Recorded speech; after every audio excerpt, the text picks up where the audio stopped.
Don Quixote, Volume 1, by Miguel de Cervantes Saavedra, translated by John Ormsby, Part 1, Translator's Preface.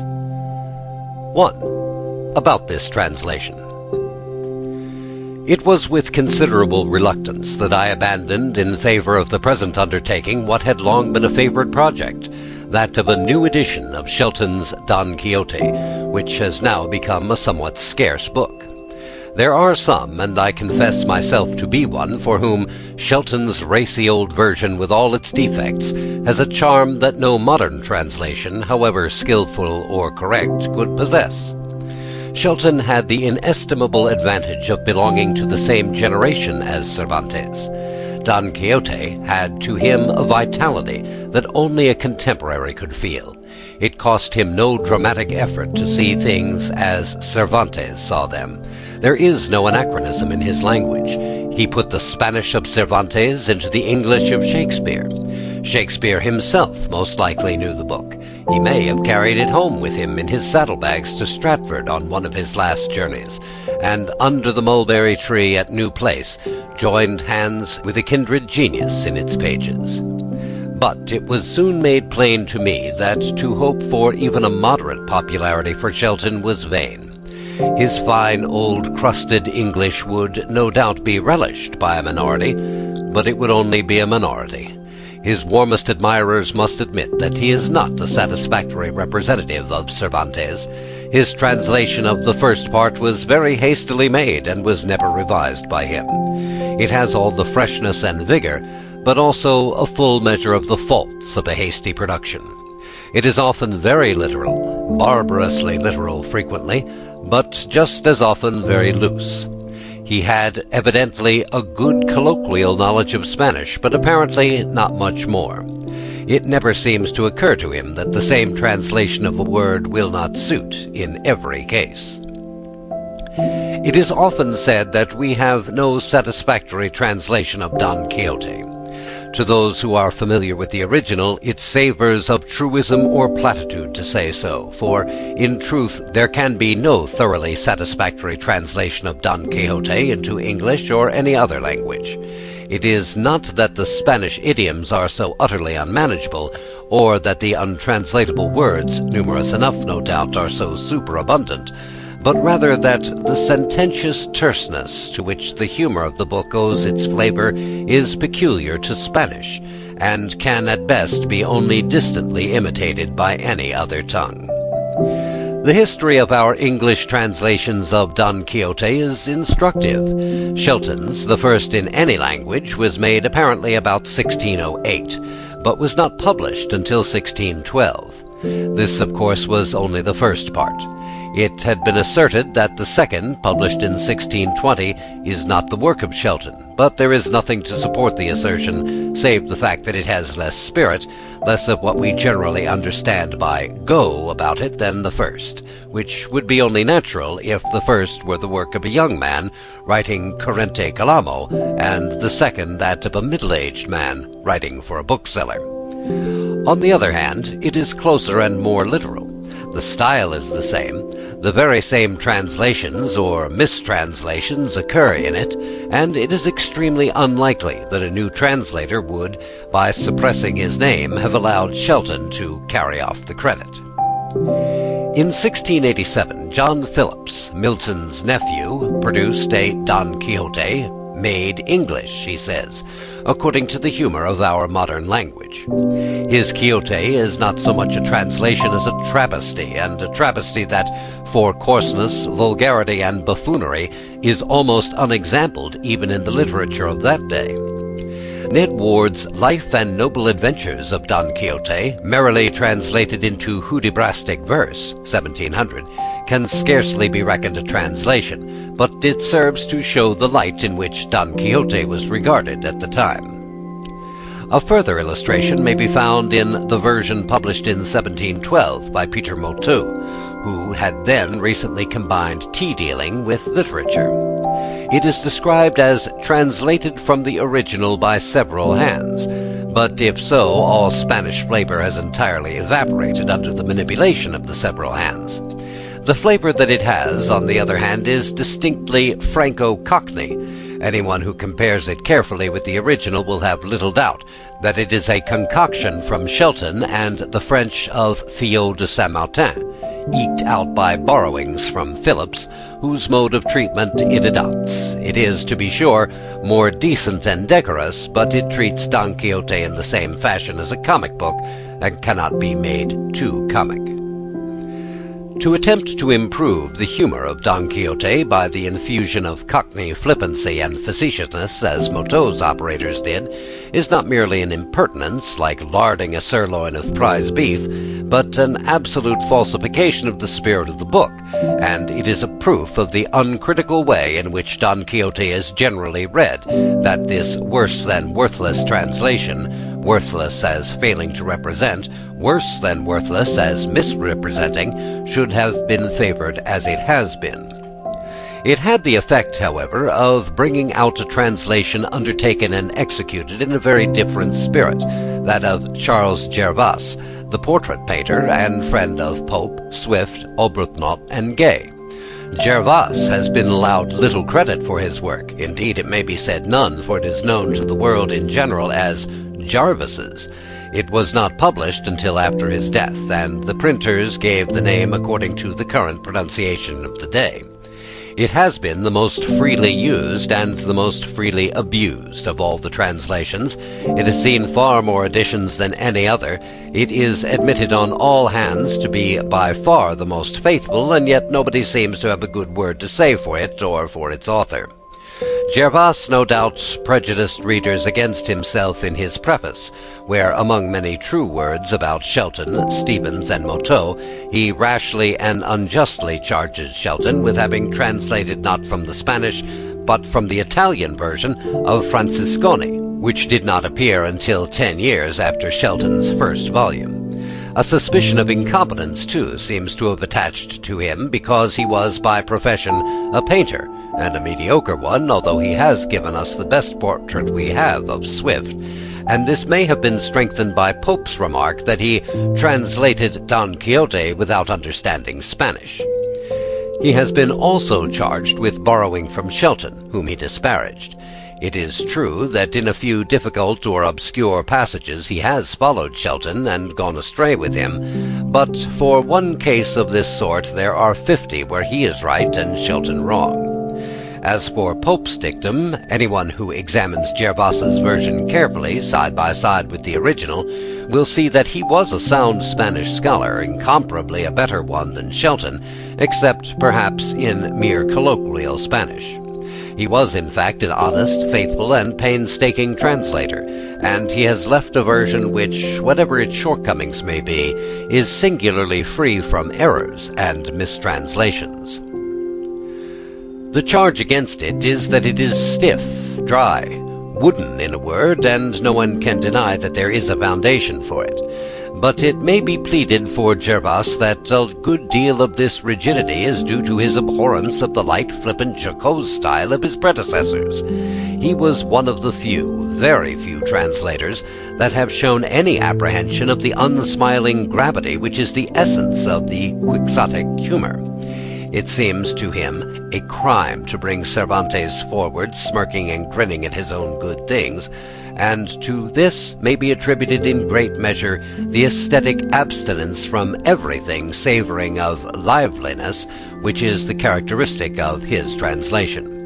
In most modern editions, it should be observed, his style has been smoothed and smartened, but without any reference to the original Spanish, so that it is as if he has been made to read more agreeably. He has also been robbed of his chief merit of fidelity. Smollett's version, published in 1755, may almost be counted as one of these. At any rate, it is plain that in its construction Jervas' translation was very freely drawn upon, and very little, or probably no heed given to the original Spanish. The later translations may be dismissed in a few words. George Kelly's, which appeared in 1769, printed for the translator, was an impudent imposture, being nothing more than Motteux's version, with a few of the words here and there artfully transposed. Charles Wilmot's in 1774 was only an abridgment, like Florian's, but not so skillfully executed, and the version published by Miss Smirke in 1818 to accompany her brother's plates was merely a patchwork production made out of former translations.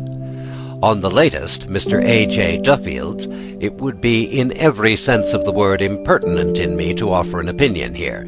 I had not even seen it when the present undertaking was proposed to me, and since then I may say vidi tantum, having for obvious reasons resisted the temptation which Mr. Duffield's reputation and comely volumes hold out to every lover of Cervantes. From the foregoing history of our translations of Don Quixote, it will be seen that there are a good many people, provided they get the mere narrative of it with its full complement of facts, incidents, and adventures served up to them in the form that amuses them, care very little whether that form is the one in which Cervantes originally shaped his ideas. On the other hand, it is clear that there are many who desire to have not merely the story he tells, but the story as he tells it, so far at least as differences of idiom and circumstances permit, who will give a preference to the conscientious translator, even though he may have acquitted himself somewhat awkwardly. But, after all, there is no real antagonism between the two classes. There is no reason why what pleases the one should not please the other, or why a translator who makes it his aim to treat Don Quixote with the respect due to a great classic should not be as acceptable even to the careless reader as the one who treats it as a famous old jest book. It is not with the question of caviar to the general, or if it is, the fault rests with him who makes it so.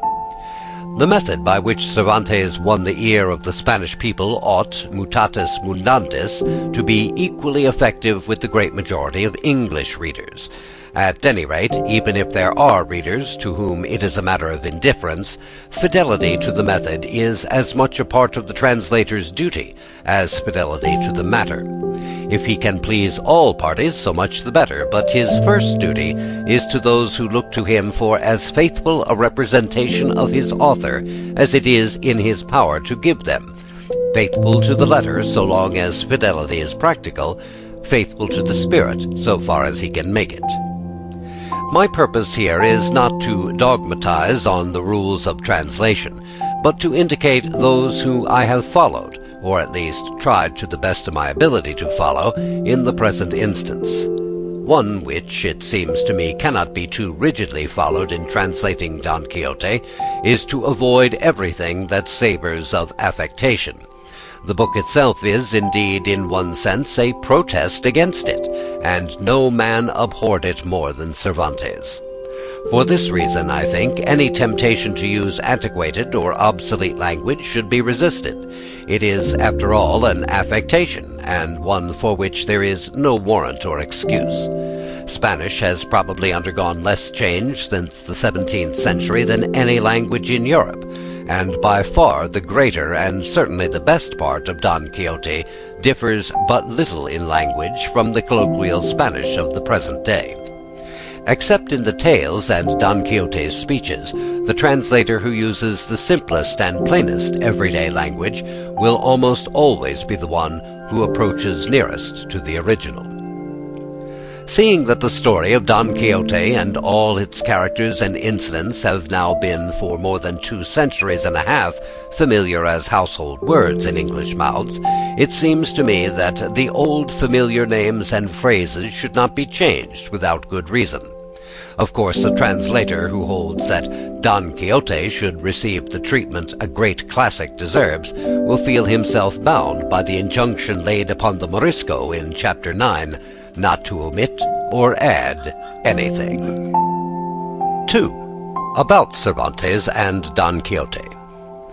4 generations had laughed over Don Quixote before it occurred to anyone to ask who and what manner of man was this Miguel de Cervantes Saavedra, whose name is on the title page, and it was too late for a satisfactory answer to the question when it was proposed to add a life of the author to the London edition, published at Lord Carteret's insistence in 1738.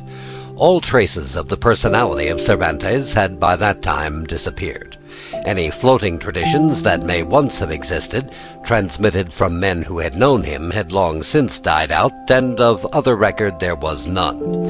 For the 16th and 17th centuries were incurious as to the men of the time, a reproach against which the 19th has at any rate secured itself, if it has produced no Shakespeare or Cervantes.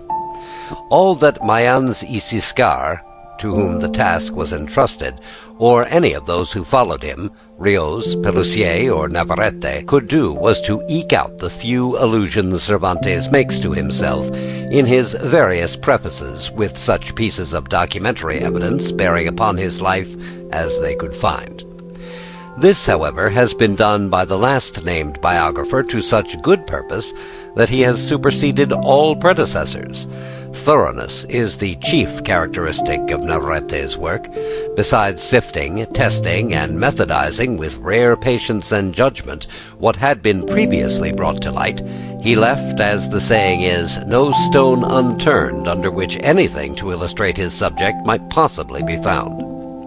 Navarrete has done all that industry and acumen could do, and it is no fault of his if he has not given us what we want. What Hallam says of Shakespeare may be applied to the almost parallel case of Cervantes. It is not the register of his baptism, nor the draft of his will, nor the orthography of his name that we seek. No letter of his writing, no record of his conversation, no character of him drawn by a contemporary has been produced. It is only natural, therefore, that the biographers of Cervantes, forced to make brick without straw, should have recourse largely to conjecture, and that conjecture should in some instances come by degrees to take the place of established fact. All that I propose to do here is to separate what is matter of fact from what is matter of conjecture, and leave it to the reader's judgment to decide whether the data justify the inference or not. The men whose names by common consent stand in the front rank of Spanish literature, Cervantes, Lope de Vega, Quevedo, Calderon, Garcilaso de Vega, the Mendozas, Góngora, were all men of ancient families, and curiously all except the last of families that trace their origin to the same mountain district in the north of Spain. The family of Cervantes is commonly said to have been of Galician origin, and unquestionably it was in possession of lands in Galicia at a very early date. But I think the balance of the evidence tends to show that the Solar, the original site of the family, was at Cervatos, in the northwest corner of Old Castile, close to the junction of Castile, Leon, and the Asturias. As it happens, there is a complete history of the Cervantes family from the 10th century down to the 17th, extant under the title of Illustrious Ancestry, Glorious Deeds, and Noble Posterity of the famous Nuño Alfonso Alciade of Toledo, written in 1648 by the industrious genealogist Rodrigo Mendez Silva, who availed himself of a manuscript genealogy by Juan de Mena, the poet laureate and historiographer of John II. The origin of the name Cervantes is curious. Nuño Alfonso was almost as distinguished in the struggle against the Moors in the reign of Alfonso VII as the Cid had been a half-century before in that of Alfonso VI, and was rewarded by divers grants of land in the neighborhood of Toledo. On one of his acquisitions, about 2 leagues from the city, he built himself a castle which he called Cervatos, because he was the lord of the Solar of Cervatos in the Montana, as the mountain region extending from the Basque provinces to Leon was always called. At his death in battle in 1143, the castle passed by will to his son Alfonso Muño, who, as territorial or local surnames were then coming into vogue in place of the simple patronymic, took the additional name of Cervatos. His eldest son Pedro succeeded him in the possession of the castle, and followed his example in adopting the name, an assumption at which the younger son Gonzalo seems to have taken umbrage. Everyone who has paid even a flying visit to Toledo will remember the ruined castle that crowns the hill above the spot where the bridge of Alcantara spans the gorge of the Tagus, and with its broken outline and crumbling walls makes such an admirable pendant to the square, solid Alcazar towering over the city roofs on the opposite side. It was built, or as some say restored, by Alfonso VI, shortly after his occupation of Toledo in 1085, and called by him San Servando, after a Spanish martyr, a name subsequently modified into San Servan, in which form it appears in the Poem of the Cid.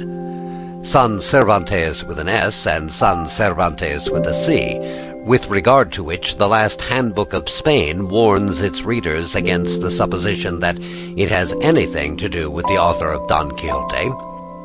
Ford, as all know who have taken him for a companion and counselor on the roads of Spain, is seldom wrong in matters of literature or history. In this instance, however, he is in error. It has everything to do with the author of Don Quixote, for it is, in fact, these old walls that have given to Spain the name she is proudest of today. Gonzalo, above mentioned, it may be readily conceived, did not relish the appropriation by his brother of a name to which he himself had an equal right, for although nominally taken from the castle, it was in reality derived from the ancient territorial possessions of the family, and to distinguish himself from his brother, he took as a surname the name of the castle on the bank of the Tagus, in the building of which, according to a family tradition, his great-grandfather had a share. Both brothers founded families. The Cervantes branch had more tenacity. It sent offshoots in various directions, Andalusia, Estremadura, Galicia, and Portugal, and produced a goodly line of men distinguished in the service of the church and the state. Gonzalo himself, and apparently a son of his, followed Ferdinand III in the great campaign of 1236 through 48 that gave Cordova and Seville to Christian Spain and penned up the Moors in the kingdom of Granada, and his descendants intermarried with some of the noblest families of the peninsula, and numbered among them soldiers, magistrates, and church dignitaries, including at least 2 cardinal archbishops.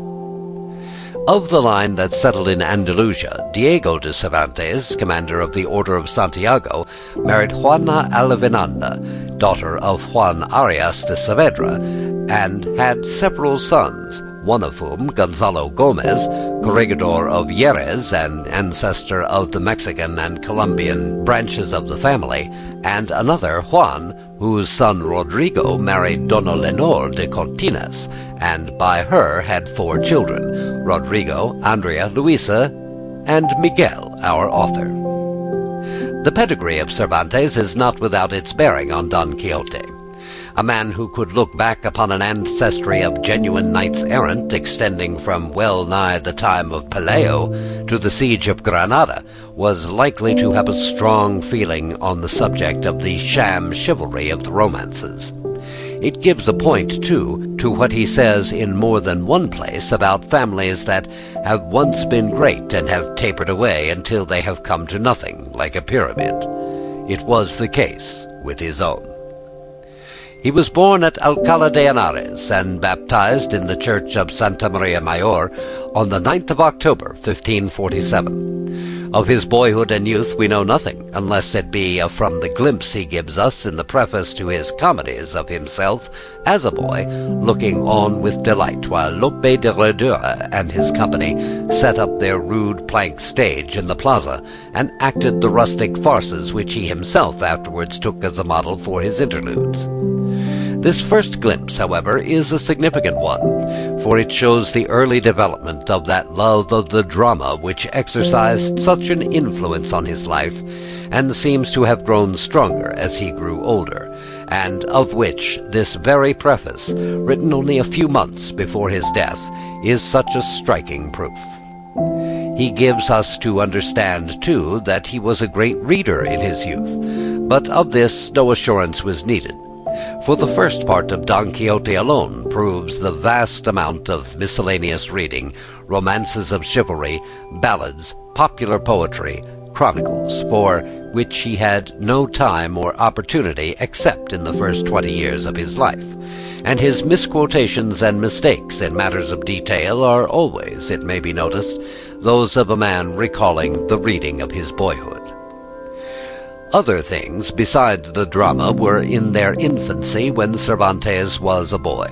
The period of his boyhood was in every way a transition period for Spain. The old chivalrous Spain had passed away. The new Spain was the mightiest power the world had seen since the Roman Empire, and it had not yet been called upon to pay the price of its greatness. By the policy of Ferdinand and Ximenes, the sovereign was made absolute, and the Church and Inquisition adroitly adjusted to keep him so. The nobles, who had always resisted absolutism as strenuously as they had fought the Moors, had been divested of all political power. A like fate had befallen the cities. The free constitutions of Castile and Aragon had been swept away, and the only function that remained to the Cortes was that of granting money at the king's dictation. The transition extended to literature. Men who, like Garcilaso de la Vega and Diego Huerto de Mendoza, followed the Italian wars and brought back from Italy the products of the post-Renaissance literature, which took root and flourished and even threatened to extinguish the native growths. Damon and Thyrsis, Phyllis and Chloe have been fairly neutralized in Spain, together with all the devices of pastoral poetry for investing with an air of novelty the idea of a despairing shepherd and inflexible shepherdess. As a set-off against this, the historical and traditional ballads, and the true pastorals, the songs and ballads of peasant life, were being collected assiduously and printed in the cancionarios that succeeded one another with increasing rapidity. But the most noble consequence, perhaps, of the spread of printing was the flood of romances of chivalry that had continued to pour from the press ever since Garcia Ordóñez de Montalvo had resuscitated Amadis of Gaul at the beginning of the century. For a youth fond of reading, solid or light, there could have been no better spot in Spain than Alcalá de Henares in the middle of the 16th century. It was then a busy, populous university town, something more than the enterprising rival of Salamanca, and altogether a very different place from melancholy, silent, deserted Alcalá the traveller sees now as he goes from Madrid to Saragossa.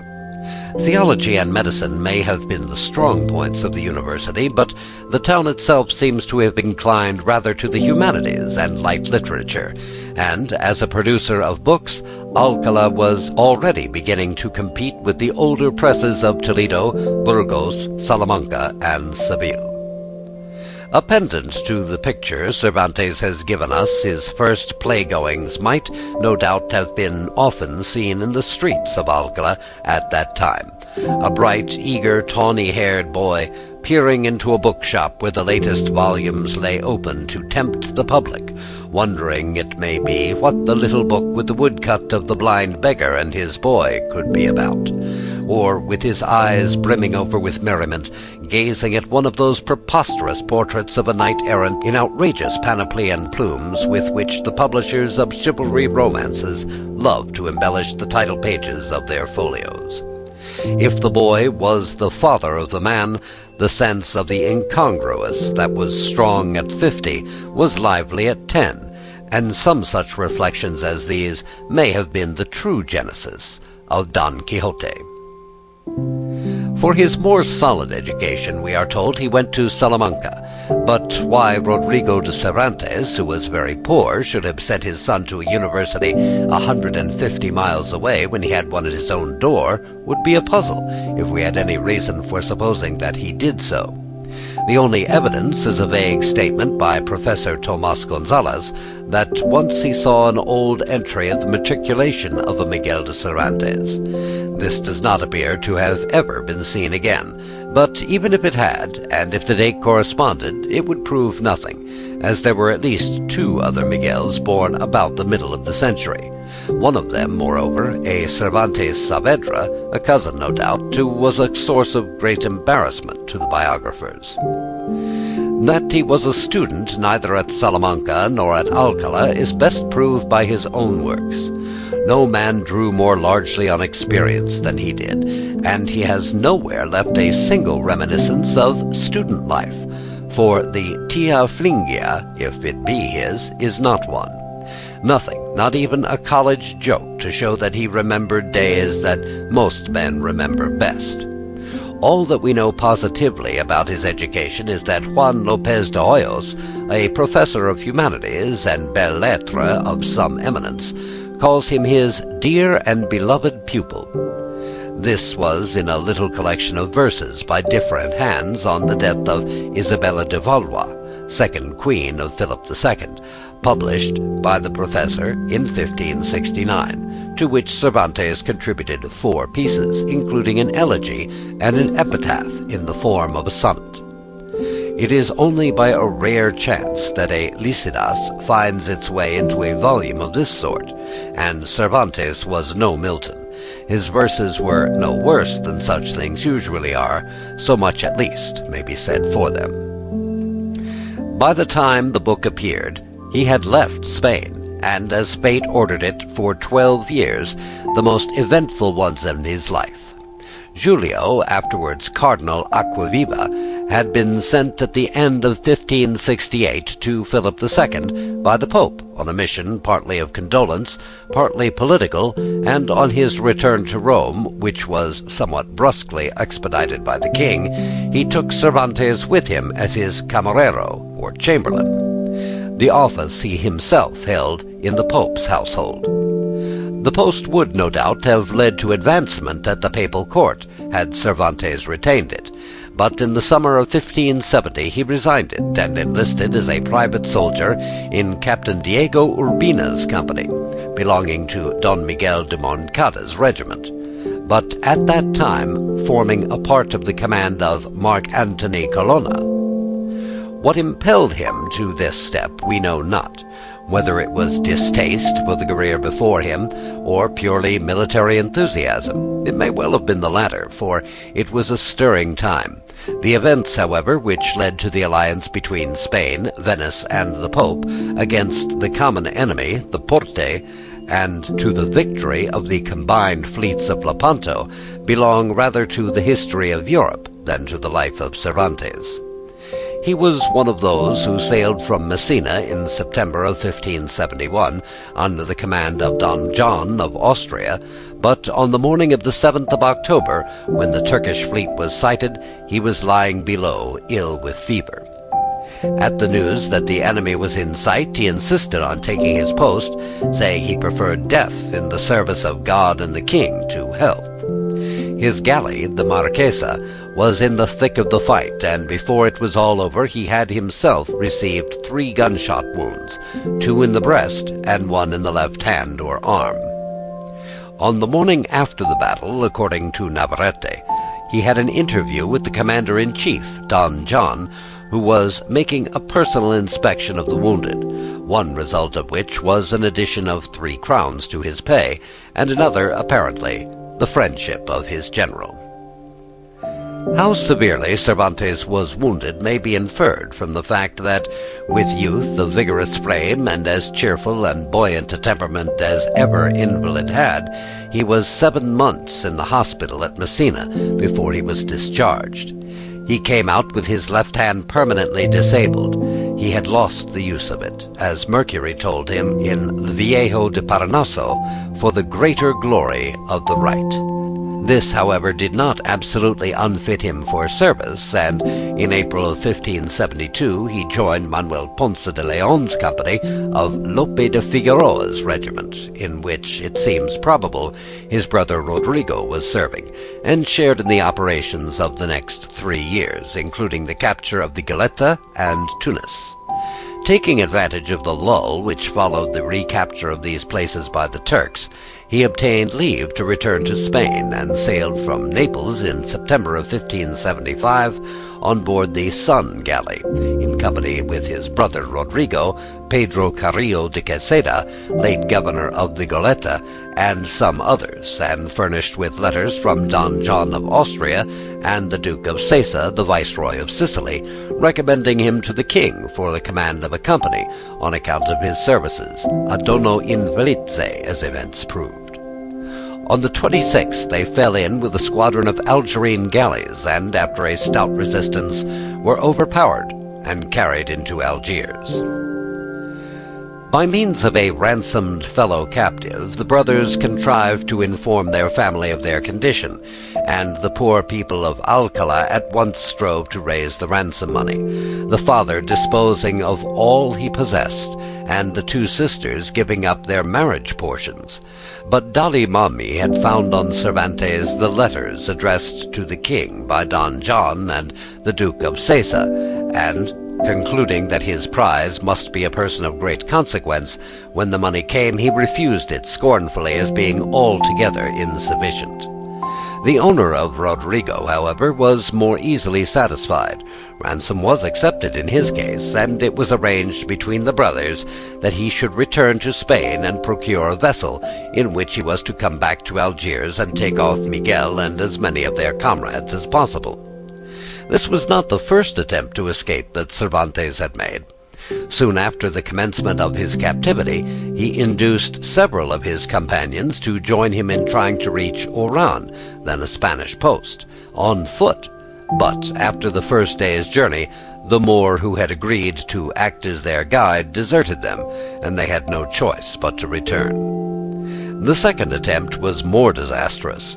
In a garden outside the city on the seashore he constructed, with the help of the gardener, a Spaniard, a hiding place to which he brought, one by one, 14 of his fellow captives, keeping there in secrecy for several months, and supplying them with food through a renegade known as El Dorador, the glider.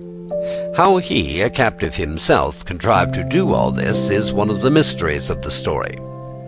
Wild as the project may appear, it was very nearly successful.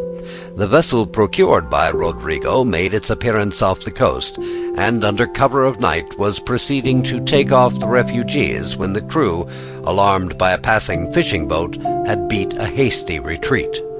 On renewing the attempt shortly afterwards, they, or a portion of them at least, were taken prisoners, and just as the poor fellows in the garden were exulting in the thought that in a few moments more freedom would be within their grasp, they found themselves surrounded by Turkish troops, horse and foot. The Dorador had revealed the whole scheme to the Dey Hassan.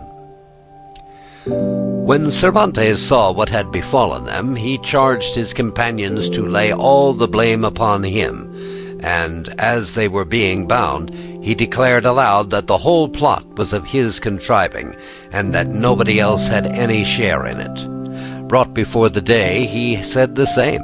He was threatened with impalement and with torture, and as cutting off ears and noses were playful freaks with the Algerines, it may be conceived what their tortures were like. But nothing could make him swerve from his original statement that he alone was responsible.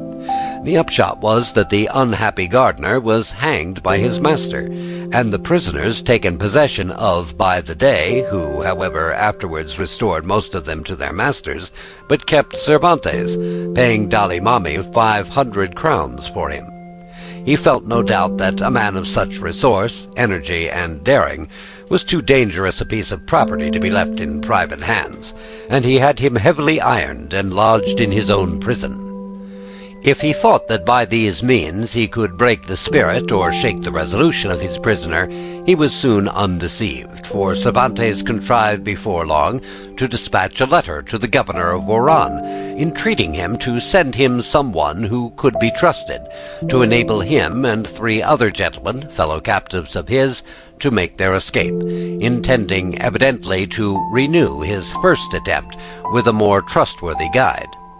Unfortunately, the Moor who carried the letter was stopped just outside of Oran, and the letter being found upon him, he was sent back to Algiers, where by the order of the Dey was promptly impaled as a warning to others, while Cervantes was condemned to receive 2,000 blows of the stick, a number which most likely would have deprived the world of Don Quixote, had not some persons, who they were we know not, interceded on his behalf. After this, he seems to have been kept in still closer confinement than before, for nearly 2 years passed before he made another attempt. This time his plan was to purchase, by the aid of a Spanish renegade and 2 Valencian merchants resident in Algiers, an armed vessel in which he and about 60 of the leading captives were to make their escape. But just as they were about to put it into execution, one Dr. Juan Blanco de Paz, an ecclesiastic and a compatriot, informed the Dey of the plot. Cervantes, by force of character, by his self-devotion, by his untiring energy and his exertions to lighten the lot of his companions in misery, had endeared himself to all and become the leading spirit in the captive colony. And, incredible as it may seem, jealousy of his influence and the esteem in which he was held moved this man to compass his destruction by a cruel death. The merchants, finding that the Dey knew all, and fearing that Cervantes under torture might make disclosures that would imperil their own lives, tried to persuade him to slip away on board a vessel that was on the point of sailing for Spain. But he told them that they had nothing to fear, for no tortures would make him compromise anybody, and he went at once and gave himself up to the Dey. As before, the Dey tried to force him to name his accomplices. Everything was made ready for his immediate execution. The halter was put round his neck, his hands tied behind him. But all that could be got from him was that he himself, with the help of 4 gentlemen who had since left Algiers, had arranged the whole, and that the 60 who were to accompany him were not to know anything of it until the last moment.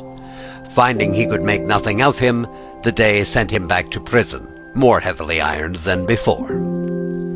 The poverty-stricken Cervantes family had been all this time trying once more to raise the ransom money, and at last a sum of 300 ducats was got together and entrusted to the Redemptorist Father Juan Gil, who was about to sail for Algiers.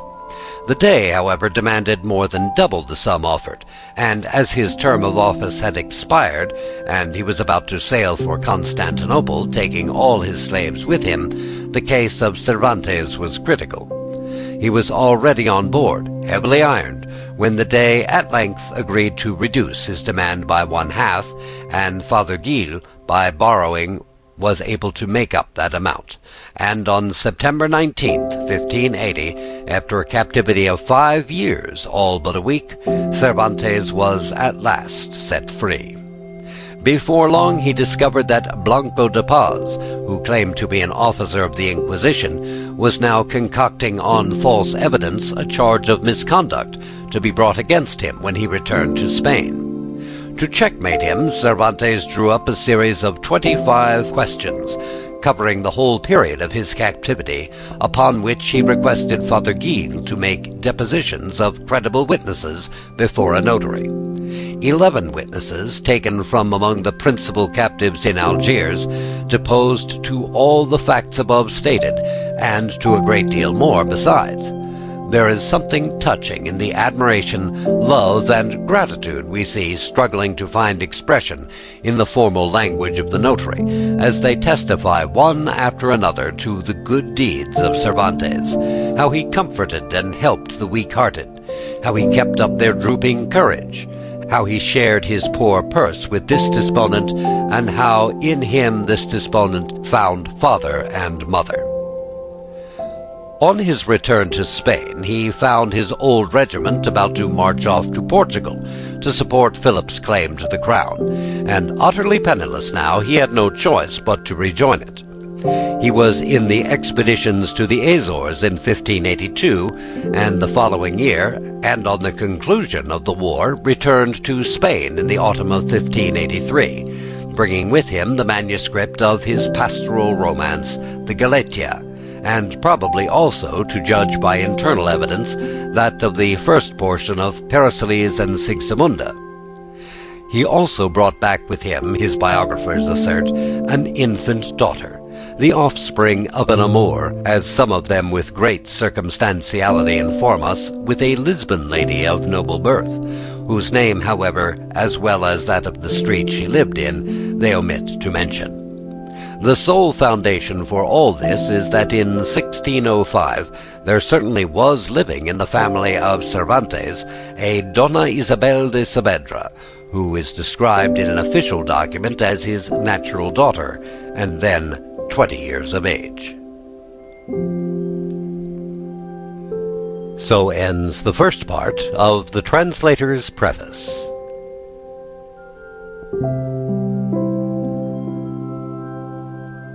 Don Quixote, Volume 1, by Miguel de Cervantes Saavedra, translated by John Ormsby, Part 1. Second part of the translator's preface. With his crippled left hand, promotion in the army was hopeless. Now that Don John was dead, and he had no one to press his claims and services, and for a man drawing on 40, life in the ranks was a dismal prospect. He had already a certain reputation as a poet. He made up his mind, therefore, to cast his lot with literature, and, for a first venture, committed his Galeta to the press. It was published, as Salva y Malen shows conclusively, at Alcala, his own birthplace, in 1585, and no doubt helped to make his name more widely known, but certainly did not do him much good in any other way. While it was going through the press, he married Doña Catalina de Palacio Salazar y Vosimadio, a lady of Esquivas, near Madrid, and apparently a friend of the family, who brought him a fortune which may possibly have served to keep the wolf from the door, but if so, that was all. The drama had by this time outgrown marketplace stages and strolling companies, and with his old love for it he naturally turned to it for congenial employment. In about 3 years he wrote 20 or 30 plays, which he tells us were performed without any throwing of cucumbers or other missiles, and ran their course without any hisses, outcries, or disturbances. In other words, his plays were not bad enough to be hissed off the stage, but not good enough to hold their own upon it. Only 2 of them have been preserved, but as they happen to be 2 of the 7 or 8 he mentions with complacency, we may assume they are favorable specimens, and no one who reads the Numancia and the Trato d'Argel will feel any surprise that they failed as acting dramas. Whatever merits they might have, whatever occasional they may show, they are, as regards construction, incurably clumsy. How completely they failed is manifest from the fact that, with all his sanguine temperament and indomitable perseverance, he was unable to maintain the struggle to gain a livelihood as a dramatist for more than 3 years. Nor was the rising popularity of Lope the cause, as was often said, notwithstanding his own words to the contrary. When Lope began to write for the stage is uncertain, but it was certainly after Cervantes went to Seville. Among the Nuevos Documentos, printed by Señor Arsenio y Toledo, is one dated 1592, and curiously characteristic of Cervantes, it is an agreement with one Rodrigo Osirio, a manager who was to accept 6 comedies at 50 ducats apiece, not to be paid in any case unless it appeared on representation that the said comedy was one of the best that had ever been represented in Spain. The test does not seem to have been ever applied. Perhaps it was sufficiently apparent to Rodrigo Osirio that the comedies were not among the best that had ever been represented. Among the correspondence of Cervantes there might have been found, no doubt, more than one letter, like we see in the Rake's Progress. "Sir, I have read your play, and it will not do." He was more successful in a literary contest at Saragossa in 1595, in honor of the canonization of San Jacinto, when his composition won the first prize, 3 silver spoons. The year before this he had been appointed a collector of revenues for the kingdom of Granada. In order to remit the money he had collected more conveniently to the treasury, he entrusted it to a merchant, who failed and absconded, and as the bankrupt's assets were insufficient to cover the whole, he was sent to prison at Seville in September of 1597. The balance against him, however, was a small one, about 261, and on giving security for it, he was released at the end of the year. It was as he journeyed from town to town collecting the king's taxes that he noted down those bits of inn and wayside life and character that abound in the pages of Don Quixote. The Benedictine monks with their spectacles and sunshades, mounted on their tall mules, the strollers in costume bound for the next village, the barber with his basin on his head on his way to bleed a patient, the recruit with his breeches in his bundle, tramping along the road singing, the reapers gathered in the Venta gateway, listening to Felix Marte of Hircania read out to them, and those little Hogarthian touches that he so well knew how to bring in, the oxtail hanging up with the landlord's comb stuck in it, the wine-skins at the bedhead, and those notable examples of hostelry art, Helen going off in high spirits on Paris's arm, and Dido on the tower dropping tears as big as walnuts. Nay, it may well be said that on those journeys into remote regions he came across, now and then, a specimen of the pauper gentleman, with his lean hack and his greyhound and his boots of chivalry, dreaming away his life in happy ignorance that the world had changed since his great-grandfather's old helmet was new. But it was in Seville that he found out his true vocation, though he himself would not by any means have admitted it be so. It was here, in Triana, that he was first tempted to try his hand at drawing from life, and first brought his humor into play in the exquisite little sketch of Rinconete e Cortadillo, the germ, in more ways than one, of Don Quixote. Where and when that was written we cannot tell. After his imprisonment, all trace of Cervantes in his official capacity disappears, from which it may be inferred that he was not reinstated. That he was still in Seville in November of 1598 appears from a satirical sonnet of his on the elaborate catafalque erected to testify to the grief of the city at the death of Philip II. But from this up to 1603 we have no clue to his movements. The words in the preface of the first part of Don Quixote are generally held to be conclusive that he conceived the idea of the book, and wrote the beginning of it at least, in a prison, and that he may have done so is extremely likely. There is a tradition that Cervantes read some portions of his work to a select audience at the Duke of Bejar's, which may have helped to make the book known. But the obvious conclusion is that the first part of Don Quixote lay on his hands some time before he could find a publisher bold enough to undertake a venture of so novel a character, and so little faith in it had Francisco Robles of Madrid, to whom at last he sold it, that he did not care to incur the expense of securing the copyright for Aragon or Portugal, contenting himself with that for Castile. The printing was finished in December, and the book came out with the new year, 1605. It is often said that Don Quixote was at first received coldly. The facts show just the contrary. No sooner was it in the hands of the public than preparations were made to issue pirated editions at Lisbon and Valencia, and to bring out a second edition with the additional copyrights for Aragon and Portugal, which he secured in February. No doubt it was received with something more than coldness by certain sections of the community.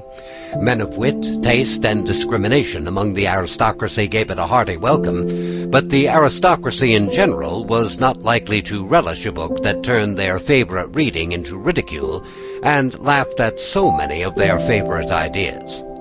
The dramatists who gathered round Lope as their leader regarded Cervantes as their common enemy, and it is plain that he was equally obnoxious to the other clique. The culto poets, who had Gongora for their chief, Navarrete, who knew nothing of the letter above mentioned, tries hard to show that the relations between Cervantes and Lope were of a very friendly sort, as indeed they were until Don Quixote was written. Cervantes, indeed, to the last, generously and manfully declared his admiration of Lope's powers, his unfailing invention, and his marvelous fertility. But in the preface of the first part of Don Quixote, and in the verses of Urganda the Unknown, and one or two other places, there are, if we read between the lines, sly hits at Lope's vanities and affections that argue no personal goodwill. And Lope openly sneers at Don Quixote and Cervantes, and 14 years after his death gives him only a few lines of cold commonplace in the Laurel de Apollo that seem all the colder for the eulogies of a host of non-entities whose names are found nowhere else. In 1601, Valladolid was made the seat of the court, and in the beginning of 1603, Cervantes had been summoned thither in connection with the balance due by him to the treasury, which was still outstanding. He remained at Valladolid, apparently supporting himself by agencies and scrivener's work of some sort, probably drafting petitions and drawing up statements of claims to be presented to the council and the like. So, at least, we gather from the depositions taken on the occasion of the death of a gentleman, the victim of a street brawl, who had been carried into the house in which he lived. In these he himself is described as a man who wrote and transacted business, and it appears that his household then consisted of his wife, the natural daughter Isabel de Saavedra, already mentioned, his sister Andrea, now a widow, her daughter Constanza, a mysterious Magdalena de Sotomayor, calling herself his sister, for whom his biographers cannot account, and a servant maid. Meanwhile, Don Quixote had been growing in favor, and its author's name was now known beyond the Pyrenees. In 1607, an edition was printed at Brussels. Robles, the Madrid publisher, found it necessary to meet the demand by a third edition, the seventh in all, in 1608. The popularity of the book in Italy was such that a Milan bookseller was led to bring out an edition in 1610, and another was called for in Brussels in 1611. It might naturally have been expected that, with such proofs before him that he had hit the taste of the public, Cervantes would have set at once about redeeming his rather vague promise of a second volume. But to all appearance, nothing was further from his thoughts. He had still by him one or two short tales of the same vintage as those he had inserted in Don Quixote, and instead of continuing the adventures of Don Quixote, he set to work to write more of these novelas exemplares, as he afterward called them, with a view toward making a book of them. The novels were published in the summer of 1613, with a dedication to the Conde de Lemos, the Maecenas of the day, and with one of those chatty confidential prefaces Cervantes was so fond of. In this, 8 years and a half after the first part of Don Quixote had appeared, we get the first hint of a forthcoming second part. "You shall see shortly," he says, "the further exploits of Don Quixote and humors of Sancho Panza." His idea of shortly was a somewhat elastic one, for as we know by the date to Sancho's letter, he had barely one half of the book completed, that time 12 months. But more than poems or pastorals or novels, it was his dramatic ambition that engrossed his thoughts. The same indomitable spirit that kept him from despair in the bagnios of Algiers and prompted him to attempt the escape of himself and his comrades again and again, made him persevere in spite of failure and discouragement in his efforts to win the ear of the public as a dramatist. The temperament of Cervantes was essentially sanguine. The portrait he draws in the preface to the novels with the aquiline features, chestnut hair, smooth, untroubled forehead, and bright, cheerful eyes, is the very portrait of a sanguine man. Nothing that the managers might say could persuade him that the merits of his plays would not be recognized at last if they were only given a fair chance. The old soldier of the Spanish Salamis was bent on being the Aeschylus of Spain. He was to found a great national drama based on the true principles of art, that was to be the envy of all nations. He was to drive from the stage the silly, childish plays, the mirrors of nonsense and models of folly that were in vogue, through the cupidity of the managers and short-sightedness of the authors. He was to correct and educate the public taste until it was ripe for tragedies on the model of the Greek drama, like the Numancia, for instance, and the comedies that would not only amuse but improve and instruct. All this he was to do could he once get a hearing, and that was the initial difficulty. He shows plainly enough, too, that Don Quixote and the demolition of the chivalry romances was not the work that lay next to his heart. He was, indeed, he says to himself in his preface, more a stepfather than a father to Don Quixote. Never was great work so neglected by its author. That it was written carelessly, hastily, and by fits and starts was not always his fault. But it seems clear that he never read what he sent to the press. He knew how the printers had blundered, but he never took the trouble to correct them when the third edition was in progress, as a man who really cared for the child of his brain would have done. He appears to have regarded the book as little more than a mere libro de entretenimiento, an amusing book, a thing, as he says in the Viaje, to divert the melancholy, moody heart at any time or season. No doubt he had an affection for his hero, and was very proud of Sancho Panza. It would have been strange indeed if he had not been proud of the most humorous creation in all fiction. He was proud, too, of the popularity and success of the book, and beyond measure delightful is the naivete with which he shows his pride in a dozen messages in the second part. But it was not the success he coveted. In all probability, he would have given all the success of Don Quixote, nay, he would have seen every copy of Don Quixote burned in the Plaza Mayor, for such success as Lope de Vega was enjoying on an average once a week. And so he went on, dawdling over Don Quixote, adding a chapter now and then, and putting it aside to turn to Persiles and Sigismunda, which, as we know, was to be the most entertaining book in the language, and the rival of Theagenes and Charcelea, or finishing off one of his darling comedies. And if Robles had asked when Don Quixote would be ready, the answer, no doubt, was en breve, shortly. There was enough time for that. At 68, he was as full of life and hope and plans for the future as a boy of 18. Nemesis was coming, however.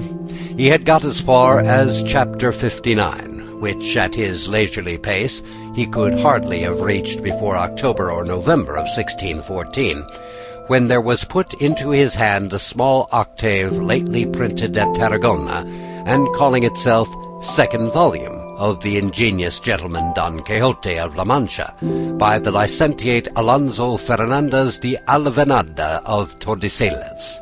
The last part of chapter 59, and most of the following chapters of the second part, give us some idea of the effect produced upon him, and his irritation was not likely to be lessened by the reflection that he had no one to blame but himself.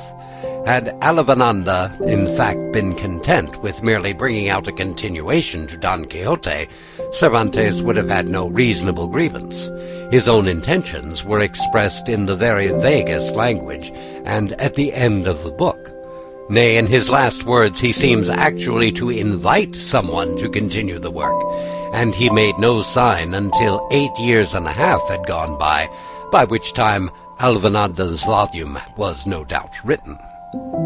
In fact, Cervantes had no case, or a very bad one, as far as the mere continuation was concerned. But Alvenada had chosen to write a preface to it, full of such coarse personal abuse as only an ill-conditioned man could pour out. He taunts Cervantes with being old, with having lost his hand, with having been in prison, with being poor, with being friendless, accuses him of envy of Lope's success, of petulance and querulousness, and so on. And it was in this that the sting lay. Alvenada's reason for this personal attack is obvious enough. Whoever he may have been, it is clear that he was one of the dramatists of Lope's school, for he has the impudence to charge Cervantes with attacking him as well as Lope in his criticism on the drama. His identification has exercised the best critics and baffled all the ingenuity and research that has been brought to bear on it. Navarrete and Ticknor both incline to the belief that Cervantes knew who he was, but I must say that I think the anger he shows suggests an invisible assailant. It is like the irritation of a man stung by a mosquito in the dark. Cervantes, from certain solecisms of language, pronounces him to be an Aragonese, and Pellicier, an Aragonese himself, supports this view, and believes him, moreover, to have been an ecclesiastic, a Dominican probably. Any merit Avellaneda has is reflected from Cervantes, and he is too dull to reflect much. Dull and dirty will always be, I imagine, the verdict of the vast majority of unprejudiced readers. He is, at best, a poor plagiarist. All he can do is follow slavishly the lead given him by Cervantes. His only humor lies in making Don Quixote take inns for castles, and fancy himself some legendary or historical personage, and Sancho mistake words, invert proverbs, and display his gluttony. All through he shows a proclivity to coarseness and dirt, and he has contrived to introduce two tales filthier than anything by the 16th century Nobiliari, and without their sprightliness. But whatever Avellaneda and his book may be, we must not forget the debt we owe them. But for them there can be no doubt Don Quixote would have come to us a mere torso instead of a complete work. Even if Cervantes had finished the volume he had in hand, most assuredly he would have left off with a promise of a third part, giving the further adventures of Don Quixote and humours of Sancho Panza as shepherds. It is plain that he had at one time an intention of dealing with the pastoral romances, as he had dealt with the books on chivalry, but for Avellaneda he would probably have tried to carry it out. But it is more likely that with his pains and projects and hopefulness, the volume would have remained unfinished till his death, and that we should never have made the acquaintance of the Duke and Duchess, or gone with Sancho to Barataria. From the moment the book came into his hands, he seems to have been haunted by the fear that there might be more Avellanedas in the field. And putting everything else aside, he set himself to finish off his task and protect Don Quixote in the only way he could, by killing him. The conclusion is no doubt a hasty and in some places clumsy piece of work, and the frequent repetition of the scolding administered to Avellaneda becomes, in the end, rather wearisome. But it is, in any rate, a conclusion, and for that we must thank Avellaneda. The new volume was ready for the press in February, but was not printed until the very end of 1615. And during the interval, Cervantes put together the comedies and interludes he had written in the last few years, and, as he adds plentifully, found no demand for among the managers, and published them with a preface, worth the book it introduces tenfold, in which he gives an account of the early Spanish stage, and of his own attempts as a dramatist. It is needless to say that they were put forward by Cervantes in all good faith and full confidence of their merits. The reader, however, was not to suppose they were his last word or final effort in the drama, for he had in hand a comedy called Engaño a los Ochos, about which, if he mistook not, there would be no question. Of this dramatic masterpiece the world has no opportunity of judging. His health had been failing for some time, and he died, apparently of dropsy, on the 23rd of April, 1616, the day on which the English lost Shakespeare, nominally at least, for the English calendar had not yet been reformed. He died as he had lived, accepting his lot bravely and cheerfully. Was it an unhappy life, that of Cervantes? His biographers all tell us that it was, but I must say I doubt it.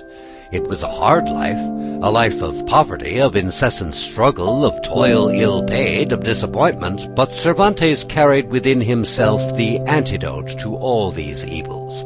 His was not one of those light natures that rise above adversity merely by virtue of their buoyancy. It was in the fortitude of a high spirit that he was proof against it.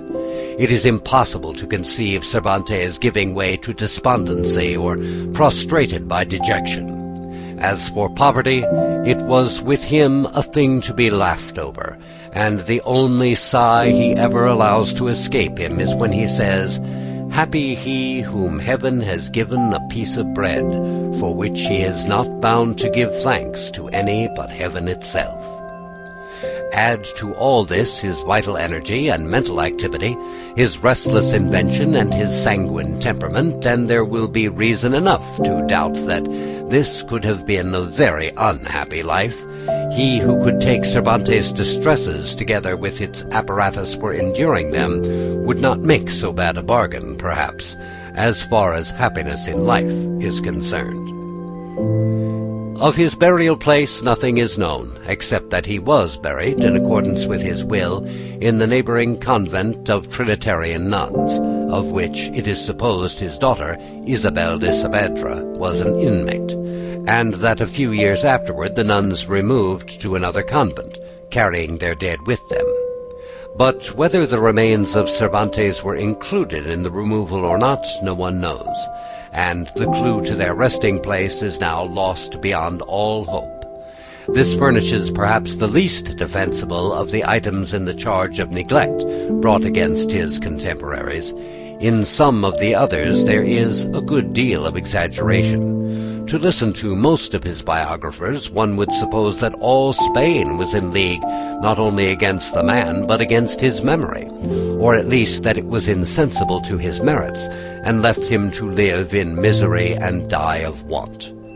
To talk of his hard life and unworthy employments in Andalusia is absurd. What had he done to distinguish him from thousands of other struggling men earning a precarious livelihood? True, he was a gallant soldier who had been wounded and had undergone captivity and suffering in his country's cause, but there were hundreds of others in the same case. He had written a mediocre specimen of an insipid class of romance, and some plays which manifestly did not comply with the primary condition of pleasing. Were the playgoers to patronize plays that did not amuse them, because the author was to produce Don Quixote 20 years afterward? The scramble for copies, which, as we have seen, followed immediately upon the appearance of the work, does not look like general insensibility to its merits.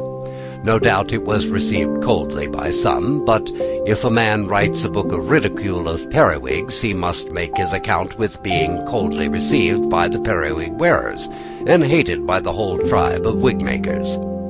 If Cervantes had other chivalry romance readers, the sentimentalists, the dramatists, and the poets of the period, all against him, it was because Don Quixote was what it was, and if the general public did not come forward to make him comfortable for the rest of his days, it was no more to be charged with neglect and ingratitude than the English-speaking public that did not pay off Scott's liabilities.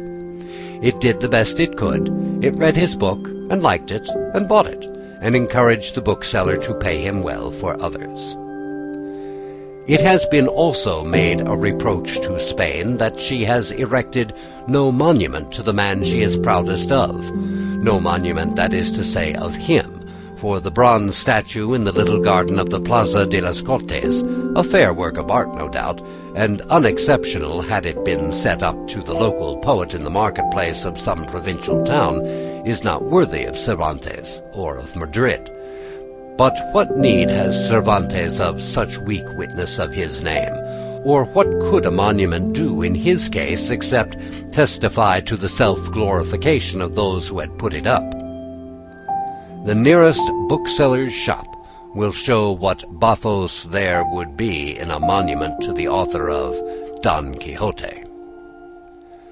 9 editions of the first part of Don Quixote had already appeared before Cervantes died, 30,000 copies in all, according to his own estimate, and a 10th was printed at Barcelona the year after his death.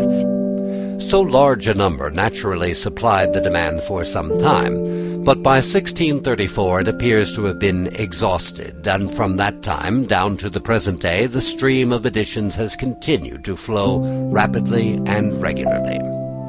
The translations show still more clearly in what request the book has been from the very outset. In 7 years from the completion of the work, it had been translated into the 4 leading languages of Europe. Except the Bible, in fact, no book has been so widely diffused as Don Quixote. The Imitatio Christi may have been translated into as many different languages, and perhaps Robinson Crusoe and the Vicar of Wakefield into nearly as many, but in multiplicity of translations and editions, Don Quixote leaves them all far behind. Still more remarkable is the character of this wide diffusion. Don Quixote has been thoroughly naturalized among people whose ideas about knight-errantry, if they had any at all, were of the vaguest, who had never seen or heard a book of chivalry, who could not possibly feel the humor of the burlesque or sympathize with the author's purpose. Another curious fact is that this, the most cosmopolitan book in the world, is one of the most intensely national. Manon Lescaut is not more thoroughly French, Tom Jones not more English, Rob Roy not more Scotch than Don Quixote is Spanish. In character, in ideas, in sentiment, in local color, in everything. What then is the secret of this unparalleled popularity, increasing year by year for well nigh 3 centuries? One explanation, no doubt, is that of all the books in the world, Don Quixote is the most Catholic.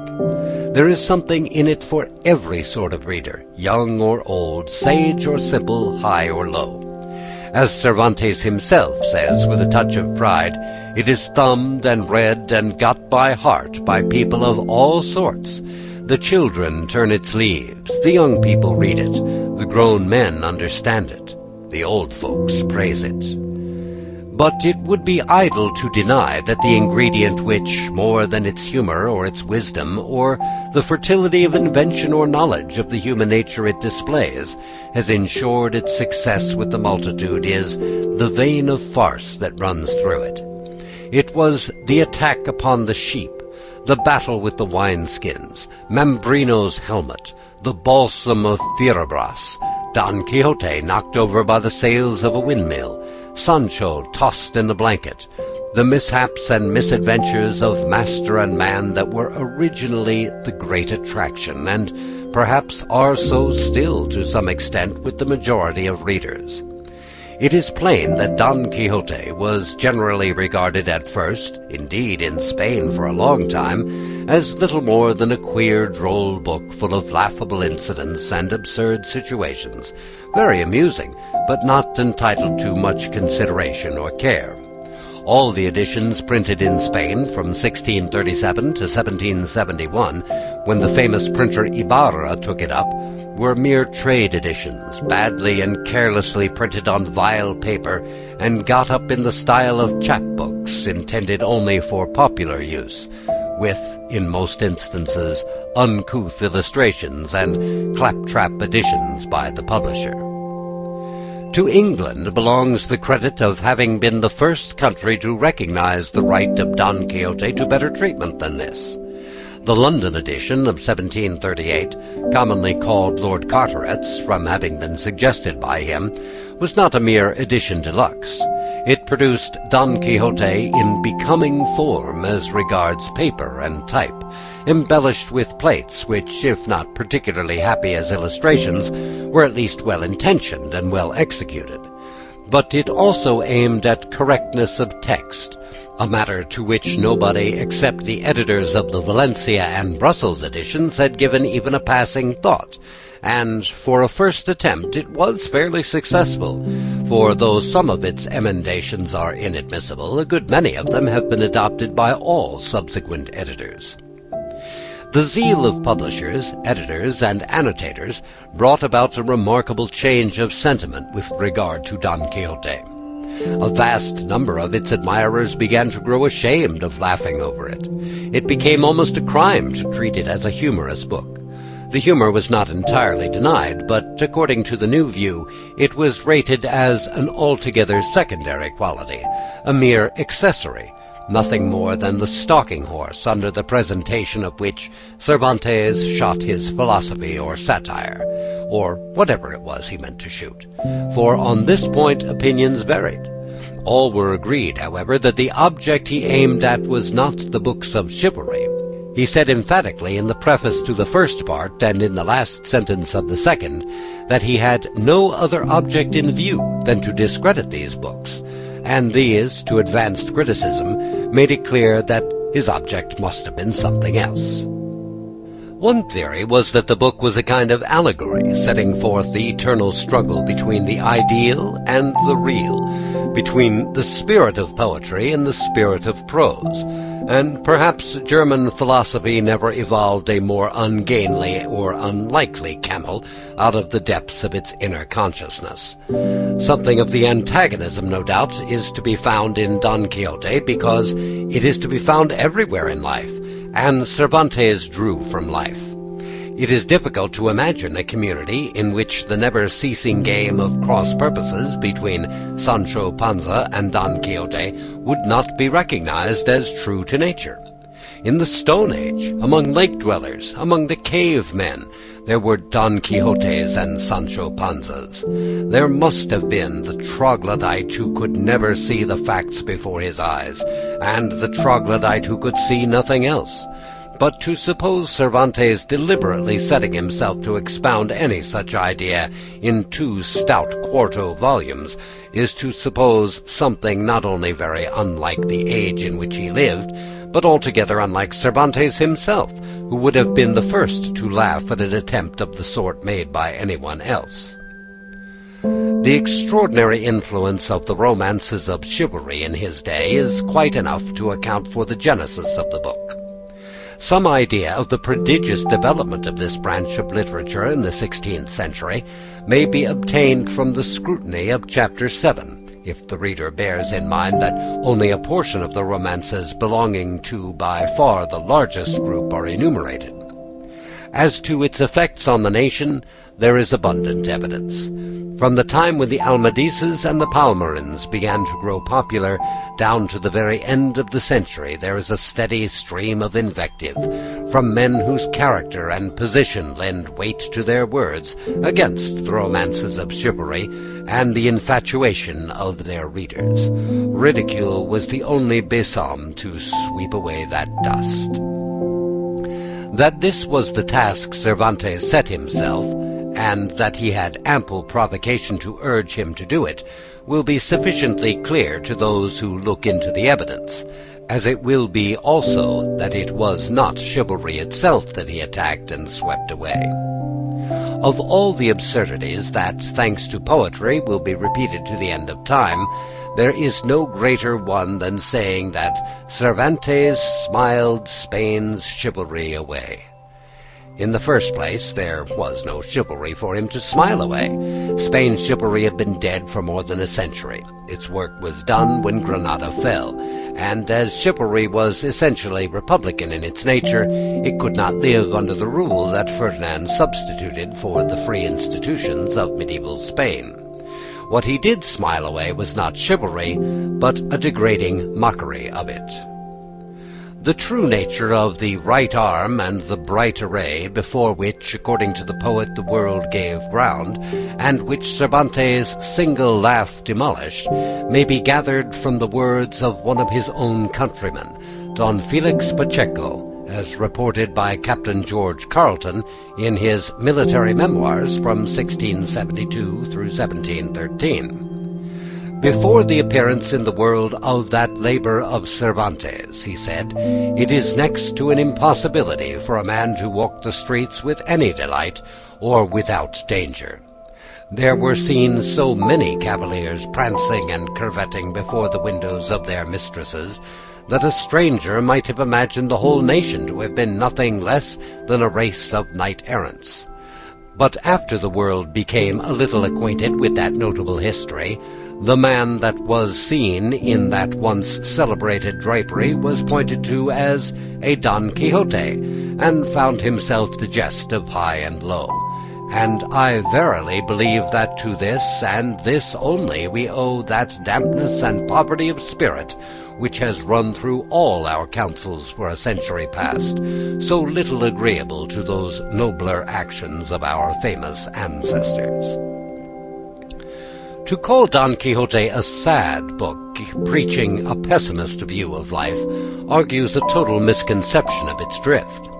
It would be so if its moral were that, in this world, true enthusiasm naturally leads to ridicule and discomfiture, but it preaches nothing of the sort. Its moral, so far as it can be said to have one, is that the spurious enthusiasm that is born of vanity and self-conceit, that is made an end of itself, not a means to an end, that acts on mere impulse, regardless of circumstances and consequences, is mischievous to its owner, and a very considerable nuisance to the community at large. To those who cannot distinguish between the one kind and the other, no doubt Don Quixote is a sad book. No doubt to some minds it is very sad that a man who had just uttered so beautiful a sentiment as that it is a hard case to make slaves of those whom God and nature made free should be ungratefully pelted by the scoundrels his crazy philanthropy had let loose on society. But to others of a more judicial cast, it will be a matter of regret that recklessness and self-sufficient enthusiasm is not oftener requited in some such way for all the mischief it does in the world.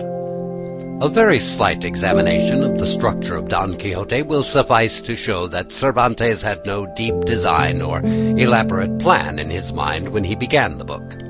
When he wrote those lines in which, with a few strokes of a great master, he sets before us the pauper gentleman, he had no idea of the goal to which his imagination was leading him. There can be little doubt that all he contemplated was a short tale to range with those he had already written, a tale setting forth the ludicrous results that might be expected to follow the attempt of a crazy gentleman to act the part of a knight-errant in modern life. It is plain, for one thing, that Sancho Panza did not enter into the original scheme, for had Cervantes thought of him, he certainly would not have omitted him in his hero's outfit, which he obviously meant to be complete. Him we owe to the landlord's chance remark in Chapter 3 that knights seldom travelled without squires. To try to think of a Don Quixote without Sancho Panza is like trying to think of a one-bladed pair of scissors. The story was written at first, like the others, without any division, and without the intervention of Cide Hamete Benigueletti, it seems not unlikely that Cervantes had some intention of bringing Dulcinea or Aldonza Lorenzo on the scene in person. It was probably the ransacking of the Don's library and the discussion on the books of chivalry that first suggested to him that his idea was capable of development. What if, instead of a mere string of farcical misadventures, he was to make his tale a burlesque of one of these books, caricaturing their style, incidents, and spirit? In pursuance of this change of plan, he hastily, and somewhat clumsily, divided what he had written into chapters on the model of Amadis, invented the fable of a mysterious Arabic manuscript, and set up Cide Hamete Benigueli in imitation of the almost invariable practice of the chivalry romance authors who were fond of tracing their books to some recondite source. In working out the new ideas, he soon found the value of Sancho Panza. Indeed, the keynote, not only to Sancho's part, but to the whole book, is struck in the first words Sancho utters when he announces his intention of taking his ass with him. About the ass, we are told, Don Quixote hesitated a little, trying whether he could to call to mind any knight-errant taking with him a squire mounted on ass-back, but no instance occurred to his memory. We can see the whole scene at a glance, the stolid unconsciousness of Sancho and the perplexity of his master, upon whose perception the incongruity has just forced itself. This is Sancho's mission throughout the book. He is an unconscious Mephistopheles, always unwittingly making mockery of his master's aspirations, always exposing the fallacy of his ideas by some unintentional ad absurdum, always bringing him back to the world of fact and commonplace by force of sheer stolidity. By the time Cervantes had got his volume of novels off his hands, had summoned up resolution enough to set about the second part in earnest, the case was very much altered. Don Quixote and Sancho Panza had not merely found favor, but had already become what they have never since ceased to be, veritable entities to the popular imagination. There was no occasion for him by now to interpolate extraneous matter. Nay, his readers told him plainly that what they wanted of him was more Don Quixote and more Sancho Panza, and not novels, tales, or digressions. To himself, too, his creations had become realities, and he had become proud of them, especially of Sancho. He began the second part, therefore, under very different conditions, and the difference makes itself manifest at once. Even in translation, the style will be seen to be far easier, more flowing, more natural, and more like a man sure of himself and of his audience. Don Quixote and Sancho undergo a change also. In the first part, Don Quixote has no character or individuality whatsoever. He is nothing more than a crazy representative of the sentiments of the chivalry romances. In all that he says and does, he is simply repeating the lesson he has learned from his books, and therefore it is absurd to speak of him in the gushing strain of the sentimental critics when they dilate upon his nobleness, disinterestedness, dauntless courage, and so forth. It was the business of a knight-errant to right wrongs, redress injuries, and succor the distressed. And this, as a matter of course, he makes his business when he takes up the part. A knight-errant was bound to be intrepid, and so he feels bound to cast fear aside. Of all Byron's melodious nonsense about Don Quixote, the most nonsensical statement is that "'tis his virtue makes him mad."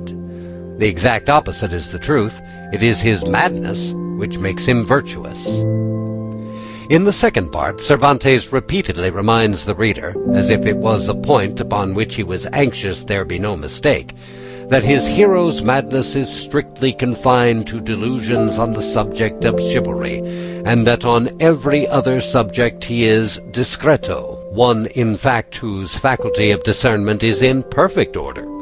The advantage of this is that he is enabled to make use of Don Quixote as a mouthpiece for his own reflections, without seeming to digress, allow himself and the relief of digression when he requires it, as freely as a commonplace book. It is true the amount of individuality bestowed upon Don Quixote is not very great. There are some natural touches of character about him, such as his mixture of irascibility and placability, and his curious affection for Sancho, together with his impatience of the squire's loquacity and impertinence. But in the main, apart from his craze, he is little more than a thoughtful, cultured gentleman, with instinctive good taste and a great deal of shrewdness and originality of mind. As to Sancho, it is plain from the concluding words of the preface to the first part that he was a favorite with his creator even before he had been taken into favor by the public. An inferior genius, taking him in hand a second time, would very likely have tried to improve him by making him more comical, clever, amiable, or virtuous. But Cervantes was too true an artist to spoil his work this way. Sancho, when he reappears, is the old Sancho with the old familiar features, but with a difference. They have been brought out more distinctly, but at the same time with a careful avoidance of anything like caricature. The outline has been filled in where filling in was necessary, and vivified by a few touches of the master's hand. Sancho stands before us as he might in a character portrait by Velázquez. He is a much more important and prominent figure in the second part than in the first. Indeed, it is his matchless mendacity about Dulcinea that to a great extent supplies the action of the story. His development in this respect is as remarkable as any other. In the first part he displays a great natural gift of lying. His lies are not of the highly imaginable sort that liars in fiction commonly indulge in, like Falstaffs. They resemble the father that begets them. They are simple, homely, plump lies, plain working lies, in short.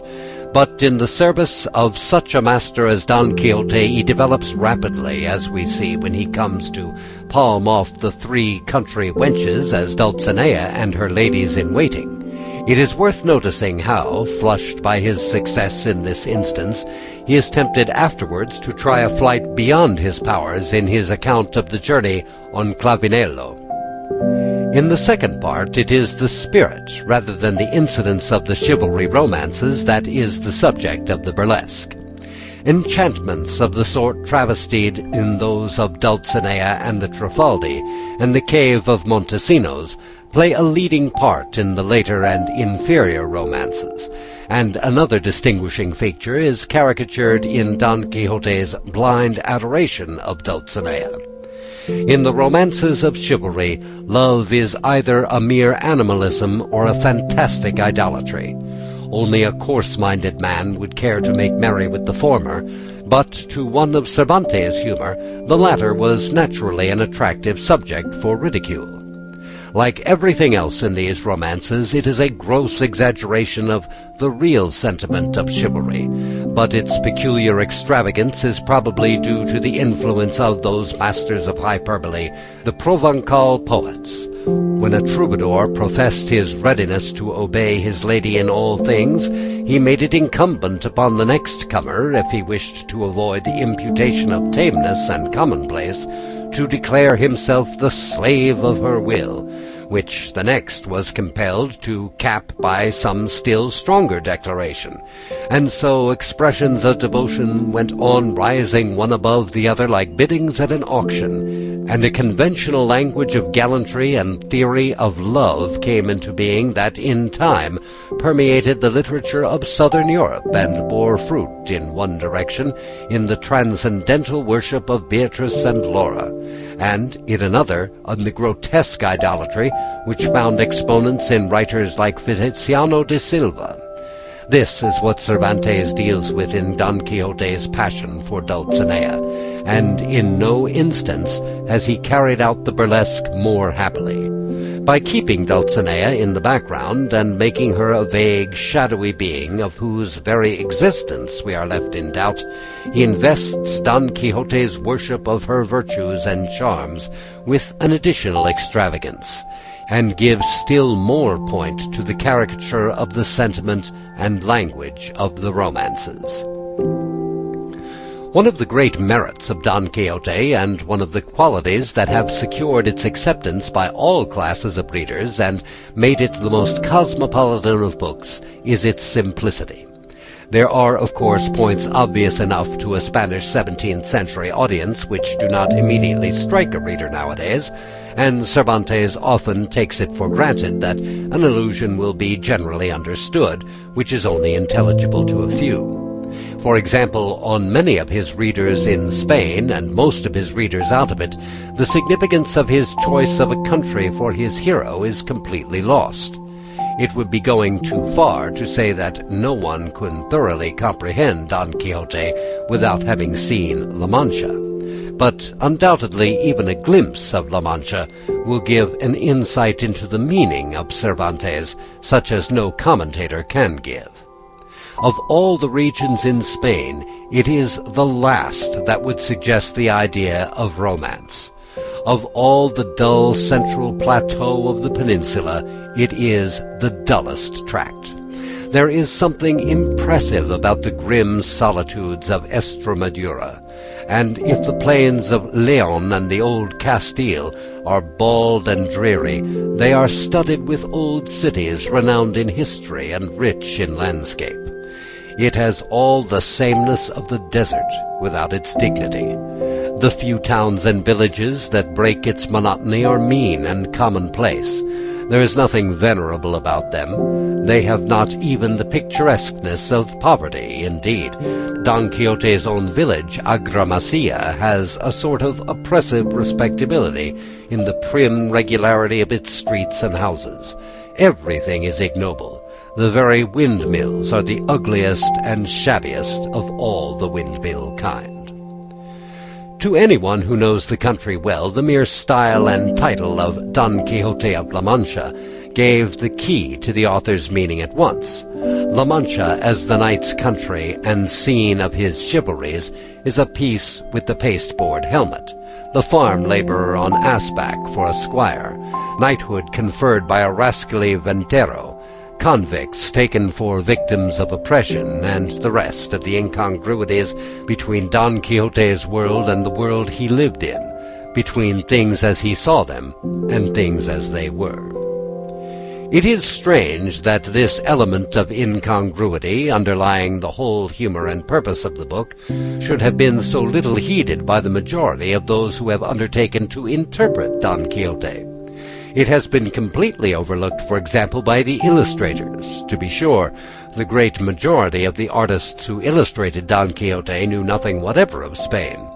To them, a venta conveyed no idea but the abstract one of a roadside inn, and they could not therefore do full justice to the humor of Don Quixote's misconception in taking it for a castle, or perceive the remoteness of all its realities from his ideal.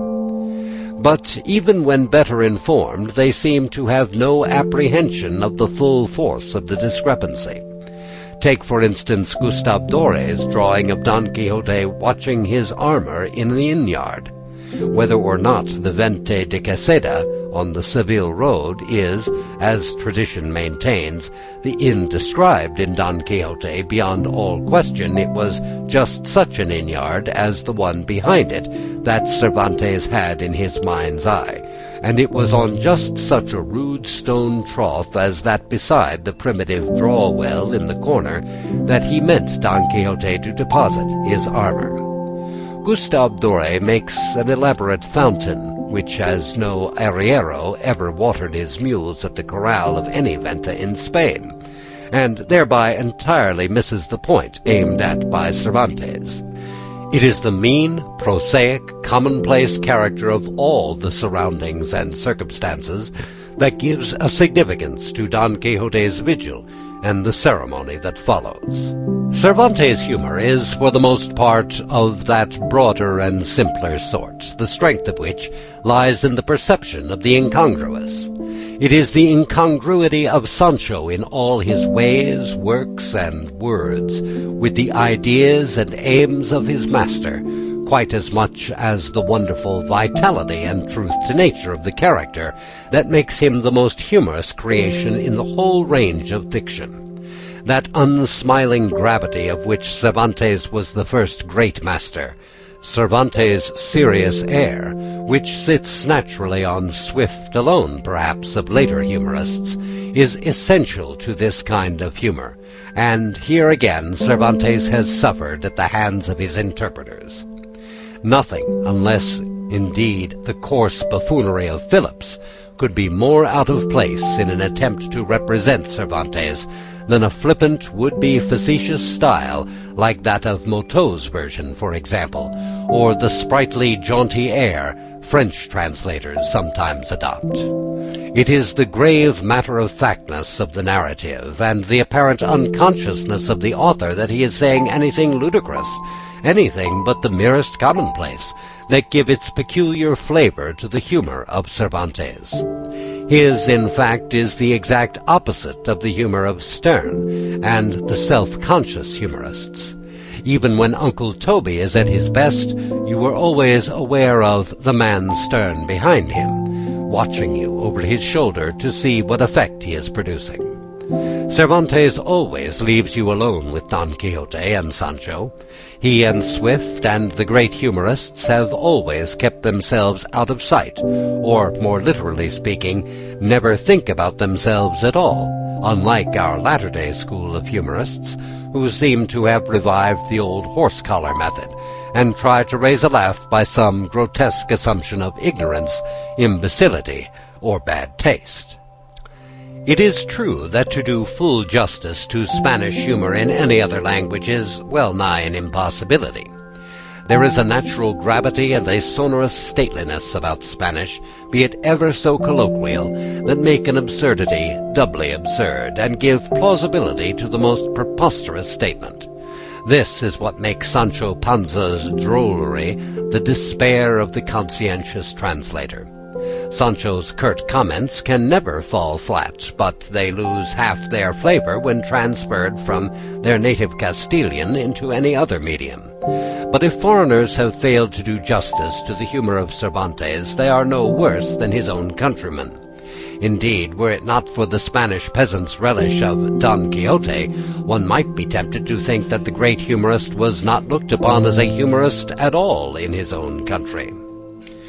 The craze of Don Quixote seems, in some instances, to have communicated itself to his critics, making them see things that are not in the book, and run full tilt at phantoms that have no existence save in their own imaginations. Like a good many critics nowadays, they forget that screams are not criticism, and that it is only vulgar tastes that are influenced by strings and superlatives, three-piled hyperboles, and while they deal in extravagant eulogies, and ascribe all manner of imaginary ideas and qualities to Cervantes, they show no perception of the quality that 99 out of 100 of his readers would rate highest about him, and hold to be the one that raises him above all rivalry. To speak of Don Quixote as if it were merely a humorous book would be a manifest misdescription. Cervantes at times makes it a kind of commonplace book for occasional essays and criticisms, or for the observations and reflections and gathered wisdom of a long and stirring life. It is a mine of shrewd observation on mankind and human nature. Among modern novels there may be, here and there, more elaborate studies of character, but there is no book richer in individualized character. Whatever Coleridge said of Shakespeare in Minimus is true of Cervantes. He never, even for the most temporary purpose, puts forward a lay figure.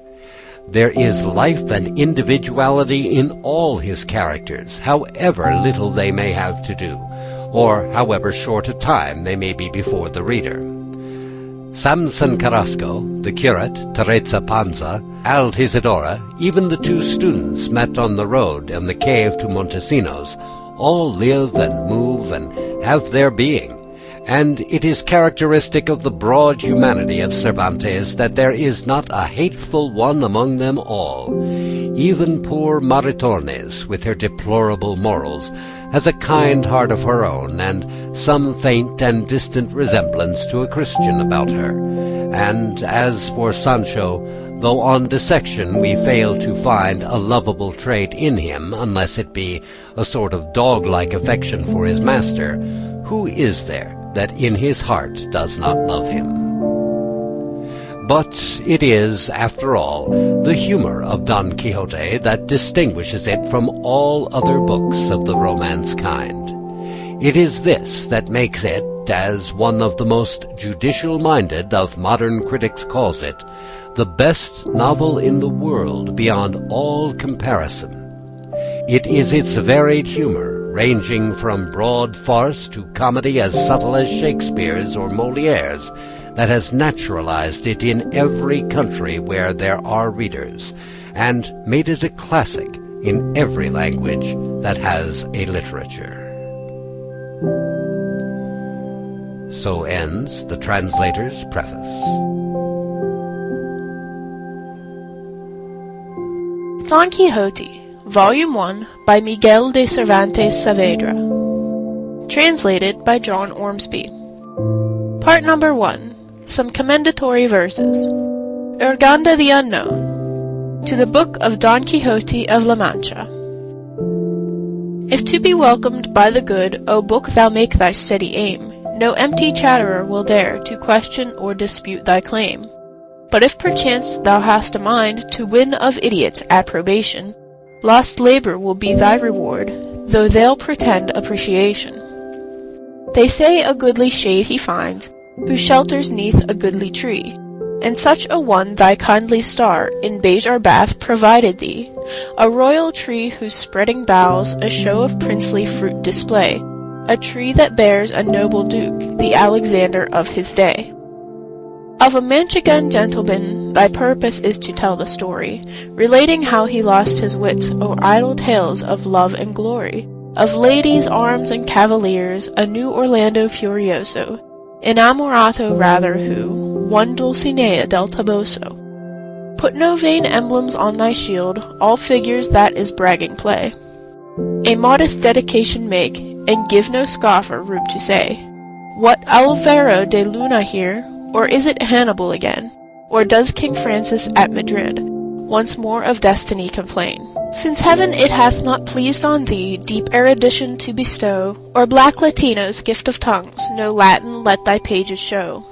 Ape not philosophy or wit, lest one who cannot comprehend make a wry face at thee and ask, why offer flowers to me, my friend? Be not a meddler, no affair of thine the life thy neighbours led. Be prudent, oft the random jest recoils upon the jester's head. Thy constant labour let it be to earn thyself an honest name, for fooleries preserved in print are perpetuity of shame. A further counsel bear in mind, if that thy roof be made of glass, it shows small wit to pick up stones and pelt the people as they pass. Win the attention of the wise and give the thinker food for thought. Whoso indicts frivolities will by but simpletons be sought. Amadis of Gaul to Don Quixote of La Mancha. Sonnet. Thou that didst imitate that life of mine, when I in lonely sadness on the great rock Pena Pobre sat disconsolate, in self-imposed penance there to pine. Thou whose sole beverage was the bitter brine of thine own tears, and who withouten plate of silver, copper, tin in lowly state, off the bare earth and on earth's fruits didst dine, live thou of thine eternal glory sure, so long as on the round of the fourth sphere the bright Apollo shall his courses steer. In thy renown thou shalt remain secure, thy country's name in story shall endure, and thy sage authors stand without a peer. Don Belliani of Greece to Don Quixote of La Mancha. Sonnet. In slashing, hewing, cleaving, word and deed, I was the foremost knight of chivalry, stout, bold, expert as e'er the world did see. Thousands from the oppressor's wrong I freed. Great were my feats, eternal fame their meed. In love I proved my truth and loyalty. The hugest giant was a dwarf for me. Ever to knighthood's laws gave I good heed.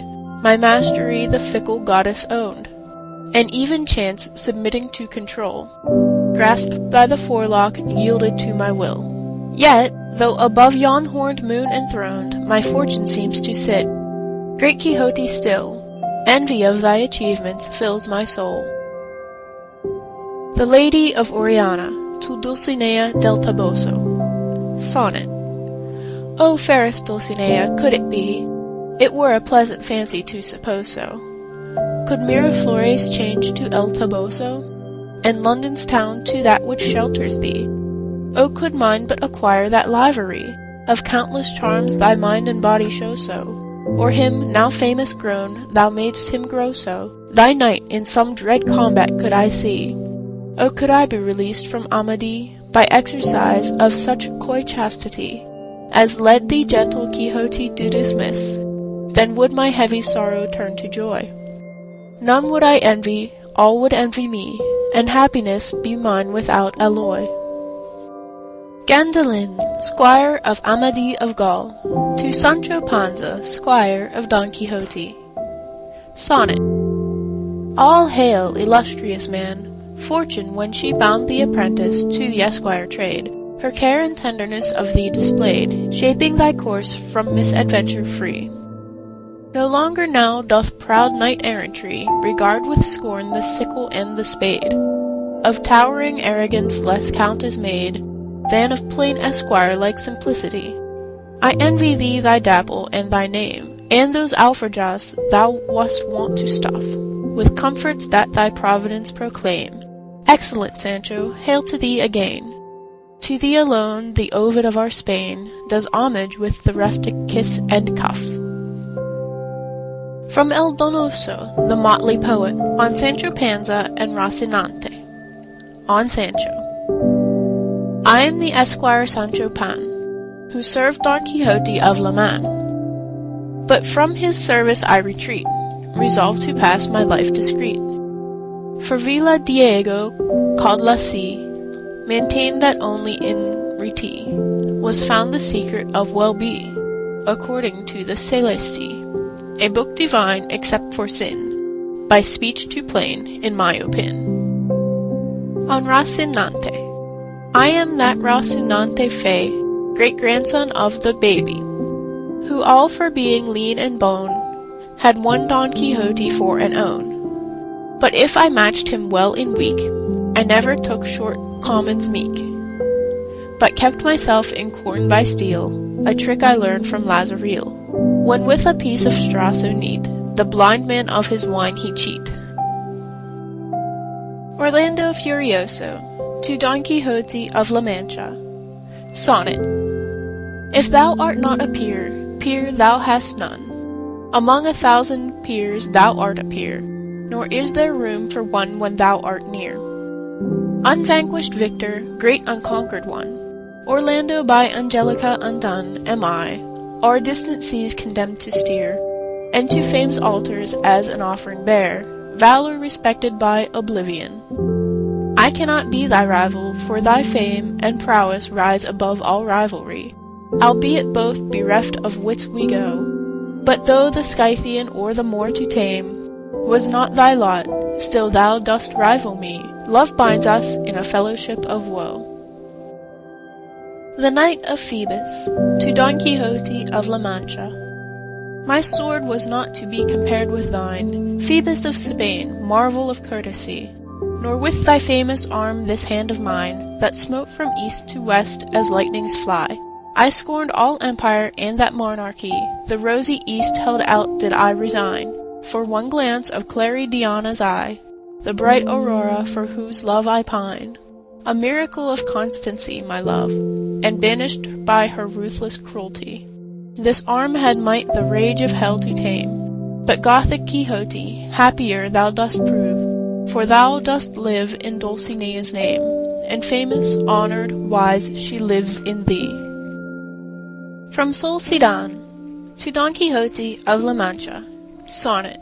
Your fantasies, Sir Quixote, it is true, that crazy brain of yours have quite upset, but aught of base or mean hath never yet been charged by any in reproach to you. Your deeds are open proof in all men's view, for you went forth in justice to abate, and for your pains sore drubbings did you get from many a rascally and ruffian crew. If the fair Dulcinea, your heart's queen, be unrelenting in her cruelty, if still your woe be powerless to move her, in such hard case your comfort let it be, that Sancho was a sorry go-between. A booby he, hard-hearted she, and you no lover.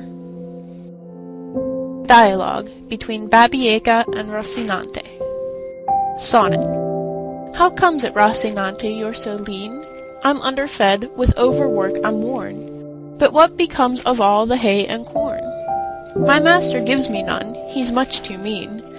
Come, come, you show ill breeding, sir, I ween. 'Tis like an ass your master thus to scorn. He is an ass, will die an ass was born. Why, he's in love, what's plainer to be seen? To be in love is folly? No, great sense. You're metaphysical. From want of food. Rail at the squire, then. Why, what's the good? I might indeed complain of him, I grant ye. But squire or master, what's the difference? They're both as sorry hacks as Rocinante. End of part number 2. Some commendatory verses. Don Quixote, Volume 1, by Miguel de Cervantes Saavedra. Translated by John Ormsby. The author's preface. Idle reader, thou mayst believe me without any oath that I would this book, as it is the child of my brain, were the fairest, gayest, and cleverest that could be imagined. But I could not counteract nature's law, that everything shall beget its like, and what then could this sterile, ill-tilled wit of mine beget but the story of a dry, shriveled, whimsical offspring, full of thoughts of all sorts and such as never came into any other imagination, just what might be begotten in a prison, where every misery is lodged, and every doleful sound makes its dwelling. Tranquillity, a cheerful retreat, pleasant fields, bright skies, murmuring brooks, peace of mind, these are the things that go far to make even the most barren muses fertile, and bring into the world births that fill it with wonder and delight. Sometimes when a father has an ugly, loutish son, the love he bears him so blindfolds his eyes that he does not see his defects, or rather takes them for gifts and charms of mind and body, and talks of them to his friends as wit and grace. I, however, for though I pass for the father, I am but the stepfather to Don Quixote, have no desire to go with the current of custom, or to implore thee, dearest reader, almost with tears in my eyes, as others do, to pardon or excuse the defects thou wilt perceive in this child of mine. Thou art neither its kinsman nor its friend. Thy soul is thy own, and thy will as free as any man's, whate'er he be. Thou art in thine own house, and master of it as much as the king of his taxes, and thou knowest the common saying, under my cloak I kill the king, all which exempts and frees thee from every consideration and obligation, and thou canst say what thou wilt of the story, without fear of being abused for any ill, or rewarded for any good thou mayst say of it.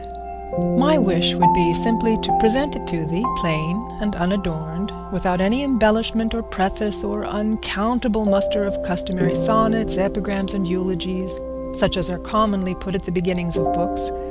For I can tell thee, though composing it cost me some labour, I found none greater than the making of this preface thou art now reading. Many times did I take up my pen to write it, and many did I lay it down again, not knowing what to say. One of these times, as I was pondering with the paper before me, a pen in my ear, my elbow on the desk, and my cheek in my hand, thinking of what I should say, there came in unexpectedly a certain lively, clever friend of mine, who, seeing me so deep in thought, asked the reason, to which I, making no mystery of it, answered that I was thinking of the preface I had to make for the story of Don Quixote, which so troubled me that I had a mind not to make any at all, nor even publish the achievements of so noble a knight. For how could you expect me not to feel uneasy about what that ancient lawgiver they call the public will say when it sees me, after slumbering so many years in the silence of oblivion, coming out now with all my years upon my back, and with a book as dry as a rush, devoid of invention, meagre in style, poor in thoughts, wholly wanting in learning and wisdom, without quotations in the margin, or annotations at the end, after the fashion of other books I see, which, though all fables and profanity, are so full of maxims from Aristotle and Plato and the whole herd of philosophers that they fill the readers with amazement, and convince them that the authors are men of learning, erudition, and eloquence.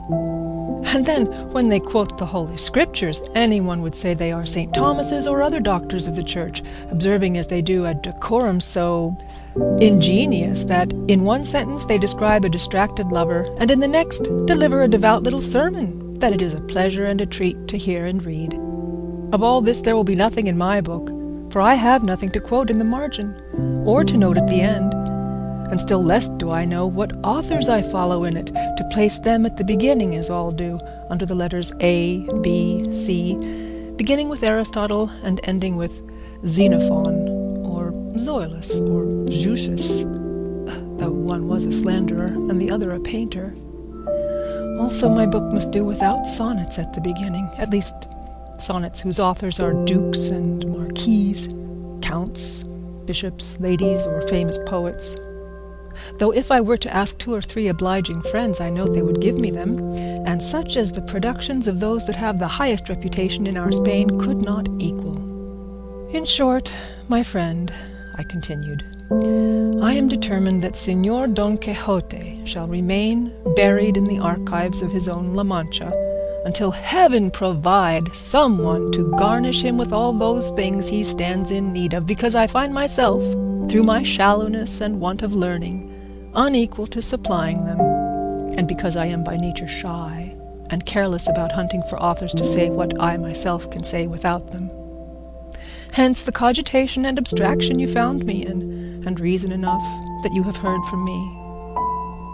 Hearing this, my friend, giving himself a slap on the forehead and breaking into a hearty laugh, exclaimed, "Before God, brother, now I am disabused of an error in which I had been living all this long time I have known you, all through which I have taken you to be shrewd and sensible in all you do.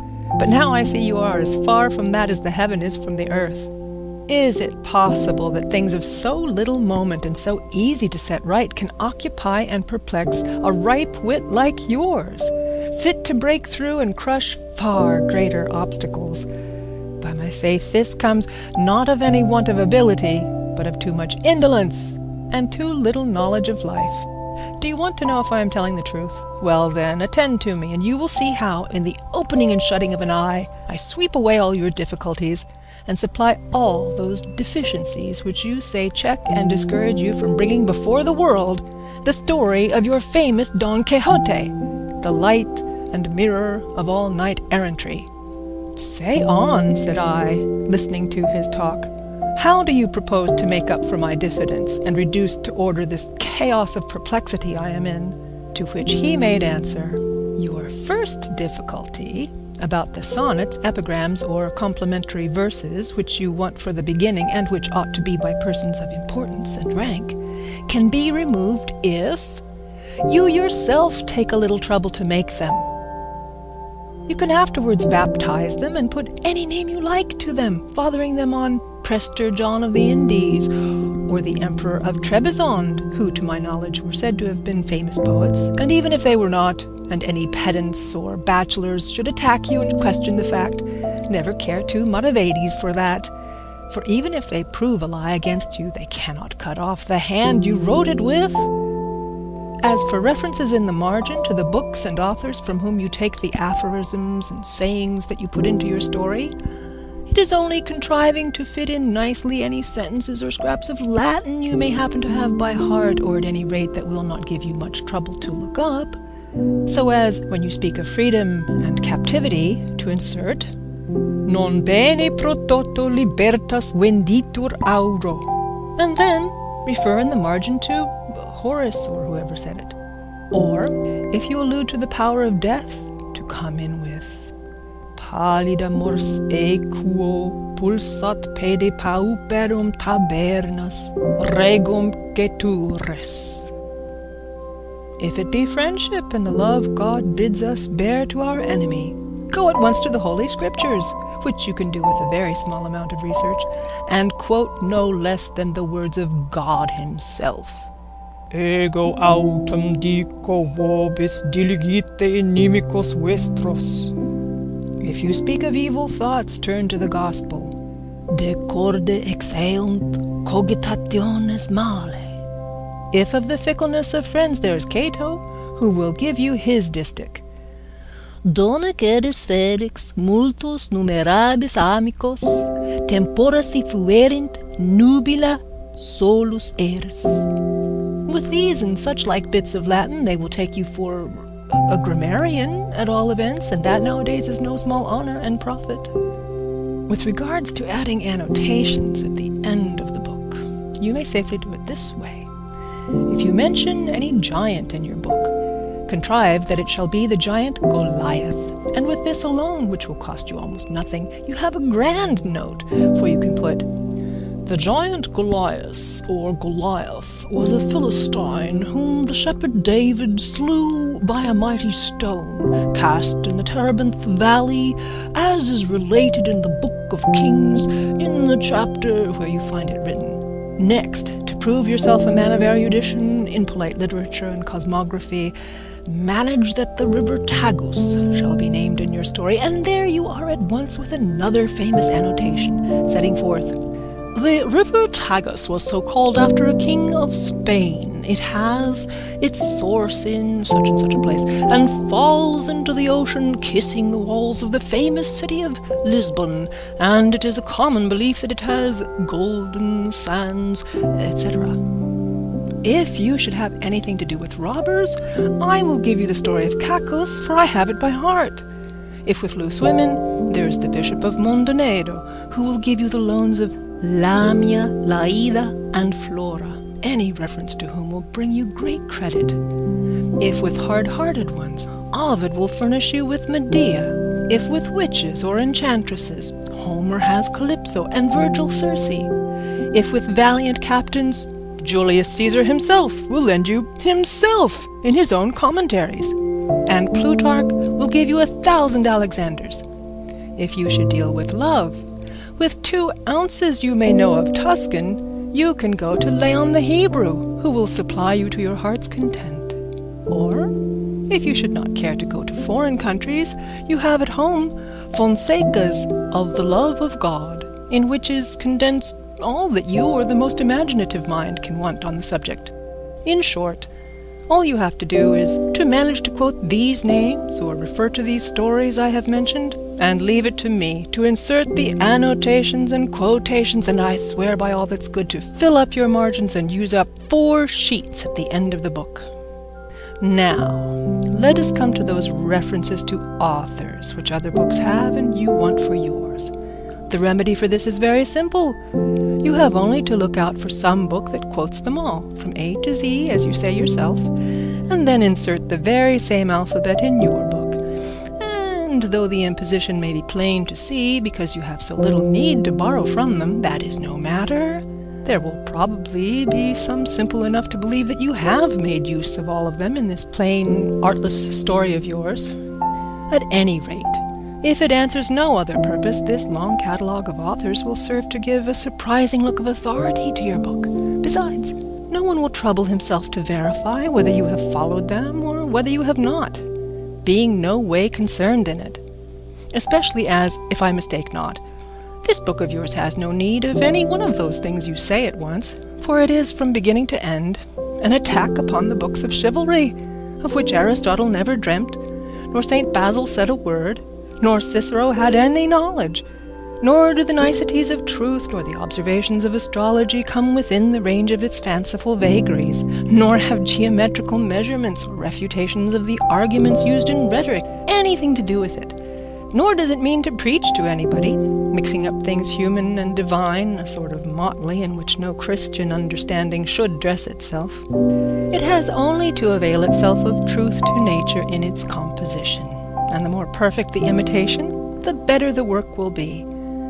And as this piece of yours aims at nothing more than to destroy the authority and influence which books of chivalry have in the world with the public, there is no need for you to go a-begging for aphorisms from philosophers, precepts from Holy Scripture, fables from poets, speeches from orators, or miracles from saints, but merely to take care that your style and diction run musically, pleasantly, and plainly, with clear, proper, and well-placed words, setting forth your purpose to the best of your power, and putting your ideas intelligibly, without confusion or obscurity. Strive, too, that in reading your story the melancholy may be moved to laughter, and the merry made merrier still, that the simple shall not be wearied, that the judicious shall admire the invention, that the grave shall not despise it, nor the wise fail to praise it. Finally, keep your aim fixed on the destruction of that ill-founded edifice of the books of chivalry, hated by some and praised by many more. For if you succeed in this, you will have achieved no small success. In profound silence I listened to what my friend said, and his observations made such an impression on me that, without attempting to question them, I admitted their soundness, and out of them I determined to make this preface, wherein, gentle reader, thou wilt perceive my friend's good sense, my good fortune in finding such an adviser in such a time of need, and what thou hast gained in receiving, without addition or alteration, the story of the famous Don Quixote of La Mancha, who is held by all the inhabitants of the district of the Campo de Montiel to have been the chastest lover and the bravest knight that has, for many years, been seen in that neighborhood. I have no desire to magnify the service I render thee in making thee acquainted with so renowned and honored a knight, but I do desire thy thanks for the acquaintance thou wilt make with the famous Sancho Panza, his squire, in whom, to my thinking, I have given thee, condensed, all the squirely drolleries that are scattered throughout the swarm of the vain books of chivalry. And so may God give thee health and not forget me. Vale. End of author's preface. Don Quixote, Volume 1, by Miguel de Cervantes Saavedra, translated by John Ormsby. Dedication and chapters 1, 2, and 3. Dedication of Volume 1. To the Duke of Bejar, Marquis of Gibraleon, Count of Benalcazar and Banares, Viscount of the Puebla de Alcocer, Master of the towns of Capilla, Curiel, and Burguillos. In belief of the good reception and honors that your Excellency bestows on all sorts of books, as Prince, so inclined to favor good arts, chiefly those who by their nobleness do not submit to the service and bribery of the vulgar, I have determined bringing to light the ingenious gentleman Don Quixote of La Mancha, in shelter of your Excellency's glamorous name, to whom, with the obeisance I owe to such grandeur, I pray to receive it agreeably under his protection, so that in this shadow, though deprived of that pernicious ornament of elegance and erudition that clothe the works composed in the houses of those who know, it dares appear with assurance in the judgment of some who, trespassing the bounds of their own ignorance, use to condemn with more rigor and less justice the writings of others. It is my earnest hope that your Excellency's good counsel in regard to my honorable purpose will not disdain the littleness of so humble a service. Miguel de Cervantes. Volume 1, Chapter 1, which treats of the character and pursuits of the famous gentleman Don Quixote of La Mancha. In a village of La Mancha, the name of which I have no desire to call to mind, there lived not long since one of those gentlemen that keep a lance in the lance rack, an old buckler, a lean hack, and a greyhound for coursing, an olla of rather more beef than mutton, a salad on most nights, scraps on Saturdays, lentils on Fridays, and a pigeon or so extra on Sundays, made away with 3/4 of his income. The rest of it went in a doublet of fine cloth and velvet breeches and shoes to match for holidays, while on weekdays he made a brave figure in his best homespun. He had in his house a housekeeper past 40, a niece under 20, and a lad for the field and marketplace, who used to saddle the hack as well as handle the bill-hook. The age of this gentleman of ours was bordering on 50. He was of a hardy habit, spare, gaunt-featured, a very early riser, and a great sportsman. They will have it his surname was Quijada, or Quesada, for here there is some difference of opinion among the authors who write on the subject, although from reasonable conjectures it seems plain that he was called Quijana. This, however, is of but little importance to our tale. It will be enough not to stray a hair's breadth from the truth in the telling of it. You must know, then, that the above-named gentleman, whenever he was at leisure, which was mostly all the year round, gave himself up to reading books of chivalry with such ardor and avidity that he almost entirely neglected the pursuits of his field sports, and even the management of his property. And to such a pitch did his eagerness and infatuation go that he sold many an acre of tillage land to buy books of chivalry to read, and brought home as many of them as he could get.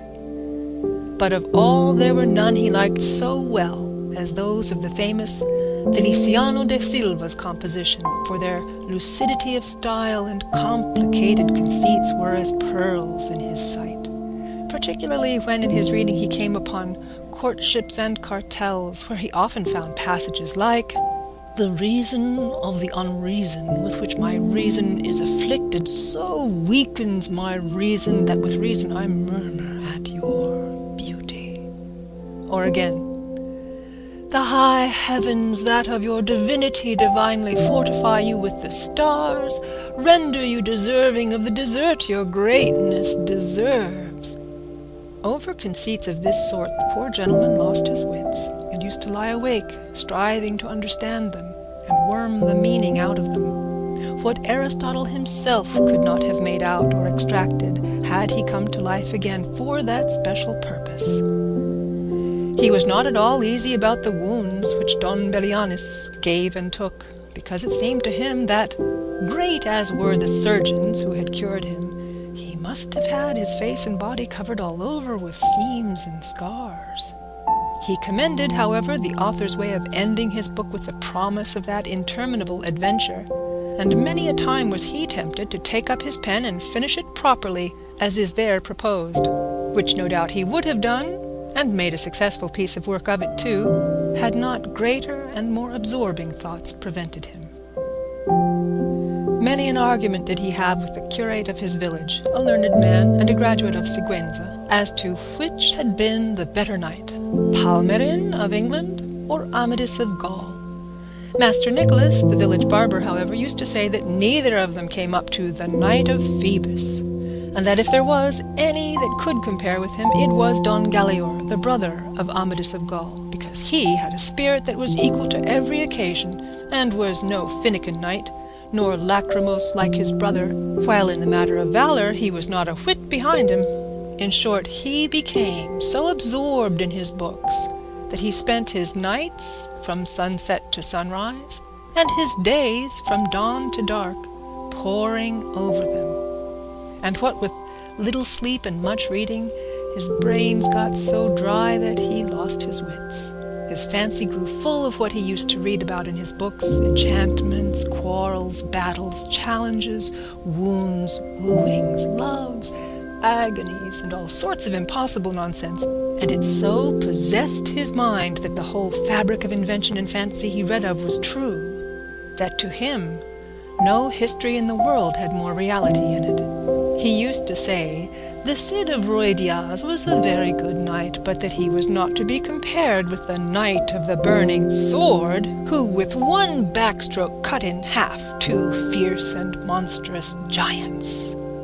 He thought more of Bernardo del Carpio, because at Roncesvalles he slew Roland in spite of enchantments, availing himself of the artifice of Hercules when he strangled Antaeus, the son of Terra, in his arms. He approved highly of the giant Morgante, because although of the giant breed, which is always arrogant and ill-conditioned, he alone was affable and well-bred. But, above all, he admired Reinaldos of Montalban, especially when he saw him sallying forth from his castle and robbing everyone he met, and when, beyond the seas, he stole that image of Mahomet, which, as his history says, was entirely of gold. To have a bout of kicking at that traitor of a Genelon, he would have given his housekeeper, and his niece into the bargain.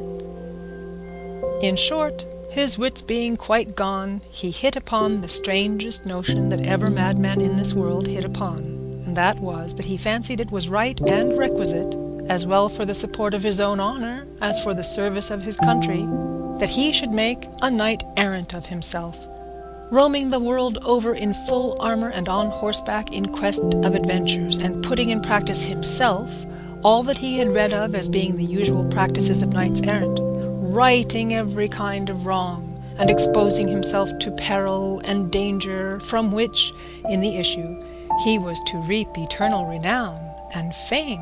Already the poor man saw himself crowned by the might of his arm, Emperor of Trebizond at least. And so, led away by the intense enjoyment he found in these pleasant fancies, he set himself forthwith to put his scheme into execution. The first thing he did was to clean up some armour that had belonged to his great-grandfather, and had been for ages lying forgotten in a corner, eaten with rust and covered with mildew. He scoured and polished it as best he could. but he perceived one great deficit in it, that it had no closed helmet, nothing but a simple morion. This deficiency, however, his ingenuity supplied, for he contrived a kind of half-helmet of pasteboard, which, fitted on to the morion, looked like a whole one. It is true that, in order to see if it was strong and fit to stand a cut, he drew his sword and gave it a couple of slashes, the first of which undid in an instant what had taken him a week to do. The ease with which he had knocked it to pieces disconcerted him somewhat, and to guard against that danger he set to work again fixing bars of iron on the inside until he was satisfied with its strength, and then, not caring to try any more experiments with it, he passed it and adopted it as a helmet of the most perfect construction. He next proceeded to inspect his hack, which, with more quartos than a real, and more blemishes than the steed of Jonela, that tantum pellus et ossa fuit, surpassed in his eyes the Bucephalus of Alexander or the Babieca of the Cid. 4 days were spent in thinking what name to give him, because, as he said to himself, it was not right that a horse belonging to a knight so famous and one with such merits of his own should be without some distinctive name, and he strove to adapt it so as to indicate what he had been before belonging to a knight-errant, and what he then was, for it was only reasonable that, his master taking a new character, he should take a new name, and that it should be a distinguished and full-sounding one, befitting the new order and calling he was about to follow.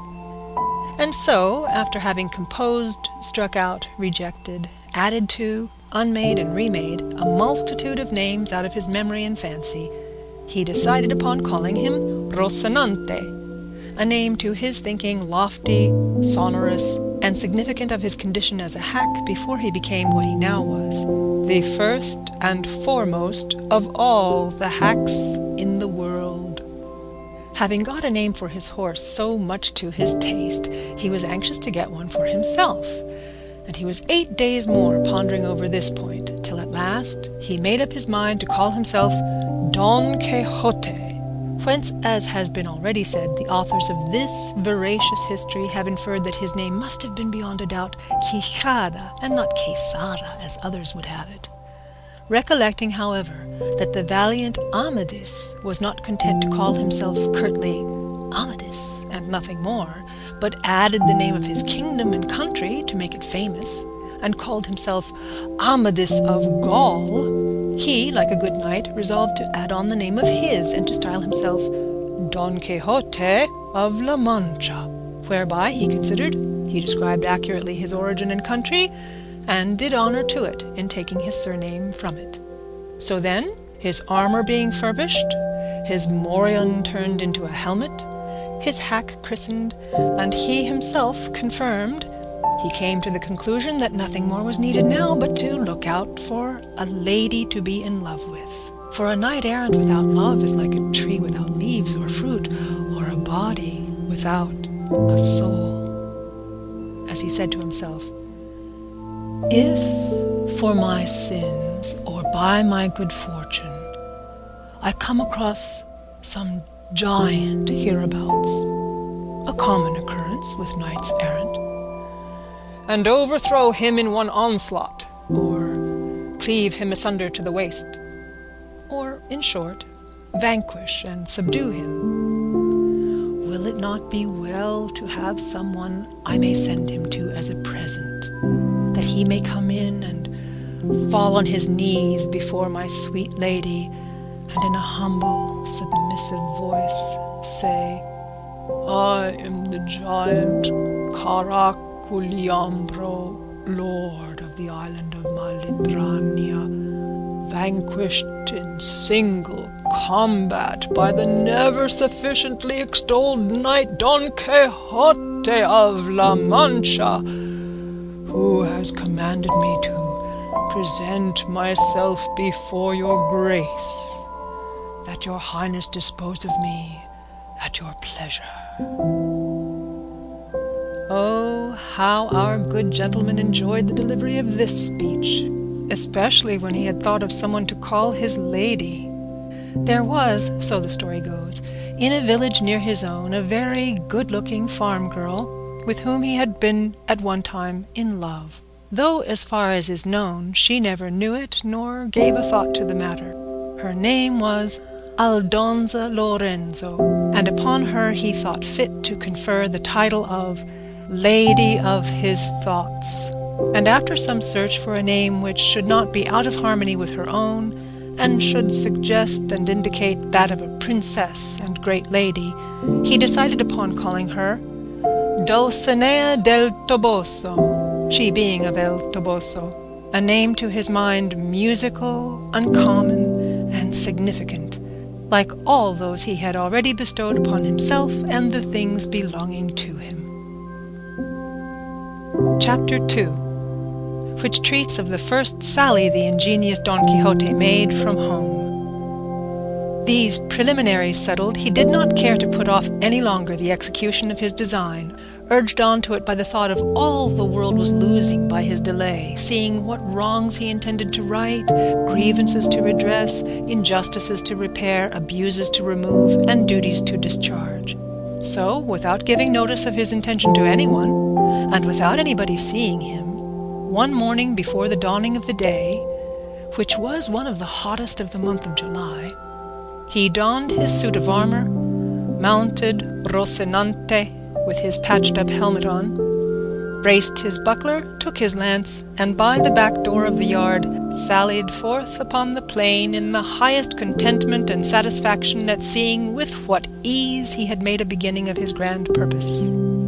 But scarcely did he find himself upon the open plain, when a terrible thought struck him, one all but enough to make him abandon the enterprise at the very outset. It occurred to him that he had not been dubbed a knight, and that according to the law of chivalry he neither could nor ought to bear arms against any knight, and that even if he had been, still he ought, as a novice knight, to wear white armor, without a device upon the shield, until by his prowess he had earned one. These reflections made him waver in his purpose, but his craze being stronger than any reasoning, he made up his mind to have himself dubbed a knight by the first one he came across, following the example of others in the same case, as he had read in the books that brought him to this pass. As for white armor, he resolved on the first opportunity to scour his until it was whiter than an ermine. And so, comforting himself, he pursued his way, taking that which his horse chose. For in this, he believed, lay the essence of adventures. Thus setting out, our new-fledged adventurer paced along, talking to himself and saying, "Who knows but that in time to come, when the veracious history of my famous deeds is made known, the sage who writes it, when he has to set forth my first sally in the early morning, will do it after this fashion. Scarce had the rubicund Apollo spread o'er the face of the broad spacious earth the golden threads of his bright hair.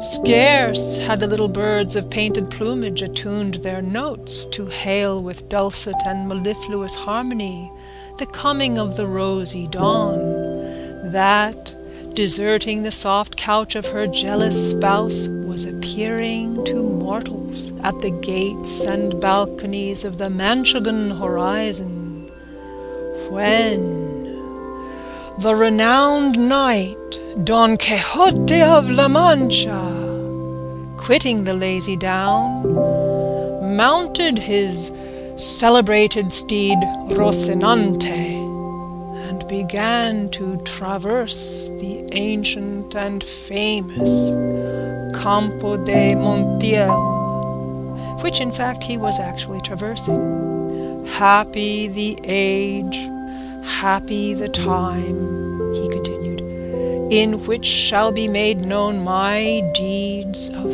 fame, worthy to be moulded in brass, carved in marble, limed in pictures for a memorial forever.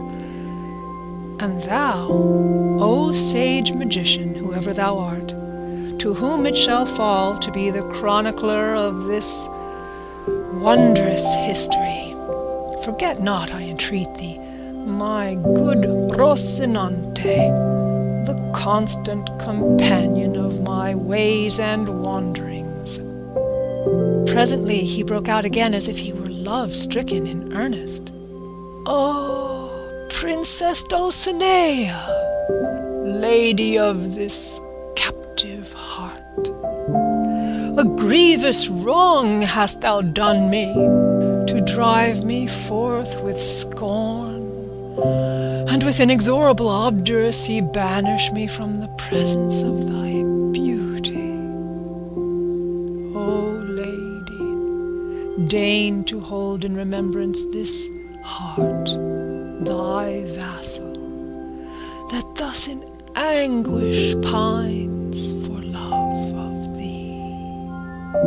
So he went on stringing together these and other absurdities, all in the style of those his books had taught him, imitating their language as well as he could, and all the while he rode so slowly, and the sun mounted so rapidly and with such fervour, that it was enough to melt his brains if he had any. Nearly all day he travelled without anything remarkable happening to him, at which he was in despair, for he was anxious to encounter some one at once upon whom to try the might of his strong arm. Writers there are who say the first adventure he met with was that of Puerto Lapis. Others say it was that of the windmills, but what I have ascertained on this point, and what I have found written in the annals of La Mancha, is that he was on the road all day, and towards nightfall his hack and he found themselves dead tired and hungry, when, looking all around to see if he could discover any castle or shepherd's shanty, where he might refresh himself and relieve his sore wants, he perceived not far out of his road an inn, which was as welcome as a star, guiding him to the portals, if not the palaces, of his redemption, and quickening his pace he reached it just as night was setting in. At the door were standing 2 young women, girls of the district as they call them, on their way to Seville, with some carriers who had chanced to halt that night at the inn. And as, happen what might to our adventurer, everything he saw or imagined seemed to him to be and to happen after the fashion of what he read of, the moment he saw the inn, he pictured it to himself as a castle, with its 4 turrets and pinnacles of shining silver, not forgetting the drawbridge and moat, and all the belongings usually ascribed to castles of the sort. To this inn, which to him seemed a castle, he advanced, and at a short distance from it he checked Rocinante, hoping that some dwarf would show himself upon the battlements, and by sound of trumpet give notice that a knight was approaching the castle. But seeing that they were slow about it, and that Rocinante was in a hurry to reach the stable, he made for the inn door, and perceived the 2 gay damsels who were standing there, and who seemed to him to be 2 fair maidens, or lovely ladies, taking their ease at the castle gate.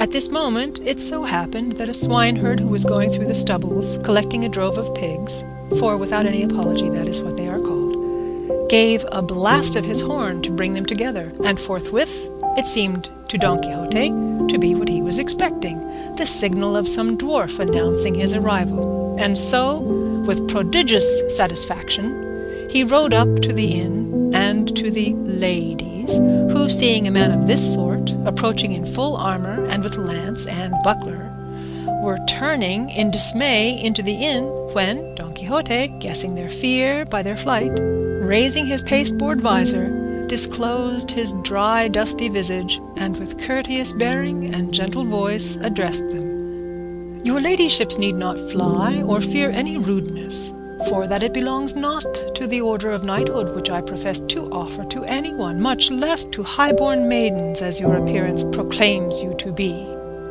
The girls were looking at him and straining their eyes to make out the features which the clumsy visor obscured, but when they heard themselves called maidens, a thing so much out of their line, they could not restrain their laughter, which made Don Quixote wax indignant and say, "Modesty becomes the fair, and moreover laughter that has little cause is great silliness. This, however, I say not to pain or anger you, for my desire is none other than to serve you." The incomprehensible language and the unpromising looks of our cavalier only increased the lady's laughter, and that increased his irritation, and matters might have gone farther if, at that moment, the landlord had not come out, who, being a very fat man, was a very peaceful one. He, seeing this grotesque figure clad in armour that did not match any more than his saddle, bridle, lance, buckler, or corselet, was not at all indisposed to join the damsels in their manifestations of amusement, but, in truth, standing in awe of such a complicated armament, he thought it best to speak him fairly, so he said, "Signor Caballero, if your worship wants lodging, baiting the bed, for there is not one in the inn, there is plenty of everything else here." Don Quixote, observing the respectful bearing of the alcaide of the fortress, for so the innkeeper and inn seemed in his eyes, made answer, "Sir Castellan, for me anything will suffice, for my armour is my only wear, my only rest the fray." The host fancied he called him Castellan because he took him for a worthy of Castile, though he was in fact an Andalusian, and one from the strand of Sanlúcar, as crafty a thief as Cacus, and as full of tricks as a student or a page. "In that case," he said, "your bed is on the flinty rock, your sleep to watch alway. And if so, you may dismount, and safely reckon upon any quantity of sleeplessness under this roof for a 12-month, not to say for a single night."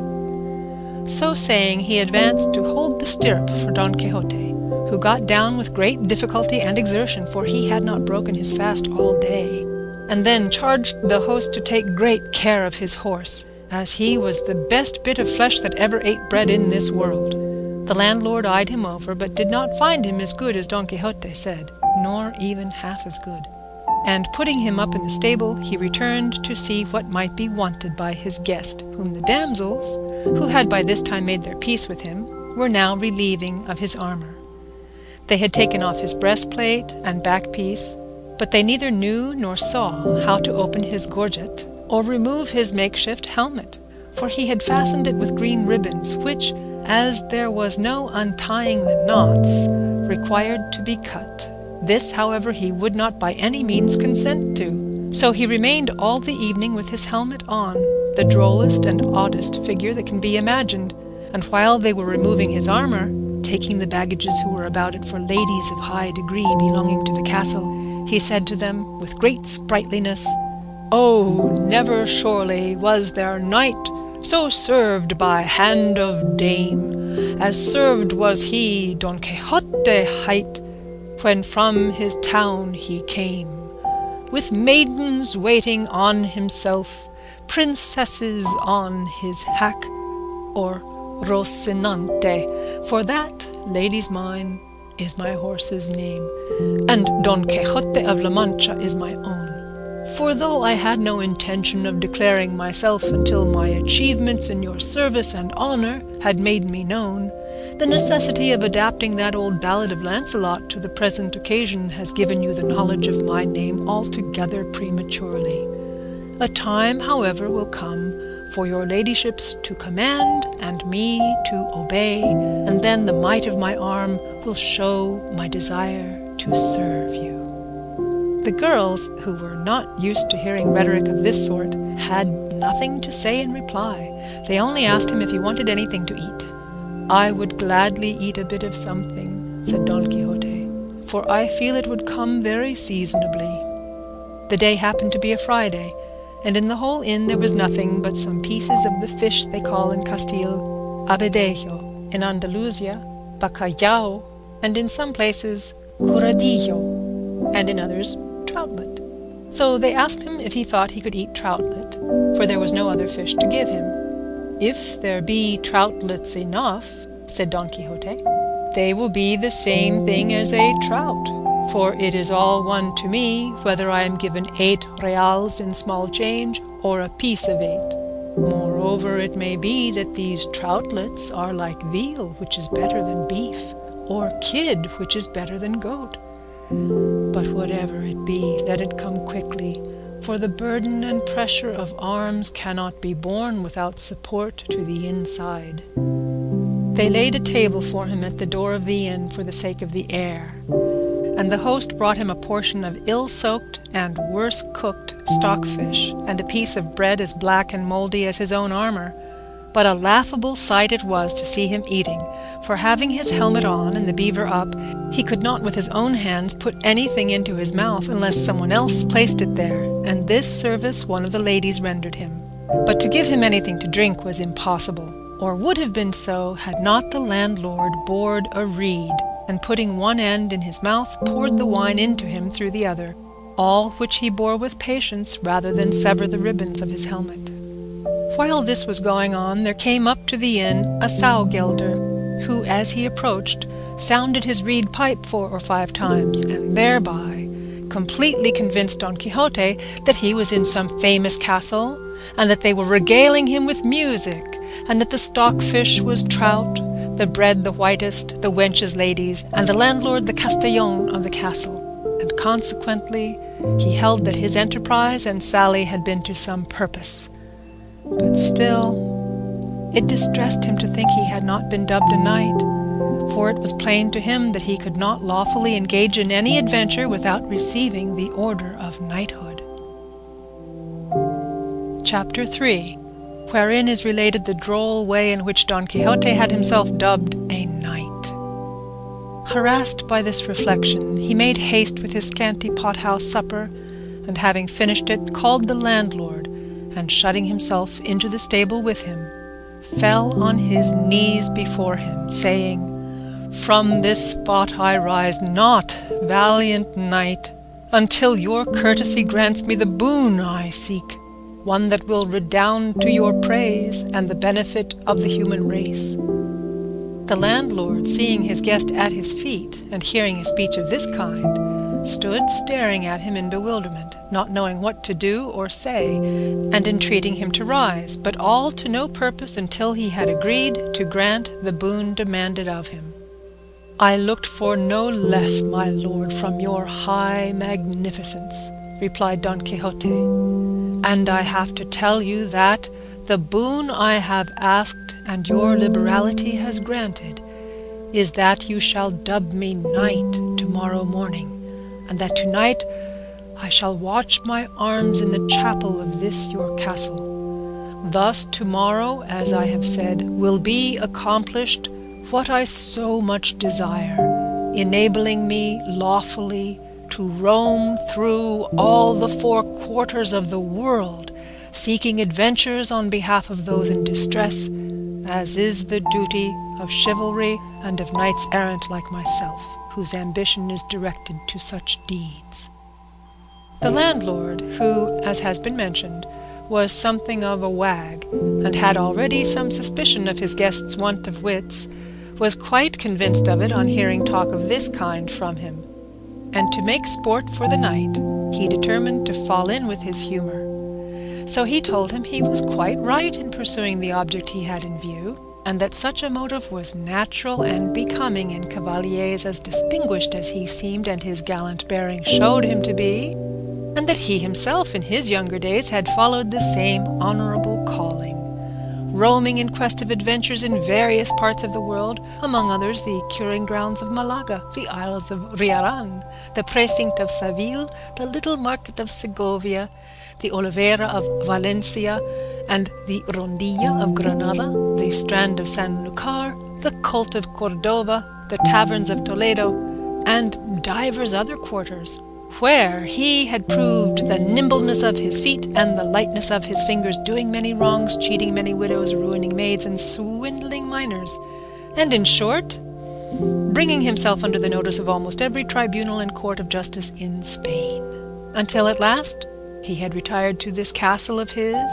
where he was living upon his property and that of others, and where he received all knights errant, of whatever rank or condition they might be, all for the great love he bore them, and that they might share their substance with him. He told him, moreover, that in this castle of his there was no chapel in which he could watch his armour, as it had been pulled down in order to be rebuilt, and that in a case of necessity it might, he knew, be watched anywhere, and he might watch it that night in a courtyard of the castle, and in the morning, God willing, the requisite ceremonies might be performed so as to have him dubbed a knight, and so thoroughly dubbed that nobody could be more so.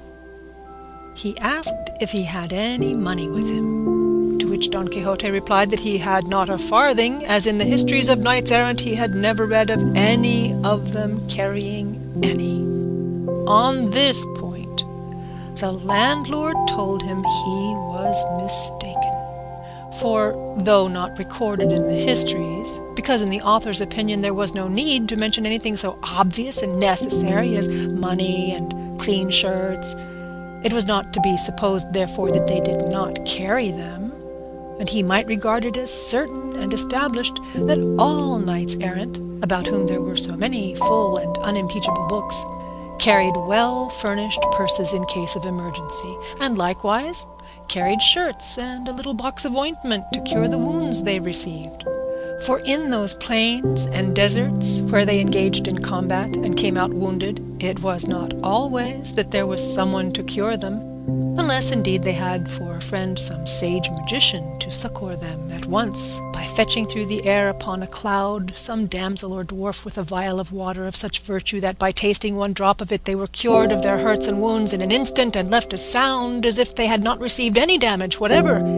But in case this should not occur, the knights of old took care to see that their squires were provided with money and other requisites, such as lint and ointments for healing purposes.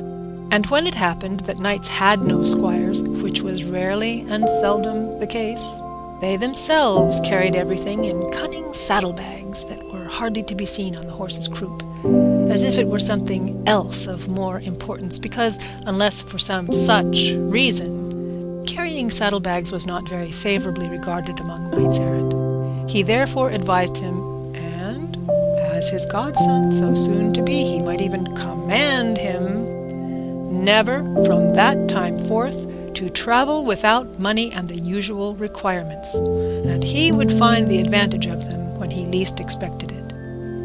Don Quixote promised to follow his advice scrupulously, and it was arranged forthwith that he should watch his armour in a large yard at one side of the inn. So, collecting it all together, Don Quixote placed it on a trough that stood by the side of a well, and, bracing his buckler on his arm, he grasped his lance and began, with a stately air, to march up and down in front of the trough. And as he began his march, night began to fall. The landlord told all the people who were in the inn about the craze of his guest, the watching of the armour, and the dubbing ceremony he contemplated. Full of wonder at so strange a form of madness, they flocked to see it from a distance, and observed with what composure he sometimes paced up and down, or sometimes, leaning on his lance, gazed on his armour without taking his eyes off it for ever so long. And as the night closed in, with a light from the moon so brilliant that it might vie with his that lent it, everything the novice knight did was plainly seen by all. Meanwhile, one of the carriers who were in the inn thought fit to water his team, and it was necessary to remove Don Quixote's armour as it lay on the trough. But he, seeing the other approach, hailed him in a loud voice, "O thou, whoever thou art, rash knight that comest to lay hands on the armour of the most valorous errant that ever girt on sword, have a care what thou dost. Touch it not unless thou wouldst lay down thy life as the penalty of thy rashness." The carrier gave no heed to these words, and he would have done better to heed them if he had been heedful of his health, but, seizing it by the straps, flung the armour some distance from him. Seeing this, Don Quixote raised his eyes to heaven, and fixing his thoughts apparently upon his lady Dulcinea, exclaimed, "Aid me, lady mine, in this the first encounter that presents itself to this breast which thou holdest in subjection. Let not thy favour and protection fail me in this first jeopardy." And with these words, and others to the same purpose, Dropping his buckler, he lifted his lance with both hands, and with it smote such a blow on the carrier's head that he stretched him on the ground, so stunned that had he followed it up with a second, there would have been no need of a surgeon to cure him. This done, he picked up his armor and returned to his beat with the same serenity as before. Shortly after this, another, not knowing what had happened, for the carrier still lay senseless, came with the same object of giving water to his mules, and was proceeding to remove the armor in order to clear the trough, when Don Quixote, without uttering a word or imploring aid from anyone, once more dropped his buckler, and once more lifted his lance, and without actually breaking the second carrier's head into pieces, made more than 3 of it, for he laid it open in 4. At the noise, all the people of the inn ran to the spot, and among them the landlord. Seeing this, Don Quixote braced his buckler on his arm, and with his hand on his sword exclaimed, "O Lady of beauty, strength and support of my faint heart, it is time for thee to turn the eyes of thy greatness on this thy captive knight on the brink of so mighty an adventure." By this he felt himself so inspired that he would not have flinched if all the carriers in the world had assailed him. The comrades of the wounded, perceiving the plight they were in, began from a distance to shower stones on Don Quixote, who screened himself as best he could with his buckler, not daring to quit the trough and leave his armor unprotected. The landlord shouted to them to leave him alone, for he had already told them he was mad, and as a madman he would not be accountable, even if he killed them all. Still louder shouted Don Quixote, calling them knaves and traitors, and the lord of the castle, who allowed knights errant to be treated in this fashion, a villain and a low-born knight, whom, had he received the order of knighthood, he would call to account for his treachery. "But of you," he cried, "base and vile rabble, I make no account. Fling, strike, come on, do all ye can against me, ye shall see what the reward of your folly and insolence will be." This he uttered with so much spirit and boldness that he filled his assailants with a terrible fear, and as much for this reason as at the persuasion of the landlord, they left off stoning him, and he allowed them to carry off the wounded, and with the same calmness and composure as before, resumed the watch over his armor. But these freaks of his guest were not much to the liking of the landlord, so he determined to cut matters short, and confer upon him at once the unlucky order of knighthood before any further misadventure could occur. So going up to him, he apologized for the rudeness which, without his knowledge, had been offered to him by these low people, who, however, had been well punished for their audacity. As he had already told him, he said, there was no chapel in the castle, nor was it needed for what remained to be done, for, as he understood the ceremonial of the order, the whole point of being dubbed a knight lay in the accolade and in the slap on the shoulder, and that could be administered in the middle of a field, and that he had now done all that was needful as to watching the armor, for all requirements were satisfied by a watch of 2 hours only, while he had been more than 4 about it. Don Quixote believed it all, and told him he stood there ready to obey him, and to make an end of it with as much despatch as possible. For if he were again attacked, and felt himself to be dubbed a knight, he would not, he thought, leave a soul alive in the castle, except such as out of respect he might spare at his bidding.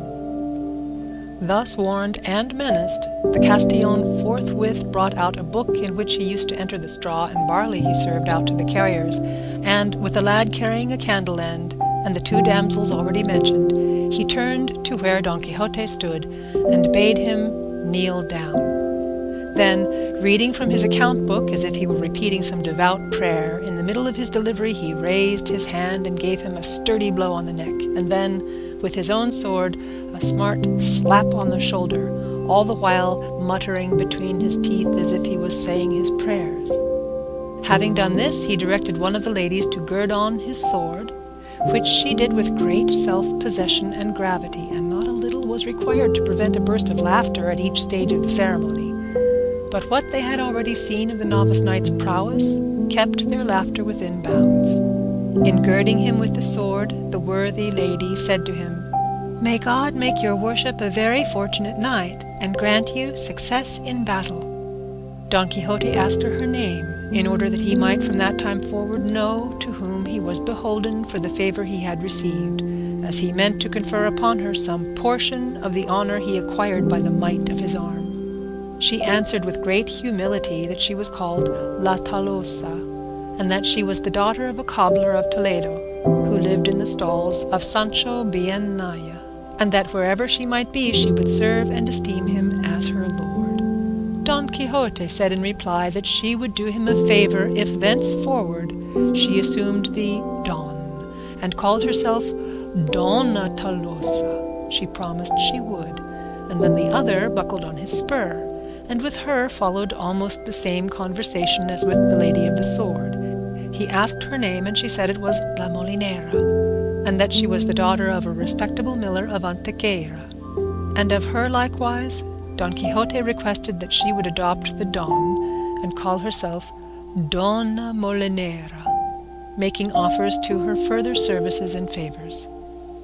Having thus, with hot haste and speed, brought to a conclusion these never till now seen ceremonies, Don Quixote was on thorns until he saw himself on horseback sallying forth in quest of adventures, and saddling Rocinante at once he mounted, and, embracing his host, as he returned thanks for his kindness in knighting him, he addressed him in language so extraordinary that it is impossible to convey an idea of it or report it. The landlord, to get him out of the inn, replied with no less rhetoric, though with shorter words, and without calling upon him to pay the reckoning, let him go with a Godspeed. End of Chapter 3, Volume 1.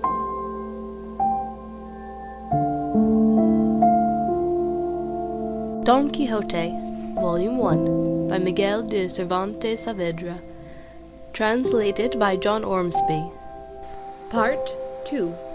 Chapters 4 through 5. Chapter 4. Of what happened to our knight when he left the inn. Day was dawning when Don Quixote quitted the inn, so happy, so gay, so exhilarated at finding himself now dubbed a knight, that his joy was like to burst his horse girths.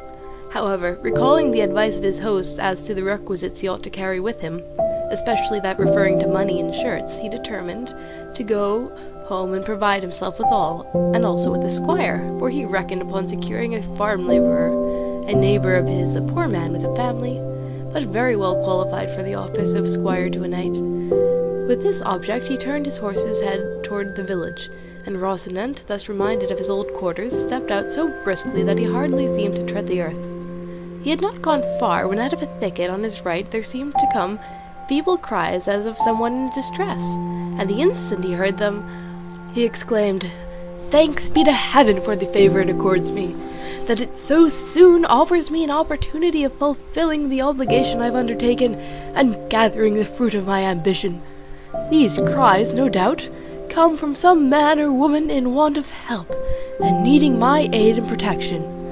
And wheeling, he turned Rocinante in the direction where the cries seemed to proceed.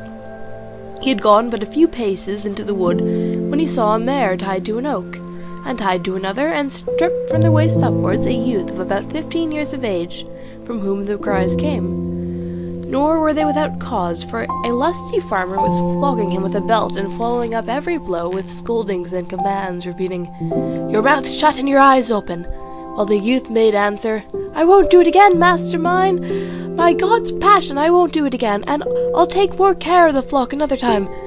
Seeing what was going on, Don Quixote said in an angry voice, "Discourteous knight, it ill becomes you to assail one who cannot defend himself. Mount your steed and take your lance," for there was a lance leaning against the oak to which the mare was tied, "and I will make you know that you are behaving as a coward." The farmer, seeing before him this figure in full armour, brandishing a lance over his head, gave himself up for dead, and made answer meekly, "Sir knight, this youth that I am chastising is my servant, employed by me to watch a flock of sheep, that I have hard by, and he is so careless that I lose one every day, and when I punish him for his carelessness and knavery, he says I do it out of niggardliness, to escape paying him the wages I owe him, and before God and on my soul he lies." "Lies before me, base clown," said Don Quixote.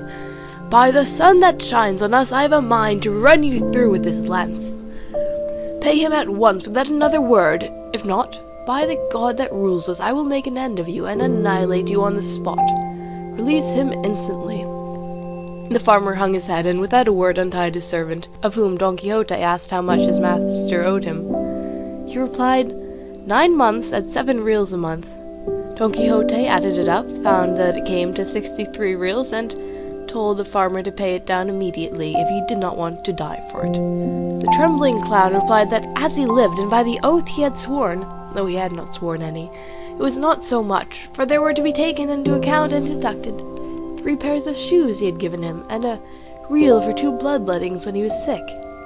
"All that is very well," said Don Quixote, "but let the shoes and the bloodlettings stand as a set-off against the blows you have given him without any cause. For if he spoiled the leather of the shoes you paid for, you have damaged that of his body, and if the barber took blood from him when he was sick, you have drawn it when he was sound. So on that score he owes you nothing. The difficulty is, Sir Knight, that I have no money here. Let Andres come home with me, and I will pay him all, reel by reel." "I go with him," said the youth. "Nay, God forbid! No, señor, not for the world, for once alone with me he would ray me like a Saint Bartholomew." "He will do nothing of the kind," said Don Quixote.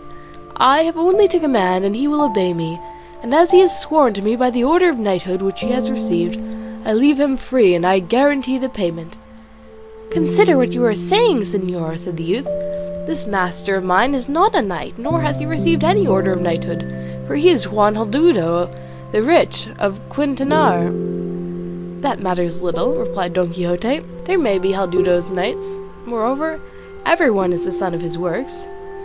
"That is true," said Andres, "but this master of mine, of what works is he the son, when he refuses me the wages of my sweat and labour?"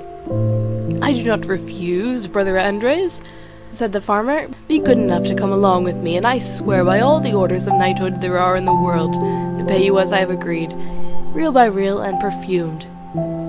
"For the perfumery I excuse you," said Don Quixote, "but give it to him in reels, and I shall be satisfied, and see that you do as you have sworn. If not, by the same oath I swear to come back and hunt you out and punish you. And I shall find you, though you should lie closer than a lizard. And if you desire to know who it is lays this command upon you, that you be more firmly bound to obey it, know that I am the valorous Don Quixote of La Mancha, the undoer of wrongs and injustices, and so God be with you, and keep in mind what you have promised and sworn under those penalties that have already been declared to you." So saying, he gave Rocinante the spur, and was soon out of reach. The farmer followed him with his eyes, and when he saw that he had cleared the wood and was no longer in sight, he turned to his boy Andres and said, "Come here, my son, I want to pay you what I owe you, as that undoer of wrongs has commanded me." "My oath on it," said Andres, "your worship will be well advised to obey the command of that good knight. May he live 1,000 years, for as he is a valiant and just judge by rock, if you do not pay me, he will come back and do as he said." "My oath on it too," said the farmer, "but as I have a strong affection for you, I want to add to the debt in order to add to the payment." And seizing him by the arm, he tied him up again and gave him such a flogging that he left him for dead. "Now, Master Andres," said the farmer, "call on the undoer of wrongs. You will find he won't undo that, though I am not sure that I have quite done with you, for I have a good mind to flay you alive." But at last he untied him and gave him leave to look for his judge in order to put the sentence pronounced into execution. Andres went off rather down in the mouth, swearing he would go look for the valiant Don Quixote of La Mancha and tell him exactly what had happened, and that all would have to be repaid him sevenfold. But for all that he went off weeping while his master stood laughing. Thus did the valiant Don Quixote right that wrong, and thoroughly satisfied with what had taken place, as he considered he had made a very happy and noble beginning with his knighthood, he took the road towards his village in perfect self-content, saying in a low voice, Well mayst thou this day call thyself fortunate above all on earth, O Dulcinea del Toboso, fairest of the fair, since it has fallen to thy lot to hold subject and submissive to thy full will and pleasure a knight so renowned as is and will be Don Quixote of La Mancha, who, as all the world knows, yesterday received the order of knighthood, and hath today righted the greatest wrong and grievance that ever injustice conceived and cruelty perpetrated, who hath today plucked the rod from the hand of yonder ruthless oppressor, so wantonly lashing that tender child. He now came to a road branching in 4 directions, and immediately he was reminded of those crossroads where knight-errants used to stop to consider which road they should take. In imitation of them he halted for a while, and, after having deeply considered it, he gave Rocinante his head, submitting his own will to that of his hack, who followed out his first intention, which was to make straight for his own stable. After he had gone about 2 miles, Don Quixote perceived a large party of people who, as afterwards appeared, were some Toledo traders, on their way to buy silk at Murcia.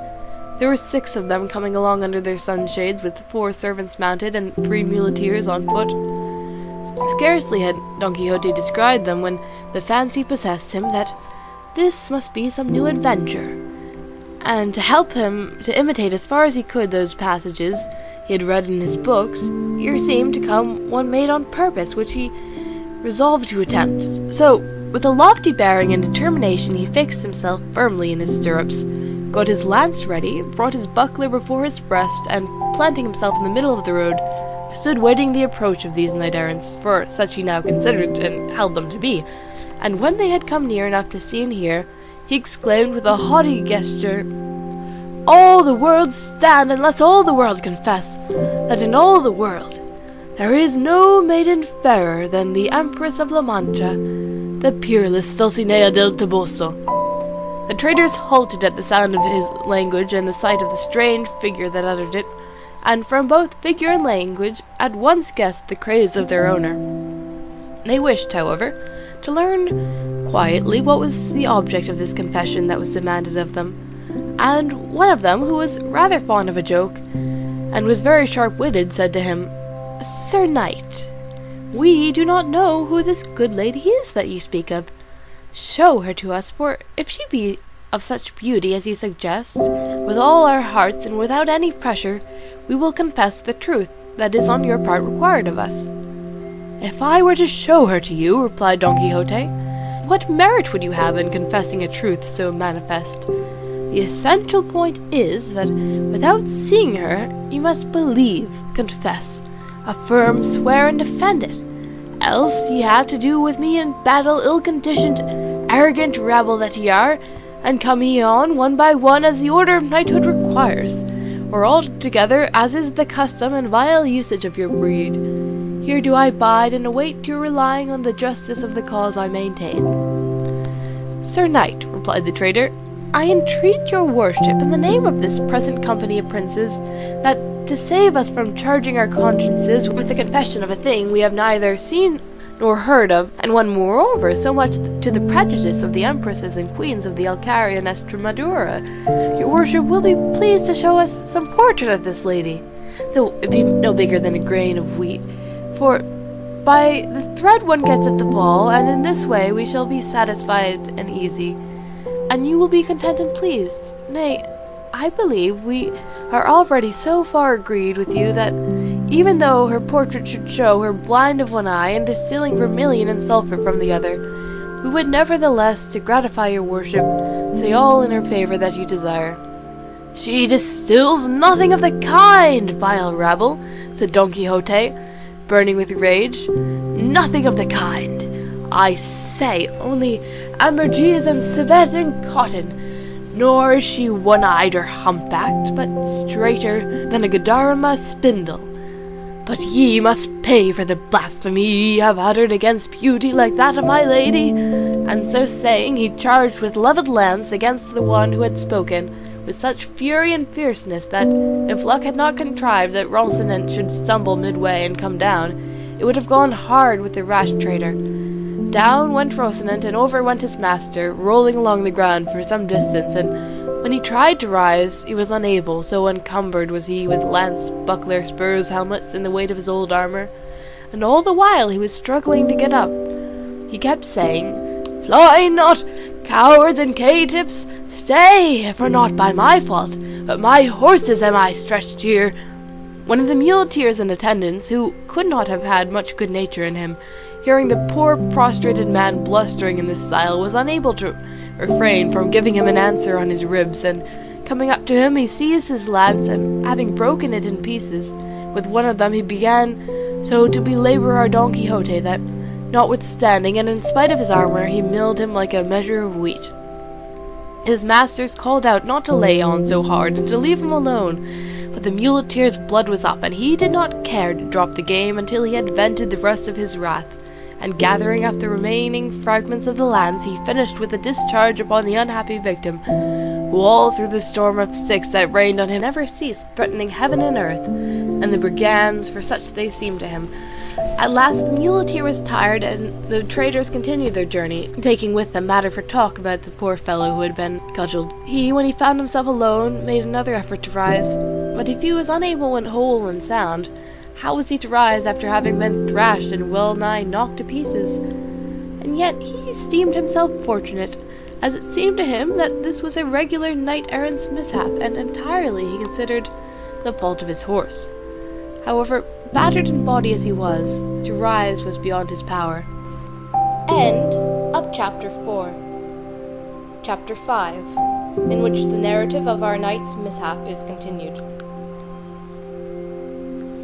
Finding, then, that in fact he could not move, he thought himself of having recourse to his usual remedy, which was to think of some passage in his books, and his craze brought to his mind that about Baldwin and the Marquis of Mantua, when Carlotta left him wounded on the mountainside, a story known by heart by the children, not forgotten by the young man, and lauded and even believed by the old folks, and for all that, not a whit truer than the miracles of Mohammed.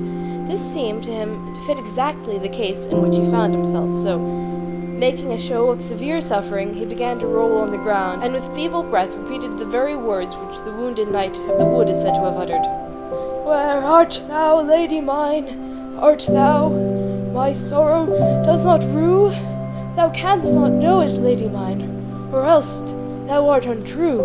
And so he went on with the ballad, as far as the lines, "O noble Marquis of Mantua, my uncle and liege lord." As chance would have it, when he got to this line, there happened to come a peasant from his own village, a neighbour of his, who had been with a load of wheat to the mill, and seeing the man stretched there, came up to him and asked him who he was, and what was the matter of him that he complained so dolefully. Don Quixote was firmly persuaded that this was the Marquis of Mantua, his uncle, so the only answer he made was to go on with his ballad, in which he told the tale of his misfortune and the loves of the emperor's son and his wife, all exactly as the ballad sings it. The peasant stood amazed at hearing such nonsense, and relieving him of the visor, already battered to pieces by blows, he wiped his face, which was covered with dust, and as soon as he had done so, he recognized him and said, "Señor Quixada," for so he appears to have been called when he was in his senses and had not changed from a quiet country gentleman into a knight-errant. "Who has brought your worship to this pass?" But to all questions the other only went on with his ballad. Seeing this, the good man removed as well as he could his breastplate and back-piece, to see if he had any wound, but he could perceive no blood nor any mark anywhere. He then contrived to raise him from the ground, and with no little difficulty hoisted him upon his ass, which seemed to him to be the easiest mount for him, and, collecting the arms, even to the splinters of the lance, he tied them on to Rocinante, and leading him by the bridle and the ass by the halter, he took the road for the village. Very sad to hear what absurd stuff Don Quixote was talking. Nor was Don Quixote less so, for what with blows and bruises he could not sit upright on the ass, and from time to time he set up sighs to heaven, so that once more he drove the peasant to ask what ailed him. And it could have been only the devil himself that put into his head tales to match his own adventures, for now, forgetting Baldwin, he bethought himself of the Moor Abendares, when the Alcaide of Antequera, Rodrigo de Narvaez, took him prisoner and carried him away to his castle, so that when the peasant asked him again how he was and what ailed him, he gave him for reply the same words and phrases that the captive Ambindarare gave to Rodrigo de Narvaez, just as he had read the story in Diana of George de Montemayor, where it is applying it to his own case so aptly that the peasant went along cursing his fate that he had to listen to such a lot of nonsense, from which, however, he came to the conclusion that his neighbour was mad, and so made all haste to reach the village to escape the wearisomeness of this harangue of Don Quixote's, who, at the end of it, said, "Señor Don Rodrigo de Narvaez, your worship must know that this fair Zarifa I have mentioned is now the lovely Dulcinea del Toboso, for whom I have done and doing and will do the most famous deeds of chivalry that in this world have been seen, are to be seen, or ever shall be seen." To this the peasant answered, "Señor, sinner that I am, cannot your worship see that I am not Don Rodrigo de Narvaez, nor the Marquis of Mancha, but Pedro Alonso, your neighbor, and that your worship is neither Baldwin nor Abendare, but the worthy gentleman, Señor Quixote?" "I know who I am," replied Don Quixote, "and I know that I may be not only those I have named, but all the 12 peers of France, and even all the 9 worthies, since my achievements surpass all they have done altogether, and each of them on his own account." With this talk and more of the same kind, they reached the village just as night was beginning to fall, and the peasant waited until it was a little later, that the belaboured gentleman might not be seen riding in such a miserable trim. When it was what seemed to him the proper time, he entered the village and went to Don Quixote's house, which he found all in confusion, and there were the curate and the village barber, who were great friends of Don Quixote, and his housekeeper was saying to them in a loud voice, "What does your worship think can have befallen my master, Señor Licentiate Pero Pere?" For so the curate was called. "It is 3 days now since anything has been seen of him, or hack, or the buckler, lance, or armor. Miserable me, I am certain of it, and it is as true as that I was born to die, that these accursed books of chivalry he has, and has got into the way of reading so constantly, have upset his reason. For now I remember having often heard him say to himself that he would turn knight-errant, and go all over the world in quest of adventures. To the devil and Barabbas with such books, that have brought to ruin in this way the finest understanding there was in all of La Mancha." The niece said the same and more.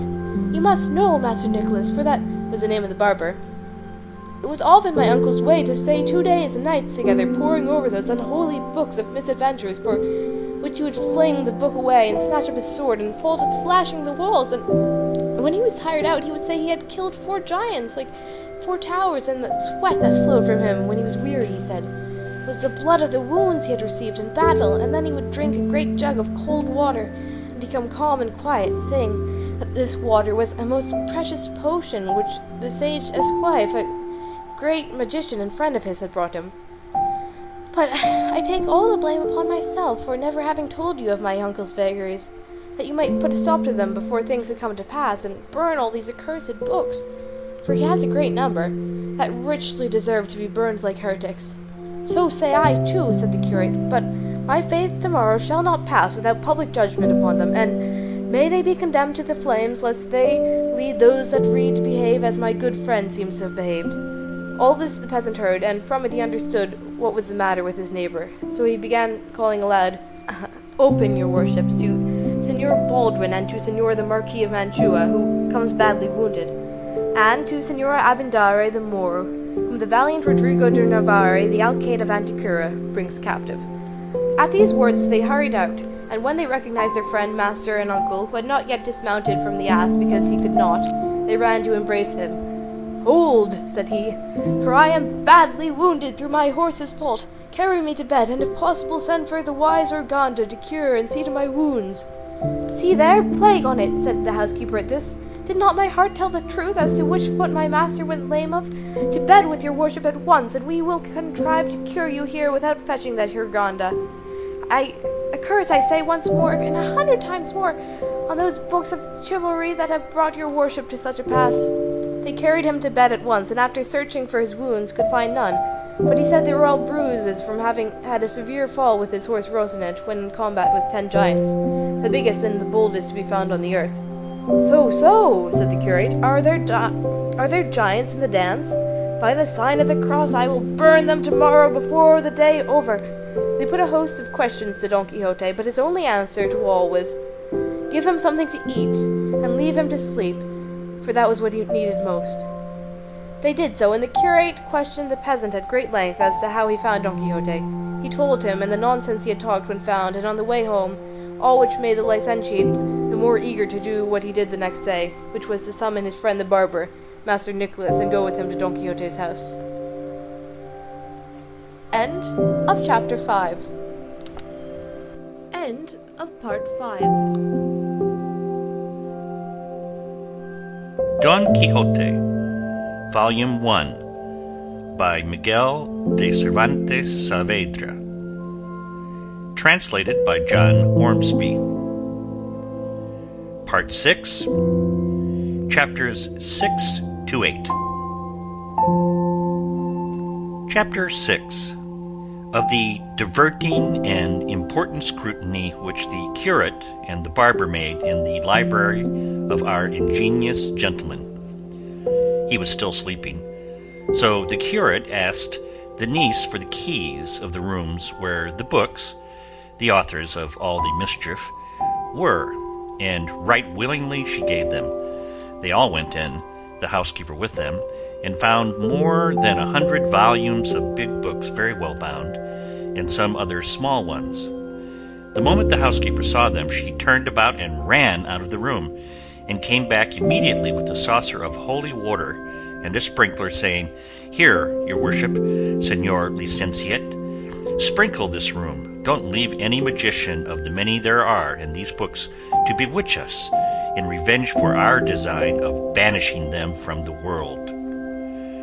The simplicity of the housekeeper made the licentiate laugh, and he directed the barber to give him the books one by one to see what they were about, as there might be some to be found among them that did not deserve the penalty of fire. "No," said the niece, "there is no reason for showing mercy to any of them. They have every one of them done mischief. Better fling them out of the window into the court and make a pile of them and set fire to them, or else carry them into the yard, and there a bonfire can be made without the smoke giving any annoyance." The housekeeper said the same, so eager were they both for the slaughter of those innocents, but the curate would not agree to it without first reading, at any rate, the titles. The first that Master Nicholas put into his hand was the 4 books of Amadis of Gaul. "This seems a mysterious thing," says the curate, "for, as I have heard say, this was the first book of chivalry printed in Spain, and from this all the others derived their birth and origin. So it seems to me that we ought inexorably to condemn it to the flames as the founder of so vile a sect."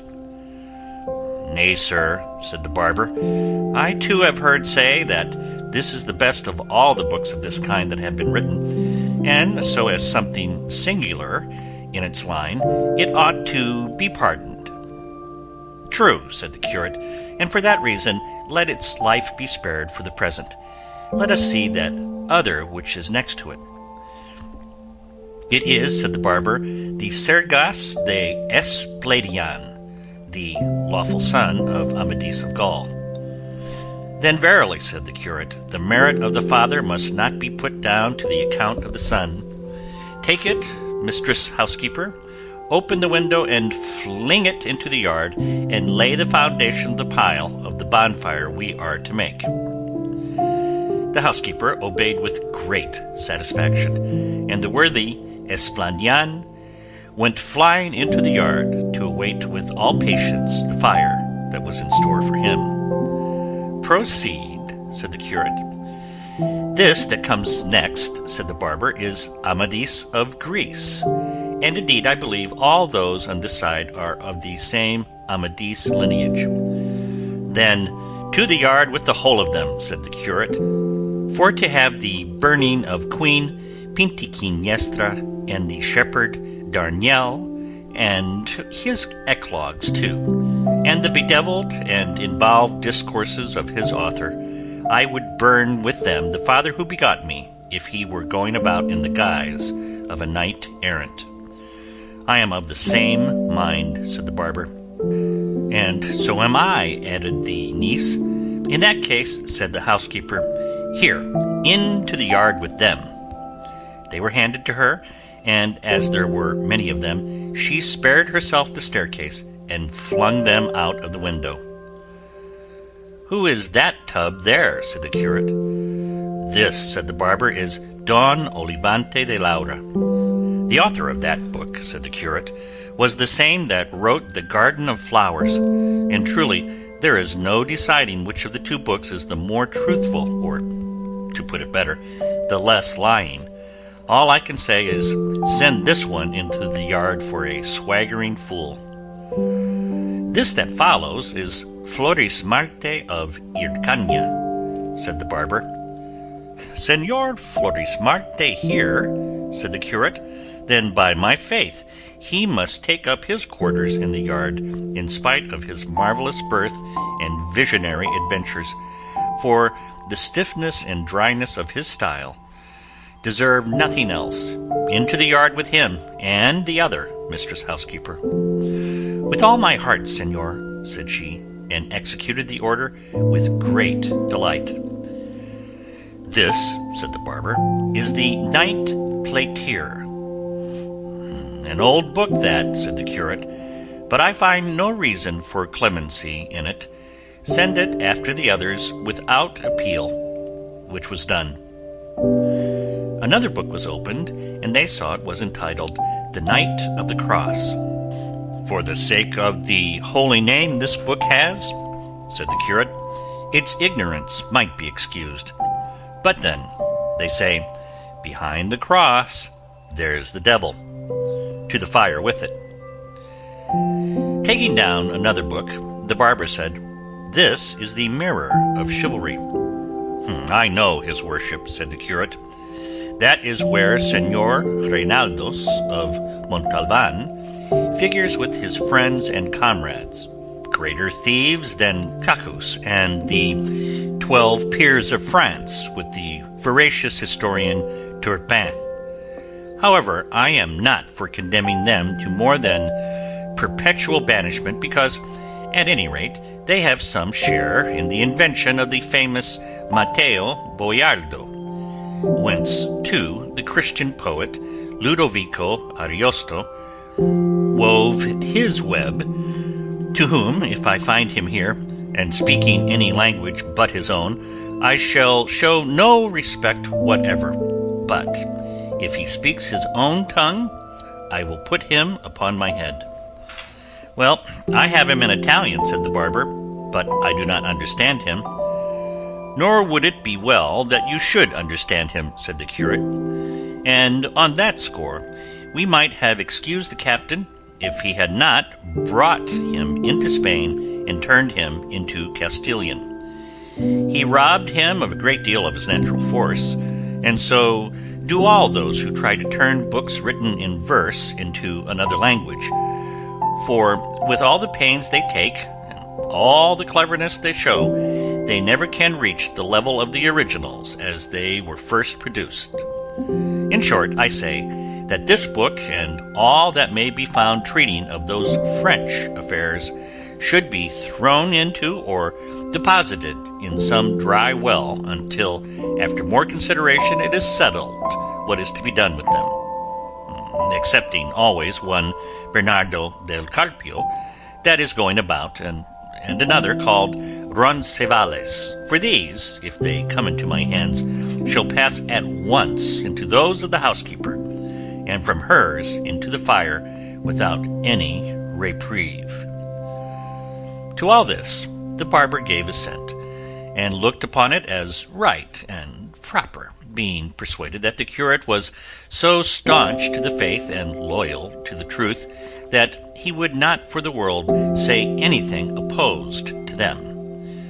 Opening another book, he saw it was Palmerin de Oliva, and beside it was another one called Palmerin of England, seeing which the licentiate said, Let the olive be made firewood of at once, and burned until no ashes even are left, and let that palm of England be kept and preserved as a thing that stands alone, and let such another case be made for it as that which Alexander found among the spoils of Darius, and set aside for the safekeeping of the works of the poet Homer.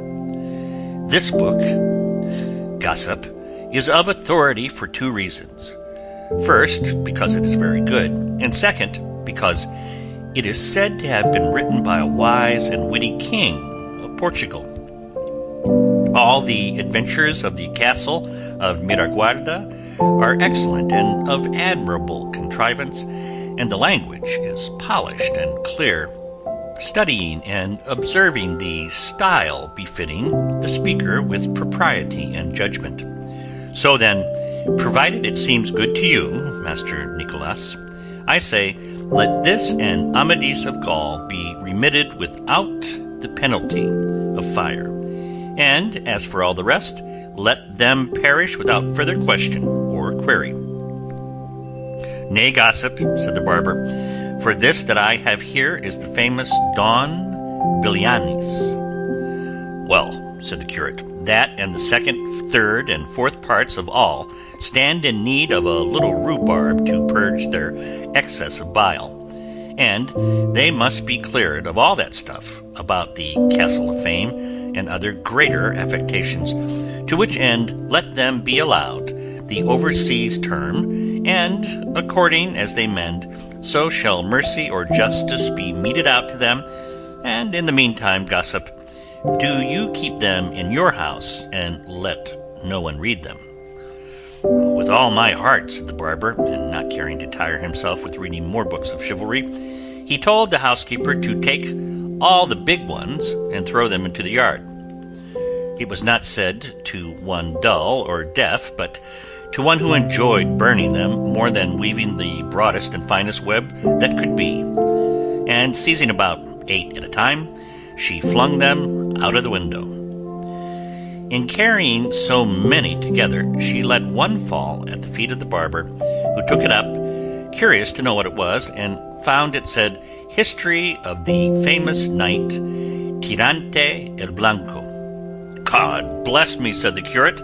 Tirante el Blanco here? Hand it over, gossip, for in it I reckon I have found a treasury of enjoyment and a mine of recreation.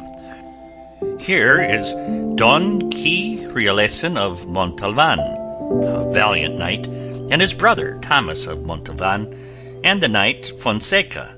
With the battle the bold Tirante fought with the mastiff, and the witticism of the damsel Placer de mi vida, and the loves and wiles of the widow Reposada, and the empress in love with the squire Ippolito.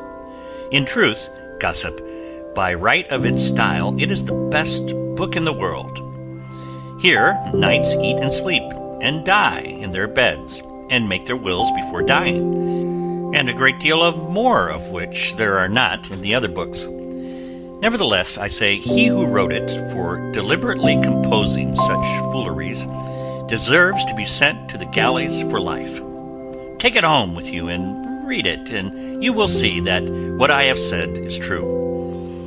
As you will, said the barber, but what are we to do with these little books that are left? They must be not chivalry, but poetry, said the curate. And opening up one, he saw it was the Diana of Jorge de Montemayor.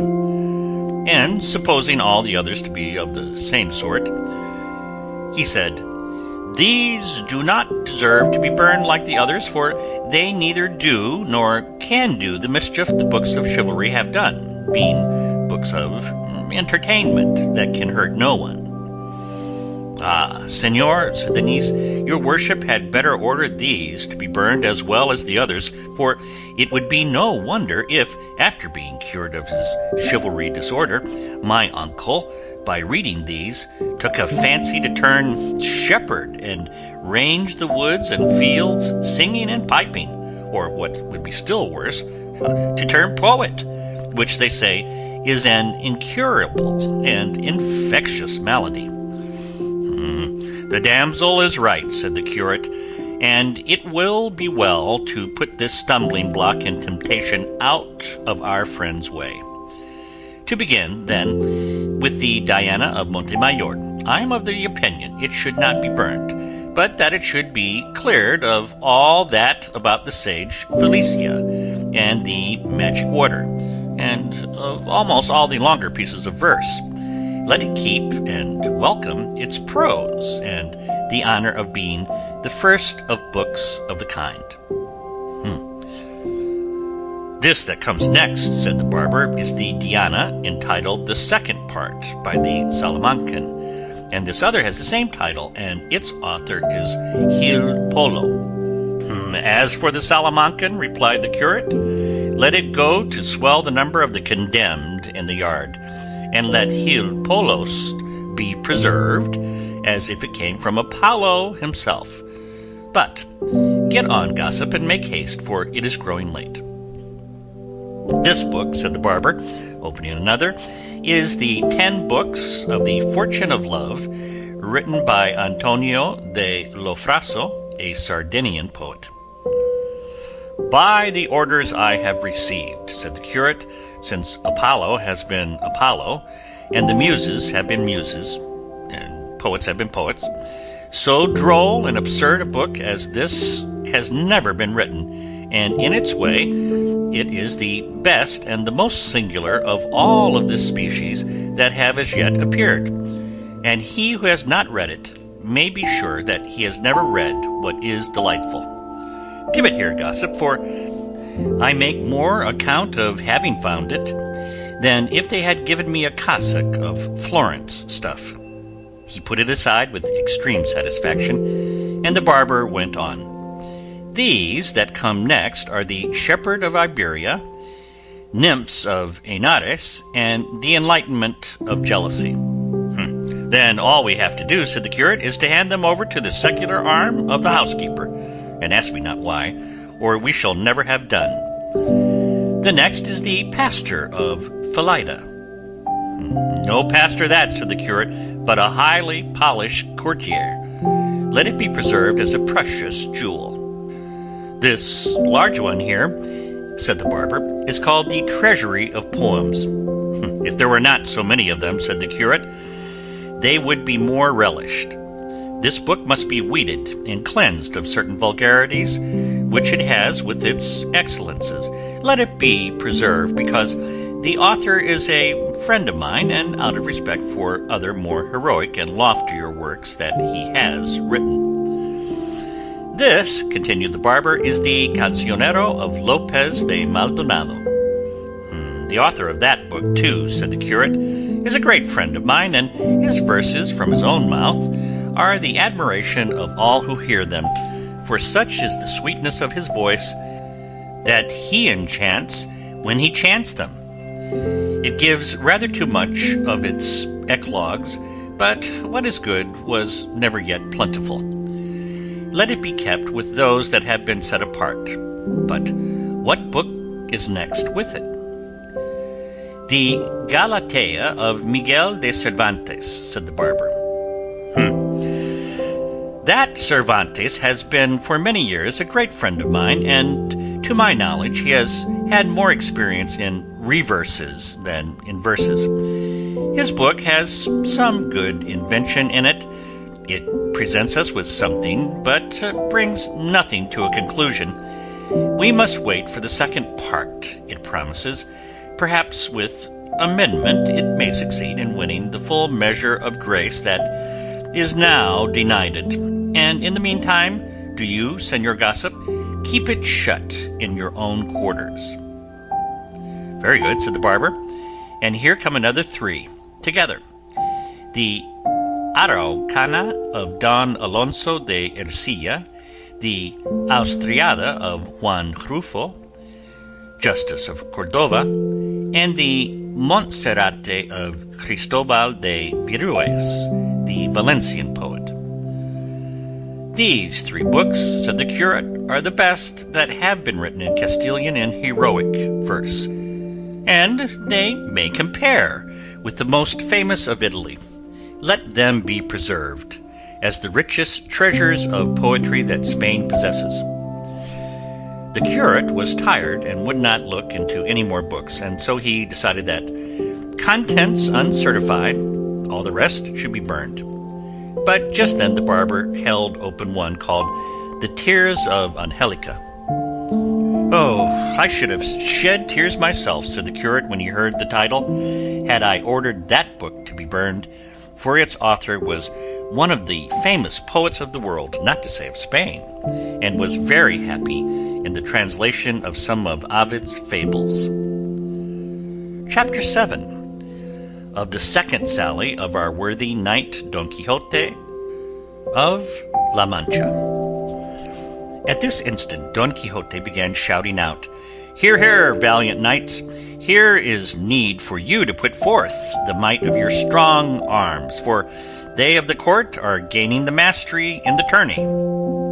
Called away by this noise and outcry, they proceeded no farther with the scrutiny of the remaining books, and so it is thought that the Carolea, the Lion of Spain, and the Deeds of the Emperor, written by Don Luis de Avila, went to the fire unseen and unheard, for, no doubt, they were among those that remained, and perhaps if the curate had seen them, they would not have undergone so severe a sentence. When they reached Don Quixote, he was already out of bed, and was still shouting and raving and slashing and cutting all around, as wide awake as if he had never slept.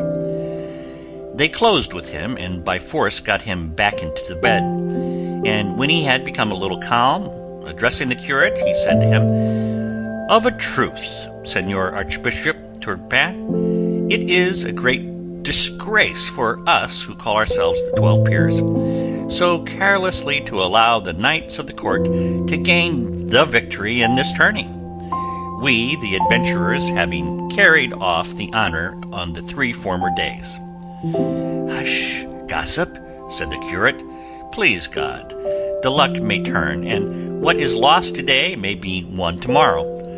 For the present, let your worship have a care to your health, for it seems to me that you are over-fatigued, if not badly wounded." "Wounded?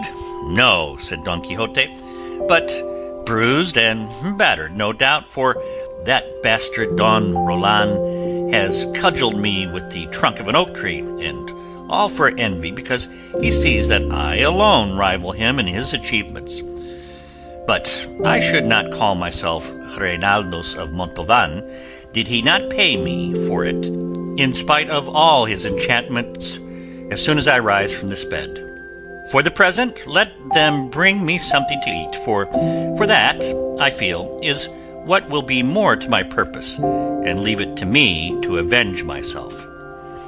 They did as he wished. They gave him something to eat, and once more he fell asleep, leaving them marveling at his madness.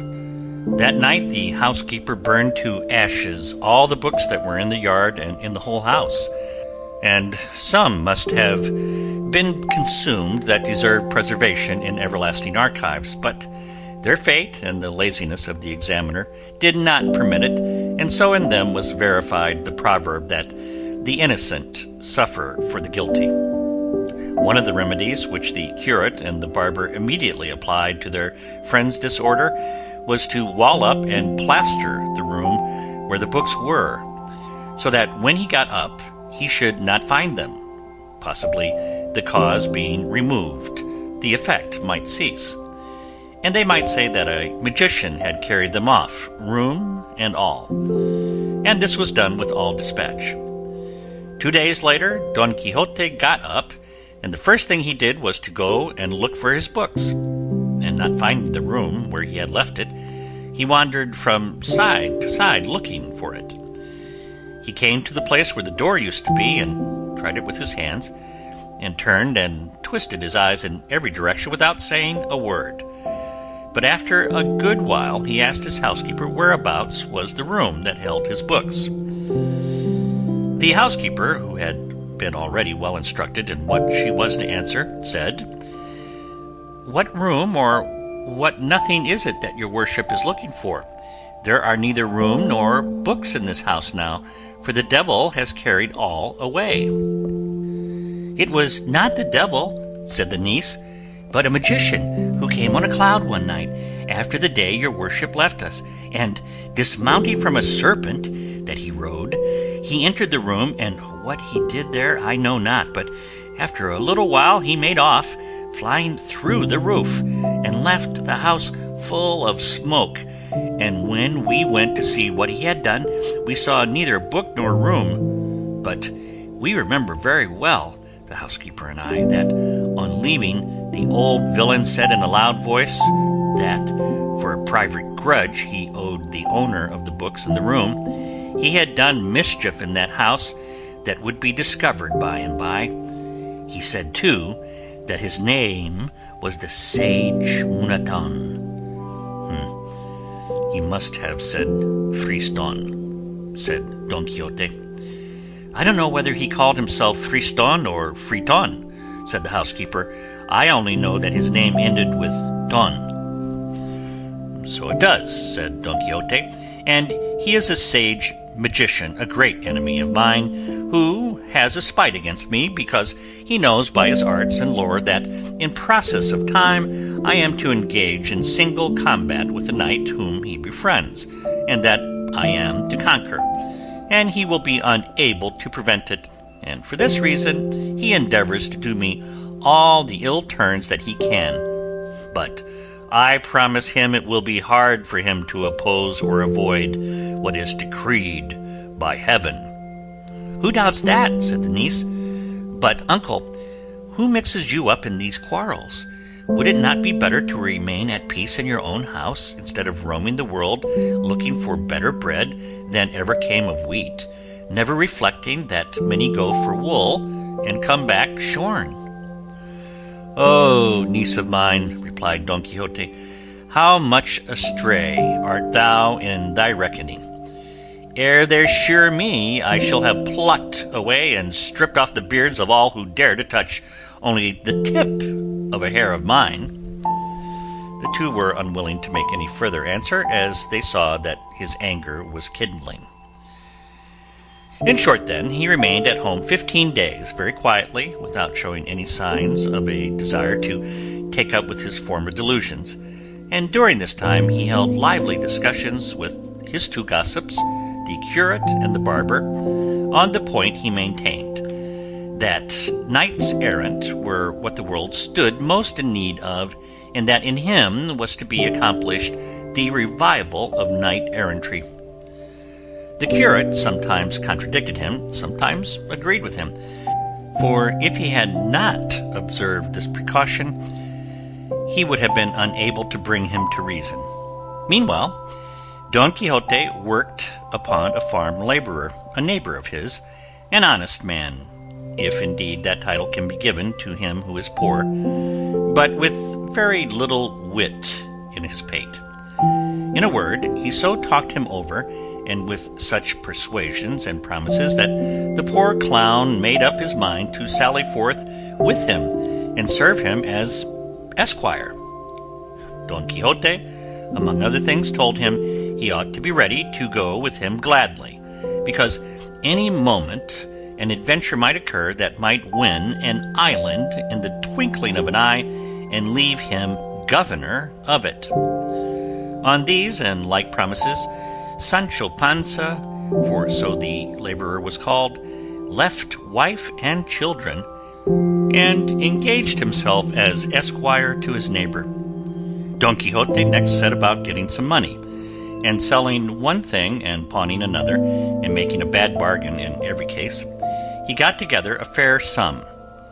He provided himself with a buckler, which he begged as a loan from a friend, and, restoring his battered helmet as best he could, he warned his squire Sancho of the day and hour he meant to set out, that he might provide himself with what he thought most needful. Above all, he charged him to take alforjas with him. The other said he would, and that he meant to take also a very good ass he had, as he was not much given to going on foot.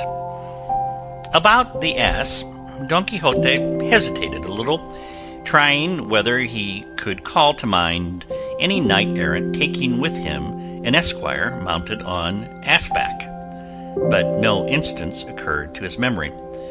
For all that, however, he determined to take him, intending to furnish him with a more honourable mount when a chance of it presented itself, by appropriating the horse of the first discourteous knight he encountered. Himself he provided with shirts and such other things as he could, according to the advice the host had given him. All which being done, without taking leave, Sancho Panza of his wife and children, or Don Quixote of his housekeeper and niece, they sallied forth, unseen by anybody, from the village one night, and made such good way in the course of it that by daylight they held themselves safe from discovery, even should search be made for them. Sancho rode on his ass like a patriarch, with his alforjas and bota, and longing to see himself soon governor of the island his master had promised him.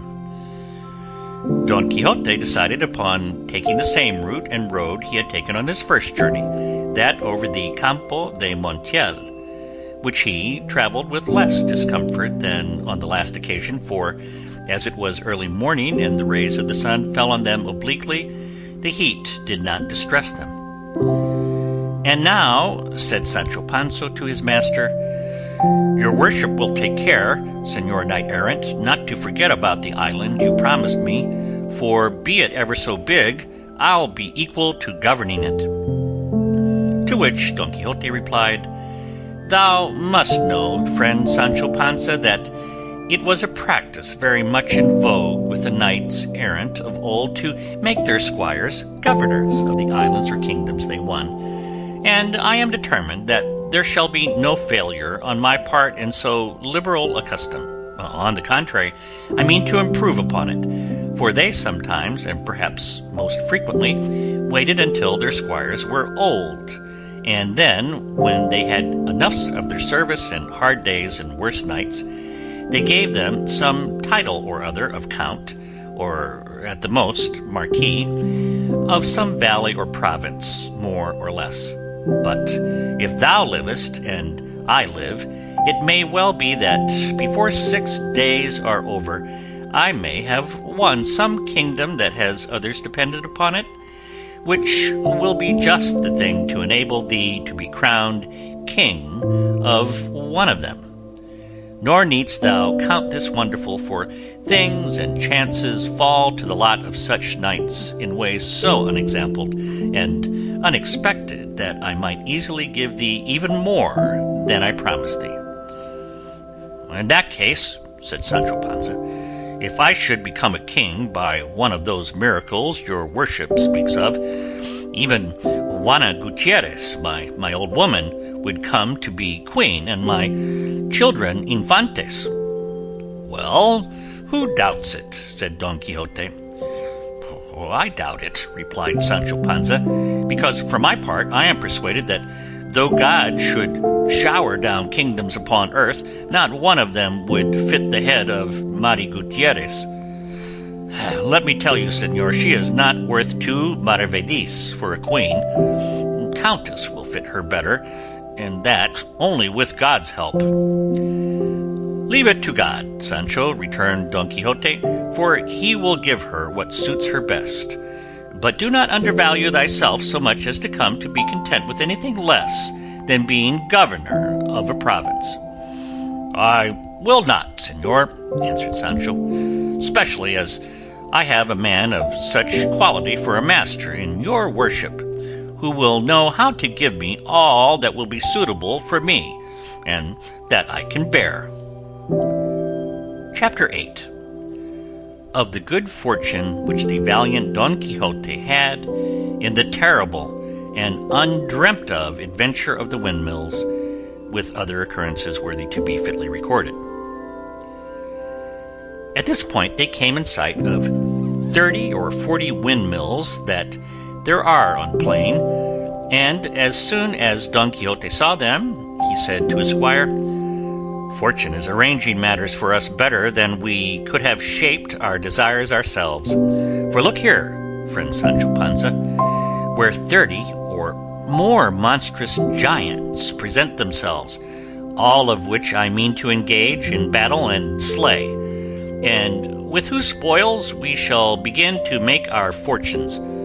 For this is the righteous warfare, and it is God's service to sweep so evil a breed from the face of the earth." "What giants?" said Sancho Panza. "Those thou seest there," answered his master, "with the long arms, and some have them nearly 2 leagues long."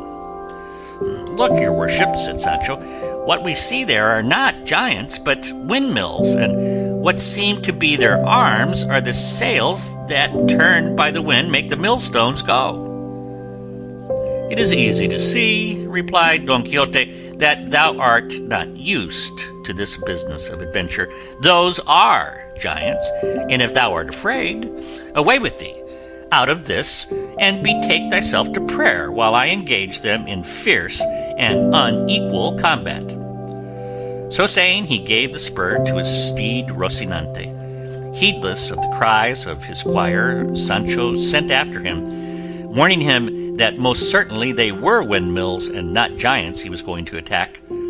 He, however, was so positive that they were giants that he neither heard the cries of Sancho nor perceived, near as he was, what they were, but made at them, shouting, "Fly not, cowards and vile beings, for a single knight attacks you." A slight breeze at this moment sprang up, and the great sails began to move, seeing which Don Quixote exclaimed, "Though ye flourish more arms than the giant Briareus, ye have to reckon with me." So saying, and committing himself with all his heart to his lady Dulcinea, imploring her to support him in such a peril, with lance in rest and covered by his buckler, he charged at Rocinante's fullest gallop and fell upon the first mill that stood in front of him. But as he drove his lance point into the sail, the wind whirled it round with such force that it shivered the lance to pieces, sweeping with it horse and rider, who went rolling over on the plain in a sorry condition. Sancho hastened to his assistance as fast as his ass could go, and when he came up found him unable to move, with such a shock had Rocinante fallen with him. "God bless me," said Sancho, "did I not tell your worship to mind what you were about? For they were only windmills, and no one could have made any mistake about it but one who had something of the same kind in his head." "Hush, friend Sancho," replied Don Quixote. "The fortunes of war, more than any other, are liable to frequent fluctuations, and moreover, I think, and it is the truth, that same sage Friston, who carried off my study and books, has turned these giants into mills in order to rob me of the glory of vanquishing them. Such is the enmity he bears toward me, but in the end his wicked arts will avail but little against my good sword." "God order it as he may," said Sancho Panza, and helping him to rise, got him up again on Rocinante, whose shoulder was half out. And then, discussing the late adventure, they followed the road to Puerto Lapice, for there, said Don Quixote, they could not fail to find adventures in abundance and variety, as it was a great thoroughfare. For all that, he was much grieved at the loss of his lance, and saying so to his squire, he added, "I remember having read how a Spanish knight, Diego Perez de Vargas by name, having broken his sword in battle, tore from an oak a ponderous branch or bough, and with it did such things that day, and pounded so many Moors, that he got the surname of Machuca, and he and his descendants from that day forth were called Vargas y Machuca. I mention this because from the first oak I see I mean to rend such another branch, large and stout like that, with which I am determined and resolved to such deeds that thou mayst deem thyself very fortunate in being found worthy to come and see them, and be an eyewitness of things that will with difficulty be believed." "Be that as it will," said Sancho, "I believe it is all as your worship says it, but straighten yourself a little, for you seem all on one side, maybe from the shaking in the fall." "That is the truth," said Don Quixote, "and if I make no complaint of the pain, it is because knight-errants are not permitted to complain of any wound, even though their bowels be coming out through it.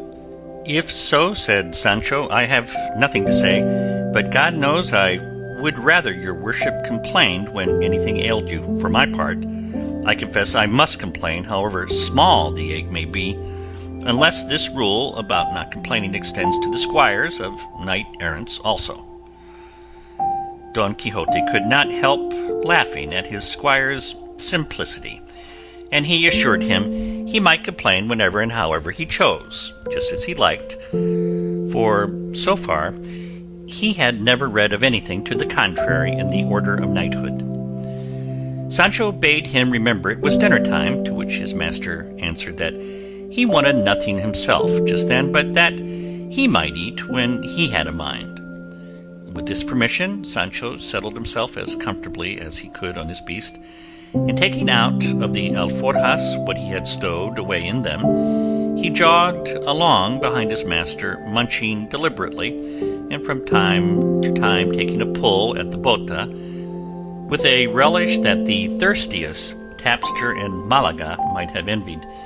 And while he went on in this way, gulping down draught after draught, he never gave a thought to any of the promises his master had made him, nor did he rate it as hardship, but rather as recreation, going in quest of adventures, however dangerous they might be. Finally, they passed the night among some trees, from one of which Don Quixote plucked a dry branch to serve him after a fashion as a lance, and fixed on it the head he had removed from the broken one. All that night Don Quixote lay awake thinking of his lady Dulcinea, in order to conform to what he had read in his books. How many nights in the forest and deserts knights used to lie sleepless, supported by the memory of their mistresses. Not so did Sancho Panza spend it, for having a stomach full of something stronger than chicory water, he made but one sleep of it, and if his master had not called him, neither the rays of the sun beating on his face, nor all the cheery notes of the birds welcoming the approach of day would have had power to waken him. On getting up, he tried the bota and found it somewhat less full than the night before, which grieved his heart, because they did not seem to be on the way to remedy the deficiency readily. Don Quixote did not care to break his fast, for, as has been already said, he confined himself to savory recollections for nourishment. They returned to the road that they had set out with, leading to Puerto Lapice, and at 3 in the afternoon they came in sight of it. "Here, brother Sancho Panza," said Don Quixote when he saw it, "we may plunge our hands up to the elbows in what they call adventures. But observe, even shouldst thou see me in the greatest danger in the world, thou must not put a hand to thy sword in my defence, unless indeed thou perceivest that those who assail me are rabble or base folk, for in that case thou mayst very properly aid me. But if they be knights, it is on no account permitted or allowed thee by the laws of knighthood to help me, until thou hast been dubbed a knight." "Most certainly, señor," replied Sancho. "Your worship shall be fully obeyed in this matter, all the more as of myself I am peaceful and no friend to mixing in strife and quarrels. It is true that, as regards the defence of my own person, I shall not give much heed to those laws, for laws human and divine allow each one to defend himself against any assailant whatever."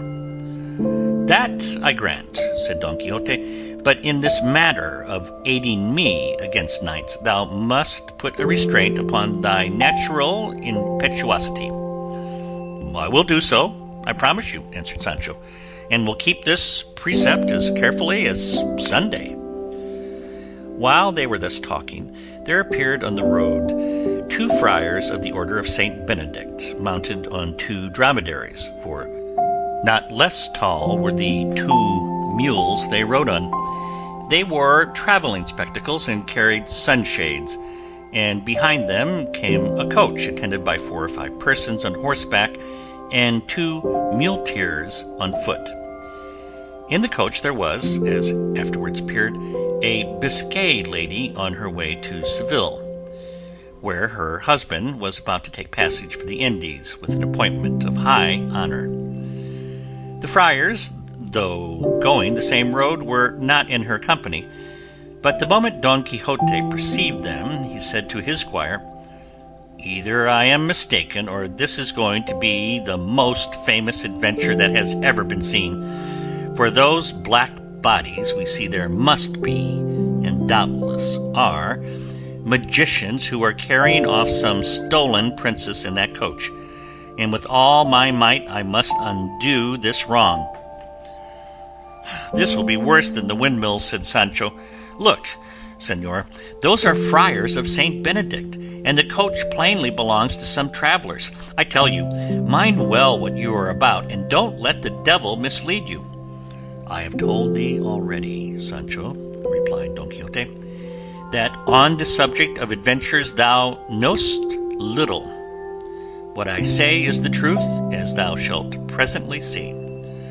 So saying, he advanced and posted himself in the middle of the road along which the friars were coming, and as soon as he thought they had come near enough to hear what he said, he cried aloud, "Devilish and unnatural beings, release instantly the high-born princesses whom you are carrying off by force in this coach. Else prepare to meet a speedy death as the just punishment of your evil deeds." The friars drew rein and stood wondering at the appearance of Don Quixote, as well as at his words, to which they replied, "Señor Caballero, we are not devilish or unnatural, but two brothers of Saint Benedict following our road, nor do we know whether or not there are any captive princesses coming in this coach." "No soft words with me, for I know you, lying rabble," said Don Quixote, and without waiting for a reply, he spurred Rocinante, and with levelled lance charged the first friar with such fury and determination that if the friar had not flung himself off the mule, he would have brought him to the ground against his will, and sore wounded, if not killed him outright. The second brother, seeing how his comrade was treated, drove his heels into his castle of a mule, and made off across the country faster than the wind. Sancho Panza, when he saw the friar on the ground, dismounting briskly from his ass, rushed towards him and began to strip off his gown. At that instant the friar's muleteers came up and asked what he was stripping him for. Sancho answered them that this fell to him lawfully as spoil of the battle which his lord Don Quixote had won. The muleteers, who had no idea of a joke and did not understand all this about battles and spoils, seeing that Don Quixote was some distance off talking to the travelers in the coach, fell upon Sancho, knocked him down, and leaving hardly a hair in his beard, belaboured him with kicks, and left him stretched breathless and senseless on the ground, and without any more delay helped the friar to mount, who, trembling, terrified, and pale, as soon as he found himself in the saddle, spurred after his companion, who was standing at a distance, looking on, watching the result of the onslaught. Then, not caring to wait for the end of the affair just begun, they pursued their journey, making more crosses than if they had the devil after them. Don Quixote was, as has been said, speaking to the lady in the coach. "Your beauty, lady mine," said he, "may now dispose of your person as may be most in accordance with your pleasure, for the pride of your ravishers lies prostrate on the ground through this strong arm of mine, and lest you should be pining to know the name of your deliverer, know that I am called Don Quixote of La Mancha, knight-errant and adventurer, and captive to the peerless and beautiful lady Dulcinea del Toboso. And in return for the service you have received of me, I ask no more than that you should return to El Toboso and On my behalf, present yourself before that lady, and tell her what I have done to set you free." One of the squires in attendance upon the coach, a Biscayan, was listening to all Don Quixote was saying, and perceiving that he would not allow the coach to go on, but was saying it must return at once to El Toboso, he made at him, and seizing his lance, addressed him in bad Castilian and worse Biscayan, after his fashion. "Begone, caballero, and ill go with thee, by the God that made thee, unless thou quittest coach, slayest thee as art here a Biscayan." Don Quixote understood him quite well, and answered him very quietly, "If thou wert a knight, and as thou art none, I should have already chastised thy folly and rashness, miserable creature." To which the Biscayan returned, "I am no gentleman. I swear to God thou liest, as I am a Christian. If thou droppest lance and drawest sword, soon shalt thou see thou art carrying water to the cat. Biscayan on land, hidalgo at sea, hidalgo at the devil. And look, if thou sayest otherwise, thou liest."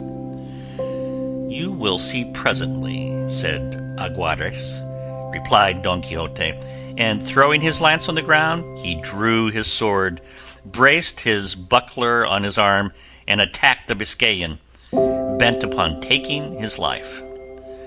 The Biscayan, when he saw him coming on, though he wished to dismount from his mule, in which, being one of those sorry ones let out for hire, he had no confidence, had no choice but to draw his sword.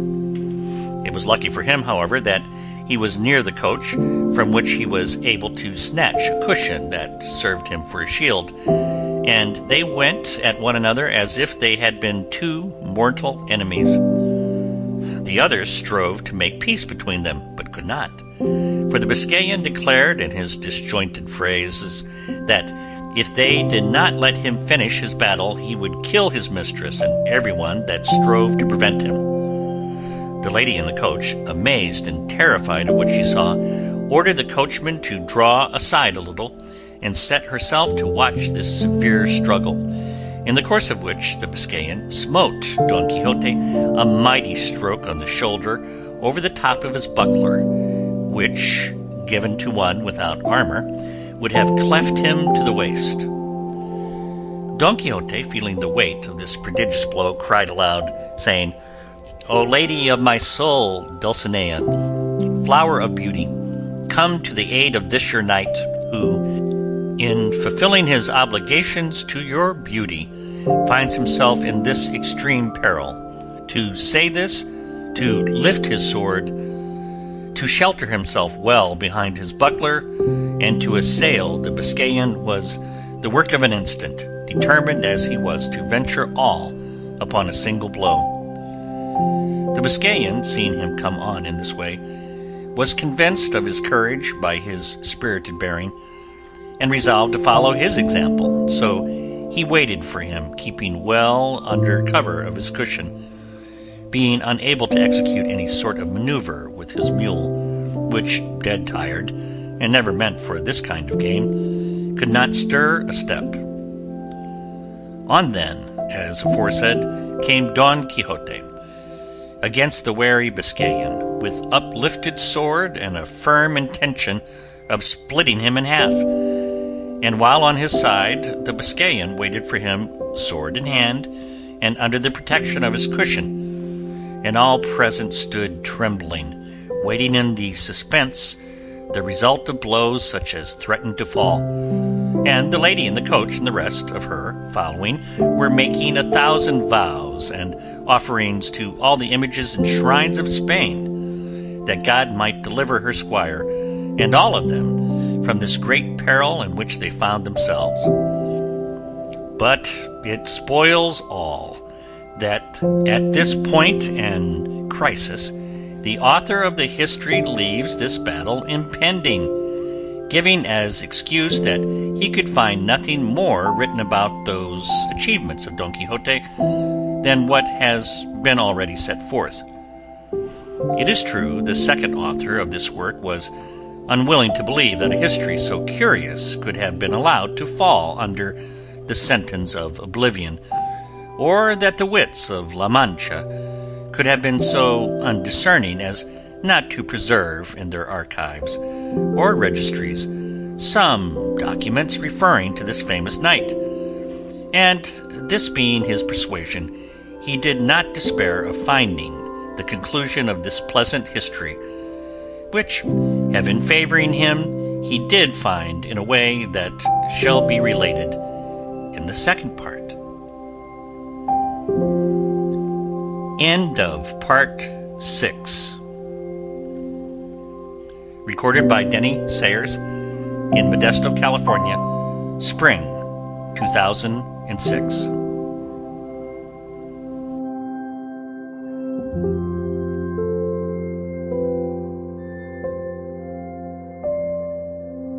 Don Quixote, Volume 1, by Miguel de Cervantes Saavedra. Translated by John Ormsby. Part 4, Chapters 9 through 13. Chapter 9, in which is concluded and finished the terrific battle between the gallant Biscayan and the valiant Manchegan. In the first part of this history, we left the valiant Biscayan and the renowned Don Quixote with drawn swords uplifted, ready to deliver two such furious slashing blows that if they had fallen full and fair, they would at least have split, and cleft them asunder from top to toe, and laid them open like a pomegranate.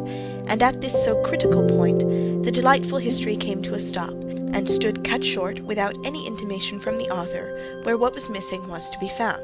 This distressed me greatly, because the pleasure derived from having read such a small portion turned to vexation at the thought of the poor chance that presented itself of finding the large part that, so it seemed to me, was missing of such an interesting tale. It appeared to me to be a thing impossible and contrary to all precedent that so good a knight should have been without some sage to undertake the task of writing his marvellous achievements, a thing that was never wanting to any of those knights-errant who, they say, went after adventures. For every one of them had one or two sages as if made on purpose, who not only recorded their deeds, but described their most trifling thoughts and follies, however secret they might be, and such a good knight could not have been so unfortunate as not to have what Platir and others like him had in abundance. And so I could not bring myself to believe that such a gallant tale had been left maimed and mutilated, and I laid the blame on time, the devourer and destroyer of all things, that had either concealed or consumed it. On the other hand, it struck me that, inasmuch as among his books there had been found such modern ones as The Enlightenment of Jealousy and The Nymphs and Shepherds of Henares, his story must likewise be modern, and that though it might not be written, it might exist in the memory of the people of his village and of those in the neighbourhood. This reflection kept me perplexed, and longing to know really and truly the whole life and wondrous deeds of our famous Spaniard, Don Quixote of La Mancha, light and mirror of Manchegan chivalry, and the first that in our age and in these so evil days devoted himself to the labour and exercise of the arms of knight-errantry, righting wrongs, succouring widows, and protecting damsels of that sort that used to ride about, whip in hand, on their palfreys, with all their virginity about them, from mountain to mountain and valley to valley. For if it were not some ruffian, or boor with a hood and hatchet, or monstrous giant that forced them, there were in days of yore damsels that at the end of 80 years, in all which time they had never slept a day under a roof, went to their graves as much maids as the mothers that bore them. I say then that in these and other respects our gallant Don Quixote is worthy of everlasting and notable praise, nor should it be withheld even from me for the labour and pains spent in searching for the conclusion of this delightful history, though I know well that if heaven, chance, and good fortune had not helped me, the world would have remained deprived of an entertainment and pleasure that for a couple of hours or so may well occupy him who shall read it attentively. The discovery of it occurred in this way. One day, as I was in the Alcana of Toledo, a boy came up to sell some pamphlets and old papers to a silk mercer, and as I am fond of reading even the very scraps of paper in the streets, led by this natural bent of mine, I took up one of the pamphlets the boy had for sale, and saw that it was in characters which I recognized as Arabic, and as I was unable to read them, though I could recognize them, I looked about to see if there were any Spanish-speaking Morisco at hand to read them for me, nor was there any great difficulty in finding such an interpreter, for even had I sought one for an older and better language, I should have found him. In short, chance provided me with one, who, when I told him what I wanted and put the book in his hands, opened it in the middle, and after reading a little in it, began to laugh. I asked him what he was laughing at, and he replied that it was something the book had written in the margin by way of a note. I bade him tell it to me, and he, still laughing, said, "In the margin, as I told you, this is written: This Dulcinea de Toboso, so often mentioned in this history, had, they say, the best hand of any woman in all of La Mancha for salting pigs." When I heard Dulcinea de Toboso named, I was struck with surprise and amazement, for it occurred to me at once that these pamphlets contained the history of Don Quixote. With this idea I pressed him to read the beginning, and doing so, turning the Arabic offhand into Castilian, he told me it meant History of Don Quixote of La Mancha, written by Cide Hamete Ben Engeli, an Arab historian. It required great caution to hide the joy I felt when the title of the book reached my ears, and snatching it from the silk mercer, I bought all the papers and pamphlets from the boy for half a real. And if he had had his wits about him, and had known how eager I was for them, he might safely have calculated on making more than 6 reals by the bargain.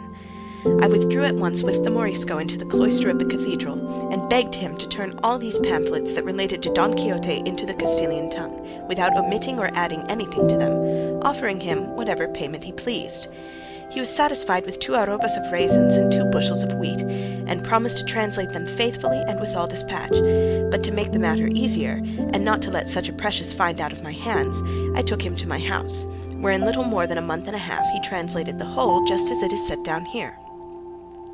In the first pamphlet, the battle between Don Quixote and the Biscayan was drawn to the very life. They planted in the same attitude as the history describes, their swords raised, and the one protected by his buckler, the other by his cushion, and the Biscayan's mule so true to nature that it could be seen to be a hired one, a bow shot off. The Biscayan had an inscription under his feet which said, Don Sancho de Azpeitia, which no doubt must have been his name, and at the feet of Rocinante was another that said, Don Quixote. Rocinante was marvellously portrayed, so long and thin, so lank and lean, with so much backbone, and so far gone in consumption, that he had showed plainly with what judgment and propriety the name of Rocinante had been bestowed upon him. Near him was Sancho Panza, holding the halter of his ass, at whose feet was another label that said, Sancho Zancas, and according to the picture he must have had a big belly, a short body, and long shanks, for which reason, no doubt, the names of Mancha and Zancas were given to him, for by these 2 surnames the history several times calls him. Some other trifling particulars might be mentioned, but they are all of slight importance and have nothing to do with the true relation of the history, and no history can be bad so long as it is true. If against the present one any objection be raised on the score of its truth, it can only be that its author was an Arab, as lying is a very common propensity with those of that nation, though as they are such enemies of ours, it is conceivable that there were omissions rather than additions made in the course of it. And this is my own opinion, for where he could and should give freedom to his pen in praise of so worthy a knight, he seems to me deliberately to pass it over in silence, which is ill done and worse contrived, for it is the business and duty of historians to be exact, truthful, and wholly free from passion, and neither interest nor fear, hatred nor love, should make them swerve from the path of truth, whose mother is history, rival of time, storehouse of deeds, witness for the past, example and counsel for the present, and warning for the future. In this I know will be found all that can be desired in the pleasantest, and if it be wanting in any good quality, I maintain it is the fault of its hound of an author, and not the fault of the subject. To be brief, its second part, according to the translation, began in this way. With trenchant swords upraised and poised on high, it seemed as though the 2 valiant and wrathful combatants stood threatening heaven and earth and hell, with such resolution and determination did they bear themselves. The fiery Biscayan was the first to strike a blow, which was delivered with such force and fury that had not the sword turned in its course, that single stroke would have sufficed to put an end to the bitter struggle and to all the adventures of our knight. But that good fortune which reserved him for greater things turned aside the sword of his adversary, so that although it smote him upon the left shoulder, it did him no more harm than to strip all that side of its armour, carrying away a great part of his helmet with half his ear, all which with fearful ruin fell to the ground, leaving him in a sorry plight. Good God, who is there that could properly describe the rage that filled the heart of our Manchegan when he saw himself dealt with in this fashion? All that can be said is, it was such that he again raised himself in his stirrups, and grasping his sword more firmly with both hands, he came down upon the Biscayan with such fury, smiting him full over the cushion and over the head, that even so good a shield proving useless, as if a mountain had fallen on him, he began to bleed from his nose, mouth, and ears, reeling as if about to fall backwards from his mule, as no doubt he would have done, had he not flung his arms about its neck. At the same time, however, he slipped his feet out of the stirrups and unclasped his arms, and the mule, taking fright at the terrible blow, made off across the plain, and with a few plunges flung its master to the ground. Don Quixote stood looking on very calmly, and when he saw him fall, leaped from his horse, and with great briskness ran to him, and presenting the point of his sword to his eyes, bade him surrender, or he would cut his head off. The Biscayan was so bewildered that he was unable to answer a word, and it would have gone hard with him, so blind was Don Quixote, had not the ladies in the coach, who had hitherto been watching with earnest entreaties to grant them the great grace and favour of sparing their squire's life, to which Don Quixote replied with much gravity and dignity, "In truth, fair ladies, I am well content to do what ye ask of me, but it must be on one condition and understanding, which is, that this knight promise me to go to the village of El Toboso, and on my behalf present himself to the peerless lady Dulcinea, that she deal with him as shall be most pleasing to her." The terrified and disconsolate ladies, without discussing Don Quixote's demand, or asking who Dulcinea might be, promised that their squire should do all that had been commanded. "Then on the faith of that promise," said Don Quixote, "I shall do him no further harm, though he well deserves it of me." Chapter 10. Of the pleasant discourse that passed between Don Quixote and his squire Sancho Panza. Now by this time Sancho had risen, rather the worse for the handling of the friar's muleteers, and stood watching the battle of his master Don Quixote, and praying to God in his heart that it might be his will to grant him the victory, and that he might thereby win some island to make him governor of, as he had promised.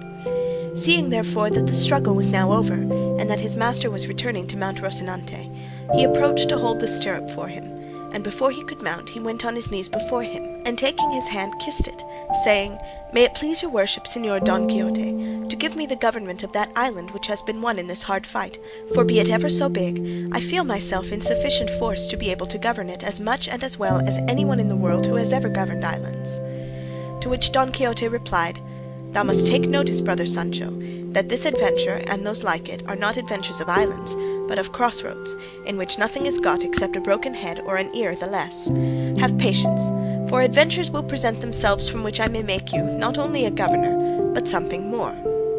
Sancho gave him many thanks, and again kissing his hand and the skirt of his hauberk, helped him to mount Rocinante, and mounting his ass himself, proceeded to follow his master, who at a brisk pace, without taking leave or saying anything further to the ladies belonging to the coach, turned into a wood that was hard by. Sancho followed him at his ass's best trot, but Rocinante stepped out, so that, seeing himself left behind, he was forced to call to his master to wait for him. Don Quixote did so, reining in Rocinante until his weary squire came up, who on reaching him said, "It seems to me, señor, it would be prudent in us to go and take refuge in some church, for seeing how mauled he with whom you fought has been left, it will be no wonder if they gave information of the affair to the Holy Brotherhood, and arrest us, and faith, if they do, before we come out of jail we shall have to sweat for it." "Peace," said Don Quixote. "Where hast thou ever seen or heard that a knight-errant has been arraigned before a court of justice, however many homicides he may have committed?" "I know nothing about homicides," answered Sancho, "nor in my life have had anything to do with one. I only know that the Holy Brotherhood looks after those who fight in the fields, and in that other matter I do not meddle." "Then thou needest have no uneasiness, my friend," said Don Quixote, "for I will deliver thee out of the hands of the Chaldeans, much more out of those of the Brotherhood. But tell me, as thou livest, hast thou seen a more valiant knight than I in all the known world? Hast thou read it in the history of any who has or had higher mettle in attack, more spirit in maintaining it, more dexterity in wounding, or skill in overthrowing?" "The truth is," said Sancho, "that I have never read any history, for I can neither read nor write. But what I will venture to bet is that a more daring master than your worship I have never served in all the days of my life, and God grant that this daring be not paid for where I have said, what I beg of your worship is to dress your wound, for a great deal of blood flows from that ear, and I have here some lint and a little white ointment in the alforjas." "All that might be well dispensed with," said Don Quixote, "if I had remembered to make a vial of the balsam of Fierabras, for time and medicine are saved by one single drop." "What vial and what balsam is that?" said Sancho Panza. "It is a balsam," answered Don Quixote, "the receipt of which I have in my memory, with which one need have no fear of death or dread dying of any wound. And so when I make it and give it to thee, thou hast nothing to do when in some battle thou seest they have cut me in half through the middle of the body, as is wont to happen frequently, but neatly and with great nicety, ere the blood congeal, to place that portion of the body which shall have fallen to the ground upon the other half which remains in the saddle, taking care to fit it on evenly and exactly. Then thou shalt give me to drink but 2 drops of the balsam I have mentioned, and thou shalt see me become sounder than an apple." "If that be so," said Panza, "I renounce henceforth the government of the promised island, and desire nothing more in payment of my many and faithful services than that your worship give me the receipt of this supreme liquor, for I am persuaded that it will be worth more than 2 reals an ounce anywhere, and I want no more to pass the rest of my life in ease and honour, but it remains to be told if it costs much to make it." "With less than 3 reals 6 quarts of it may be made," said Don Quixote. "Sinner that I am," said Sancho, "why does your worship put off making it and teaching it to me?" "Peace, friend," answered Don Quixote. "Greater secrets I mean to teach thee, and greater favours to bestow upon thee. And for the present let us see to the dressing, for my ear pains me more than I could wish." Sancho took out some lint and ointment from the alforjas, but when Don Quixote came to see his helmet shattered, he was like to lose his senses, and clapping his hand upon his sword and raising his eyes to heaven, he said, "I swear by the Creator of all things and the 4 Gospels in their fullest extent, to do as the great Marquis of Mancha did when he swore to avenge the death of his nephew Baldwin, and that was not to eat bread from a tablecloth, nor embrace his wife, and other points which, though I cannot now call them to mind, I here grant as expressed, until I take complete vengeance upon him who has committed such an offence against me." Hearing this, Sancho said to him, "Your worship should bear in mind, Señor Don Quixote, that if the knight has done what was commanded him in going to present himself before my lady Dulcinea del Toboso, he will have done all that he was bound to do, and does not deserve further punishment until he commits some new offence." "Thou hast said well and hit the point," answered Don Quixote, "and so I recall the oath in so far as it relates to taking fresh vengeance on him, but I make and confirm it anew to lead the life I have said until such time as I take by force from some knight another helmet such as this and as good. And think not, Sancho, that I am raising smoke with straw in doing so, for I have one to imitate in this matter, since the very same thing to a hair happened in the case of Mambrino's helmet, which cost Sacripante so dear." "Señor," replied Sancho, "let your worship send all such oaths to the devil, for they are very pernicious to salvation and prejudicial to the conscience. Just tell me now, if for several days to come we fall in with no man armed with a helmet, what are we to do? Is the oath to be observed in spite of all the inconvenience and discomfort it will be to sleep in your clothes, and not to sleep in a house, and 1,000 other mortifications contained in the oath of that old fool the Marquis of Mantua, whom your worship is now wanting to revive? Let your worship observe that there are no men in armour travelling on any of these roads, nothing but carriers and carters, who do not only not wear helmets, but perhaps have never heard of them all their lives." "Thou art wrong there," said Don Quixote, "for we shall not have been above 2 hours among these crossroads before we see more men in armour than came to Albraca to win the fair Angelica." "Enough," said Sancho, "so be it then, and God grant us success, and that the time for winning that island which is costing me so dear may soon come, and then let me die." "I have already told thee, Sancho," said Don Quixote, "not to give thyself any uneasiness on that score, for if an island should fail, there is the kingdom of Denmark, or of Sobradisa, which will fit thee as a ring fits the finger, and all the more that, being on terra firma, thou wilt all the better enjoy thyself. But let us leave that to its own time. See if thou hast anything for us to eat in those alforjas, because we must presently go in quest of some castle where we may lodge tonight and make the balsam I told thee of, for I swear to thee by God, this ear is giving me great pain." "I have here an onion and a little cheese and a few scraps of bread," said Sancho, "but they are not victuals fit for a valiant knight like your worship." "How little thou knowest about it," answered Don Quixote. "I would have thee to know, Sancho, that it is the glory of knights errant to go without eating for a month, and even when they do eat, that it should be of what first comes to hand. And this would have been clear to thee had thou read as many histories as I have, for though they are very many, among them all I have found no mention made of knights errant eating, unless by accident or at some sumptuous banquets prepared for them, and the rest of the time they passed in dalliance. And though it is plain they could not do without eating and performing all the other natural functions, because in fact they were men like ourselves, it is plain too that, wandering as they did the most part of their lives through woods and wilds without a cook, their most usual fare would be rustic viands such as those thou now offer me. So that, friend Sancho, let not that distress thee which pleases me, and do not seek to make a new world, or pervert knight-errantry.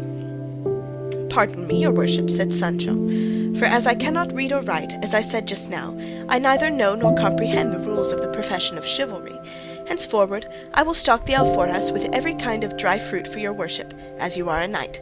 As for myself, as I am not one, I will furnish them with poultry and other things more substantial.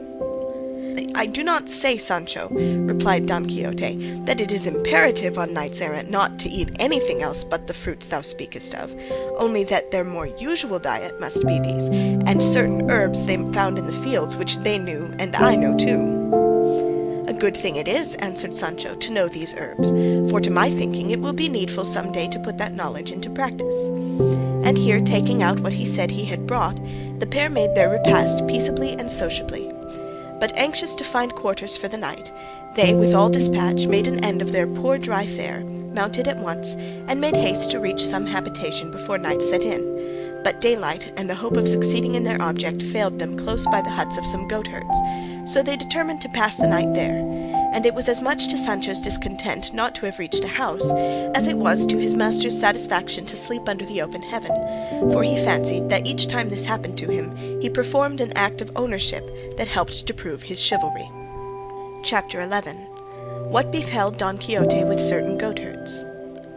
He was cordially welcomed by the goatherds, and Sancho, having as best as he could put up Rocinante and the ass, drew toward the fragrance that came from some pieces of salted goat simmering in a pot on the fire, and though he would have liked at once to try if they were ready to be transferred from the pot to the stomach, he refrained from doing so as the goatherds removed them from the fire, and laying sheepskins on the ground, quickly spread their rude table, and with signs of hearty goodwill invited them both to share what they had.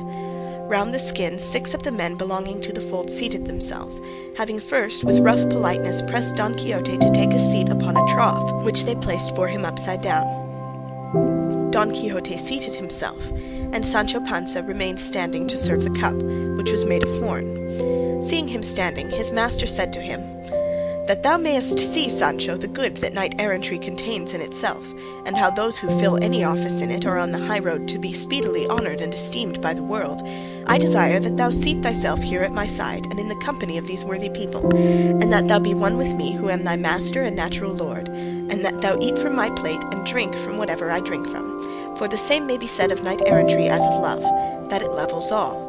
"Great thanks," said Sancho, "but I may tell your worship that provided I have enough to eat, I can eat it as well or better standing, and by myself, than seated alongside an emperor. And indeed, if the truth is to be told, what I eat in my corner without form or fuss has much more relish for me, even though it be bread and onions, than the turkeys of those other tables where I am forced to chew slowly, drink little, wipe my mouth every minute, and cannot sneeze or cough if I want, or do other things that are the privileges of liberty and solitude. So, señor, as for those honours which your worship would put upon me as a servant and follower of knight-errantry, exchange them for other things which may be of more use and advantage to me. For these, though I fully acknowledge them as received, I renounce from this moment to the end of the world." "For all that," said Don Quixote, "thou must seat thyself, because him who humbleth himself God exalteth." And seizing him by the arm, he forced him to sit down beside himself. The goatherds did not understand this jargon about squires and knights-errant, and all they did was to eat in silence and stare at their guests, who with great elegance and appetite were stowing away pieces as big as one's fist. The course of meat finished, they spread upon the sheepskins a great heap of parched acorns, and with them they put down a half-cheese harder than if it had been made of mortar. All this while the horn was not idle, for it went round so constantly, now full, now empty, like the bucket of a water-wheel, that it soon drained one of the 2 wineskins that were in sight.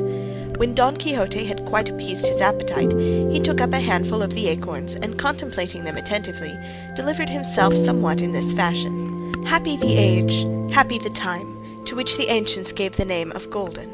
Not because in that fortunate age the gold so coveted in this iron one was gained without toil, but because they that lived in it knew not the 2 words mine and thine. In that blessed age all things were in common. To win the daily food no labour was required of any, save to stretch forth his hand and gather it from the sturdy oaks that stood generously inviting him with their sweet, ripe fruit. The clear streams and running brooks yielded their savoury limpid waters in noble abundance. The busy and sagacious bees fixed their republic in the clefts of the rocks and hollows of the trees, offering without usance the plenteous produce of their fragrant toil to every hand. The mighty cork trees, unenforced save of their own courtesy, shed the broad light bark that it served at first to roof the houses supported by rude stakes, a protection against the inclemency of heaven alone. Then all was peace, all friendship, all concord. As yet the dull share of the crooked plough had not yet dared to rend and pierce the tender bowels of our first mother, that without compulsion yielded from every portion of her broad fertile bosom all that could satisfy, sustain, and delight the children that then possessed her. Then it was that the innocent and fair young shepherdess roamed from vale to vale and hill to hill, with flowing locks, and no more garments than were needful modestly to cover what modesty seeks and ever sought to hide. Nor were there ornaments like those in use today, set off by Tyrian purple, and silk tortured in endless fashions, but the wreathed leaves of the green dock and ivy, wherewith they went as bravely and becomingly decked as our court dames, with all the rare and far-fetched artifices that idle curiosity has taught them. Then the love-thoughts of the heart clothed themselves simply and naturally as the heart conceived them, nor sought to commend themselves by forced and rambling verbiage. Fraud, deceit, or malice had then not yet mingled with truth and sincerity. Justice held her ground, undisturbed and unassailed by the efforts of favour and of interest that now so much impair, pervert, and beset her. Arbitrary law had not yet established itself in the mind of the judge, for then there was no cause to judge, and no one to be judged. Maidens and modesty, as I have said, wandered at will, alone and unattended, without fear of insult from lawlessness or libertine assault, and if they were undone, it was of their own will and pleasure. But now, in this hateful age of ours, no one is safe, not though some new labyrinth like that of Crete conceal and surround her. Even there the pestilence of gallantry will make its way to them through chinks or on the air by the zeal of its accursed importunity, and despite of all seclusion, lead them to ruin. In defence of these, as time advanced and wickedness increased, the order of knights-errant was instituted, to defend maidens, to protect widows, and to succour the orphans and the needy. To this order I belong, brother goatherds, to whom I return thanks for the hospitality, and kindly welcome ye offer me and my squire. For though by natural law all living are bound to show favour to knights-errant, yet seeing that without knowing this obligation you have welcomed and feasted me, it is right that with all the goodwill in my power I should thank you for yours.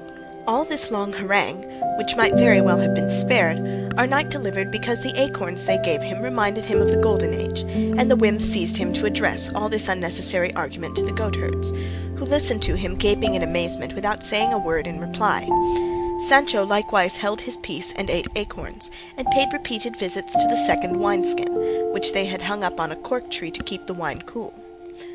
Don Quixote was longer in talking than the supper in finishing, at the end of which one of the goatherds said, "That your worship, señor knight-errant, may say with more truth that we show you hospitality with ready goodwill, we will give you amusement and pleasure by making one of our comrades sing. He will be here before long, and he is a very intelligent youth and deep in love, and what is more, he can read and write and play on the rebec to perfection." The goatherd had hardly done speaking when the notes of the rebec reached their ears, and shortly after the player came up, a very good-looking young man of about 22. His comrades asked him if he had supped, and on his replying that he had, he who had already made the offer said to him, "In that case, Antonio, thou mayst as well do us the pleasure of singing a little, that the gentleman, our guest, may see that even in the mountains and woods there are musicians. We have told him of thy accomplishments, and we want thee to show them and prove that we say true. So as thou livest, pray sit down, and sing that ballad about thy love that thy uncle the prebendary made thee, and that was so much liked in the town."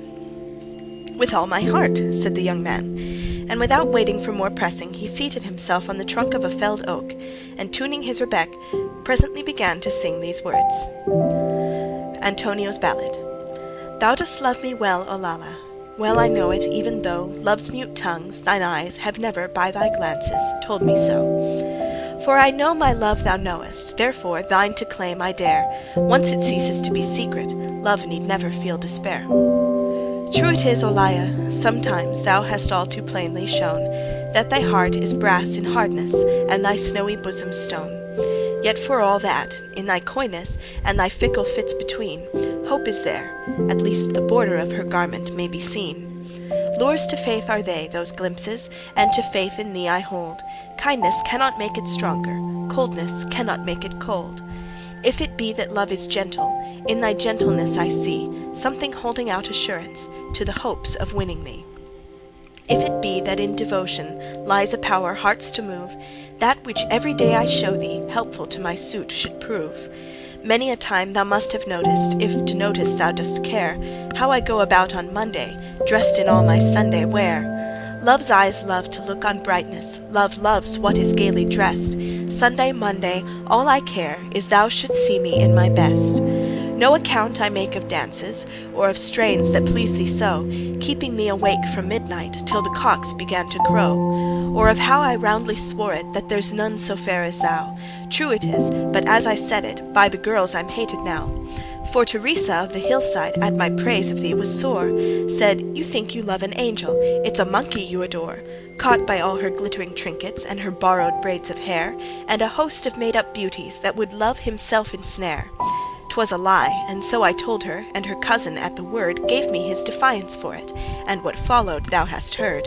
Mine is no high-flown affection, mine no passion par amours, as they call it. What I offer is an honest love and pure. Cunning cords the Holy Church has, cords of softest silk they be. Put thy neck beneath the yoke, dear, mine will follow, thou wilt see. Else, and once for all I swear it, by a saint of most renown, if I ever quit the mountains, 'twill be in a friar's gown.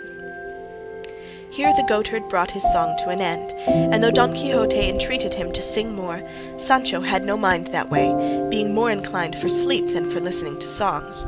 So said he to his master, your worship will do well to settle at once where you mean to pass the night, for the labour these good men are at all day does not allow them to spend the night in singing. I understand thee, Sancho, replied Don Quixote. I perceive clearly that those visits to the wineskin demand compensation in sleep rather than in music. It's sweet to us all, blessed be God, said Sancho. I do not deny it, replied Don Quixote, but settle thyself while thou wilt. Those of my calling are more becomingly employed in watching than in sleeping. Still, it would be as well if thou wert to dress this ear for me again, for it is giving me more pain than it need. Sancho did as he bade him, but one of the goatherds, seeing the wound, told him not to be uneasy, as he would apply a remedy with which it would soon be healed, and gathering some leaves of rosemary, of which there was a great quantity there, he chewed them and mixed them with a little salt, and applying them to the ear he secured them firmly with a bandage, assuring him that no other treatment would be required, and so it proved. Chapter 12. Of what a goatherd related to those with Don Quixote. Just then another young man, one of those who fetched their provisions from the village, came up and said, Do you know what is going on in the village, comrades?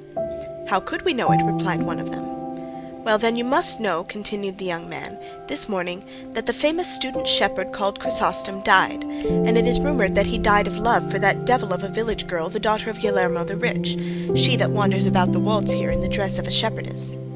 Do you mean Marcella? Said one. Her I mean, answered the goatherd, and the best of it is, he has directed in his will that he is to be buried in the fields like a Moor, and at the foot of the rock where the cork-tree spring is, because, as the story goes, and they say he himself said so, that was the place where he first saw her, and he has also left other directions which the clergy of the village say should not and must not be obeyed, because they savour of paganism. To all which his great friend Ambrosio the student, he who like him also went about dressed as a shepherd, replies that everything must be done without any omission according to the directions left by Chrysostom, and about this the village is all in commotion. However, report says that after all, what Ambrosio and all the shepherds his friends desire will be done, and tomorrow they are coming to bury him with great ceremony where I said. I am sure it will be something worth seeing. At least I will not fail to go and see it, even if I know I should not return to the village tomorrow. We will do the same, answered the goatherds, and cast lots to see who must stay to mind the goats of all. Thou sayest well, Pedro, said one, though there will be no need of taking that trouble, for I will stay behind for all. And don't suppose it is virtue or want of curiosity in me. It is the splinter that ran into my foot the other day that will not let me walk. For all that we thank thee, answered Pedro. Don Quixote asked Pedro to tell him who the dead man was, and who the shepherdess. To which Pedro replied that all he knew was that the dead man was a wealthy gentleman belonging to a village in those mountains, who had been a student at Salamanca for many years, at the end of which he returned to his village with the reputation of being very learned and deeply read. Above all, they said, he was learned in the science of the stars, and of what went on yonder in the heavens and the sun and the moon, for he told us of the crise of the sun and the moon to the exact time. Eclipse, it is called, friend, not crisis, the darkening of those two luminaries, said Don Quixote. But Pedro, not troubling himself with trifles, went on with his story, saying, also he foretold when the year was going to be one of abundance or estility. Sterility, you mean, said Don Quixote. Sterility or estility, answered Pedro, it is all the same in the end, and I can tell you that by this his father and friends who believed him grew very rich because they did as he advised them, bidding them sow barley this year, not wheat. This year you may sow pulse and not barley, the next there will be a full oil crop, and the 3 following not a drop will be got. That science is called astrology, said Don Quixote. I do not know what it is called, replied Pedro, but I know that he knew all this and more besides. But to make an end, not many months had passed after he returned from Salamanca, when one day he appeared dressed as a shepherd with his crook and sheepskin, having put off the long gown he wore as a scholar, and at the same time his great friend, Ambrosio by name, who had been his companion in his studies, took to the shepherd's dress with him. I forgot to say that Chrysostom, who is dead, was a great man for writing verses, so much so that he made carols for Christmas Eve and plays for Corpus Christi, which the young men of our village acted, and all said they were excellent. When the villagers saw the 2 scholars so unexpectedly appearing in shepherd's dress, they were lost in wonder, and could not guess what had led them to make so extraordinary a change. About this time the father of our Chrysostom died, and he was left heir to a large amount of property in chattels as well as in land, no small number of cattle and sheep, and a large sum of money, of all of which the young man was left dissolute owner, and indeed he was deserving of it all, for he was a very good comrade, and kind-hearted, and a friend of worthy folk, and had a countenance like a benediction. Presently it came to be known that he had changed his dress with no other object than to wander about these wastes after that shepherdess Marcella our lad mentioned a while ago, with whom the deceased Chrysostom had fallen in love. And I must tell you now, for it is well you should know it, who this girl is. Perhaps, and even without any perhaps, you will not have heard anything like it in all the days of your life, though you should live more days than Sarna. Say Sarah, said Don Quixote, unable to endure the goatherd's confusion of words. The Sarna lives long enough, answered Pedro, and if, señor, you must go finding fault with words at every step, we shall not make an end of it this 12-month. Pardon me, friend, said Don Quixote, but as there is such a difference between Sarna and Sarah, I told you of it. However, you have answered very rightly, for Sarna lives longer than Sarah, so continue your story, and I will not object any more to anything. I will say then, my dear sir, said the goatherd, that in our village there was a farmer even richer than the father of Chrysostom, who was named Guillermo, and upon whom God bestowed, over and above great wealth, a daughter, at whose birth her mother died, the most respected woman there was in this neighbourhood. I fancy I can see her now with that countenance which had the sun on one side and the moon on the other, and moreover active, and kind to the poor, for which I trust that at the present moment her soul is in bliss with God in the other world. Her husband Guillermo died of grief at the death of so good a wife, leaving his daughter Marcella, a child and rich, to the care of an uncle of hers, a priest and prebendary in our village. The girl grew up with such beauty that it reminded us of her mother's, which was very great, and yet it was thought that the daughter would exceed it, and so when she reached the age of 14 to 15 years old, nobody beheld her but blessed God that he had made her so beautiful, and the greater number were in love with her past redemption. Her uncle kept her in great seclusion and retirement, but for all that the fame of her great beauty spread, so that, as well for it as for her great wealth, her uncle was asked, solicited, and importuned to give her in marriage not only by those of our town, but of those many leagues round, and by the persons of highest quality in them. But he, being a good Christian man, though he desired to give her in marriage at once, seeing her to be old enough, was unwilling to do so without her consent, not that he had any eye to the gain and profit which the custody of the girl's property brought him while he put off her marriage, and faith, this was said in praise of the good priest in more than one set in town. For I would have you know, Sir Errant, that in these little villages everything is talked about, and everything is carped at, and rest assured, as I am, that the priest must be over and above good who forces his parishioners to speak well of him, especially in villages. "That is the truth," said Don Quixote. "But go on, for the story is very good, and you, good Pedro, tell it with very good grace." "May that of the Lord not be wanting to me," said Pedro. "That is the one to have. To proceed, you must know that though the uncle put before his niece and described to her the qualities of each one in particular of the many who had asked her in marriage, begging her to marry and to make a choice according to her own taste, she never gave any other answer than that she had no desire to marry just yet, and that being so young, she did not think herself fit to bear the burden of matrimony. At these, to all appearance, reasonable excuses that she made, her uncle ceased to urge her, and waited till she was somewhat more advanced in age, and could mate herself to her own liking. For, said he, and he said quite right, parents are not to settle children in life against their will. But when one least looked for it, lo and behold, one day the demure Marcella makes her appearance turned shepherdess, and in spite of her uncle and all those of the town that strove to dissuade her, took to going afield with the other shepherd lasses of the village, and tending her own flock. And so, since she appeared in public, and her beauty came to be seen openly, I could not well tell you how many rich youths, gentlemen, and peasants have adopted the costume of Chrysostom, and go about these fields making love to her.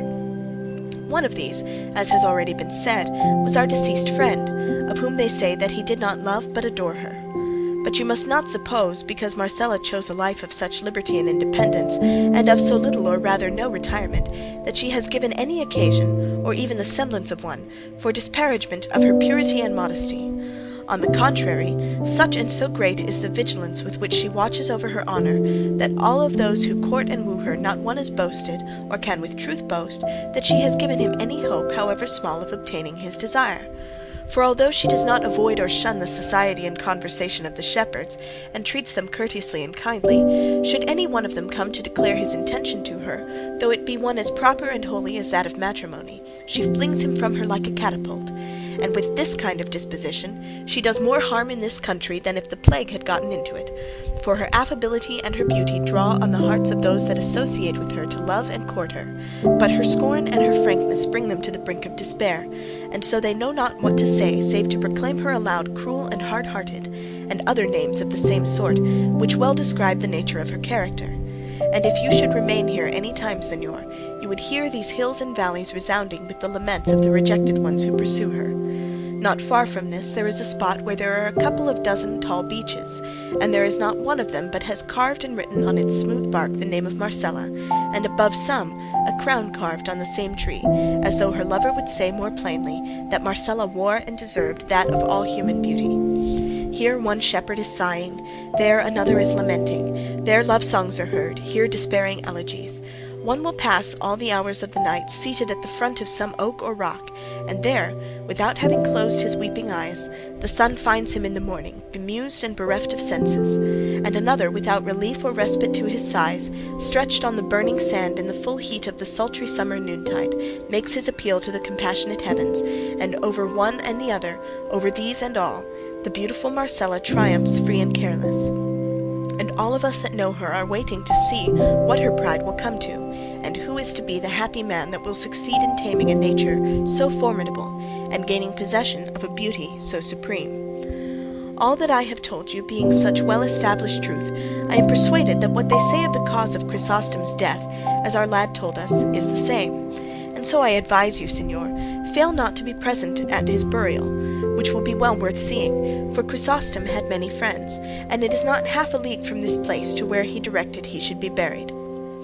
I will make a point of it, said Don Quixote, and I thank you for the pleasure you have given me by relating so interesting a tale. Oh, said the goatherd, I do not even know the half of what has happened to the lovers of Marcella, but perhaps tomorrow we may fall in with some shepherd on the road who can tell us, and now it will be well for you to go and sleep under cover, for the night air may hurt your wound, though with the remedy I have applied to you there is no fear of an untoward result. Sancho Panza, who was wishing the goatherd's loquacity at the devil, on his part begged his master to go into Pedro's hut to sleep. He did so, and passed all the rest of the night in thinking of his lady Dulcinea, in imitation of the lovers of Marcella. Sancho Panza settled himself between Rocinante and his ass, and slept, not like a lover who had been discarded, but like a man who had been soundly kicked. Chapter 13, in which is ended the story of the shepherdess Marcella, with other incidents. But hardly had day begun to show itself through the balconies of the east, when 5 of the 6 goatherds came to rouse Don Quixote, and tell him that if he was still of a mind to go and see the famous burial of Chrysostom, they would bear him company. Don Quixote, who desired nothing better, rose and ordered Sancho to saddle and panel at once, which he did with all despatch, and with the same they all set out forthwith. They had not gone a quarter of a league when at the meeting of 2 paths they saw coming towards them some 6 shepherds dressed in black sheepskins, and with their heads crowned with garlands of cypress and bitter oleander. Each of them carried a stout holly staff in his hand, and along with them there came 2 men of quality on horseback in handsome travelling dress, with 3 servants on foot accompanying them. Courteous salutations were exchanged on meeting, and inquiring one of the other which way each party was going, they learned that all were bound for the scene of the burial, so they all went on together. One of those on horseback addressing his companion said to him, "It seems to me, Señor Vivaldo, that we may reckon as well spent the delay we shall incur in seeing this remarkable funeral, for remarkable it cannot but be, judging by the strange things these shepherds have told us, of both the dead shepherd and the homicide shepherdess." "So I think too," replied Vivaldo, "and I would delay not to say a day, but 4, for the sake of seeing it." Don Quixote asked them what it was they had heard of Marcella and Chrysostom. The traveller answered that the same morning they had met these shepherds, and seen them dressed in this mournful fashion, they had asked them the reason of their appearing in such a guise, which one of them gave, describing the strange behaviour and beauty of a shepherdess called Marcella, and the loves of many who courted her, together with the death of that Chrysostom to whose burial they were going. In short, he repeated all that Pedro had related to Don Quixote. This conversation dropped, and another was commenced by him who was called Vivaldo, asking Don Quixote what was the reason that led him to go armed in that fashion in a country so peaceful, to which Don Quixote replied, "The pursuit of my calling does not allow or permit me to go in any other fashion. Easy life, enjoyment, and repose were invented for soft courtiers, but toil, unrest, and arms were invented and made for those alone whom the world calls knight-errant, of whom I, though unworthy, am the least of all." The instant they heard this, all set him down as mad, and the better to settle the point and discover what kind of madness his was, Vivaldo proceeded to ask him what knights-errant meant. "Have not your worships," replied Don Quixote, "read the annals and histories of England, in which are recorded the famous deeds of King Arthur, whom we, in our proper Castilian, invariably call King Artus, with regard to whom it is an ancient tradition, and commonly received all over that kingdom of Great Britain, that this king did not die, but was changed by magic art into a raven, and that in process of time he is to return to reign and recover his kingdom and sceptre, for which reason it cannot be proved that from that time to this any Englishman ever killed a raven? Well then, in the time of this good king, that famous order of chivalry of the Knights of the Round Table was instituted, and the amour of Don Lancelot of the Lake with the Queen Guinevere occurred, precisely as there is related, the go-between and confidant therein being the highly honourable Dame Quintanona, whence came that ballad so well known and widely spread in our Spain, O never surely was there knight so served by hand of dame, as served was he Sir Lancelot hight when he from Britain came, with all the sweet and delectable course of his achievements in love and war. Handed down from that time, then, this order of chivalry went on extending and spreading itself over many and various parts of the world, and in it, famous and renowned for their deeds, were the mighty Amadis of Gaul with all his sons and descendants to the 5th generation, and the valiant Felix Marte of Hircania, and the never sufficiently praised Tirante el Blanco, and in our own days almost, we have seen and heard and talked with the invincible knight Don Belianis of Greece.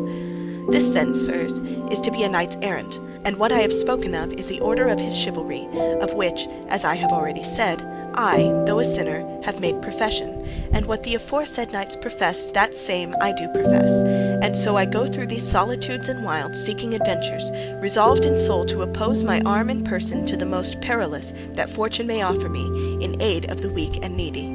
By these words of his, the travellers were able to satisfy themselves of Don Quixote's being out of his senses, and of the form of madness that overmastered him, at which they felt the same astonishment that all felt on first becoming acquainted with it.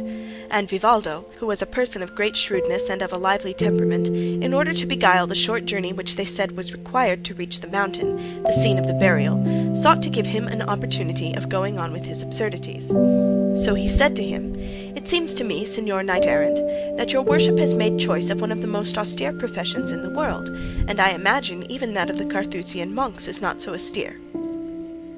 "As austere it may perhaps be," replied our Don Quixote, "but so necessary for the world I am very much inclined to doubt. For if the truth is to be told, the soldier who executes what his captain orders does no less than the captain himself who gives the order. My meaning is, that churchmen, in peace and quiet, pray to heaven for the welfare of the world, but we soldiers and knights carry into effect what they pray for, defending it with the might of our arms and the edge of our swords, not under shelter, but in the open air, a target for the intolerable rays of the sun in summer and the piercing frosts of winter. Thus are we God's ministers on earth, and the arms by which his justice is done therein. And as the business of war and all that relates and belongs to it cannot be conducted without exceeding great sweat, toil, and exertion, it follows that those who make it their profession have undoubtedly more labour than those who in tranquil peace and quiet are engaged in praying to God to help the weak. I do not mean to say, nor does it enter into my thoughts, that the knights-errant calling is as good as that of the monk in his cell. I would merely infer from what I endure myself that it is beyond a doubt a more laborious and a more belaboured one, a hungrier and thirstier, a wretcheder, raggeder, and lousier. For there is no reason to doubt that the knights-errant of yore endured much hardship in the course of their lives, and if some of them, by the might of their arms, did rise to be emperors, in faith it cost them dear in the matter of blood and sweat, and if those who attained to that rank had not had magicians and sages to help them, they would have been completely balked in their ambition, and disappointed in their hopes. "That is my own opinion," replied the traveller, "but one thing among many others seems to me very wrong in knights-errant, and that is, that when they find themselves about to engage in some mighty and perilous adventure in which there is manifest danger of losing their lives, they never, at the moment of engaging in it, think of commending themselves to God, as is the duty of every good Christian in like peril, instead of which they commend themselves to their ladies with as much devotion as if they were their gods, a thing which seems to me to savour somewhat of heathenism." "Sir," answered Don Quixote, "that cannot on any account be admitted, and the knight-errant would be disgraced who acted otherwise, for it is usual and customary in knight-errantry that the knight-errant, who on engaging in any great feat of arms has his lady before him, should turn his eyes toward her softly and lovingly, as though with them entreating her to favour and protect him in the hazardous venture he is about to undertake, and even though no one hear him, he is bound to say certain words between his teeth, commending himself to her with all his heart, and of this we have innumerable instances in the histories, nor is it to be supposed from this that they are to omit commending themselves to God, for there will be time and opportunity for doing so while they are engaged in their task." "For all that," answered the traveller, "I feel some doubt still, because often I have read how words will arise between two knights-errant, and from one thing to another it comes about that their anger kindles, and they wheel their horses round, and take a good stretch of field, and then, without any more ado, at the top of their speed they come to the charge, and in mid-career they are wont to commend themselves to their ladies, and what commonly comes of the encounter is that one falls over the haunches of his horse, pierced through and through by his antagonist's lance, and for the other, it is only by holding on to the mane of his horse that he can help falling to the ground. But I know not how the dead man had time to commend himself to God in the course of such rapid work as this. It would have been better if those words which he spent in commending himself to his lady, in the midst of his career, had been devoted to his duty and obligation as a Christian. Moreover, it is my belief that all knights-errant have not ladies to commend themselves to, for they are not all in love." "That is impossible," said Don Quixote. "I say it is impossible that there could be a knight-errant without a lady, because to such it is as natural and proper to be in love as to the heavens to have stars. Most certainly no history has been seen in which there is to be found a knight-errant without an amour, and for the simple reason that without one he would be held no legitimate knight but a bastard, and one who had gained entrance into the stronghold of the said knighthood, not by the door, but over the wall like a thief and a robber." "Nevertheless," said the traveller, "if I remember rightly, I think I have read that Don Galaor, the brother of the valiant Amadis of Gaul, never had any special lady to whom he might commend himself, and yet he was not the less esteemed, and was a very stout and famous knight." To which our Don Quixote made answer, Sir, one solitary swallow does not make summer. Moreover, I know that knight was in secret very deeply in love. Besides which, that way of falling in love with all that took his fancy was a natural propensity which he could not control. But in short, it is very manifest that he had one alone whom he made mistress of his will, to whom he commended himself very frequently and very secretly, for he prided himself on being a reticent knight. Then if it be essential that every knight-errant should be in love, said the traveller, it may be fairly supposed that your worship is so, as you are of the order, and if you do not pride yourself on being as reticent as Don Galaor, I entreat you as earnestly as I can, in the name of all this company and in my own, to inform us of the name, country, rank, and beauty of your lady, for she will esteem herself fortunate if all the world knows that she is loved and served by such a knight as your worship seems to be. At this, Don Quixote heaved a deep sigh, and said, I cannot say positively whether my sweet enemy is pleased or not that the world should know I serve her. I can only say, in answer to what has been so courteously asked of me, that her name is Dulcinea, her country El Toboso, a village of La Mancha. Her rank must be at least that of a princess, since she is my queen and lady, and her beauty superhuman, since all the impossible and fanciful attributes of beauty which the poets apply to their ladies are verified in her. For her hairs are gold, her forehead Elysian fields, her eyebrows rainbows, her eyes suns, her cheeks roses, her lips coral, her teeth pearls, her neck alabaster, her bosom marble, her hands ivory, her fairness snow, and what modesty conceals from sight, such I think and imagine, as rational reflection can only extol, not compare. We should like to know her lineage, race, and ancestry, said Vivaldo. To which Don Quixote replied, She is not of the ancient Roman Curtii, Cai or Scipios, nor of the modern Colonnas or Orsini, nor the Moncadas or Risqueñas of Catalonia, nor yet of the Rebellas or Villanovas of Valencia, Palafoxes, Nusas, Rocabertis, Corellas, Lunas, Alagones, Oreas, Foces, or Goreas of Aragon, Cerdas, Manriques, Mendozas, or Guzmans of Castile, Alencastros, Palas, or Manceses of Portugal. But she is of those of El Toboso of La Mancha, a lineage that, though modern, may furnish a source of gentle blood for the most illustrious families of the ages that are to come, and let none dispute with me save on the condition that Zerbino placed at the foot of the trophy of Orlando's arms, saying, These let none move who dareth not his might with Roland prove.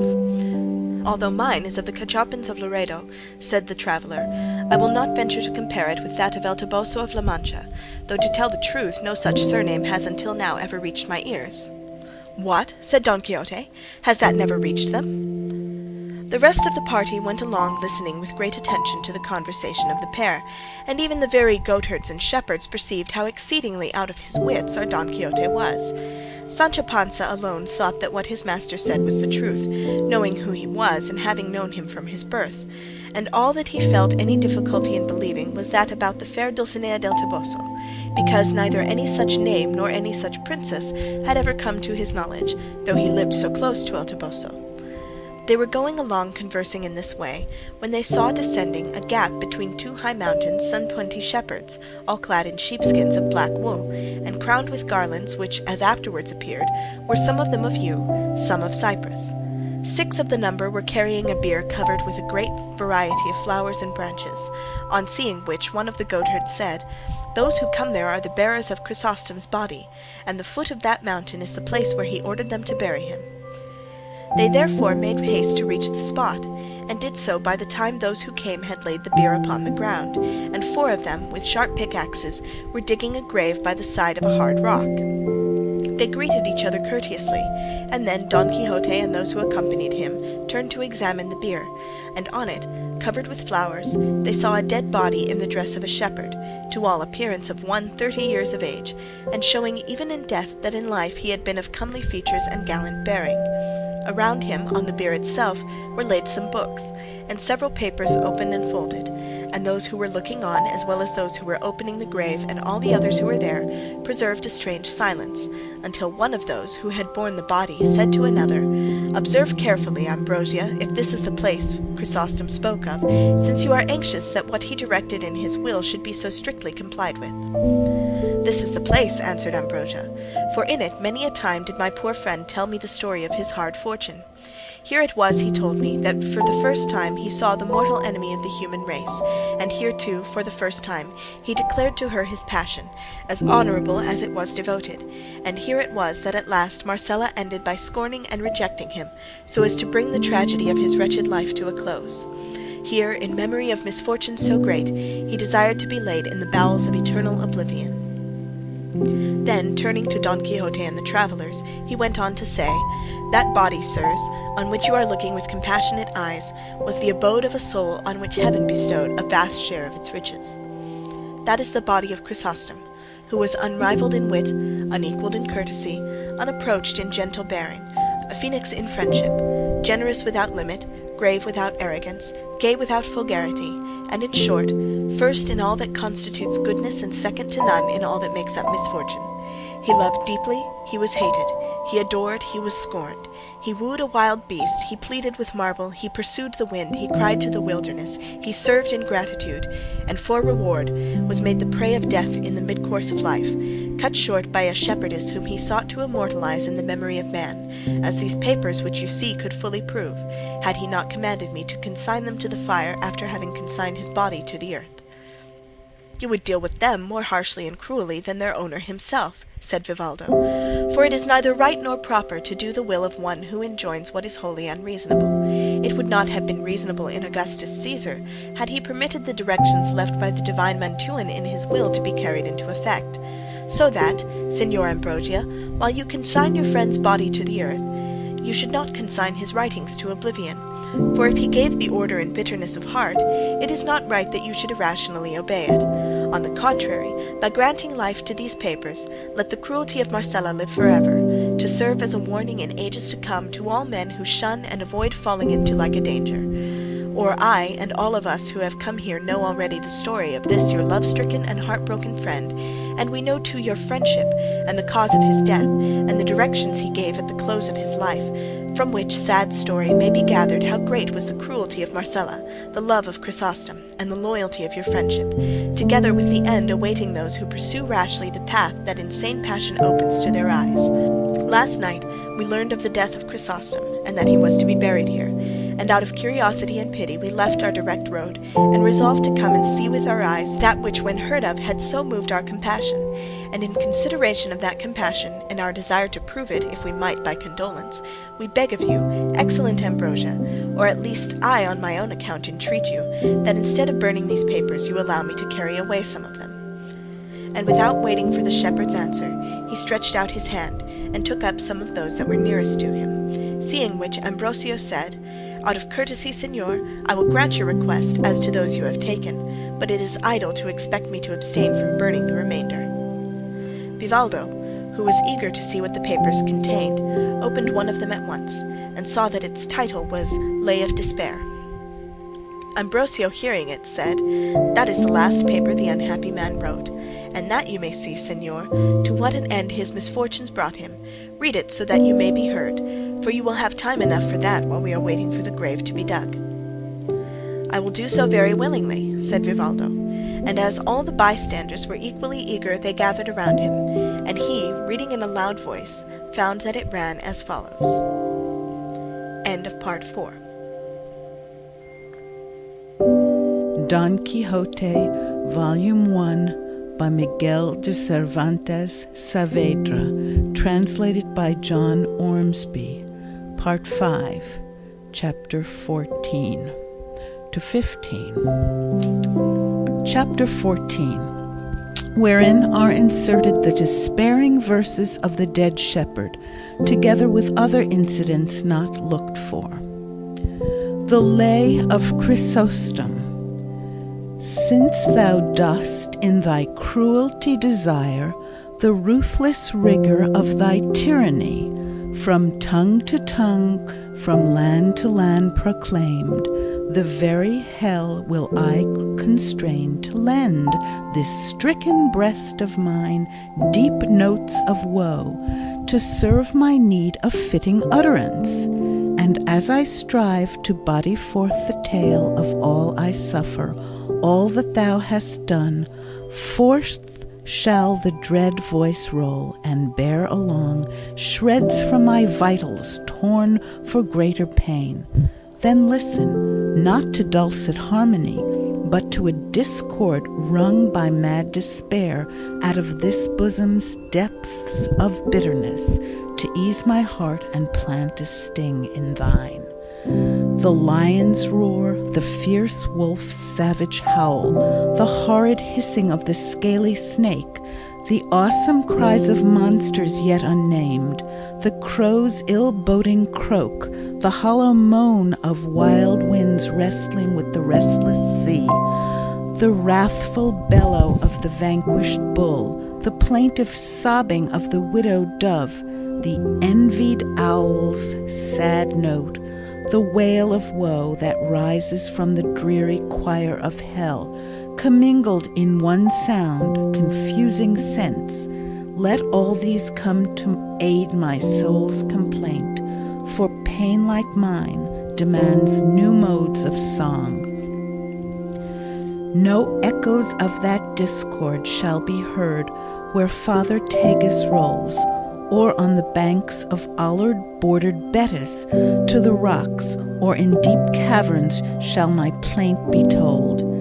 And by a lifeless tongue in living words, or in dark valleys or on lonely shores, where neither foot of man nor sunbeam falls, or in among the poison-breathing swarms of monsters nourished by the sluggish Nile.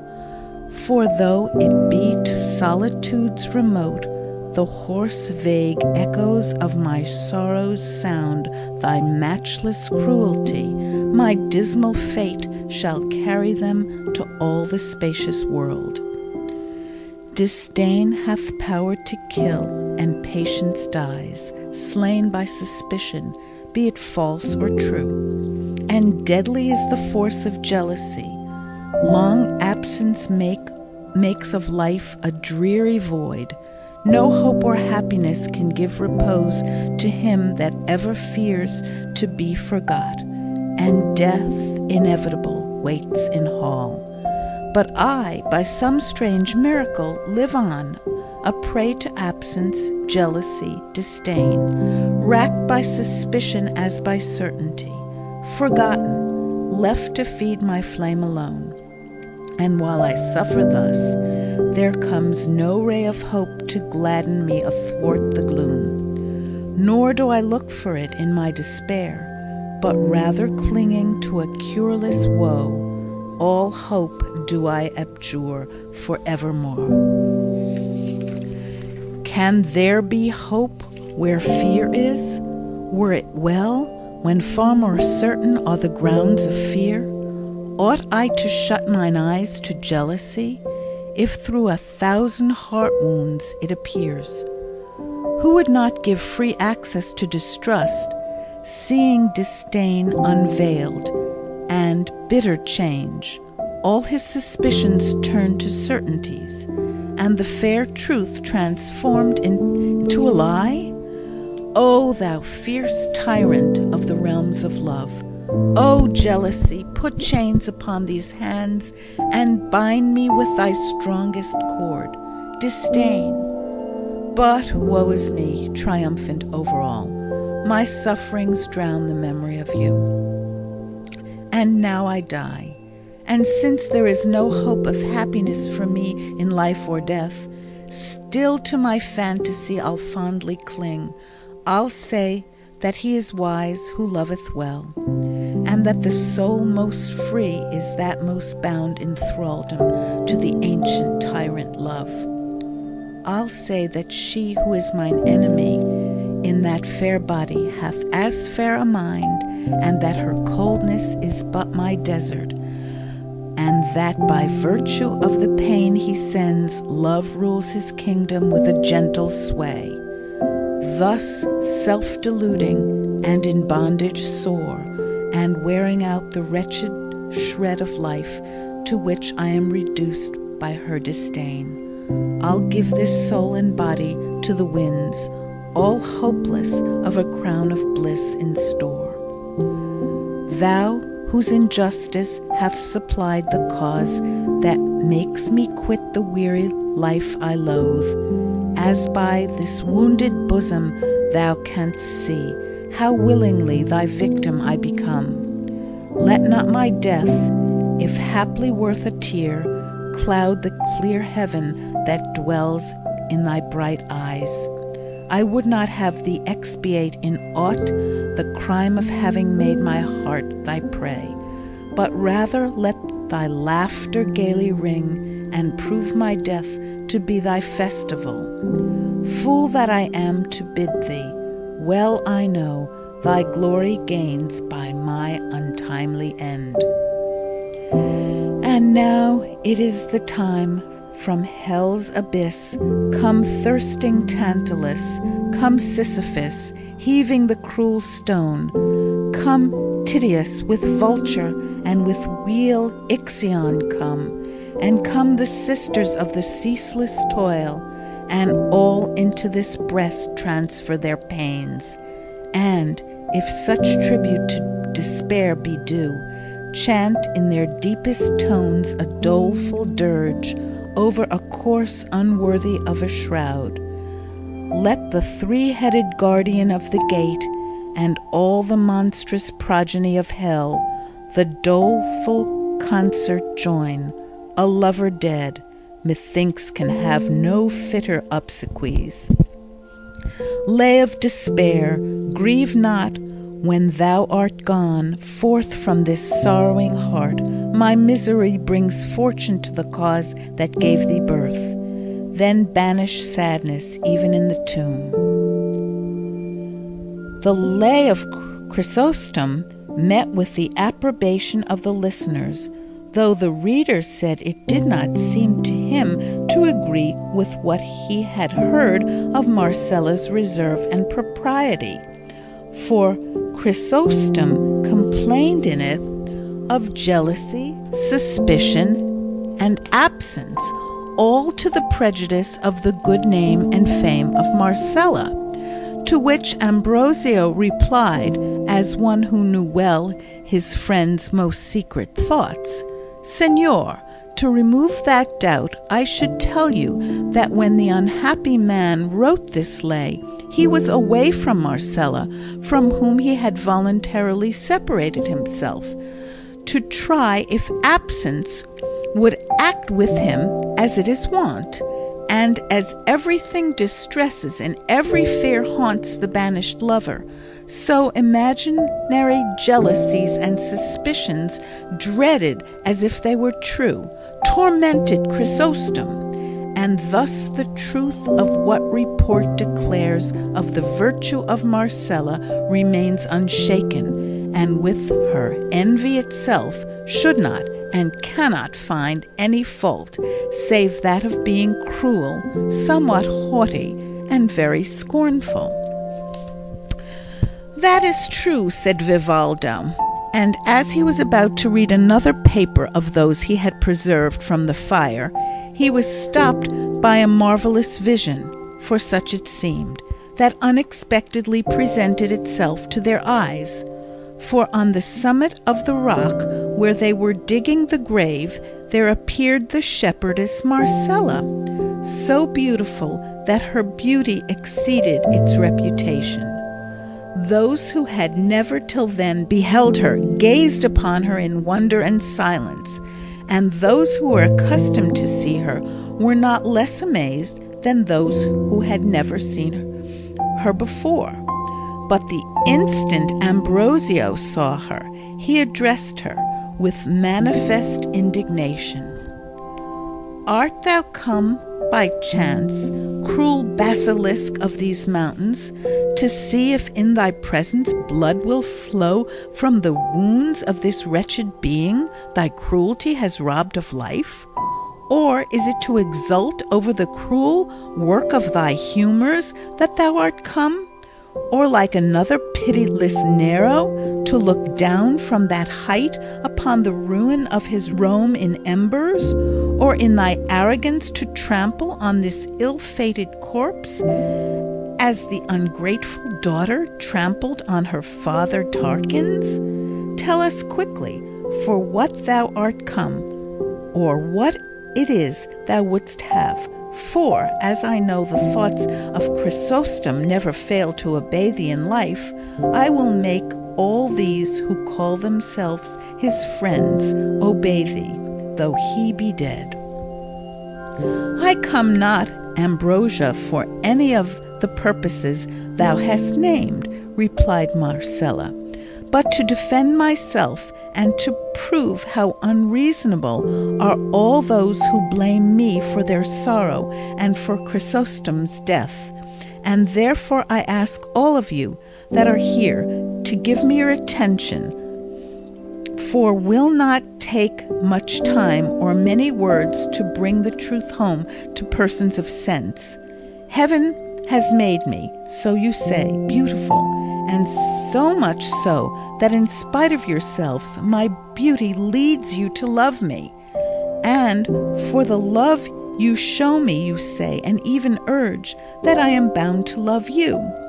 By that natural understanding which God has given me, I know that everything beautiful attracts love, but I cannot see how, by reason of being loved, that which is loved for its beauty is bound to love that which loves it. Besides, it may happen that the lover of that which is beautiful may be ugly, and ugliness being detestable, it is very absurd to say, I love thee because thou art beautiful. Thou must love me though I be ugly. But supposing the beauty equal on both sides, it does not follow that the inclinations must be therefore alike. For it is not every beauty that excites love, some but pleasing the eye without winning the affection. And if every sort of beauty excited love and won the heart, the will would wander vaguely to and fro, unable to make choice of any. For as there is an infinity of beautiful objects, there must be an infinity of inclinations. And true love, I have heard it said, is indivisible, and must be voluntary and not compelled. If this be so, as I believe it to be, why do you desire me to bend my will by force? For no other reason but that you say you love me. Nay, tell me, had heaven made me ugly, as it has made me beautiful, could I with justice complain of you for not loving me? Moreover, you must remember that the beauty I possess was no choice of mine, for, be it what it may, heaven of its bounty gave it me without my asking or choosing it. And as the viper, though it kills with it, does not deserve to be blamed for the poison it carries, as it is a gift of nature, neither do I deserve reproach for being beautiful. For beauty in a modest woman is like fire at a distance or a sharp sword. The one does not burn, the other does not cut. Those who do not come too near. Honor and virtue are the ornaments of the mind, without which the body, though it be so, has no right to pass for beautiful. But if modesty is one of the virtues that specially lend a grace and charm to mind and body, why should she who is loved for her beauty part with it to gratify one who for his pleasure alone strives with all his might and energy to rob her of it? I was born free, and that I might live in freedom, I chose the solitude of the fields. In the trees of the mountains I find society. The clear waters of the brooks are my mirrors, and to the trees and waters I make known my thoughts and charms. I am a fire afar off, a sword laid aside. Those whom I have inspired with love by letting them see me, I have by words undeceived. And if their longings live on hope, and I have given none to Chrysostom or to any other, it cannot justly be said that the death of any is my doing, for it was rather his own obstinacy than my cruelty that killed him. And if it be made a charge against me that his wishes were honorable, and that therefore I was bound to yield to them, I answer that when on this very spot where now his grave is made, he declared to me his purity of purpose, I told him that mine was to live in perpetual solitude, and that the earth alone should enjoy the fruits of my retirement and the spoils of my beauty. And if, after this open avowal, he chose to persist against hope and steer against the wind, what wonder is it that he should sink in the depths of his infatuation? If I had encouraged him, I should be false. If I had gratified him, I should have acted against my own better resolution and purpose. He was persistent in spite of warning. He despaired without being hated. But think you now, if it be reasonable, that his suffering should be laid to my charge? Let him who has been deceived complain. Let him give way to despair, whose encouraged hopes have proved vain.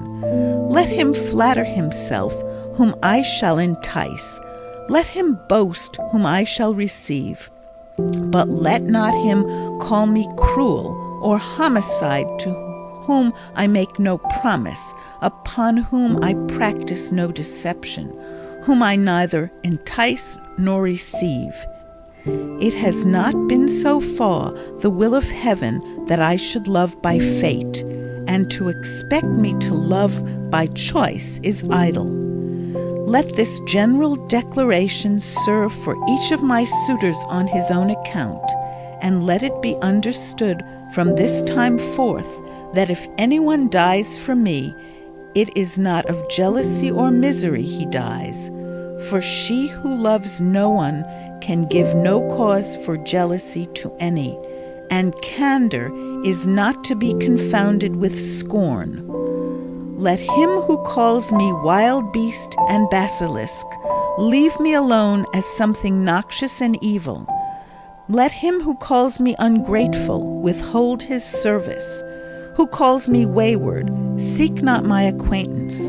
Who calls me cruel, pursue me not. For this wild beast, this basilisk, this ungrateful, cruel, wayward being has no kind of desire to seek, serve, know, or follow them. If Chrysostom's impatience and violent passion killed him, why should my modest behavior and circumspection be blamed?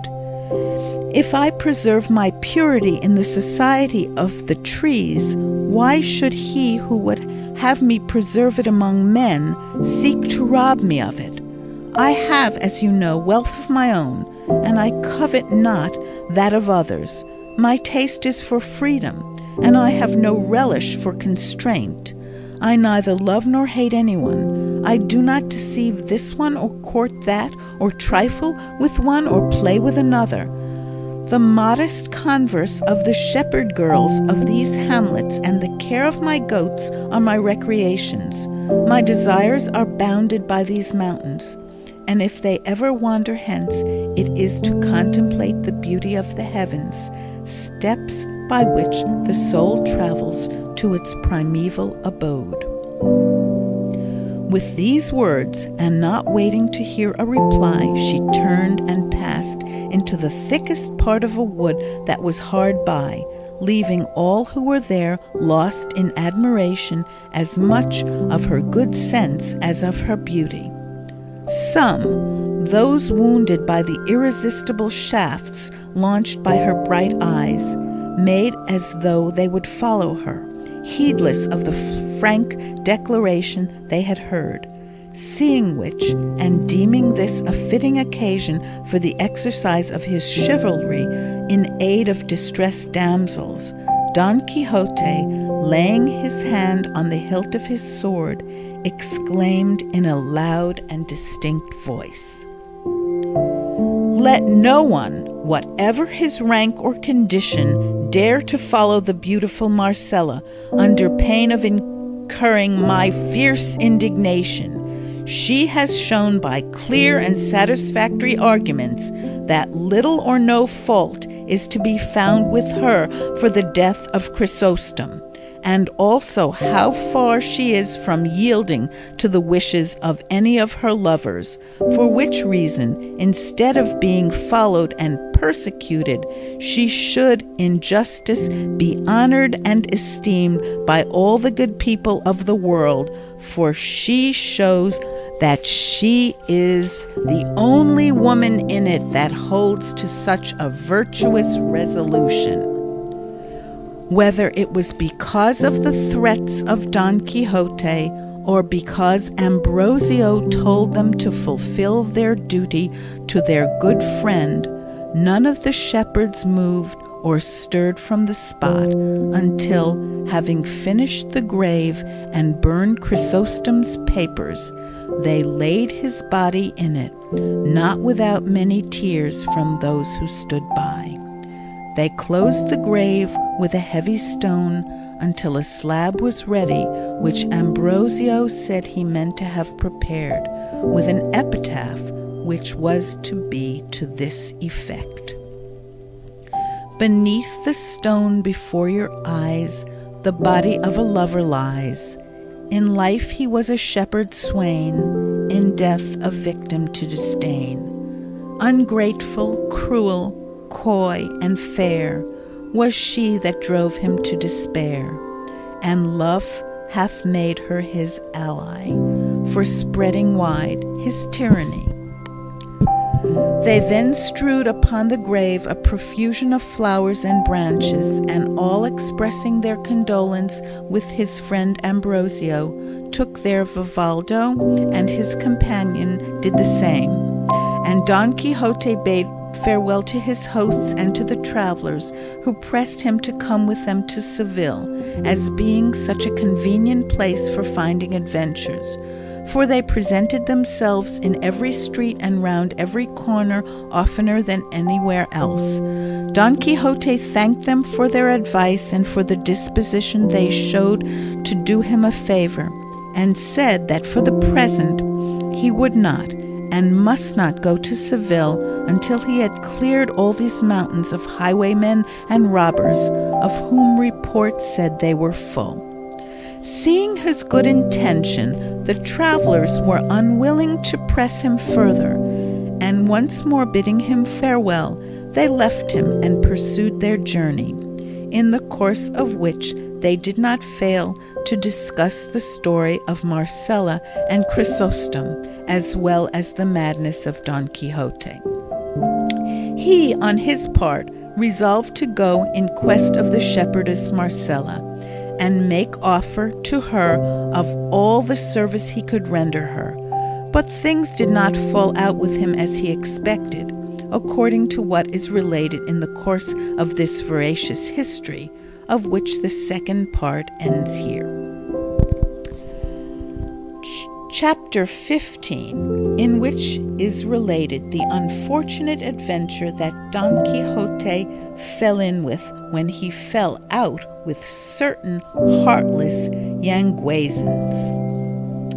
The sage Cide Hamete Benengele relates that as soon as Don Quixote took leave of his hosts and all who had been present at the burial of Chrysostom, he and his squire passed into the same wood which they had seen the shepherdess Marcella enter, and after having wandered for more than 2 hours in all directions in search of her without finding her, they came to a halt in a glade covered with tender grass, besides which ran a pleasant cool stream that invited and compelled them to pass there the hours of the noontide heat, which by this time was beginning to come on oppressively. Don Quixote and Sancho dismounted, and turning Rocinante and the ass loose to feed on the grass that there was there in abundance, they ransacked the alforjas, and without any ceremony, very peacefully and sociably, master and man made their repast on what they found in them. Sancho had not thought it worth while to hobble Rocinante, feeling sure from what he knew of his staidness and freedom from incontinence that all the mares in the Cordova pastures would not lead him into an impropriety.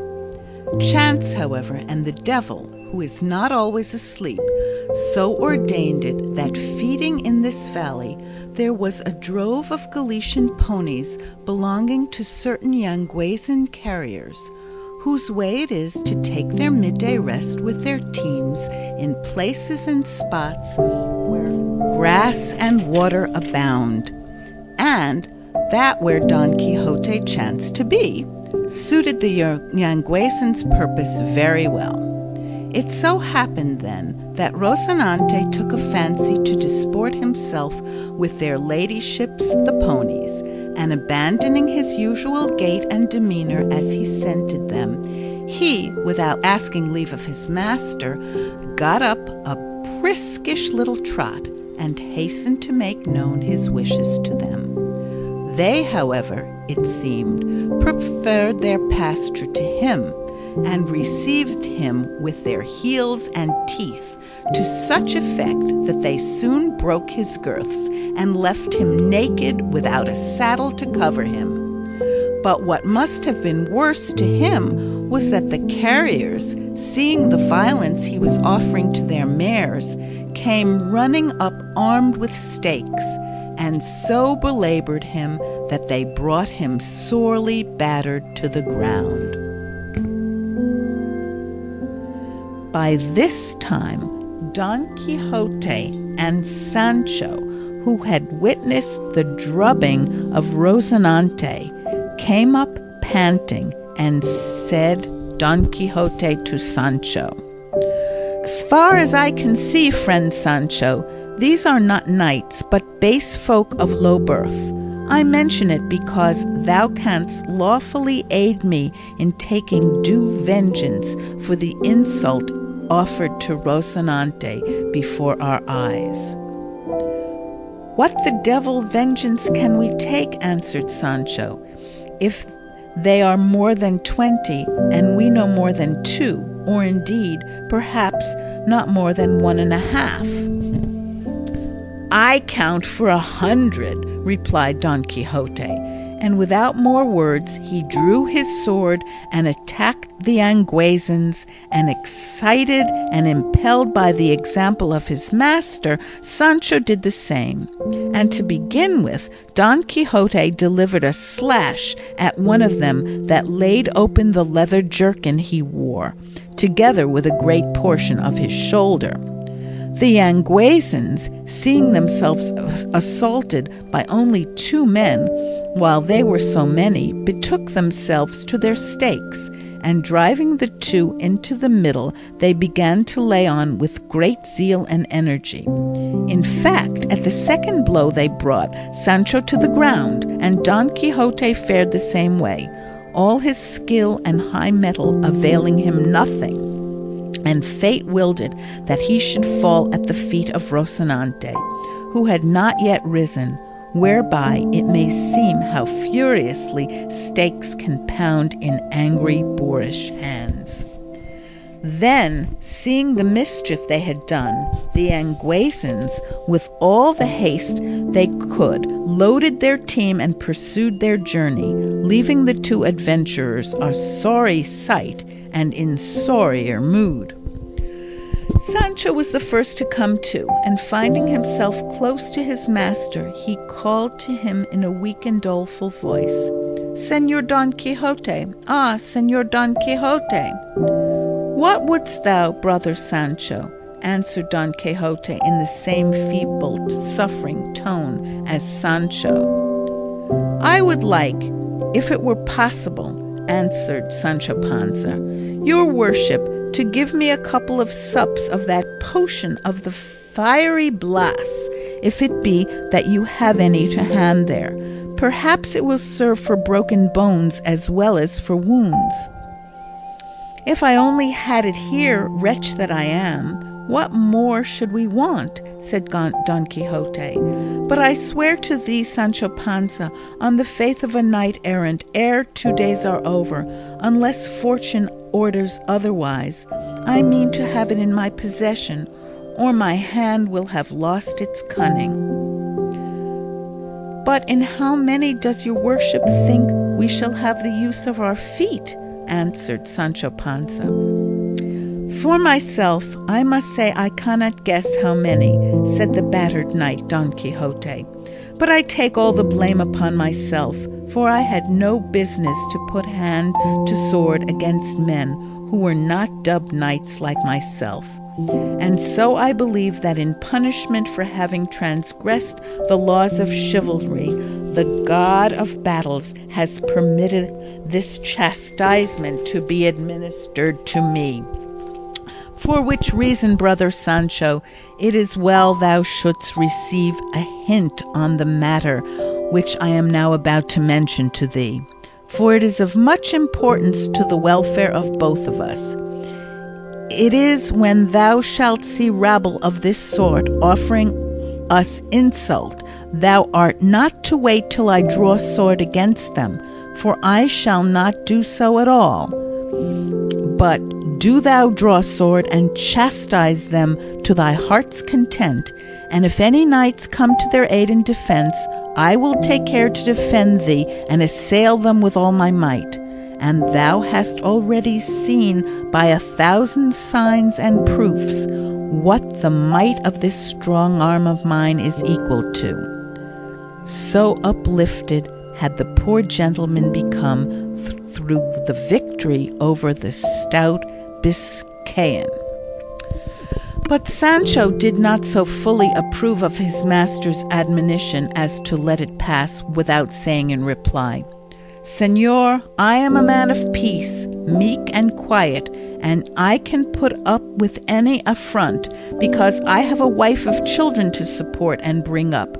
So let it be likewise a hint to your worship, as it cannot be a mandate, that on no account will I draw sword either against clown or against knight, and that here before God I forgive the insults that have been offered me, whether they have been, are, or shall be offered me by high or low, rich or poor, noble or commoner, not accepting any rank or condition whatsoever. To all which his master said in reply, I wish I had breath enough to speak somewhat easily, and that the pain I feel on this side would abate, so as to let me explain to thee, Panza, the mistake thou makest. Come now, sinner, suppose the winds of fortune, hitherto so adverse, should turn in our favour, filling the sails of our desires, so that safely and without impediment we put into port in some one of those islands I have promised thee. How would it be with thee, if on winning it I made thee lord of it? Why, thou wilt make it well nigh impossible, through not being a knight, nor having any desire to be one, nor possessing the courage nor the will to avenge insults or defend thy lordship. For thou must know that in newly conquered kingdoms and provinces the minds of the inhabitants are never so quiet, nor so well disposed to the new lord, that there is no fear of their making some move to change matters once more, and try, as they say, what chance may do for them. So it is essential that the new possessor should have good sense to enable him to govern, and valor to attack and defend himself, whatever may befall him. In what has now befallen us, answered Sancho, I'd have been well pleased to have that good sense and that valor your worship speaks of. But I swear on the faith of a poor man, I am more fit for plasters than for arguments. See if your worship can get up, and let us help Rocinante, though he does not deserve it, for he was the main cause of all this thrashing. I never thought it of Rocinante, for I took him to be a virtuous person and as quiet as myself. After all, they say right that it takes a long time to come to know people, and that there is nothing sure in this life. Who would have said it after such mighty slashes as your worship gave that unlucky knight-errant? There was coming travelling post, and at the very heels of them such a great storm of sticks as has fallen upon our shoulders. And yet thine, Sancho, replied Don Quixote, ought to be used to such squalls, but mine, reared in soft cloth and fine linen, it is plain they must feel more keenly the pain of this mishap. And if it were not that I imagine, why do I say imagine, know of a certainty that all these annoyances are very necessary accompaniments of the calling of arms, I would lay me down here to die of pure vexation. To this the squire replied, Señor, as these mishaps are what one reaps of chivalry, tell me if they happen very often, or if they have their own fixed time for coming to pass, because it seems to me that after 2 harvests we shall be no good for the 3rd, unless God in his infinite mercy helps us. Know, friend Sancho, answered Don Quixote, that the life of knight-errant is subject to 1,000 dangers and reverses, and neither more nor less is it within immediate possibility for knights-errant to become kings and emperors, as experience has shown in the case of many different knights with whose histories I am thoroughly acquainted. And I could tell thee now, if the pain would let me, of some who simply by might of arm have risen to the high stations I have mentioned, and those same, both before and after, experienced diverse misfortunes and miseries. For the valiant Amadis of Gaul found himself in the power of his mortal enemy Archelaus, the magician, who, it is positively asserted, holding him captive, gave him more than 200 lashes with the reins of his horse while tied to one of the pillars of a court. And moreover, there is a certain recondite author of no small authority who says that the knight of Phoebus, being caught in a certain pitfall which opened under his feet in a certain castle, on falling found himself bound hand and foot in a deep pit underground, where they administered to him one of those things they call clysters of sand and snow water, that well nigh finished him, and if he had not been succoured in that sore extremity by a sage, a great friend of his, it would have gone very hard with the poor knight. So I may well suffer in company with such worthy folk, for greater were the indignities which they had to suffer than those which we suffer. For I would have thee know, Sancho, that wounds caused by any instruments which happen by chance to be in hand inflict no indignity. And this is laid down in the law of the duel in express words. If, for instance, the cobbler strikes another with the last which he has in his hand, though it be in fact a piece of wood, it cannot be said for that reason that he whom he struck with it has been cudgelled. I say this lest thou shouldst imagine that because we have been drubbed in this affray, we have therefore suffered any indignity. For the arms those men carried, with which they pounded us, were nothing more than their stakes, and not one of them, so far as I remember, carried rapier, sword, or dagger. They gave me no time to see that much, answered Sancho, for hardly had I laid hand on my tizona when they signed the cross on my shoulders with their sticks in such style that they took the sight out of my eyes and the strength out of my feet, stretching me where I now lie, and where thinking of whether all those stake strokes were an indignity or not gives me no uneasiness, which the pain of the blow does, for they will remain as deeply impressed on my memory as on my shoulders. For all that, let me tell thee, brother Panza, said Don Quixote, that there is no recollection which time does not put an end to, and no pain which death does not remove.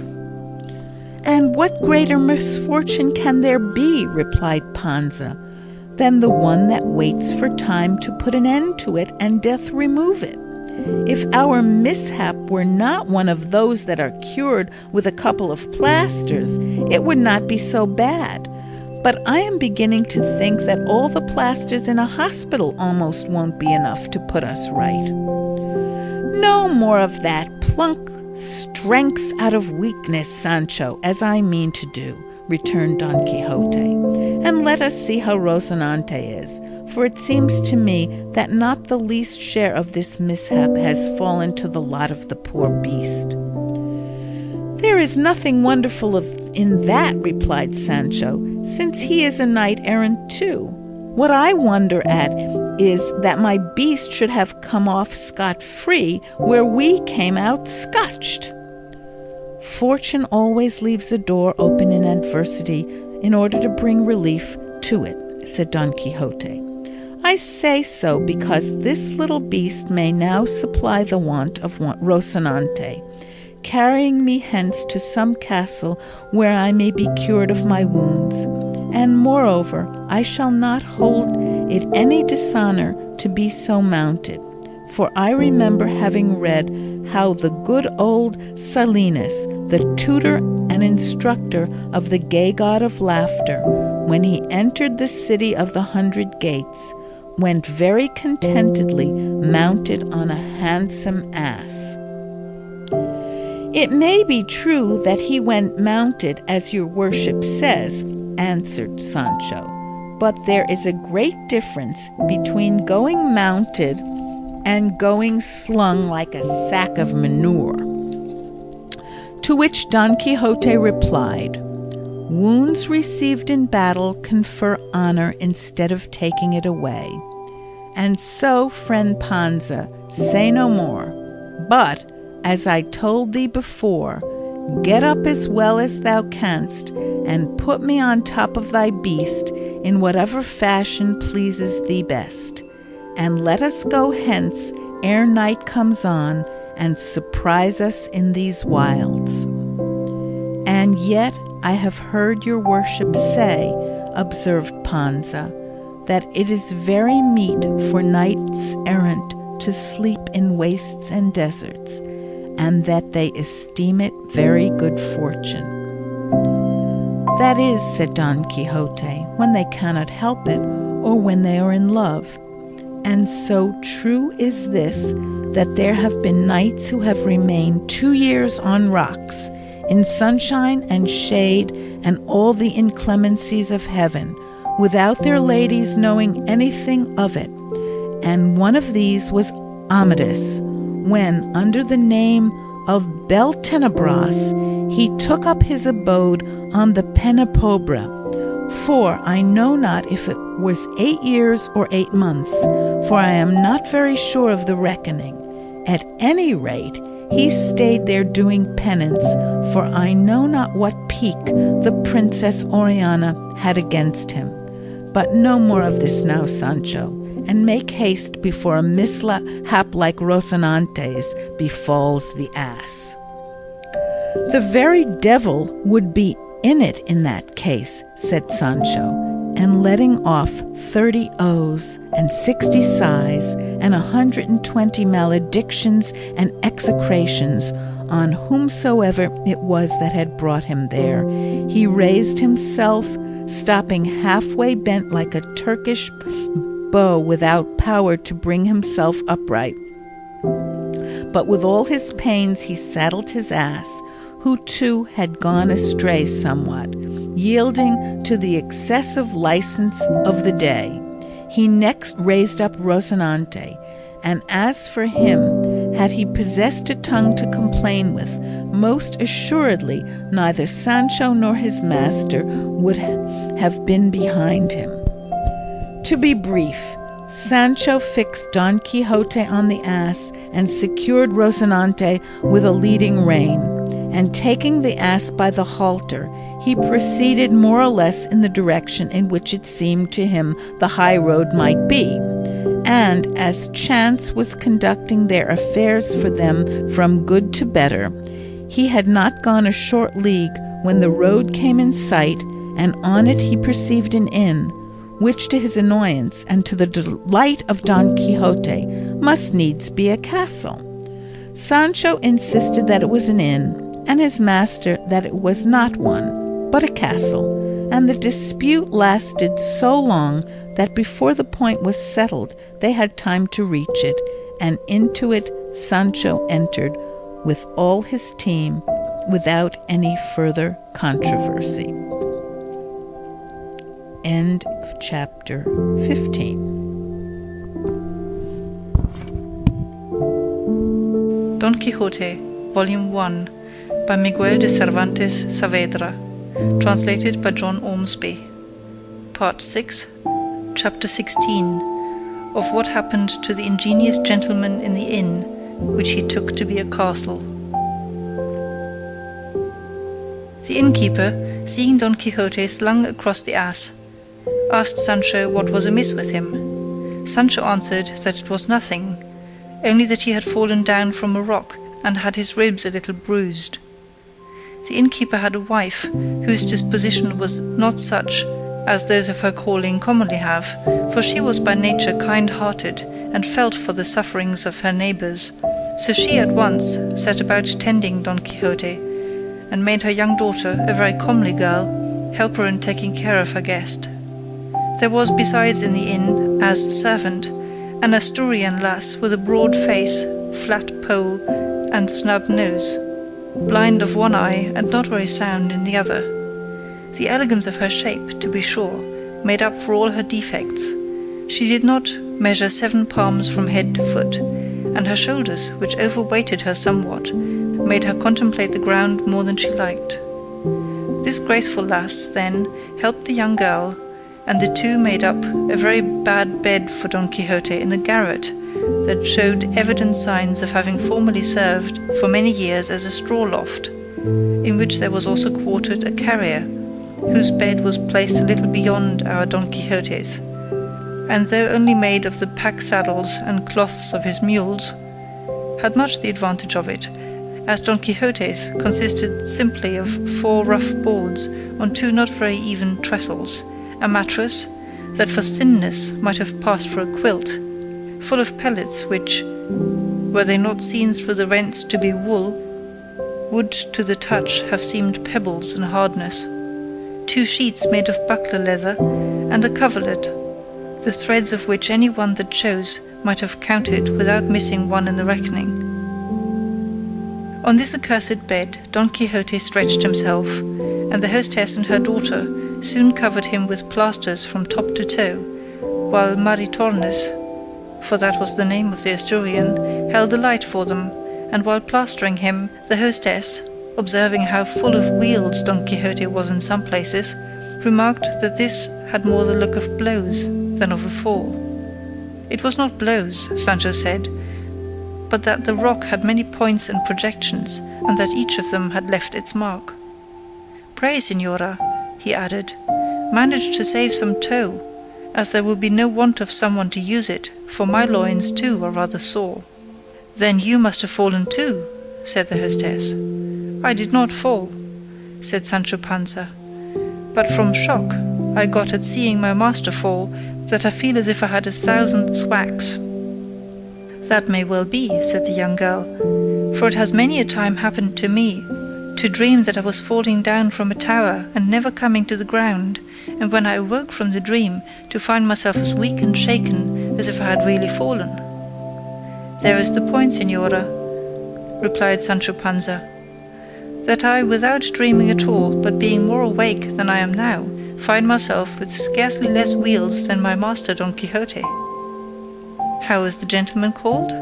Asked Maritornes the Asturian. Don Quixote of La Mancha, answered Sancho Panza, and he is a knight adventurer, and one of the best and stoutest that have seen the world this long time past.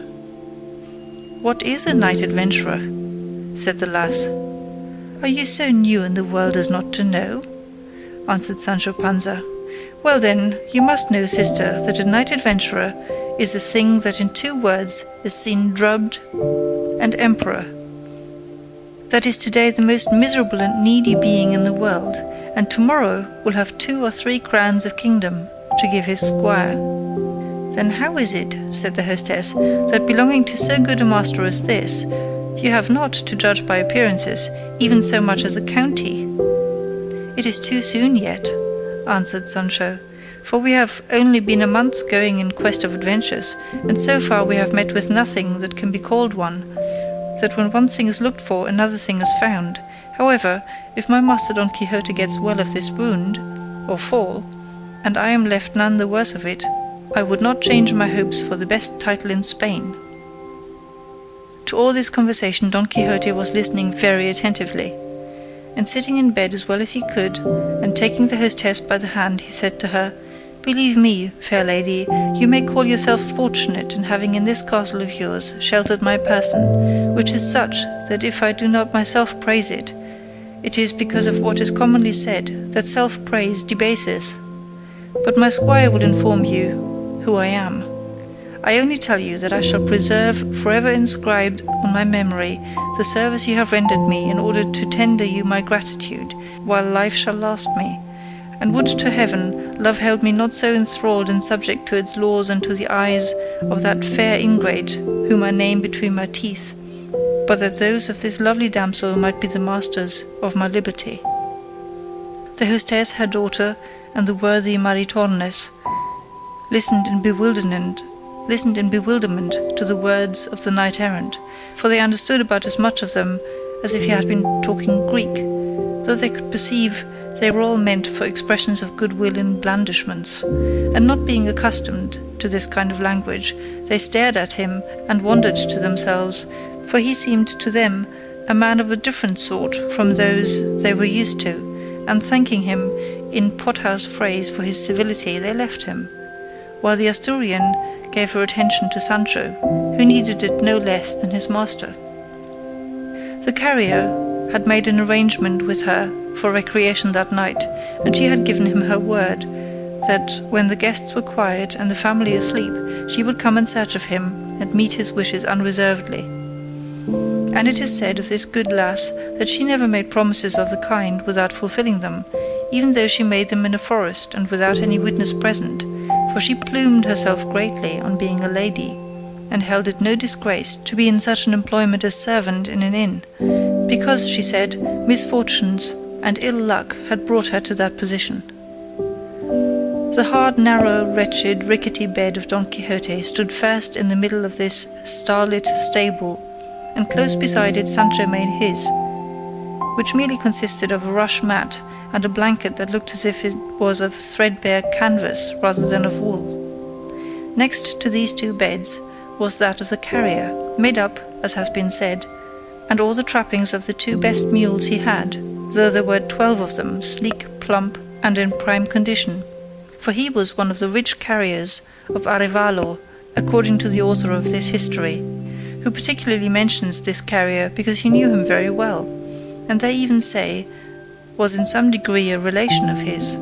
Besides which, Cidi Harnete Benengeli was a historian of great research and accuracy in all things, as is very evident, since he would not pass over in silence those that have been already mentioned, however trifling and insignificant they might be, an example that might be followed by those grave historians who relate transactions so curtly and briefly that we hardly get a taste of them, all the substance of the work being left in the inkstand from carelessness, perverseness, or ignorance. 1,000 blessings on the author of Tablante de Ricamonte, and that of the other book, in which the deeds of the Conde Tomillas are recounted. With what minuteness they describe everything. To proceed then, after having paid a visit to his team and given them their second feed, the carrier stretched himself on his pack-saddles and lay waiting for his conscientious Maritornes.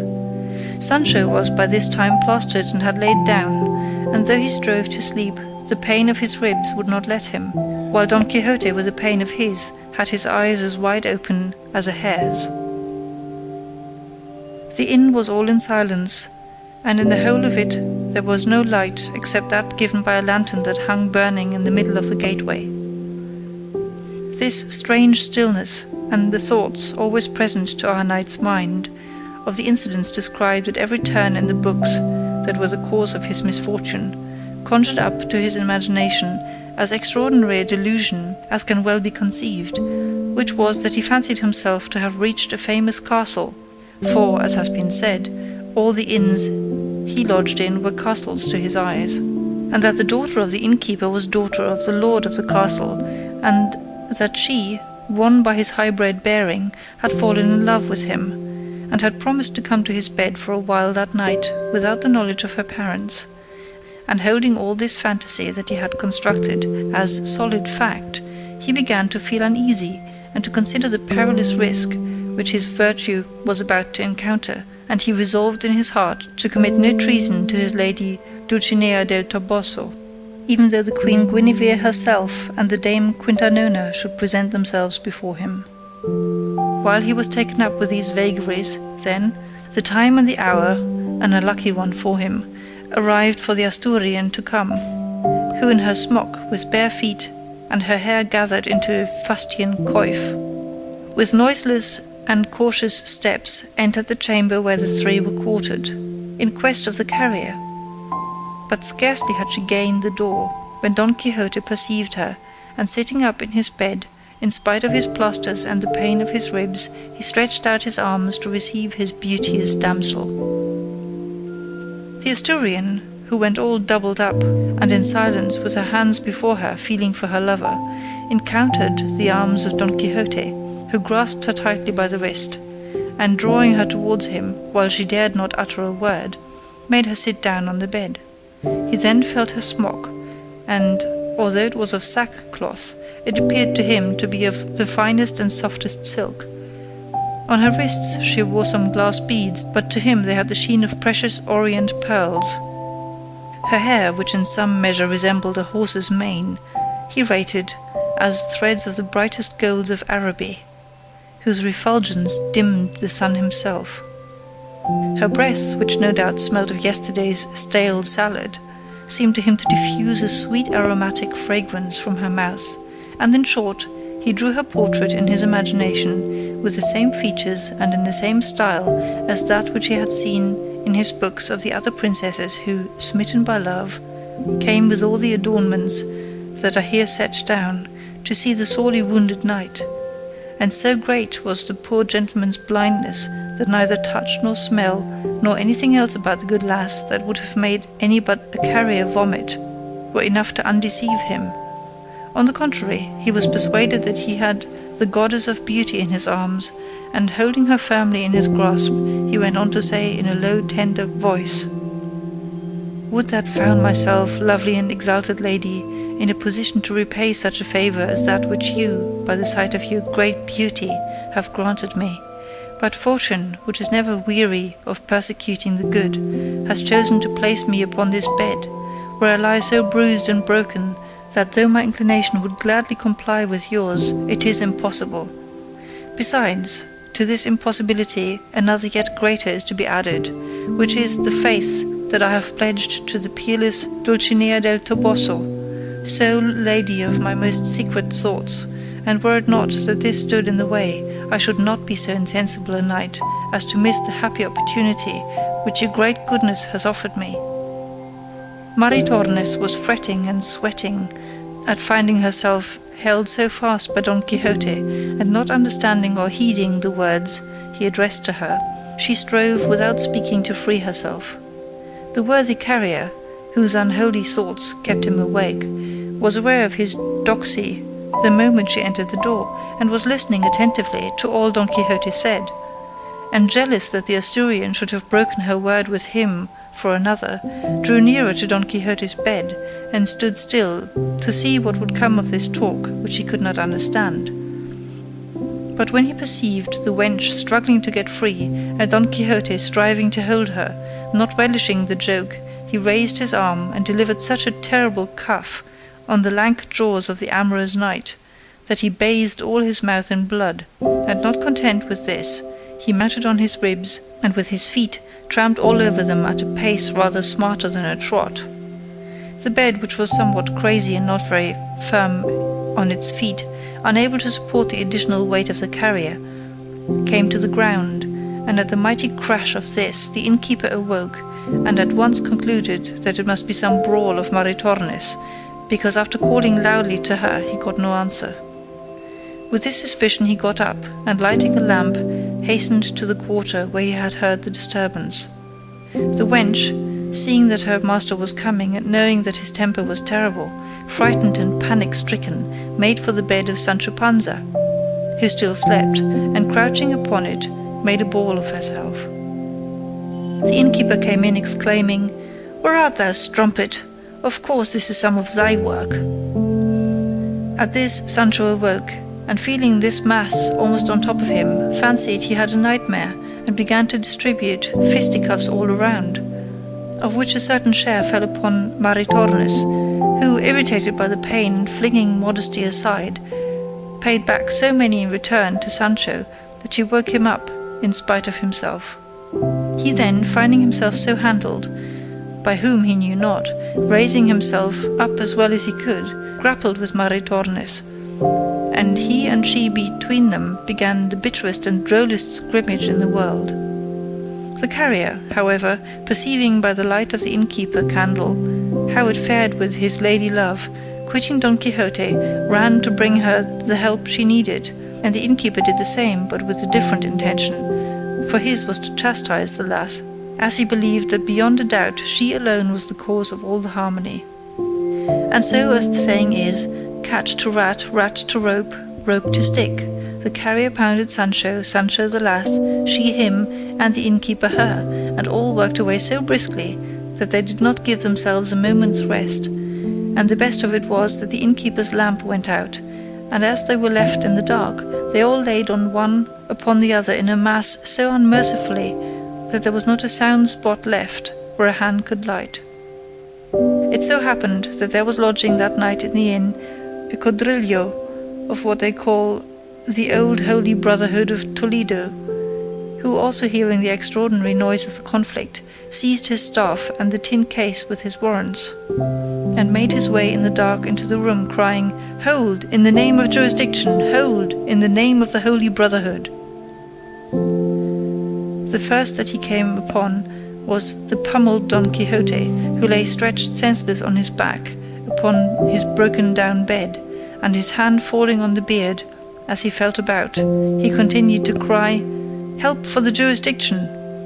But perceiving that he whom he had laid hold of did not move or stir, he concluded that he was dead, and that those in the room were his murderers, and with this suspicion he raised his voice still higher, calling out, "Shut the inn-gate, see that no one goes out, they have killed a man here."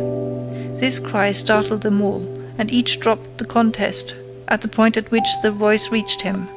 The innkeeper retreated to his room, the carrier to his pack-saddles, the lass to her crib.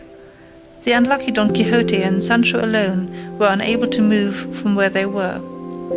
The quadrillero on this let go Don Quixote's beard, and went out to look for a light to search for and apprehend the culprits, but not finding one, as the innkeeper had purposely extinguished the lantern on retreating to his room, he was compelled to have recourse to the hearth, where after much time and trouble he lit another lamp. End of chapter 16. Recorded by Gesine in April 2007.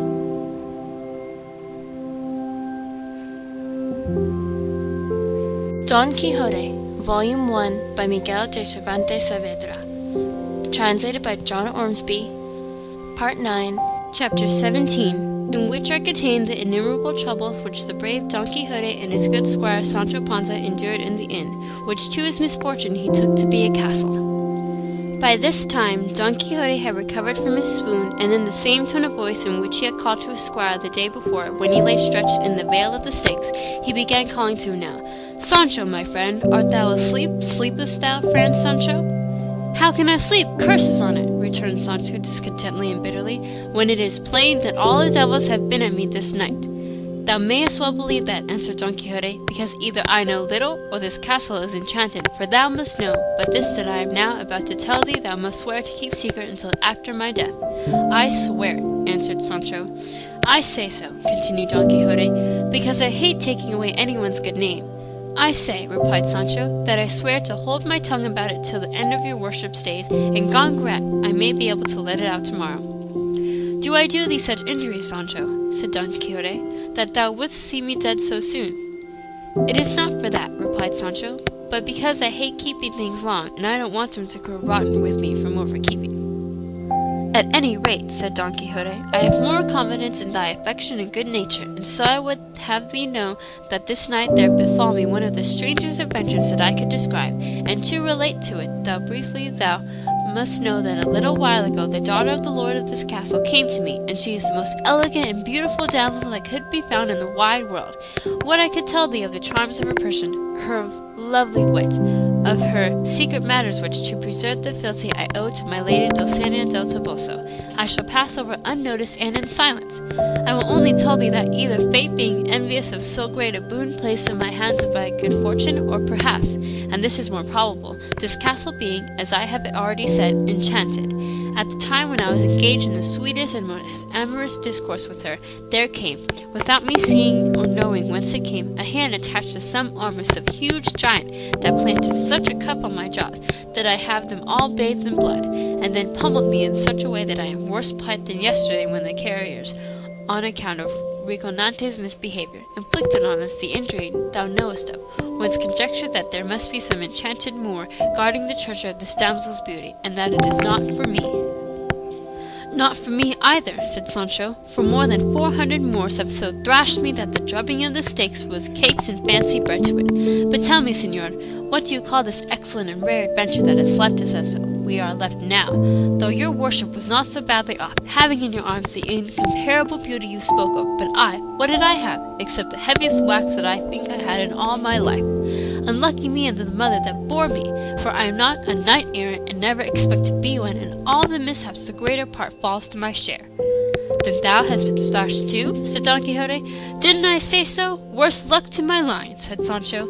"Be not distressed, friend," said Don Quixote, "for I will now make the precious balsam which we shall cure ourselves in the twinkling of an eye." By this time the quadrillero had succeeded in lighting the lamp, and came in to see the men that he had thought been killed, and as Sancho caught sight of him at the door, seeing him coming in a shirt with a cloth on his head and a lamp in his hand, and a very forbidding countenance, he said to his master, "Señor, can it be that this the enchanted Moor coming back to give us more castination, if there anything still left in the ink bottle?" "It cannot be the Moor," answered Don Quixote, "for those under enchantment do not let themselves be seen by anyone." "If they do not let themselves be seen, they let themselves be felt," said Sancho. "If not, let my shoulders speak to the point." "Mine can speak too," said Don Quixote, "but that is not a sufficient reason for believing that what we see is the enchanted Moor." The officer came up, and finding them engaged in such a peaceful conversation, stood amazed, though Don Quixote, to be sure, still lay on his back, unable to move from pure pummelling and plasters. The officer turned to him and said, "Well, how goes it, good man?" "I would speak more politely if I were you," replied Don Quixote. "Is it the way of this country to address knight-errants in that style, you booby?" The quadrillero, finding himself so disrespectfully treated by such a sorry-looking individual, lost his temper, and raising the lamp full of oil, smote Don Quixote such a blow with it on the head that he gave him a badly broken pate. Then, all being in darkness, he went out, and Sancho Panza said, "That is certainly the enchanted Moor, señor, and he keeps the treasure for others, and for us only the cuffs and lamp wax." "That is the truth," answered Don Quixote, "and there is no use of troubling oneself about these matters of enchantment, or being angry or vexed at them, for as they are as invisible and visionary, we shall find no one on whom to avenge ourselves. Do what we may, rise, Sancho, if thou canst, and call the alcaide of this forest, and get him to give me a little oil, wine, salt, and rosemary, to make the sorcerer's balsam, for indeed I believe that I have great need of it now, because I am losing much blood from the wound that phantom gave me." Sancho got up with pain enough in his bones and went after the innkeeper in the dark, and meeting the officer, who was looking to see what had become of his enemy, he said to him, "Señor, whoever you are, do us the favour and kindness to give us a little rosemary, oil, salt, and wine, for it is wanted to cure one of our best knights errant on earth, who lies on yonder bed, wounded by the hands of the enchanted Moor that is in this inn." When the officer heard him talk in this way, he took him for a man out of his senses, and as day was now beginning to break, he opened the inn gate, and calling the host, he told him what this good man wanted. The host furnished him with what he required, and Sancho brought it to Don Quixote, who, with his hand to his head, was bewailing the pain of the blow of the lamp, which had done him no more than raising a couple of rather large lumps, and what he fancied blood was only the sweat that flowed from him in his sufferings during the late storm. To be brief, he took the materials of which he made a compound, mixing them all and boiling them a good while until it seemed to him they had come to perfection. He then asked for some vial to pour it into, and there was not one in the inn. He decided on putting it into a tin oil bottle or flask, of which the host made him a free gift. And over the flask he repeated more than 80 paternosters, and as many more Ave Marias, Salves, and Credos, accompanying each word with a cross by the way of benediction, at all which there were present Sancho, the innkeeper, and the quadrillero, for the carrier was now peacefully engaged in attending to the comfort of his mules. This being accomplished, he felt anxious to make trial himself, on the spot, of the virtue of this precious balsam, and as he considered it, and so he drank near a quart of what could not be put into the flask, and remained in the pigskin in which had been boiled, but scarcely had he done drinking when he began to vomit in such a way that nothing was left in his stomach. And with the pangs and spasms of vomiting, he broke into a profuse sweat, on account of which he bade them cover him up and leave him alone. They did so, and he lay sleeping more than 3 hours, at the end of which he awoke and felt great bodily relief, and so much ease from his bruises that he thought himself quite cured, and verily believed that he had hit upon the balsam of Fairbras, and that with this remedy he might thenceforward, without any fear, face any kind of destruction, battle, or combat, however perilous it might be. Sancho Panza, who also regarded the amendment of his master as miraculous, begged him to give him what was left in the pigskin, which was no small quantity. Don Quixote consented, and he, taking it with both hands, in good faith and with a better will, gulped it down and drained off very little less than his master. But the fact is that the stomach of poor Sancho was of necessity not so delicate as that of his master, and so, before vomiting, he was seized with such gripings and retchings, and such sweats and faintness, that verily and truly he believed his last hour had come. And finding himself so racked and tormented, he cursed the balsam and the thief that had given it to him. Don Quixote, seeing him in this state, said, "It is my belief, Sancho, that this mischief comes not of thy being dubbed a knight, for I am persuaded this liquor cannot be good for those who are not so." "If your worship knew that," returned Sancho, "woe betide me and all my kindred! Why did you let me taste it?" At this moment the draught took effect, and the poor squire began to discharge both ways at such a rate that the rush mat on which he had thrown himself and the canvas blanket he had covering him were fit for nothing afterwards. He sweated and perspired with such paroxysms and convulsions that not only he himself, but all the present thought his end had come. This tempest and tribulation lasted about 2 hours, at the end of which he was left, not like his master, but so weak and exhausted that he could not stand. Don Quixote, however, was, as has been said, felt himself relieved and well, and was eager to take his departure at once in quest of adventures, as it seemed to him that all the time he loitered there was a fraud upon the world and those in it who stood in need of its help and protection, all the more when he had the security and confidence in balsam afforded him. And so, urged by this impulse, he saddled Riconante himself and put the pack saddle on his squire's breast, whom likewise he helped to dress and mount the ass, after which he mounted his horse, and turning to a corner of the inn he laid hold of a pike that stood there, to serve him by way of a lance. All that were in the inn, who were more than 20 persons, stood watching him. The innkeeper's daughter was likewise observing him, and he too never took his eyes off her, and from time to time fetched a sigh that he seemed to pluck up from the depths of his bowels, but they all thought it must be from the pain he felt in his ribs, and at any rate they who had seen him plastered the night before thought so. As soon as they both mounted at the gate of the inn, he called to the host and said in a very grave and measured voice, "Many and great are the favours, Señor Alcaide, and that I have received in this castle of yours, and I remain under the deepest obligation to be grateful to you for them all the days of my life. If I can repay them in avenging you of any arrogant foe who may have wronged you, know that my calling is no other than to aid the weak, to avenge those who suffer wrong, and to chastise perfidy. Search your memory, and if you find anything of this kind, you need only tell me of it, and I promise you by the order of knighthood which I have received to procure you satisfaction and reparation to the utmost of your desire. The innkeeper bowed to him with equal calmness. Sir Knight, I do not want your worship to avenge me of any wrong, because when any is done me, I can take what vengeance seems good to me. The only thing I want is that you pay me the score that you have run up in the inn last night, as well for the straw and barley of your 2 beasts, as for supper and beds. Then this is an inn, said Don Quixote. And a very respectable one, said the innkeeper. I have been under a mistake all this time, answered Don Quixote, for in truth I thought this was a castle, and not a bad one. But since it appears that it is not a castle, but an inn, all that can be done now is that you should excuse the payment, for I cannot contravene the rules of knight-errant, of whom I know as a fact, and up to the present I have read nothing to the contrary, that they never paid for lodging or anything else in the inn where they might be. For any hospitality that might be offered them is their due by law, and right in return for the insufferable toil they endure in seeking adventures by night and by day, in summer and in winter, on foot and on horseback, in hunger and thirst, cold and heat, exposed to all the inclemencies of heaven and the hardships of earth. I have little to do with that, replied the innkeeper. Pay me what you owe me, and let us have no more talk of chivalry, for all I care about is to get my money. You are a stupid, scurvy innkeeper, said Don Quixote, and putting spurs to Rocinante and bringing his pike to the slope, he rode out of the inn before anyone could stop him, and pushed on some distance without looking to see if his squire was following him. The innkeeper, when he saw him go without paying him, ran to get payment of Sancho, who said that as his master would not pay, neither would he. Because, being as he was squire to a knight-errant, the same rule and reason held good for him as for his master, with regard to not paying anything in inns and hostelries. And at this the innkeeper waxed very wroth, and threatened, if he did not pay, to compel him in a way that he would not like, to which Sancho made answer that by the law of chivalry his master had received, he would not pay a rap, though it cost him his life. For the excellent and ancient usage of knights-errants was not going to be violated by him, nor should the squires of such as were yet to come into the world ever complain of him or reproach him without breaking so just a privilege.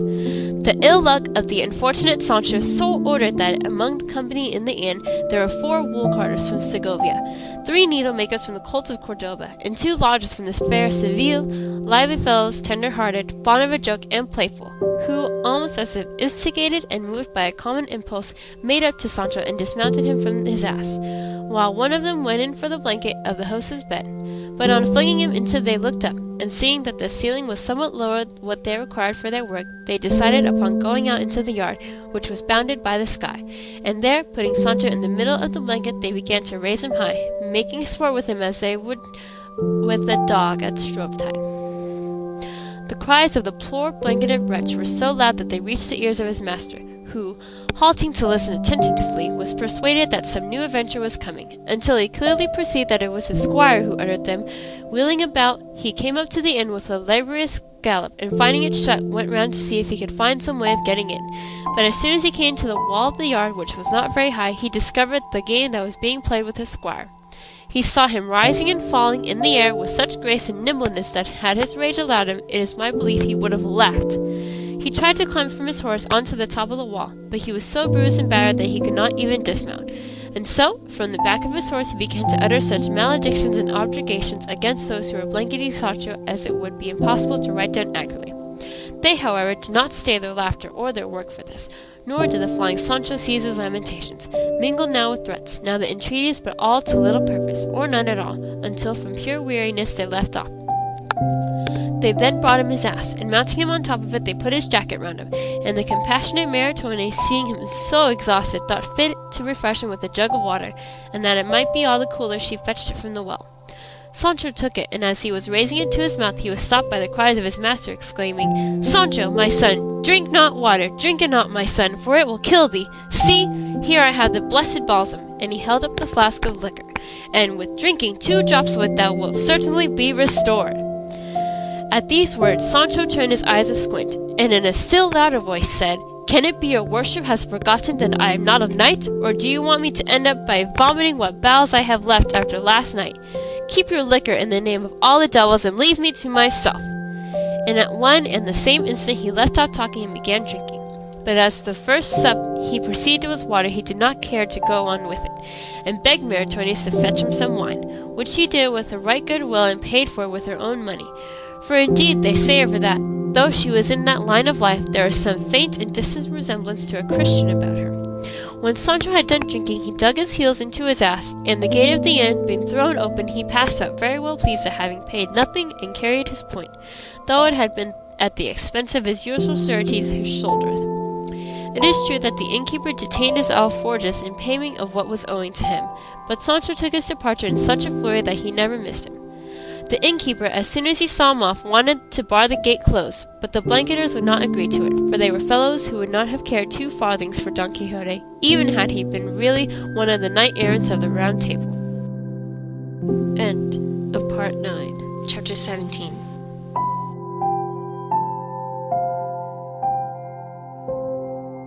Don Quixote by Miguel de Cervantes Saavedra. Volume 1, Part 7, Chapter 18, in which is related the discourse Sancho Panza held with his master Don Quixote, and other adventures worth relating. Sancho reached his master so limp and faint that he could not urge on his beast. When Don Quixote saw the state he was in, he said, "I have now come to the conclusion, good Sancho, that this castle or inn is beyond a doubt enchanted, because those who have so atrociously diverted themselves with thee, what can they be but phantoms or beings of another world? And I hold this confirmed by having noticed that when I was by the wall of the yard witnessing the acts of thy sad tragedy, it was out of my power to mount upon it, nor could I even dismount from Rocinante, because they no doubt had me enchanted. For I swear to thee by the faith of what I am, that if I had been able to climb up or dismount, I would have avenged thee in such a way that those braggart thieves would have remembered their freak forever, even though in so doing I knew that I contravened the laws of chivalry, which, as I have often told thee, do not permit a knight to lay hands on him who is not one, save in case of urgent and great necessity, in defence of his own life and person." "I would have avenged myself too if I could," said Sancho, "whether I had been dubbed knight or not. But I could not, though for my part I am persuaded those who amused themselves with me were not phantoms or enchanted men, as your worship says, but men of flesh and bone like ourselves.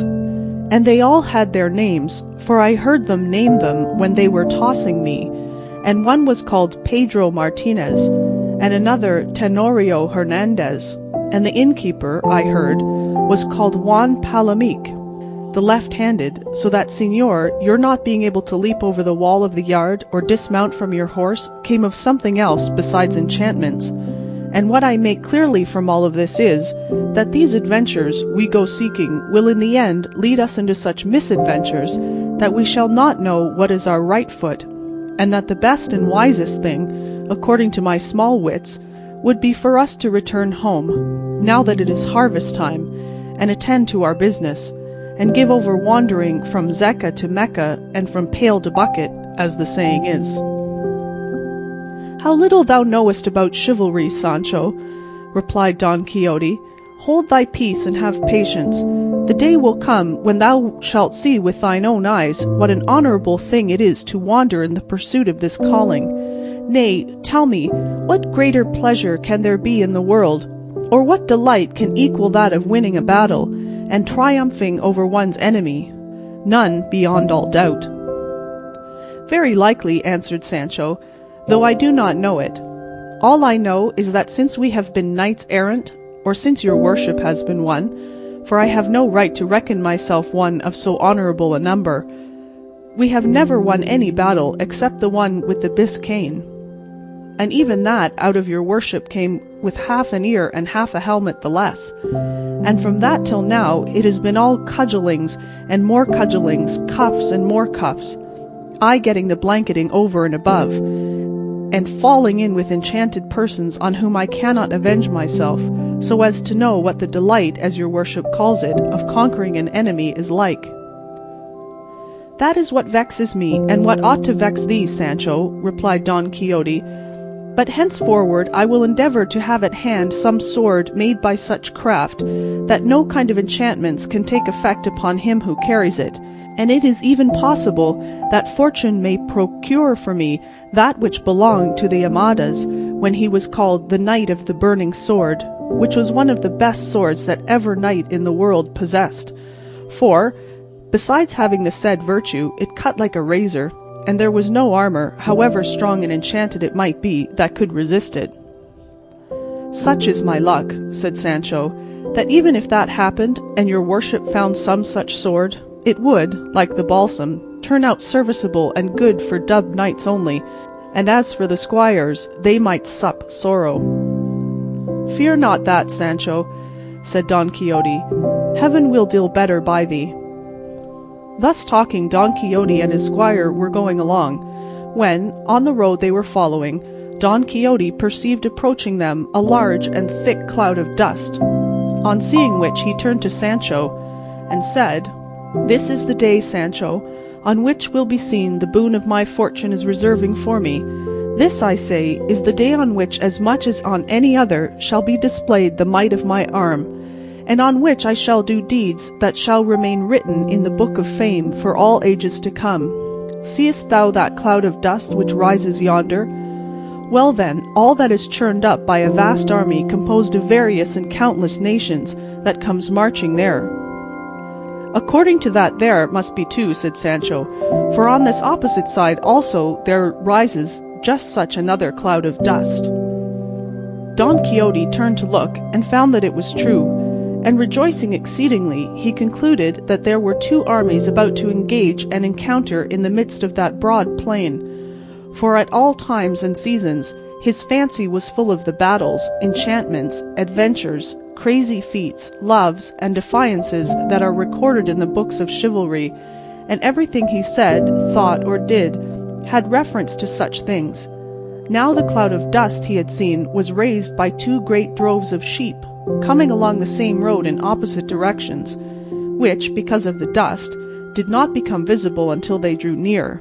But Don Quixote asserted so positively that they were armies that Sancho was led to believe it and say, Well, what are we to do, señor? What, said Don Quixote? Give aid and assistance to the weak, and those who need it. And thou must know, Sancho, that this which comes opposite to us is conducted and led by the mighty Emperor Alifanfaron, lord of the great isle of Trapobana. This other that marches behind me is that of his enemy, the king of the Garamantas, Pentapolin of the bare arm, for he always goes into battle with his right arm bare.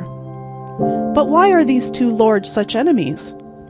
They are at enmity, replied Don Quixote, because this Alifanfaron is a furious pagan and is in love with the daughter of Pentapolin, who is a very beautiful and moreover gracious lady and a Christian, and her father is unwilling to bestow her upon the pagan king unless he first abandons the religion of his false prophet Mahomet and adopts his own.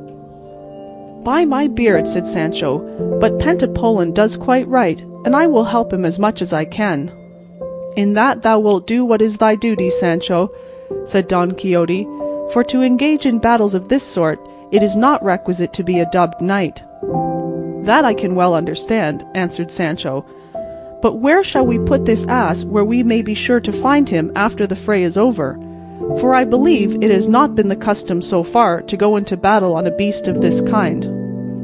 That is true, said Don Quixote, and what you had best do with him is to leave him to take his chances whether he be lost or not, for the horses we shall have when we come out victors will be so many that even Rocinante will run a risk of being changed for another.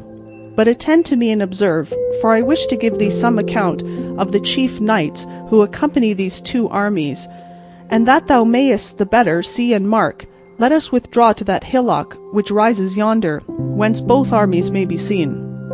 They did so, and placed themselves on a rising ground, from which the two droves that Don Quixote made armies of might have been plainly seen if the clouds of dust they raised had not obscured them and blinded the sight. Nevertheless, seeing in his imagination what he did not see, and what did not exist, he began thus in a loud voice. That knight whom thou seest yonder in yellow armour, who bears upon his shield a lion crowned crouching at the feet of a damsel, is the valiant Lorcalco, lord of the Silver Bridge. That one in armour, with flowers of gold, who bears on his shield 3 crowns argent on an azure field, is the dreaded Mocolembo, Grand Duke of Quiracia. That other of gigantic frame on his right hand is the ever-dauntless Brandabarbaran de Bolish, lord of the 3 Arabias, who for armour wears that serpent skin, and has for shield a gate, which according to tradition is one of those of the temple that Samson brought to the ground, when by his death he revenged himself upon his enemies. But turn thine eyes to the other side, and thou shalt see in front, and in the van of this other army, the ever-victorious and never-vanquished Timonel of Carciona, prince of New Biscay, who comes in armour with arms quartered azure, vert, white, and yellow, and bears on his shield a cat, or on a field tawny with a motto that says, Mayu, which is the beginning of the name of his lady, who according to report is the peerless Mayolina, daughter of the Archduke Alfenequen of the Algarve. The other, who burdens and presses the loins of that powerful charger, and bears arms white as snow, and a shield blank and without any device, is a novice knight, a Frenchman by birth, Pierre Papin by name, lord of the baronies of Outrake. That other, who with iron-shod heels strikes the flanks of that nimble party-coloured zebra, and for arms bears azure vert, is the mighty Duke of Nurbia, Espartafilardo del Bosque, who bears for device on his shield an asparagus plant, with a motto in Castilian that says, Rastria mi suerte. And so he went on, naming a number of knights of one squadron or the other out of his imagination, and to all he assigned offhand their arms, colours, devices, and mottos, carried away by the illusions of his unheard-of craze, and without a pause he continued, People of diverse nations compose this squadron in front.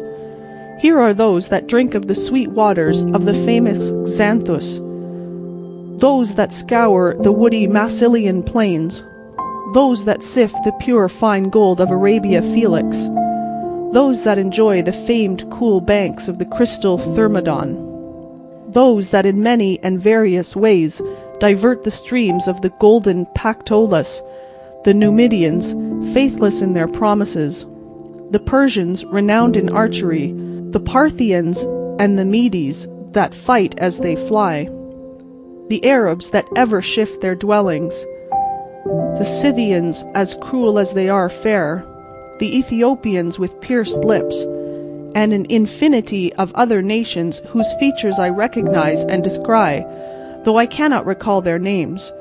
In this other squadron there come those that drink of the crystal streams of the olive-bearing Baetis, those that make smooth their countenance with the water of the ever-rich and golden Tagus, those that rejoice in the fertilizing flow of the divine Genile, those that roam the Tartesian plains abounding in pasture, those that take their pleasure in the Elysian meadows of Jerez, the rich Manjagans crowned with ruddy ears of corn, the wearers of iron, old relics of the Gothic race, those that bathe in the Pasquirga, known for its gentle current, those that feed their herds along the spreading pastures of the winding Guadinia, famed for its hidden course, those that tremble with the cold of the pine-clad Pyrenees, or the dazzling snow of the lofty Apennine, in a word, as many as all Europe includes and contains. Good God! What a number of countries and nations he named, giving to each its proper attributes with marvellous readiness, brimful and saturated with what he had read in his lying books. Sancho Panza hung upon his words without speaking, and from time to time turned to try if he could see the knights and giants his master was describing, and as he could not make out one of them, he said to him, Signor, Devil take it if there's a sign of any man you talk of, knight or giant, in the whole thing. Maybe it's all enchantment, like the phantoms last night." "How canst thou say that?" answered Don Quixote. "Dost thou not hear the neighing of the steeds, the braying of the trumpets, the roll of the drums?" "I hear nothing but a great bleating of ewes and sheep," said Sancho, which was true, for by this time the two flocks had come close. "The fear thou art in, Sancho," said Don Quixote, "prevents thee from seeing or hearing correctly. For one of the effects of fear is to derange the senses, and make things appear different from what they are. If thou art in such fear, withdraw to one side, and leave me to myself, for alone I suffice to bring victory to that side to which I shall give my aid." And in so saying, he gave Rocinante the spur, and putting the lance in rest, shot down the slope like a thunderbolt. Sancho shouted after him, crying, "Come back, Señor Don Quixote! I vow to God they are sheep and ewes you are charging. Come back! Unlucky the father that begot me! What madness is this? Look, there is no giant, nor knight, nor cats, nor arms, nor shields quartered or whole, nor vair azure or bedevilled. What are you about? Sinner that I am before God!" But not for all these entreaties did Don Quixote turn back. On the contrary, he went on shouting out, "Ho, knights! Ye who follow and fight under the banners of the valiant Emperor Pentapolin of the bare arm, follow me all. Ye shall see how easily I shall give him his revenge over his enemy Alifanfaron of the Trapobana." So saying, he dashed into the midst of the squadron of ewes, and began spearing them with as much spirit and intrepidity as if he were transfixing mortal enemies in earnest. The shepherds and drovers accompanying the flock shouted to him to desist. Seeing it was no use, they ungirt their slings and began to salute his ears with stones as big as one's fist.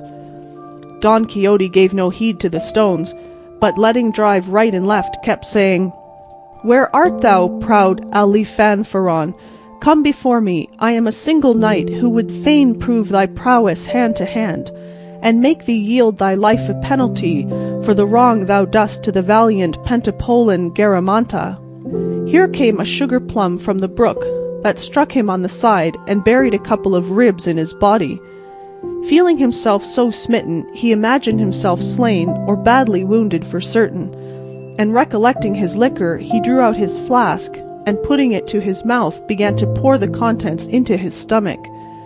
But ere he had succeeded in swallowing what seemed to him enough, there came another almond, which struck him on the hand and on the flask so fairly that it smashed it to pieces, knocking 3 or 4 teeth and grinders out of his mouth in its course, and sorely crushing 2 fingers of his hand.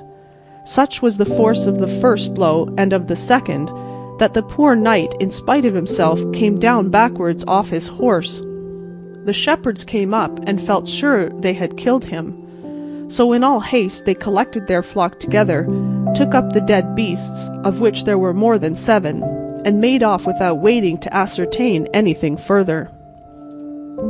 All this time Sancho stood on the hill, watching the crazy feats his master was performing, and tearing his beard, and cursing the hour and the occasion when fortune had made him acquainted with him. Seeing him then brought to the ground, and that the shepherds had taken themselves off, he ran to him and found him in very bad case, though not unconscious, and said he, "Did I not tell you to come back, Señor Don Quixote, and that what you were going to attack were not armies but droves of sheep?" "That's how that thief of a sage, my enemy, can alter and falsify things," answered Don Quixote. "Thou must know, Sancho, that it is a very easy matter for those of his sort to make us believe what they choose, and this malignant being who persecutes me, envious of the glory he knew I was to win in this battle, has turned the squadrons of the enemy into droves of sheep. At any rate, do this much, I beg of thee, Sancho, to undeceive thyself, and see that what I say is true. Mount thy ass, and follow them quietly, and thou shalt see that when they have gone some little distance from this, they will return to their original shape, and ceasing to be sheep, become men in all respects as I described them to thee at first. But go not just yet, for I want thy help and assistance. Come hither, and see how many of my teeth and grinders are missing, for I feel as if there was not one left in my mouth." Sancho came so close that he almost put his eyes into his mouth. Now just at that moment the balsam had acted on the stomach of Don Quixote, so at the very instant when Sancho came to examine his mouth, he discharged all its contents with more force than a musket, and full onto the beard of the compassionate squire. "Holy Mary!" cried Sancho, "what is this that has happened to me? Clearly this sinner is mortally wounded, for he vomits blood from the mouth." But considering the matter a little more closely, he perceived by the colour, taste, and smell that it was not blood, but the balsam from the flask which he had seen him drink, and was taken with such a loathing that his stomach turned, and he vomited up his insides over his very master, and both were left in a precious state. Sancho ran to his ass to get something wherewith to clean himself and relieve his master out of his alforjas, but not finding them, he well nigh took leave of his senses, and cursed himself anew, and in his heart resolved to quit his master and return home, even though he forfeited the wages of his service and all hopes of the promised land. Don Quixote now rose, and putting his left hand to his mouth to keep his teeth from falling out altogether, with the other he laid hold of the bridle of Rocinante, who had never stirred from his master's side. So loyal and well behaved was he, and betook himself to where the squire stood leaning over his ass with his hand to his cheek like one in deep dejection. Seeing him in this mood, looking so sad, Don Quixote said to him, "Bear in mind, Sancho, that one man is no more than another, unless he does more than another. All these tempests that fall upon us are signs that fair weather is coming shortly, and that things will go well with us. For it is impossible for good or evil to last forever, and hence it follows that the evil having lasted long, the good must be now nigh at hand. So thou must not distress thyself at the misfortunes which happen to me, since thou hast no share in them." "How have I not?" replied Sancho. "Was he whom they blanketed yesterday perchance any other than my father's son? And the alforjas that are missing today with all my treasures, did they belong to any other but myself?" "What? Are the alforjas missing, Sancho?" said Don Quixote. "Yes, they are missing," answered Sancho. "In that case we have nothing to eat today," replied Don Quixote. "It would be so," answered Sancho, "if there were none of the herbs your worship says you know in these meadows, those with which knights errant, as unlucky as your worship, are wont to supply such like shortcomings." "For all that," answered Don Quixote, "I would rather have just now a quarter of bread, or a loaf and a couple of pilchards' heads, than all the herbs described by Dioscorides, even with Dr. Laguna's notes.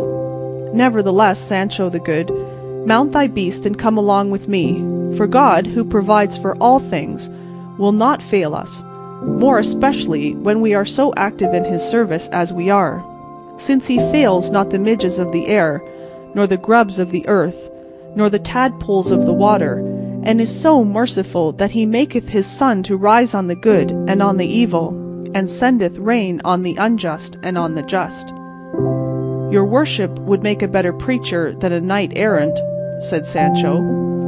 "Knights-errant knew and ought to know everything, Sancho," said Don Quixote, "for there were knights-errant in former times, as well qualified to deliver a sermon or discourse in the middle of the encampment as if they had graduated in the University of Paris, whereby we may see that the lance has never blunted the pen, nor the pen the lance." "Well, be it as your worship says," replied Sancho. "Let us be off now, and find some place of shelter for the night, and God grant it may be somewhere where there are no blankets, nor blanketeers, nor phantoms, nor enchanted Moors, for if there are, may the devil take the whole concern."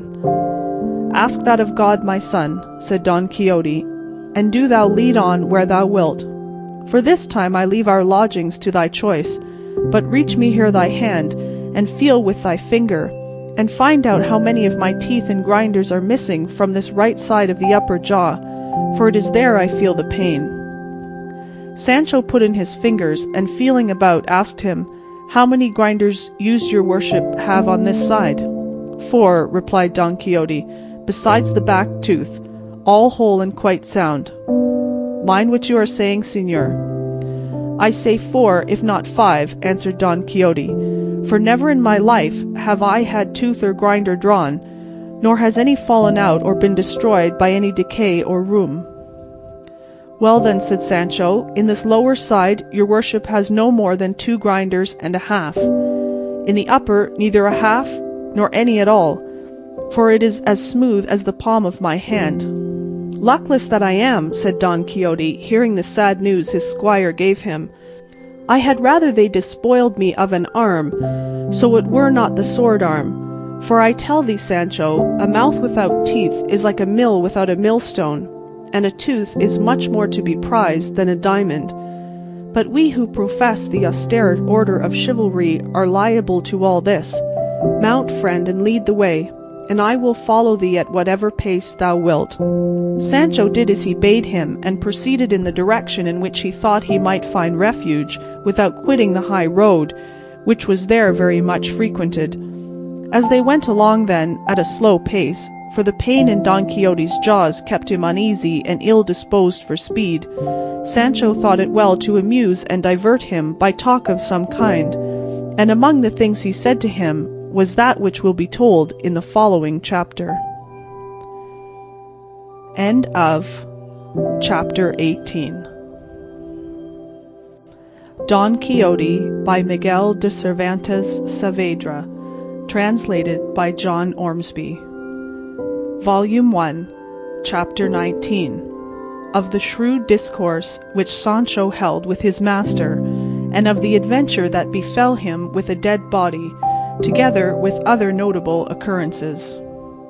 It seems to me, señor, that all these mishaps that have befallen us of late have been without any doubt a punishment for the offence committed by your worship against the order of chivalry in not keeping the oath you made not to eat bread off a tablecloth or embrace the queen, and all the rest of it that your worship swore to observe until you had taken that helmet of Malandrinos, or whatever the Moor is called, for I do not very well remember. "Thou art very right, Sancho," said Don Quixote, "but to tell the truth, it had escaped my memory, and likewise thou mayest rely upon it that the affair of the blanket happened to thee because of thy fault in not reminding me of it in time. But I will make amends, for there are ways of compounding for everything in the order of chivalry." "Why, have I taken an oath of some sort then?" said Sancho. "It makes no matter that thou hast not taken an oath," said Don Quixote. "Suffice it that I see thou art not quite clear of complicity, and whether or no, it will not be ill done to provide ourselves with a remedy." "In that case," said Sancho, "mind that your worship does not forget this, as you did the oath. Perhaps the phantoms may take it into their heads to amuse themselves once more with me, or even with your worship, if they see you so obstinate." While engaged in this and other talk, night overtook them on the road before they had reached or discovered any place of shelter, and what made it still worse was that they were dying of hunger. For with the loss of the alfayoras they had lost their entire larder and commissariat, and to complete the misfortune they met with an adventure which without any invention had really the appearance of one. It so happened that the night closed in somewhat darkly, but for all that they pushed on. Sancho, feeling sure that the road was the king's highway, they might reasonably expect to find some inn within a league or two. Going along then in this way, the night dark, the squire hungry, the master sharp set, they saw coming towards them on the road they were travelling a great number of lights, which looked exactly like stars in motion. Sancho was taken aback at the sight of them, nor did Don Quixote altogether relish them. The one pulled up his ass by the halter, the other his hack by the bridle, and they stood still, watching anxiously to see what all this would turn out to be, and found that the lights were approaching them, and the nearer they came, the greater they seemed. At which spectacle Sancho began to shake like a man dosed with mercury, and Don Quixote's hair stood on end. He, however, plucking up spirit a little, said, This, no doubt, Sancho, will be the most mighty and perilous adventure, in which it will be needful for me to put forth all my valour and resolution." "Unlucky me," answered Sancho, "if this adventure happens to be one of phantoms, as I am beginning to think it is, where shall I find the ribs to bear it?" "Be they phantoms ever so much," said Don Quixote, "I will not permit them to touch a thread of thy garments. For if they played tricks with thee the time before, it was because I was unable to leap the walls of the yard. But now we are on a wide plain, where I shall be able to wield my sword as I please." "And if they enchant and cripple you as they did the last time," said Sancho, "what difference will it make being on the open plain or not?" "For all that," replied Don Quixote, "I entreat thee, Sancho, to keep a good heart, for experience will tell thee what mine is." "I will, please God," answered Sancho, and the two, retiring to one side of the road, set themselves to observe closely what all these moving lights might be, and very soon afterwards they made out some 20 encamisados, all on horseback, with lighted torches in their hands, the awe-inspiring aspect of whom completely extinguished the courage of Sancho, who began to chatter with his teeth like one in the cold fit of an ague, and his heart sank and his teeth chattered still more when they perceived distinctly that behind them there came a litter covered over with black, and followed by 6 more mounted figures in mourning down to the very feet of their mules, for they could perceive plainly they were not horses by the easy pace at which they went. And at the encamisados came along they muttered to themselves in a low plaintive tone. This strange spectacle at such an hour and in such a solitary place was quite enough to strike terror into Sancho's heart, and even into his master's, and, save in Don Quixote's case, did so, for all Sancho's resolution had now broken down. It was just the opposite with his master, whose imagination immediately conjured all this to him vividly as one of the adventures of his books. He took it into his head that the litter was a bier on which was borne some sorely wounded or slain knight, to avenge whom was a task reserved for him alone, and without any further reasoning he laid his lance in rest, fixed himself firmly in his saddle, and with gallant spirit and bearing took up his position in the middle of the road, where the encamisados must of necessity pass, and as soon as he saw them near at hand, he raised his voice and said, "Halt, knights, or whosoever ye may be, and render me account of who ye are, whence ye come, where ye go. What is it ye carry upon that bier? For to judge by appearances, either ye have done something wrong, or some wrong has been done to you. And it is fitting and necessary that I should know, either that I may chastise you for the evil ye have done, or else that I may avenge you for the injury that has been inflicted upon you." "We are in haste," answered one of the encamisados, "and the inn is far off, and we cannot stop to render you such an account as you demand," and spurring his mule he moved on. Don Quixote was mightily provoked by this answer, and seizing the mule by the bridle he said, "Halt, and be more mannerly, and render an account of what I have asked of you, else take my defiance to combat all of you." The mule was shy, and was so frightened at her bridle being seized, that rearing up she flung her rider to the ground over her haunches.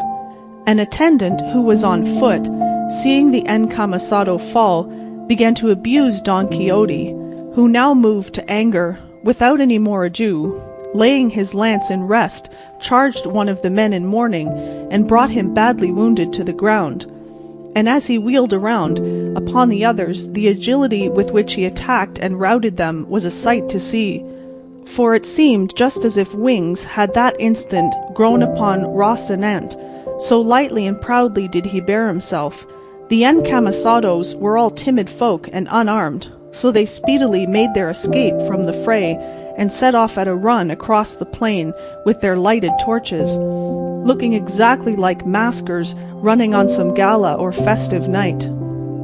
The mourners, too, enveloped and swathed in their skirts and gowns, were unable to bestir themselves, and so with entire safety to himself, Don Quixote belaboured them all and drove them off against their will, for they all thought it was no man, but a devil from hell, come to carry away the dead body they had in the litter. Sancho beheld all this in astonishment at the intrepidity of his lord, and said to himself, "Clearly this master of mine is as bold and valiant as he says he is." A burning torch lay on the ground near the first man whom the mule had thrown, by the light of which Don Quixote perceived him, and coming up to him he presented the point of his lance to his face, calling on him to yield himself prisoner, or else he would kill him, to which the prostrate man replied, "I am prisoner enough as it is. I cannot stir, for one of my legs is broken. I entreat you, if you be a Christian gentleman, not to kill me, which will be committing grave sacrilege, for I am a licentiate, and I hold first orders." "Then what the devil brought you here, being a churchman?" said Don Quixote. "What, señor?" said the other. "My bad luck." "Then still worse awaits you," said Don Quixote, "if you do not satisfy me as to all I asked you at first." "You shall be soon satisfied," said the licentiate.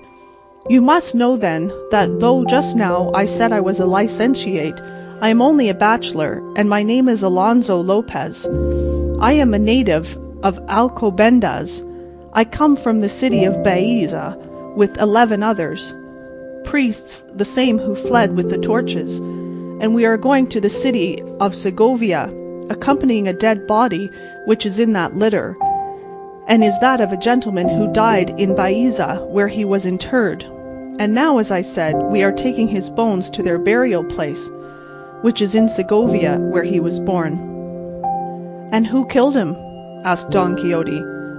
"God, by means of a malignant fever that took him," answered the bachelor. "In that case," said Don Quixote, "the Lord has relieved me of the task of avenging his death had any other slain him. But he who slew him, having slain him, there is nothing for it but to be silent and shrug one's shoulders. I should do the same were he to slay myself, and I would have your reverence know that I am a knight of La Mancha, Don Quixote by name, and it is my business and calling to roam the world, righting wrongs and redressing injuries." "I do not know how that about righting wrongs can be," said the bachelor, "for from straight you have made me crooked, leaving me with a broken leg that will never see itself straight again all the days of its life. And the injury you have redressed in my case has been to leave me injured in such a way that I shall remain injured forever. And the height of misadventure it was to fall in with you who go in search of adventures." "Things do not all happen in the same way," answered Don Quixote. "It all came, Sir Bachelor Alonso Lopez, of your going as it did by night, dressed in those surplices, with lighted torches, praying, covered with mourning, so that naturally you looked like something evil and of the other world, and so I could not avoid doing my duty in attacking you, and I should have attacked you even had I known positively that you were the very devils of hell, for such I certainly believed and took you to be." "As my fate has so willed it," said the bachelor, "I entreat you, Sir Knight-errant, whose errand has been such an evil one for me, to help me to get from under this mule that holds one of my legs caught between the stirrup and the saddle." "I would have talked on till tomorrow," said Don Quixote. "How long were you going to wait before telling me of your distress?" He at once called to Sancho, who, however, had no mind to come, as he was just then engaged in unloading a sumpter mule, well laden with provender, which these worthy gentlemen had brought with them. Sancho made a bag of his coat, and getting together as much as he could, and as the bag would hold, he loaded his beast, and then hastened to obey his master's call, and helped him to remove the bachelor from under the mule. Then putting him on her back, he gave him the torch, and Don Quixote bade him follow the track of his companions, and beg pardon of them on his part for the wrong which he could not help doing them. "And that, Sancho, if by chance these gentlemen should want to know who was the hero that served them so, your worship may tell them that he is the famous Don Quixote of La Mancha, otherwise called the Knight of the Rueful Countenance." The bachelor then took his departure. I forgot to mention that before he did so, he said to Don Quixote, "Remember that you stand excommunicated for having laid violent hands on a holy thing. Juxta illud, si quies suadente diabololo." "I do not understand that Latin," answered Don Quixote, "but I know well I did not lay hands, only this pike. Besides, I did not think I was committing an assault upon priests or things of the church, which, like a Catholic and faithful Christian as I am, I respect and revere, but upon phantoms and spectres of the other world. But even so, I remember how it fared with Cid Diaz when he broke the chair of the ambassador of the king before his holiness the Pope, who excommunicated him for the same, and yet the good Roderick of Vivar bore himself that day like a very noble and valiant knight." On hearing this, the bachelor took his departure, as has been said, and without making any reply, and Don Quixote asked Sancho what had induced him to call him the Knight of the Rueful Countenance, more then than at any other time. "I will tell you," answered Sancho.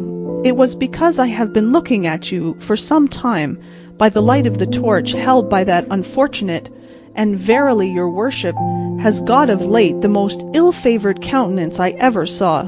It must be either owing to the fatigue of this combat, or else to the want of teeth and grinders."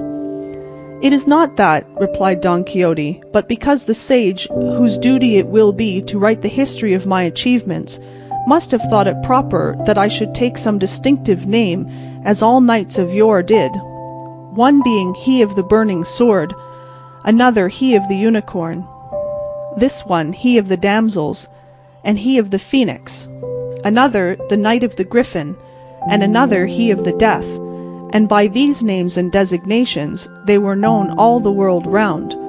And so I say that the sage aforesaid must have put it into your mouth and mine just now to call me the Knight of the Rueful Countenance, as I intend to call myself from this day forward, and that the said name may fit me better, I mean, when the opportunity offers, to have a very rueful countenance painted on my shield." "There is no occasion, señor, for wasting time or money on making that countenance," said Sancho, "for all that need be done is for your worship to show your own face to face to those who look at you, and without anything more, either image or shield, they will call you him of the rueful countenance, and believe me, I am telling you the truth. For I assure you, señor, and in good part be it said, hunger and the loss of your grinders have given you such an ill-favoured face that, as I say, the rueful picture may be very well spared." Don Quixote laughed at Sancho's pleasantry. Nevertheless, he resolved to call himself by that name, and have his shield or buckler painted as he had devised. Don Quixote would have looked to see whether the body in the litter were bones or not, but Sancho would not have it, saying, "Señor, you have ended this perilous adventure more safely for yourself than any of those I have seen. Perhaps these people, though beaten and routed, may bethink themselves that it is a single man that has beaten them, and feeling sore and ashamed of it may take heart and come in search of us and give us trouble enough. The ass is in proper trim, the mountains are near at hand, hunger presses, we have nothing more to do but make good our retreat, and as the saying is, the dead to the grave and the living to the loaf." And driving his ass before him, he begged his master to follow, who, feeling that Sancho was right, did so without replying, and after proceeding some little distance between two hills, they found themselves in a wide and retired valley, where they alighted, and Sancho unloaded his beast, and stretched upon the green grass with hunger for sauce, they breakfasted, dined, lunched, and supped all at once, satisfying their appetites with more than one store of cold meat, which the dead man's clerical gentlemen, who seldom put themselves on short allowance, had brought with them on their sumpter mule. But another piece of ill luck befell them, which Sancho held the worst of all, and that was that they had no wine to drink, not even water to moisten their lips, and as thirst tormented them, Sancho, observing that the meadow where they were was full of green and tender grass, said what will be told in the following chapter. End of Chapter 19. Don Quixote by Miguel de Cervantes Saavedra. Translated by John Ormsby. Volume 1, Chapter 20. Of the unexampled and unheard of adventure which was achieved by the valiant Don Quixote of La Mancha, with less peril than any ever achieved by any famous knight in the world. It cannot be, Señor, that this grass is a proof that there must be hard by some spring or brook to give it moisture, so it would be well to move a little farther on, that we may find some place where we may quench this terrible thirst that plagues us, which beyond a doubt is more distressing than hunger.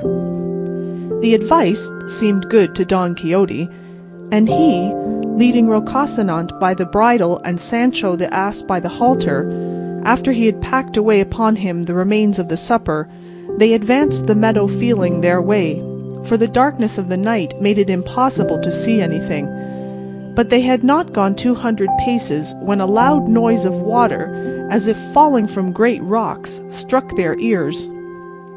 The sound cheered them greatly, but halting to make out by listening from what quarter it came, they heard unseasonably another noise which spoiled the satisfaction the sound of the water gave them, especially for Sancho, who was by nature timid and faint-hearted. They heard, I say, strokes falling with a measured beat, and a certain rattling of iron and chains that, together with the furious din of the water, would have struck terror into any heart but Don Quixote's.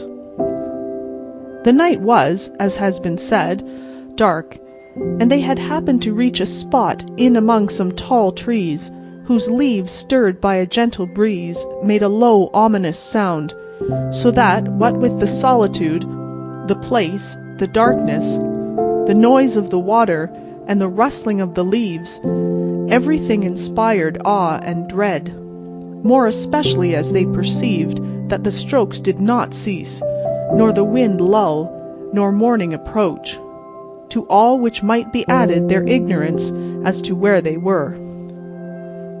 But Don Quixote, supported by his intrepid heart, leaped on Rocinante, and bracing his buckler on his arm, brought his pike to the slope, and said, "Friend Sancho, knowing that I, by heaven's will, have been born in this our iron age, to revive in it the age of gold, or the golden, as it is called, I am he for whom perils, mighty achievements, and valiant deeds are reserved. I am, I say again, he who is to revive the knights of the Round Table, the 12 of France, and the 9 worthies, and he who is to consign to oblivion the Platiers, the Tablants, the Oliviants, and the Tirantes, the Phoebuses, and the Bellianuses, with the whole herd of famous knight-errant of days gone by, performing in these in which I live such exploits, marvels, and feats of arms as shall obscure their brightest deeds. Thou dost mark well, faithful and trusty squire, the gloom of this night, its strange silence, the dull, confused murmur of those trees, the awful sound of that water in quest of which we came, that seems as though it were precipitating and dashing itself down from the lofty mountains of the moon, and that incessant hammering that wounds and pains our ears, which things altogether and each of itself are enough to instil fear, dread, and dismay into the breast of Mars himself, much more into one not used to hazards and adventures of the kind. Well then, all this that I put before thee is but an incentive and stimulant to my spirit, making my heart burst in my bosom through eagerness to engage in this adventure, arduous as it promises to be. Therefore tighten Rocinante's girths a little, and God be with thee. Wait for me here 3 days, and no more. And if in that time I come not back, thou canst return to our village, and thence, to do me a favour and a service, thou wilt go to El Toboso, where thou shalt say to my incomparable lady Dulcinea that her captive knight hath died in attempting things that might make him worthy of being called hers."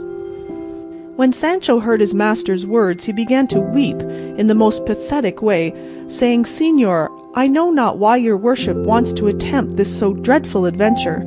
It is night now, no one sees us here. We can easily turn about and take ourselves out of danger, even if we don't drink for 3 days to come. And as there is no one to see us, all the less will there be anyone to set us down as cowards. Besides, I have many a time heard the curate of our village, whom your worship knows well, preach that he who seeks danger perishes in it. So it is not right to tempt God by trying so tremendous a feat, from which there can be no escape save by a miracle. And heaven has performed enough of them for your worship in delivering you from being blanketed, as I was, and bringing you out victorious and safe and sound from among all those enemies that were with the dead man. And if all this does not move or soften that hard heart, let this thought and reflection move it, that you have hardly quitted this spot, when from pure fear I shall yield my soul up to anyone that will take it. I left home and wife and children to come and serve your worship, trusting to do better and not worse. But as covetousness bursts the bag, it has rent my hopes asunder. For just as I had them highest about getting that wretched unlucky island your worship has so often promised me, I see that instead, and in lieu of it, you mean to desert me now in a place so far from human reach. For God's sake, master mine, deal not so unjustly by me, and if your worship will not entirely give up attempting this feat, at least put it off till morning. For by what the lore I learned when I was shepherd tells me it cannot want 3 hours of dawn now, because the mouth of the horn is overhead, and makes midnight in the line of the left arm. How canst thou see, Sancho, said Don Quixote, where it makes that line, or where this mouth, or this occiput, is that thou talkest of, when the night is so dark that there is not a star to be seen in the whole heaven? That's true, said Sancho, but fear has sharp eyes, and sees things underground. Much more above in heavens besides. There is good reason to show that it now wants but little of day. Let it want what it may, replied Don Quixote, it shall not be said of me now or at any time, that tears or entreaties turned me aside from doing what was in accordance with knightly usage, and so I beg of thee, Sancho, to hold thy peace. For God, who has put it into my heart to undertake now this so unexampled and terrible adventure, will take care to watch over my safety and console thy sorrow.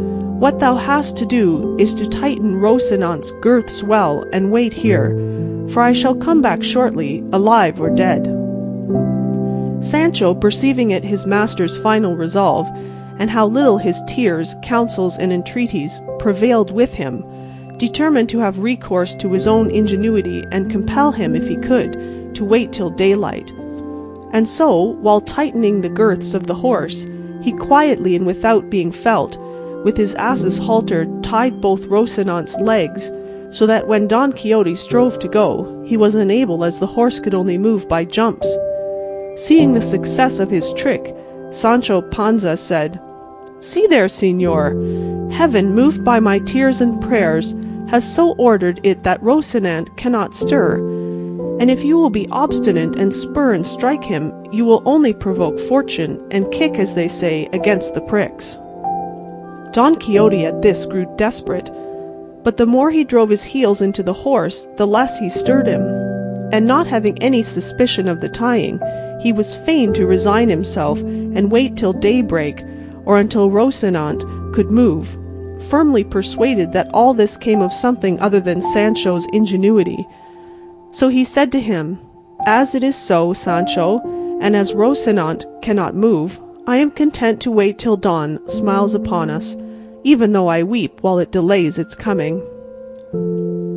There's no need to weep, answered Sancho, for I will amuse your worship by telling stories from this till daylight, unless indeed you like to dismount and lie down to sleep a little on the green grass, after the fashion of knights errant, so as to be fresher when day comes, and the moment arrives for attempting this extraordinary adventure you are looking forward to. What art thou talking about, dismounting or sleeping for? Said Don Quixote. Am I, thinkest thou, one of those knights that take their rest in the presence of danger? Sleep, thou who art born to sleep, or do as thou wilt, for I will act as I think most consistent with my character." "Be not angry, master mine," replied Sancho. "I did not mean to say that." And coming close to him, he laid one hand on the pommel of the saddle, and the other on the cantle, so that he held his master's left thigh in his embrace, not daring to separate a finger's width from him. So much afraid was he of the strokes, which still resounded with a regular beat. Don Quixote bade him tell some story to amuse him as he had proposed, to which Sancho replied that he would if his dread of what he heard would let him. "Still," said he, "I will strive to tell a story which, if I can manage to relate it, and nobody interferes with the telling, is the best of stories. And let your worship give me your attention, for here I begin. What was, and may the good that is to come be for all, and the evil for him that goes to look for it. Your worship must know that the beginning of the old folk used to put to their tales was not just as each one pleased. It was a maxim of Cato Zorzorino the Roman, that says the evil for him that goes to look for it, and it comes as pat to the purpose now as ring to finger, to show that your worship should keep quiet, and not go looking for evil in any quarter, and that we should go back by some other road, since nobody forces us to follow this in which so many terrors affront us." "Go on with thy story, Sancho," said Don Quixote, "and leave the choice of our road to my care." "I say then," continued Sancho, "that in a village of Estremadura there was a goat shepherd, that is to say, one who tended goats, which shepherd or goat herd, as my story goes, was called Lope Ruiz, and this Lope Ruiz was in love with a shepherdess called Torralva, which shepherdesses called Torralva was the daughter of a rich grazier, and this rich grazier." "If that is the way thou tell'st thy tale, Sancho," said Don Quixote, repeating twice all thou hast to say, "thou wilt not have done these 2 days. Go straight on with it, and tell it like a reasonable man, or else say nothing."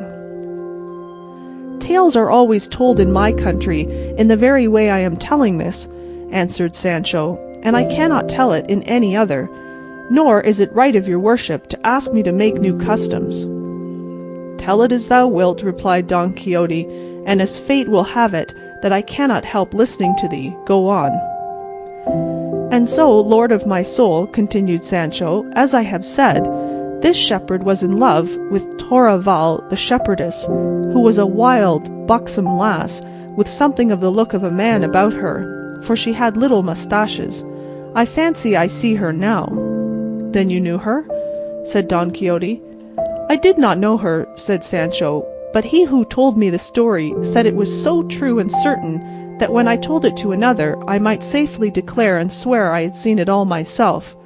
And so in course of time the devil, who never sleeps and puts everything in confusion, contrived that the love the shepherd bore the shepherdess turned into hatred and ill will, and the reason, according to evil tongues, was some little jealousy she caused him that crossed the line and trespassed on forbidden ground, and so much did the shepherd hate her from that time forward, in order to escape from her, he determined to quit the country and go where he should never set eyes on her again. Torralva, when she found herself spurned by Lope, was immediately smitten with love for him, though she had never loved him before. That is the natural way of women, said Don Quixote, to scorn the one that loves them and love the one that hates them. Go on, Sancho. It came to pass, said Sancho, that the shepherd carried out his intention, and driving his goats before him, took his way across the plains of Estremadura to pass over into the kingdom of Portugal.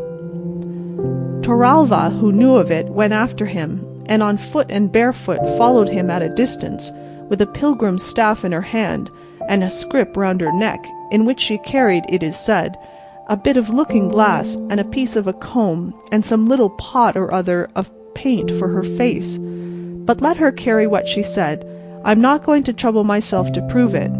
All I say is that the shepherd, they say, came with his flock to cross over the river Guadiana, which was at that time swollen and almost overflowing its banks. And at the spot he came to, there was neither ferry nor boat, nor anyone to carry him or his flock to the other side, at which he was much vexed, for he perceived that Toralva was approaching, and would give him great annoyance with her tears and entreaties. However, he went looking about so closely that he discovered a fisherman who had alongside of him a boat so small that it could hold only one person and one goat. But for all that he spoke to him and agreed with him to carry himself and the 300 goats across. The fisherman got into the boat and carried one goat over. He came back and carried another over. He came back again and again, brought over another. Let your worship keep count of the goats the fisherman is taking across, for if one escapes the memory, there will be an end of the story, and it will be impossible to tell another word of it. To proceed, I must tell you the landing place on the other side was miry and slippery, and the fisherman lost a great deal of time in going and coming. Still he returned for another goat, and another, and another. Take it for granted he brought them all across, said Don Quixote, and don't keep going and coming in this way, or thou wilt not make an end of bringing them over this 12-month. How many have gone across so far? Said Sancho. How the devil do I know? Replied Don Quixote. There it is, said Sancho, what I told you, that you must keep a good count. Well then, by God, there is an end of the story, for there is no going any further. How can that be? Said Don Quixote. Is it so essential to the story to know to a nicety the goats that have crossed over, that if there be a mistake of one in the reckoning, thou canst not go on with it? No, señor, not a bit, replied Sancho, for when I asked your worship to tell me how many goats had crossed, and you answered you did not know, at that very instant all I had to say passed away out of memory, and faith, there was much virtue in it and entertainment. So then, said Don Quixote, the story has come to an end? As much as my mother has, said Sancho. In truth, said Don Quixote, thou hast told one of the rarest stories, tales, or histories that anyone in the world could have imagined, and such a way of telling it and ending it was never seen, nor will be in a lifetime, though I expected nothing else from thy excellent understanding. But I do not wonder, for perhaps those ceaseless strokes may have confused thy wits. All that may be, replied Sancho, but I know that, as to my story, all that can be said is that it ends there, where the mistake in the count of the passage of the goats begins. Let it end where it will, well and good, said Don Quixote, and let us see if Rocinante can go. And again he spurred him, and again Rocinante made jumps and remained where he was, so well tied was he.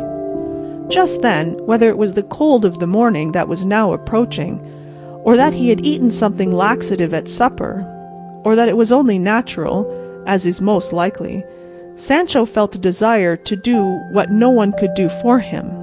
But so great was the fear that had penetrated his heart, he dared not separate himself from his master by as much as the black of his nail. To escape doing what he wanted was, however, also impossible. So what he did for peace's sake was to remove his right hand, which held the back of the saddle, and with it to untie gently and silently the running string which alone held up his breeches, so that on loosening it they at once fell down round his feet like fetters.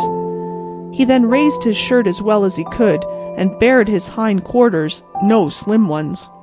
But this accomplished, which he fancied was all he had to do to get out of this terrible strait and embarrassment, another still greater difficulty presented itself, for it seemed to him impossible to relieve himself without making some noise, and he ground his teeth and squeezed his shoulders together, holding his breath as much as he could, and in spite of his precautions, he was unlucky enough after all to make a little noise, very different from that which was causing him so much fear. Don Quixote, hearing it, said, "What noise is that, Sancho?" "I don't know, señor," he said. It must be something new, for adventures and misadventures never begin with a trifle. Once more he tried his luck, and succeeded so well that without any further noise or disturbance he found himself relieved of the burden that had given him so much discomfort. But as Don Quixote's sense of smell was as acute as his hearing, and as Sancho was so closely linked with him that the fumes rose almost in a straight line, it could not be but that some should reach his nose, and as soon as they did he came to its relief by compressing it between his fingers, saying in a rather snuffing tone, "Sancho, it strikes me thou art in great fear." "I am," answered Sancho, "but how does your worship perceive it now more than ever?" "Because just now thou smellst stronger than ever, and not of ambergris," answered Don Quixote. "Very likely," said Sancho, "but that's not my fault, but your worship's, for leading me about at unseasonable hours and at such unwonted paces." "Then go back 3 or 4, my friend," said Don Quixote, all the time with his fingers to his nose, "and for the future pay more attention to thy person and to what thou owest to mine, for it is my great familiarity with thee that has bred this contempt." "I'll bet," replied Sancho, "that your worship thinks I have done something I ought not with my person." "It makes it worse to stir it, friend Sancho," returned Don Quixote. With this and other talk of the same sort, master and man passed the night, till Sancho, perceiving that daybreak was coming on apace, very cautiously untied Rocinante and tied up his breeches. As soon as Rocinante found himself free, though by nature he was not at all meddlesome, he seemed to feel lively and began pawing, for as to capering, begging his pardon, he knew not what it meant. Don Quixote then, observing that Rocinante could move, took it as a good sign and a signal that he should attempt the dread adventure. By this time day had fully broken, and everything showed distinctly, and Don Quixote saw that he was among some tall trees, chestnuts, which cast a very deep shade. He perceived likewise that the sound of the strokes did not cease, but could not discover what caused it, and so, without any further delay, he let Rocinante feel the spur, and once more taking leave of Sancho, he told him to wait for him there 3 days at most, and as he had said before, if he should not have returned by that time, he might feel sure it was God's will that he should end his days in that perilous adventure. He again repeated the message and commission with which he was to go on his behalf to his lady Dulcinea, and said he was not to be uneasy as to the payment of his services, for before leaving home he had made his will, in which he would find himself fully recompensed in the matter of wages in due proportion to that time he had served. But if God delivered him safe, sound, and unhurt out of that danger, he might look upon the promised island as much more than certain. Sancho began to weep afresh on again hearing the affecting words of his good master, and resolved to stay with him until the final issue and end of the business. From these tears and this honourable resolve of Sancho Panza's, the author of this history infers that he must have been of good birth, and at least an old Christian, and the feeling he displayed touched his, but not so much as to make him show any weakness. On the contrary, hiding what he felt as well as he could, he began to move towards that quarter whence the sound of the water and of the strokes seemed to come. Sancho followed him on foot, leading by the halter, as his custom was, his ass, his constant comrade in prosperity or adversity, and advancing some distance through the shady chestnut trees, they came upon a little meadow at the foot of some high rocks, down which a mighty rush of water flung itself. At the foot of the rocks were some rudely constructed houses, looking more like ruins than houses, from among which came, they perceived, the din and clatter of blows, which still continued without intermission.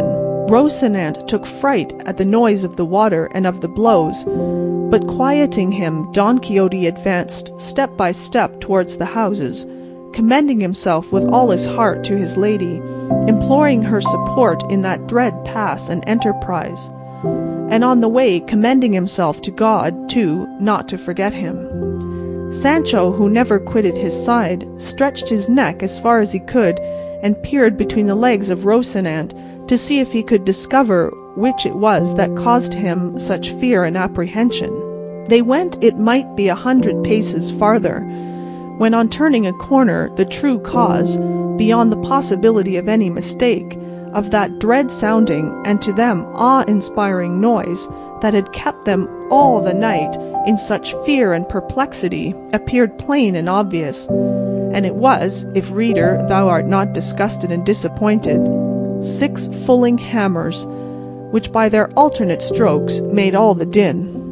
When Don Quixote perceived what it was, he was struck dumb and rigid from head to foot.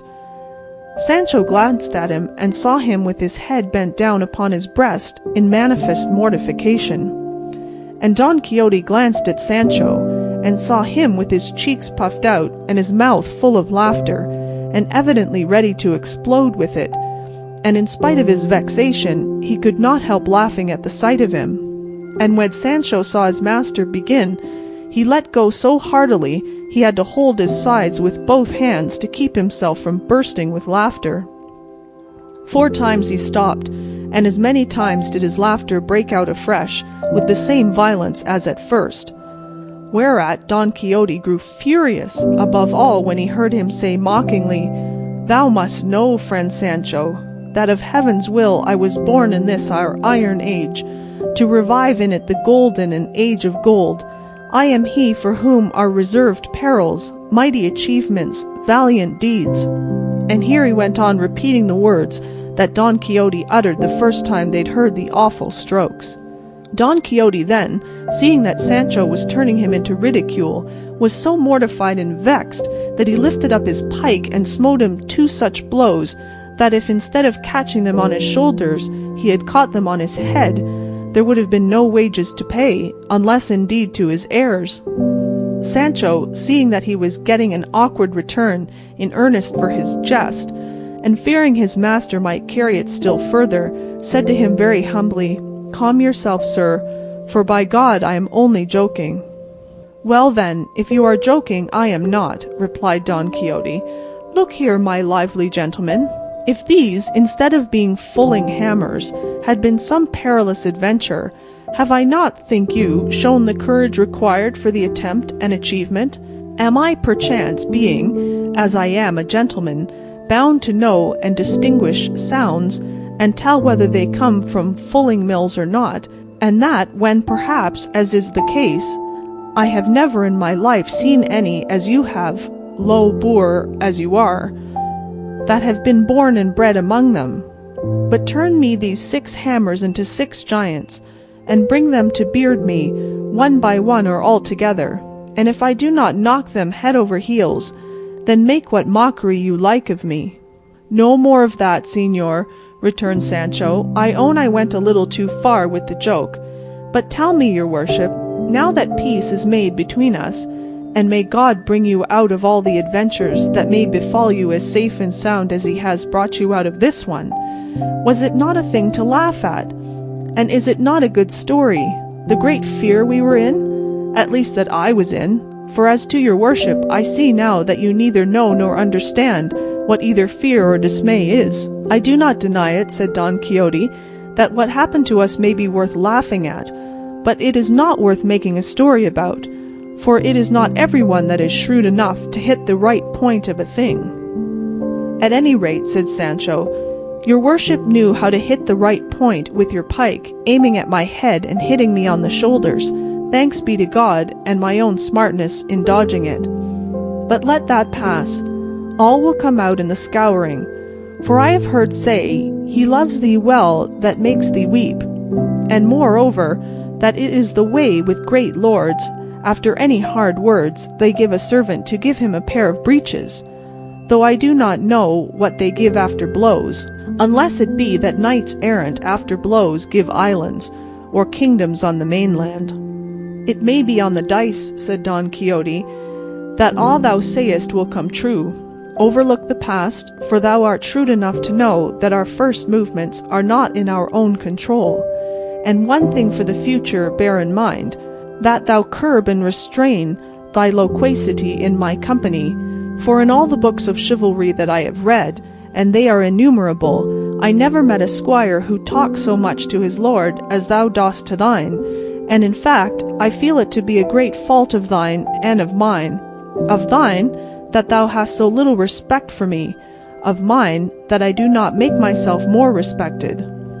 There was Gandalin, the squire of Amadis of Gaul, that was count of the Insula Firm, and we read of him that he always addressed his lord with his cap in his hand, his head bowed down and his body bent double, mortu quesco. And then, what shall we say to Gazabal, the squire of Galor, who was so silent that in order to indicate to us the greatness of his marvellous taciturnity, his name is only once mentioned in the whole of that history, as long as it is truthful. From all I have said, thou wilt gather, Sancho, that there must be a difference between master and man, between lord and lackey, between knight and squire, so that from this day forward, in our intercourse we must observe more respect, and take less liberties, for in whatever way I may be provoked with you, it will be bad for the pitcher.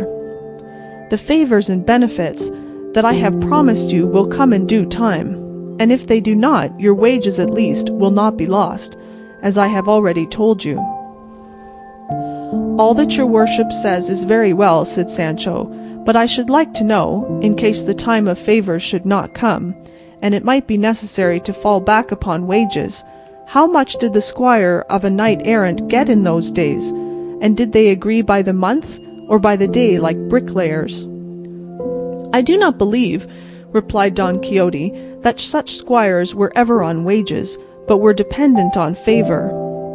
And if I have now mentioned thine in the sealed will I have left at home, it was with a view to what may happen, for as yet I know not how chivalry will turn out in these wretched times of ours. And I do not wish my soul to suffer for trifles in the other world, for I would have thee know, Sancho, that in this there is no condition more hazardous than that of adventurers. That is true, said Sancho, since the mere noise of the hammers of a fulling mill can disturb and disquiet the heart of such a valiant errant adventurer as your worship. But you may be sure I will not open my lips henceforward to make light of anything of your worships, but only to honour you as my master and natural lord. By so doing, replied Don Quixote, shalt thou live long on the face of the earth, for next to parents, masters are to be respected as though they were parents. End of Chapter 20. Don Quixote by Miguel de Cervantes Saavedra. Translated by John Ormsby. Volume 1, Chapter 21, which treats of the exalted adventure and rich prize of Mambrino's helmet, together with other things that happened to our invincible knight. It now began to rain a little, and Sancho was for going into the fueling mills, but Don Quixote had taken such an abhorrence to them on account of the late joke that he would not enter them on any account. So turning aside to right, they came before another road, different from that which they had taken the night before. Shortly afterwards Don Quixote perceived a man on horseback, who wore on his head something that shone like gold, and the moment he saw him he turned to Sancho and said, I think, Sancho, there is no proverb that is not true, all being maxims drawn from experience itself, the mother of all the sciences, especially that one that says, where one door shuts, another opens. I say so because if last night fortune shut the door of the adventure we were looking for against us, cheating us with the fulling mills, it now opens wide another one for another better and more certain adventure. And if I do not contrive to enter it, it will be my own fault, and I cannot lay it to my ignorance of fulling mills or the darkness of the night. I say this because if I mistake not, there comes toward us one who wears on his head the helmet of Mambrino, concerning which I took the oath thou rememberest. Mind what you say, your worship, and still more what you do, said Sancho, for I don't want any more fulling mills to finish off fulling and knocking our senses out. The devil take thee, man, said Don Quixote, what has a helmet to do with fulling mills?" "I don't know," replied Sancho, "but faith, if I might speak as I used, perhaps I could give such reasons that your worship would see you were mistaken in what you say." "How can I be mistaken in what I say, unbelieving traitor?" returned Don Quixote. "Tell me, seest thou not yonder knight coming towards us on a dappled grey steed, who has upon his head a helmet of gold?" "What I see and make out," answered Sancho, "is only a man on a grey ass like my own, who has something that shines on his head." "Well, that is the helmet of Mambrino," said Don Quixote. "Stand to one side, and leave me alone with him. Thou shalt see how, without saying a word, to save time, I shall bring this adventure to an issue, and possess myself of the helmet I have so longed for." "I will take care to stand aside," said Sancho, "but God grant, I say once more, that it may be marjoram and not fulling mills." "I have told thee, brother, on no account to mention those fulling mills to me again," said Don Quixote, "or I vow, and I say no more, I'll full the soul out of you." Sancho held his peace in dread lest his master should carry out the vow he had hurled like a bowl at him. The fact of the matter as regards the helmet, steed, and knight that Don Quixote saw was this. In that neighbourhood there were 2 villages, one of them so small that it had neither apothecary's shop nor barber, which the other that was close to it had.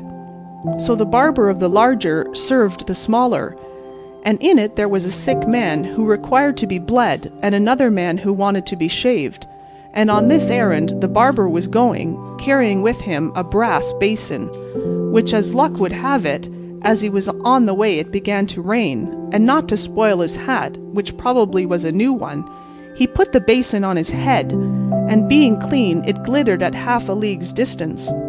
He rode upon a grey ass, as Sancho said, and this was what made it seem to Don Quixote to be a dapple grey steed, and a knight and a golden helmet. For everything he saw he was made to fall in with his crazy chivalry and ill-errant notions. And when he saw the poor knight draw near, without entering into any parley with him, at Rocinante's top speed he bore down upon him with the pike pointed low, fully determined to run him through and through, and as he reached him, without checking the fury of his charge, he cried to him, "Defend thyself, miserable being, or yield me of thine own accord that which is so reasonably my due." The barber, who without any expectation or apprehension of it saw this apparition coming down upon him, had no other way of saving himself from the stroke of the lance but to let himself fall off his ass, and no sooner had he touched the ground than he sprang up more nimbly than a deer, and sped away across the plain faster than the wind. He left the basin on the ground, with which Don Quixote contented himself, saying that the pagan had shown his discretion and imitated the beaver, which finding itself pressed by the hunters bites and cuts off with its teeth that for which, by its natural instinct, it knows it is pursued. He told Sancho to pick up the helmet, and he, taking it in his hand, said, "By God, the basin is a good one, and worth a reel of 8 if it is worth a maravedis," and handed it to his master, who immediately put it on his head, turning it round, now this way, now that, in search of fitment, and not finding it, he said, "Clearly the pagan to whose measure this famous headpiece was first forged must have had a very large head, but the worst of it is half of it is wanting." When Sancho heard him call the basin a headpiece, he was unable to restrain his laughter, but remembering his master's wrath, he checked himself in the midst of it. "What art thou laughing at, Sancho?" said Don Quixote. "I am laughing," said he, "to think of the great head the pagan must have had who owned this helmet, for it looks exactly like a regular barber's basin." "Dost thou know what I suspect, Sancho?" said Don Quixote, "that this wonderful piece of this enchanted helmet must be by some strange accident have come into the hands of someone who was unable to recognize or realize its value, and who, not knowing what he did, and seeing it to be of the purest gold, must have melted down 1/2 for the sake of what it might be worth, and of the other made this which is like a barber's basin, as thou sayest. But be it as it may, to me who recognize it, its transformation makes no difference, for I will set it to rights at the first village where there is a blacksmith, and in such style that that helmet the god of smithies forged for the god of battles shall not surpass it, or even come up to it. And in the meantime I will wear it as well as I can, for something is better than nothing, all the more as it will be quite enough to protect me from any chance blow of a stone. That is, said Sancho, if it is not shot with a sling, as they were in the battle of the two armies, when they signed the cross on your worshippers' grinders, and smashed the flask with that blessed draught that made me vomit my bowels up. It does not grieve me much to have lost it, said Don Quixote, for thou knowest, Sancho, that I have the receipt in my memory. So have I, answered Sancho, but if ever I make it, or try it again as long as I live, may this be my last hour. Moreover, I have no intention of putting myself in the way of wanting it, for I mean with all my 5 senses to keep myself from being wounded, or from wounding anyone.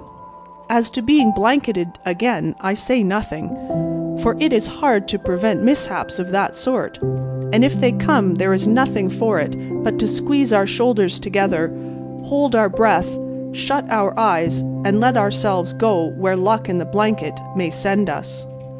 Thou art a bad Christian, Sancho, said Don Quixote on hearing this, for once an injury has been done thee, thou never forgettest it.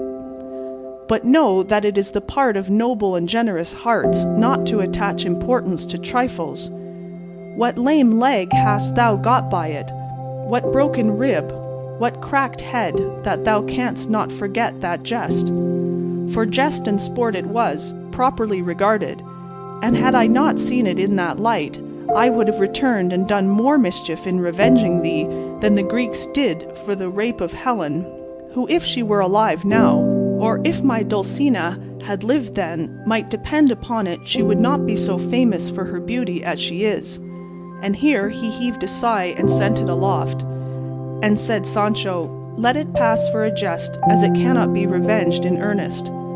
But I know what sort of jest and earnest it was, and I know it will never be rubbed out of my memory any more than off my shoulders.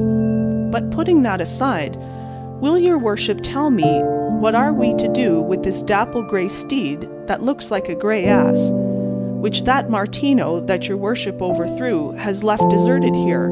For from the way he took to his heels and bolted, he is not likely ever to come back for it, and by my beard but the grey is a good one.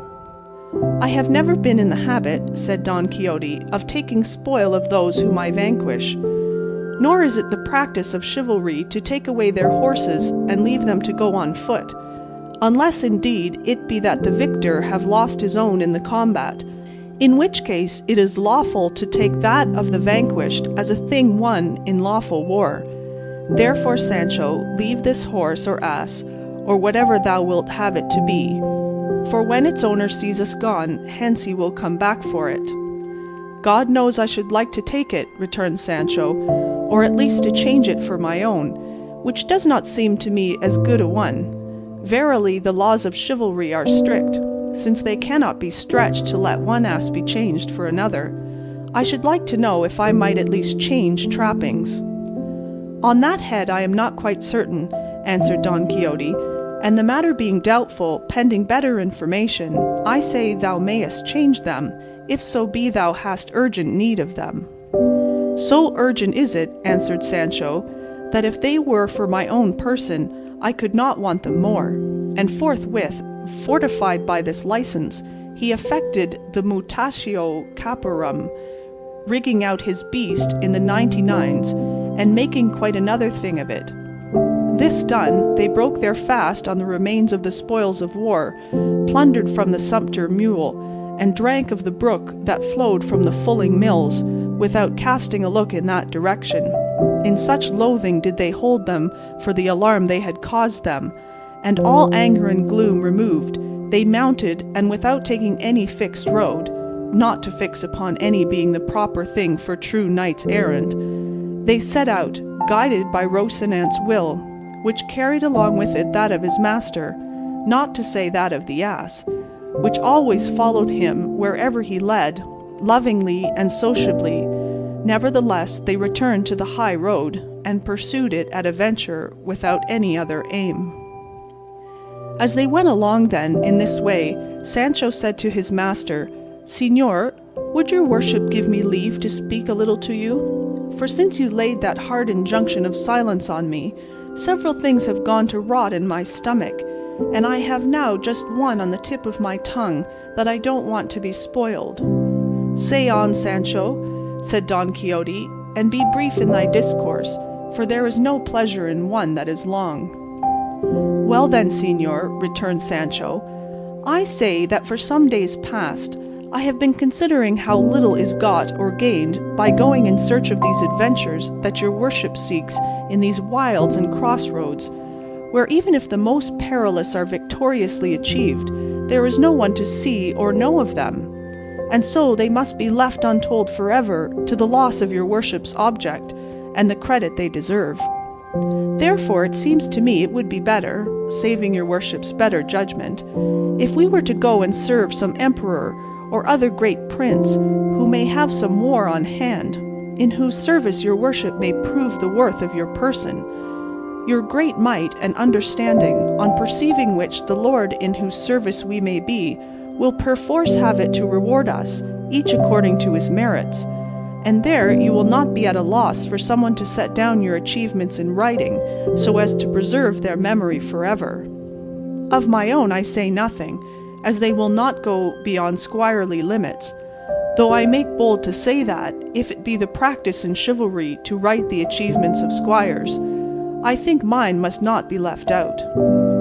"Thou speakest not amiss, Sancho," answered Don Quixote, "but before that point is reached, it is requisite to roam the world, as it were on probation, seeking adventures, in order that by achieving some, name and fame may be acquired, such that when he betakes himself to the court of some great monarch, the king may be already known by his deeds, and that the boys, the instant they see him enter the gate of the city, may all follow him and surround him, crying, 'This is the knight of the sun or the serpent,' or any other title under which he may have achieved great deeds.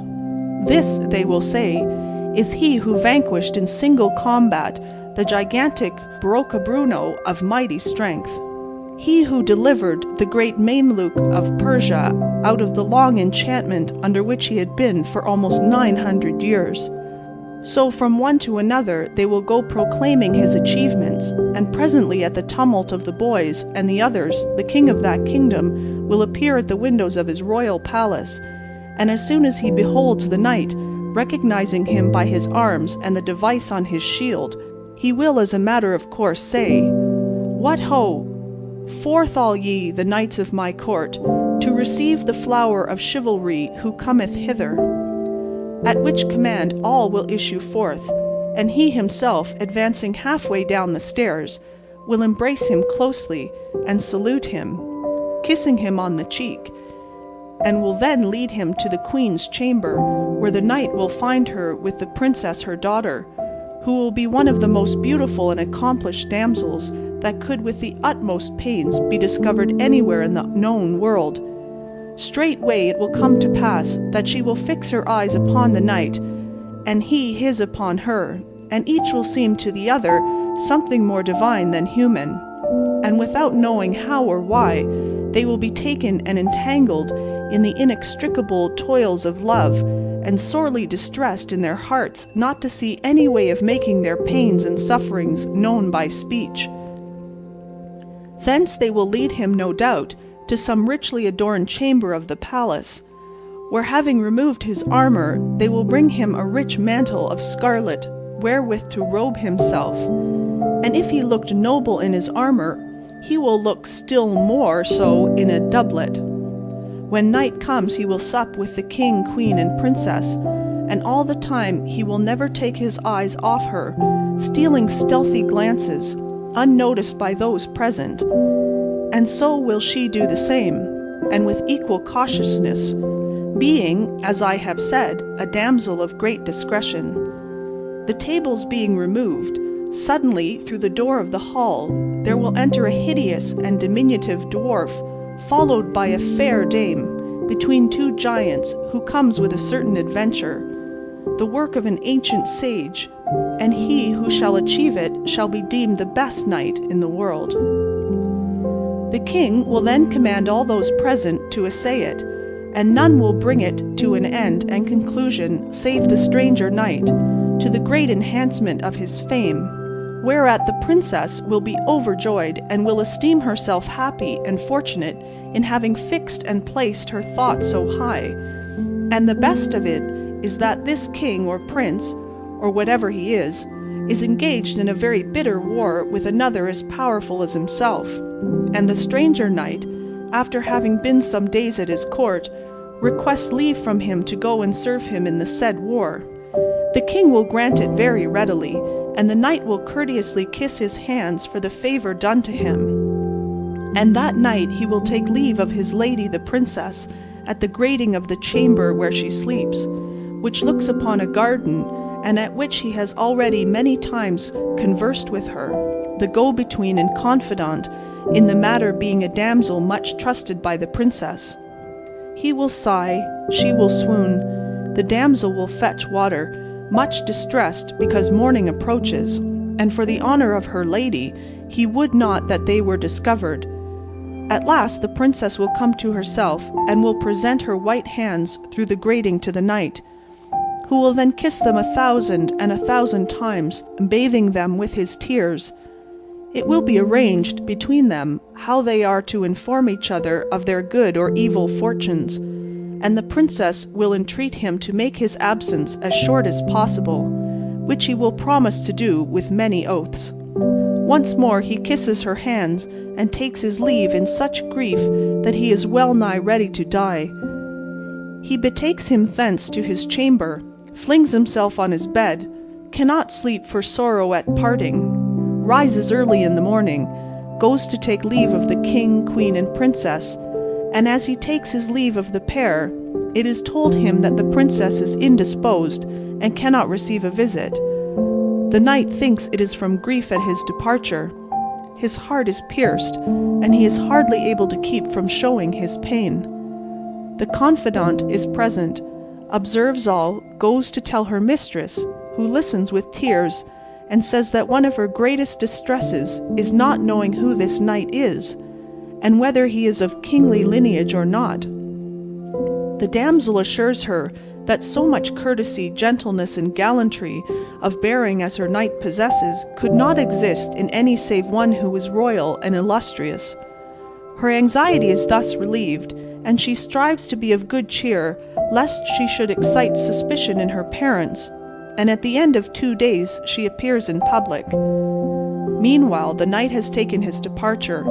He fights in the war, conquers the king's enemy, wins many cities, triumphs in many battles, returns to the court, sees his lady where he was wont to see her, and it is agreed that he shall demand her in marriage of her parents as the reward of his services. The king is unwilling to give her, as he knows not who he is. But nevertheless, whether carried off, or in whatever other way it may be, the princess comes to be his bride, and her father comes to regard it as very good fortune. For it so happens that this knight is proved to be the son of a valiant king of some kingdom, I know not what, for I fancy it is not likely to be on the map. The father dies, the princess inherits, and in 2 words the knight becomes king. And here comes in at once the bestowal of rewards upon his squire, and all who have aided him in rising to so exalted a rank. He marries his squire to a damsel of the princess's, who will be, no doubt, the one who is confident in their armourer, and is daughter of a very great duke.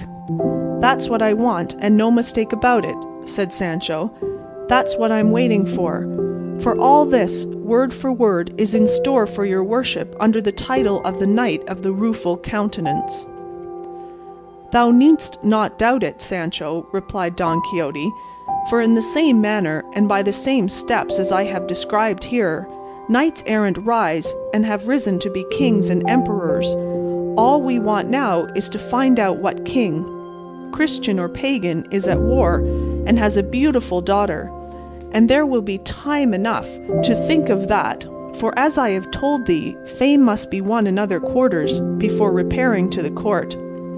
There is another thing, too, that is wanting, for supposing we find a king who is at war and has a beautiful daughter, and that I have won incredible fame throughout the universe, I know not how it can be made out that I am of royal lineage, or even second cousin to an emperor. For the king will not be willing to give me his daughter in marriage, unless he is first thoroughly satisfied on this point, however much my famous deeds may deserve it, so that by this deficiency I fear I shall lose what my arm has fairly earned. True, it is I am a student of known house, of estate and property, and entitled to the 500 sueldos mulcted. It may be that the sage who shall write my history will so clear up my ancestry and pedigree that I may find myself 5th or 6th in descent from a king. For I would have thee know, Sancho, that there are 2 kinds of lineages in the world. Some there be tracing and deriving their descent from kings and princes, whom time has reduced little by little until they end in a point like a pyramid upside down, and others who spring from the common herd and go on rising step by step until they come to be great lords, so that the difference is that the one were what they no longer are, and the others are what they formerly were not. And I may be of such that after investigation my origin may prove great and famous, with which the king, my father-in-law that is to be, ought to be satisfied. And should he not be, the princess will so love me that even though she well knew me to be the son of a water-carrier, she will take me for her lord and husband in spite of her father. If not, then it comes to seizing her and carrying her off where I please, for time or death will put an end to the wrath of her parents. It comes to this too, said Sancho, what some naughty people say, never ask as a favour what thou canst take by force, though it would be fit better to say, a clear escape is better than good men's prayers. I say so because if my lord the king, your worship's father-in-law, will not condescend to give you my lady the princess, there is nothing for it but, as your worship says, to seize her and transport her. But the mischief is that until peace is made, and you come into the peaceful enjoyment of your kingdom, the poor squire is famishing as far as rewards go, unless it be that the confidant damsel that is to be his wife comes with the princess, and that with her he tides over his bad luck until heaven otherwise orders things, for his master, I suppose, may as well give her to him at once for a lawful wife. Nobody can object to that, said Don Quixote. Then since that may be, said Sancho, there is nothing for it but to commend ourselves to God, and let fortune take what course it will.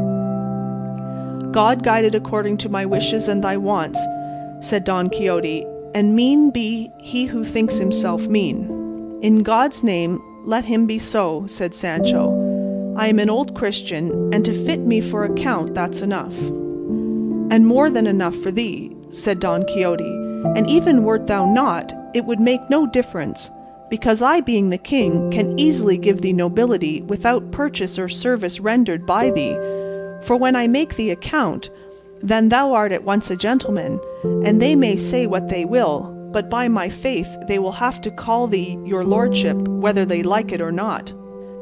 Not a doubt of it, and I'll know how to support the tittle, said Sancho.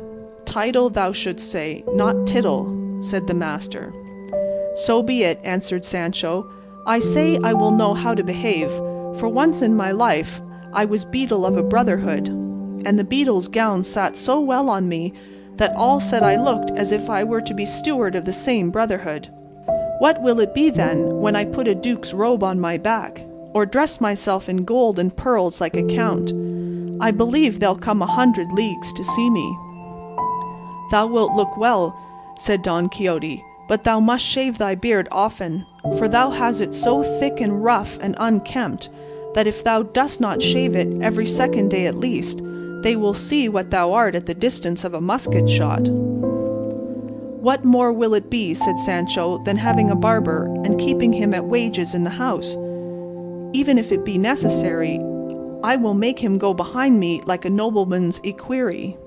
"Why, how dost thou know that noblemen have equerries behind them?" asked Don Quixote. "I will tell you," answered Sancho. "Years ago I was for a month at the capital, and there I saw taking the air a very small gentleman, who they said was a very great man, and a man following him on horseback in every turn he took, just as if he was his tail. I asked why this man did not join the other man, instead of always going behind him. They answered me that he was his equerry, and that it was the custom with nobles to have such persons behind them, and ever since then I know it, for I have never forgotten it." "Thou art right," said Don Quixote, "and in the same way thou mayest carry thy barber with thee, for customs did not come into use altogether, nor were they all invented at once, and thou mayest be the first count to have a barber to follow him, and indeed shaving one's beard is a greater trust than saddling one's horse." "Let the barber business be my lookout," said Sancho, "and your worships be it to strive to become a king, and make me a count." "So it shall be," answered Don Quixote, and raising his eyes he saw what will be told in the following chapter. End of Chapter 21.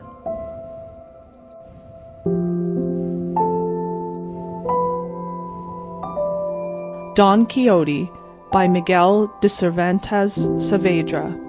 Translated by John Ormsby. Volume 1, Chapter 22. Of the freedom Don Quixote conferred on several unfortunates who against their will were being carried where they had no wish to go. Sidi Hamet Benengeli, the Arab and Manchugan author, relates in this most grave, high-sounding, minute, delightful, and original history that after the discussion between the famous Don Quixote of La Mancha and his squire Sancho Panza, which is set down at the end of chapter 21, Don Quixote raised his eyes and saw coming along the road he was following some dozen men on foot, strung together by the neck like beads on a great iron chain, and all the manacles on their hands. With them there came also 2 men on horseback and 2 on foot, those on horseback with wheel-lock muskets, those on foot with javelins and swords.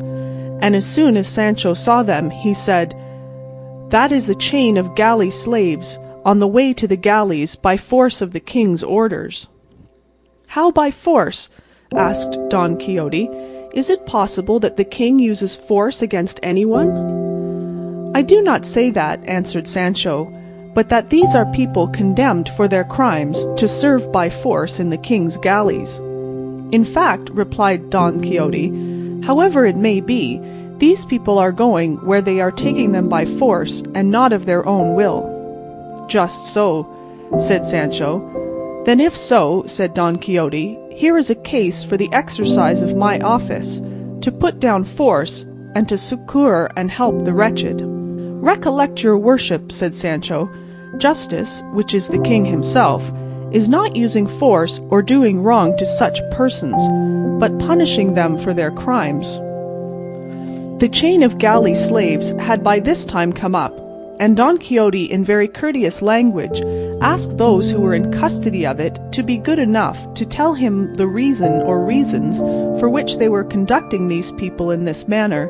One of the guards on horseback answered that they were galley slaves belonging to his majesty, that they were going to the galleys, and that was all that was to be said and all he had any business to know. "Nevertheless," replied Don Quixote, "I should like to know from each of them separately the reason of his misfortune." To this he added more to the same effect to induce them to tell him what he wanted so civilly that the other mounted guard said to him, "Though we have here the register and certificate of the sentence of every one of these wretches, there is no time to take them out or read them. Come and ask themselves. They can tell if they choose, and they will, for these fellows take a pleasure in doing and talking about rascalities." With this permission, which Don Quixote would have taken even if they had not granted it, He approached the chain and asked the first for what offences he was now in such a sorry case. He made answer that it was for being a lover. For that only, replied Don Quixote. Why, if for being lovers they send people to the galleys, I might have been rowing in them long ago. The love is not the sort your worship is thinking of, said the galley slave. Mine was that I loved a washerwoman's basket of clean linen so well, and held it so close in my embrace, that if the arm of the law had not forced it from me, I should never have let it go of my own will to this moment. I was caught in the act. There was no occasion for torture. The case was settled. They treated me to 100 lashes on the back, and 3 years of gurapas beside, and that was the end of it. What are gurapas? asked Don Quixote. Gurapas are galleys, answered the galley slave, who was a young man of about 24, and said he was a native of Piedrahita. Don Quixote asked the same question of the second, who made no reply. So downcast and melancholy was he, but the first answered for him, and said he, sir, goes as a canary. I mean as a musician and a singer. What? Said Don Quixote, for being musicians and singers are people sent to the galleys too? Yes, sir, answered the galley slave, for there is nothing worse than singing under suffering. On the contrary, I have heard say, said Don Quixote, that he who sings scares away his woes. Here it is the reverse, said the galley slave, for he who sings once weeps all his life. I do not understand it, said Don Quixote, but one of the guards said to him, Sir, to sing under suffering means with the non-sancta fraternity to confess under torture. They put this sinner to the torture, and he confessed his crime, which was being a cuatrero, that is a cattle stealer. And on his confession they sentenced him to 6 years in the galleys, besides 200 lashes that he has already had on the back. And he is always dejected and downcast, because the other thieves that were left behind, and that march here, ill-treat, and snub, and jeer, and despise him, for confessing, and not having spirit enough to say nay. For, say they, nay has no more letters in it than yea, and a culprit is well off when life or death with him depends on his own tongue, and not on that of witnesses or evidence, and to my thinking they are not very far out. And I think so too, answered Don Quixote. Then passing on to the third, he asked him what he had asked the others, and the man answered very readily and unconcernedly, I am going for 5 years to their ladyships, the gurapas, for the want of 10 ducats. I will give 20 with pleasure to get you out of that trouble, said Don Quixote. That, said the galley slave, is like a man having money at sea when he is dying of hunger, and has no way of buying what he wants. I say so because if at the right time I had had those 20 ducats that your worship now offers me, I would have greased the notary's pen and freshened up the attorney's wit with them, so that today I should be in the middle of the plaza of Zocodover at Toledo, and not on this road coupled like a greyhound. But God is great. Patience, there, that's enough of it. Don Quixote passed on to the fourth, a man of venerable aspect, with a white beard falling below his breast, who on hearing himself ask the reason of his being there, began to weep without answering a word. But the fifth acted as his tongue, and said, This worthy man is going to the galleys for 4 years, after having gone the rounds in ceremony and on horseback. That means, said Sancho Panza, as I take it, to have been exposed to shame in public.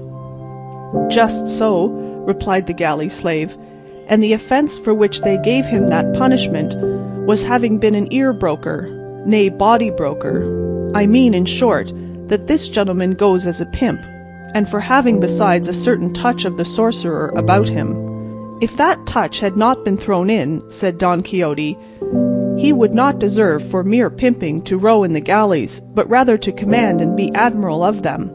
For the offence of pimp is no ordinary one, being the office of persons of discretion, one very necessary in a well-ordered state, and only to be exercised by persons of good birth.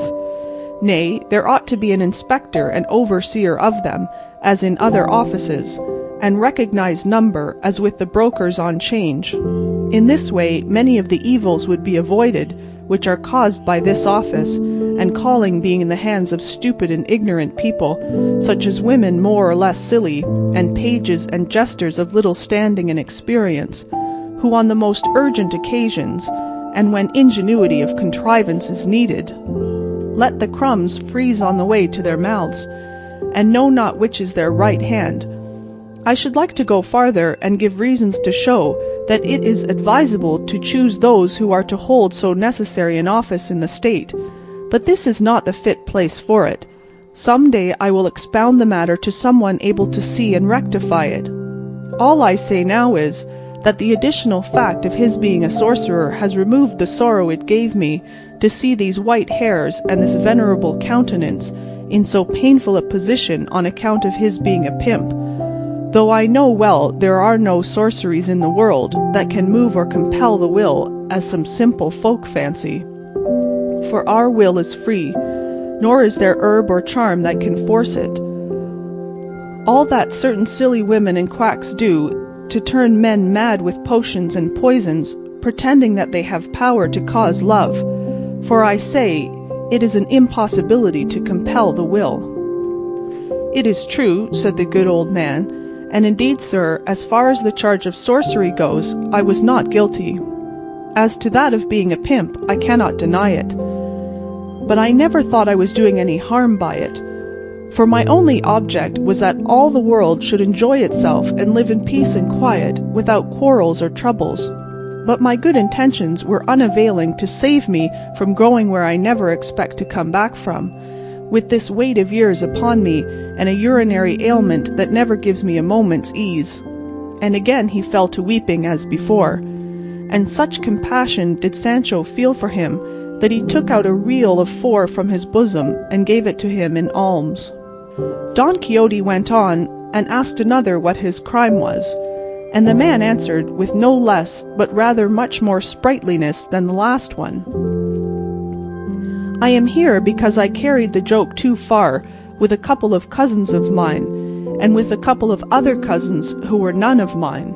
In short, I carried the joke so far with them all that it ended in such a complicated increase of kindred that no accountant could make it clear.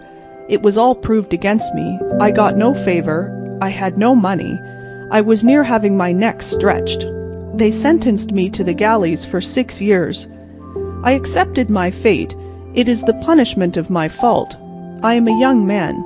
Let life only last, and with that all will come right.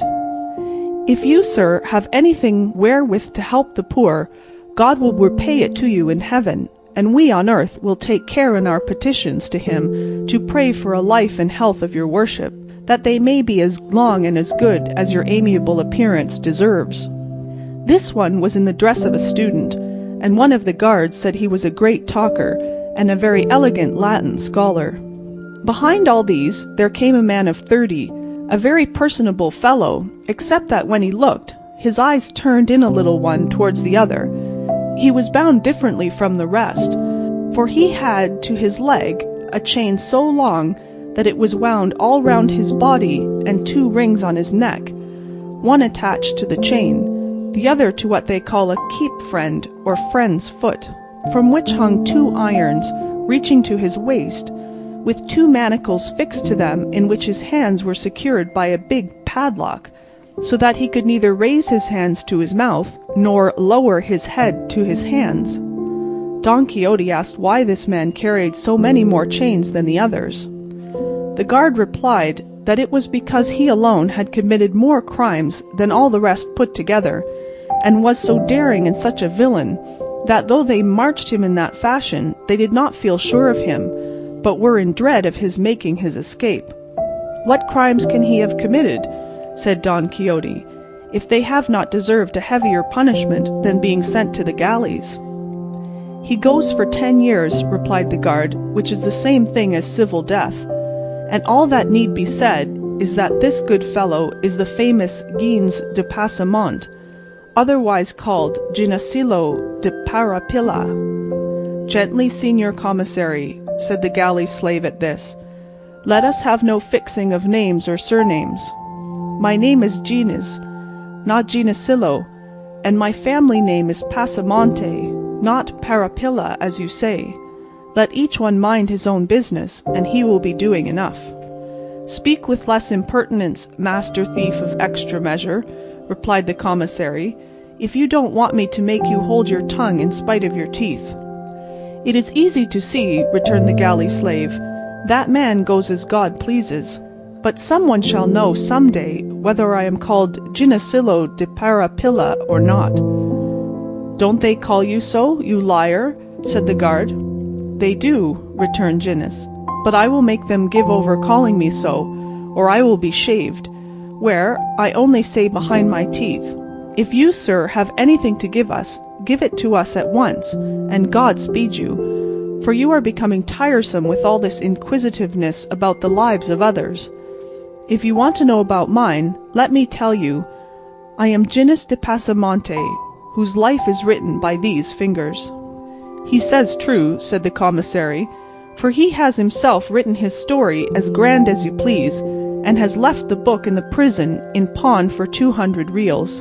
And I mean to take it out of pawn, said Gines, though it were in for 200 ducats. Is it so good? Said Don Quixote. So good is it, replied Gines, that a fig for Lazarillo de Tormes, and all of that kind that have been written or shall be written compared with it. All I will say about it is that it deals with facts, and facts so neat and diverting that no lies could match them. And how is the book entitled?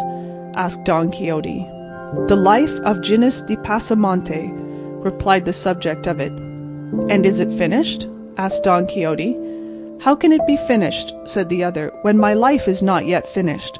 All that is written is from my birth down to the point when they sent me to the galleys this last time. Then you have been there before, said Don Quixote.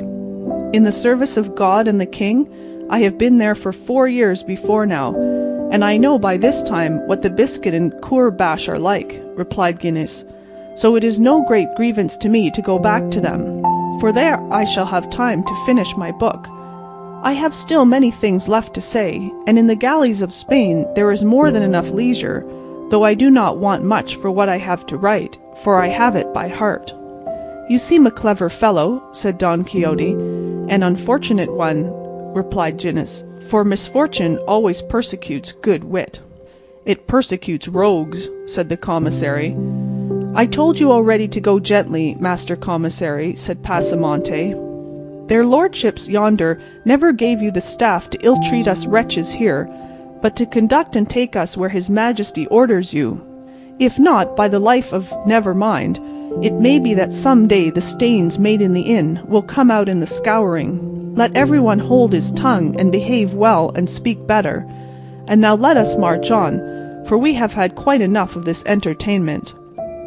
The commissary lifted his staff to strike Passamonte in return for his threats, but Don Quixote came between them, and begged him not to ill-use him, as it was not too much to allow one who had his hands tied to have his tongue a trifle free, and turning to the whole chain of them, he said, From all you have told me, dear brethren, make out clearly that though they have punished you for your faults, the punishments you are about to endure do not give you much pleasure, and that you go to them very much against the grain and against your will, and that perhaps this one's want of courage under torture, that one's want of money, another's want of advocacy, and lastly the perverted judgment of the judge, may have been the cause of your ruin and of your failure to obtain the justice you had on your side. All which presents itself now to my mind, urging, persuading, and even compelling me to demonstrate in your case the purpose for which heaven sent me into the world, and caused me to make profession of the order of chivalry to which I belong, and the vow I took therein to give aid to those in need and under the oppression of the strong. But as I know that it is a mark of prudence not to do by foul means what may be done by fair, I will ask these gentlemen, the guards and the commissary, to be so good as to release you and let you go in peace, as there will be no lack of others to make the king under more favourable circumstances. For it seems to me a hard case to make slaves of those whom God and nature have made free. Moreover, sirs of the guard, added Don Quixote, these poor fellows have done nothing to you. Let each answer for his own sins yonder. There is a God in heaven who will not forget to punish the wicked or reward the good, and it is not fitting that honest men should be the instruments of punishment to others, they being therein no way concerned. This request I make thus gently and quietly, that if you comply with it, I may have reason for thanking you. And if you will not voluntarily, this lance and sword together with the might of my arm shall compel you to comply with it by force. Nice nonsense, said the commissary. A fine piece of pleasantry he has come out with at last. He wants us to let the king's prisoners go, as if we had any authority to release them, or he to order us to do so. Go your way, sir, and good luck to you. Put that basin straight that you've got on your head, and don't go looking for 3 feet on a cat. 'Tis you that are the cat, rat, and rascal, replied Don Quixote, and acting on the word, he fell upon him so suddenly that without giving him time to defend himself, he brought him to the ground sorely wounded with a lance thrust, and lucky it was for him that it was the one that had the musket. The other guards stood thunderstruck and amazed at this unexpected event. But recovering presence of mind, those on horseback seized their swords, and those on foot their javelins, and attacked Don Quixote, who was waiting for them with great calmness, and no doubt it would have gone badly with him if the galley slaves, seeing the chance before them of liberating themselves, had not effected it by contriving to break the chain on which they were strung. Such was the confusion that the guards, now rushing at the galley slaves who were breaking loose, now to attack Don Quixote who was waiting for them, did nothing at all that was of any use.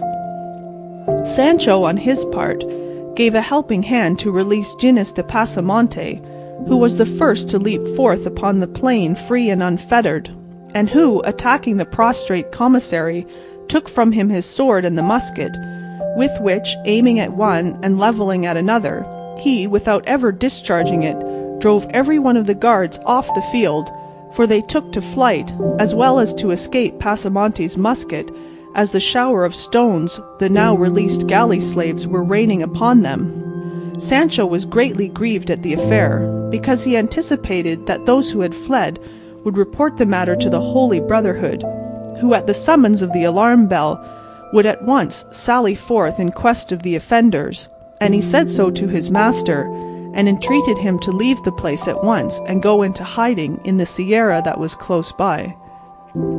That is all very well, said Don Quixote, but I know what must be done now, and calling together all the galley slaves who were now running riot and had stripped the commissary to the skin, he collected them round him to hear what he had to say, and addressed them as follows. To be grateful for benefits received is the part of persons of good birth, and one of the sins most offensive to God is ingratitude. I say so because, sirs, ye have already seen by manifest proof the benefit ye have received of me, in return for which I desire, and it is my good pleasure that, laden with that chain which I have taken off your necks, ye at once set out and proceed to the city of El Toboso, and there present yourselves before the lady Dulcinea del Toboso, and say to her that her knight, he of the rueful countenance, sends to commend himself to her, and that ye recount to her in full detail all the particulars of this notable adventure, up to the recovery of your longed-for liberty, and this done ye may go where ye will, and good fortune attend you. Ingenious de Pasamonte made answer for all, saying, That which you, sir, our deliverer, demand of us, is of all impossibilities the most impossible to comply with, because we cannot go together along the roads, but only singly and separate, and each one his own way, endeavouring to hide ourselves in the bowels of the earth to escape the Holy Brotherhood, which no doubt will come out in search of us. What your worship may do, and fairly do, is to change this service and tribute, as regards the lady Dulcinea del Toboso, for a certain quantity of Ave Marias and Credos, which we will save for your worship's intention. And this is a condition that can be complied with by night, as by day running or resting, in peace or in war. But to imagine that we are going now to return to the flesh pots of Egypt, I mean to take our chain and set out for El Toboso, is to imagine that it is now night, though it is not yet 10 in the morning, and to ask this of us is like asking pears of the elm tree." "Then by all that's good," said Don Quixote, now stirred to wrath, "Don, son of a bitch, Don Gisilil de Paropillo, or whatever your name is, you will have to go yourself alone, with your tail between your legs and the whole chain on your back." Pasamonte, who was anything but meek, being by this time thoroughly convinced that Don Quixote was not quite right in his head, as he had committed such a vagary as to set them free, finding himself abused in this fashion, gave the wink to his companions, and falling back they began to shower stones on Don Quixote at such a rate that he was quite unable to protect himself with his buckler, and poor Rocinante no more heeded the spur than if he had been made of brass. Sancho planted himself behind his ass, and with him sheltered himself from the hailstorm that poured on both of them. Don Quixote was unable to shield himself so well, but that more pebbles than I could count struck him full on the body, with such force that they brought him to the ground, and the instant he fell the student pounced upon him, snatched the basin from his head, and with it struck 3 or 4 blows on his shoulders, and as many more on the ground, knocking it almost to pieces. Then they stripped him of a jacket that he wore over his armour, and they would have stripped off his stockings if his greaves had not prevented them. From Sancho they took his coat, leaving him in his shirt sleeves, and dividing among themselves the remaining spoils of the battle, they went each one his own way, more solicitous about keeping clear of the holy brotherhood they dreaded than about burdening themselves with the chain, or going to present themselves before the lady Dulcinea of Toboso. The ass and Rocinante, Sancho and Don Quixote, were all that were left upon the spot. The ass, with drooping head, serious, shaking his ears from time to time, as if he thought the storm of stones that assailed them was not yet over. Rocinante stretched beside his master, for he too had been brought to the ground by a stone. Sancho stripped and trembling with fear of the holy brotherhood, and Don Quixote fuming to find himself so served by the very persons for whom he had done so much. End of Chapter 22.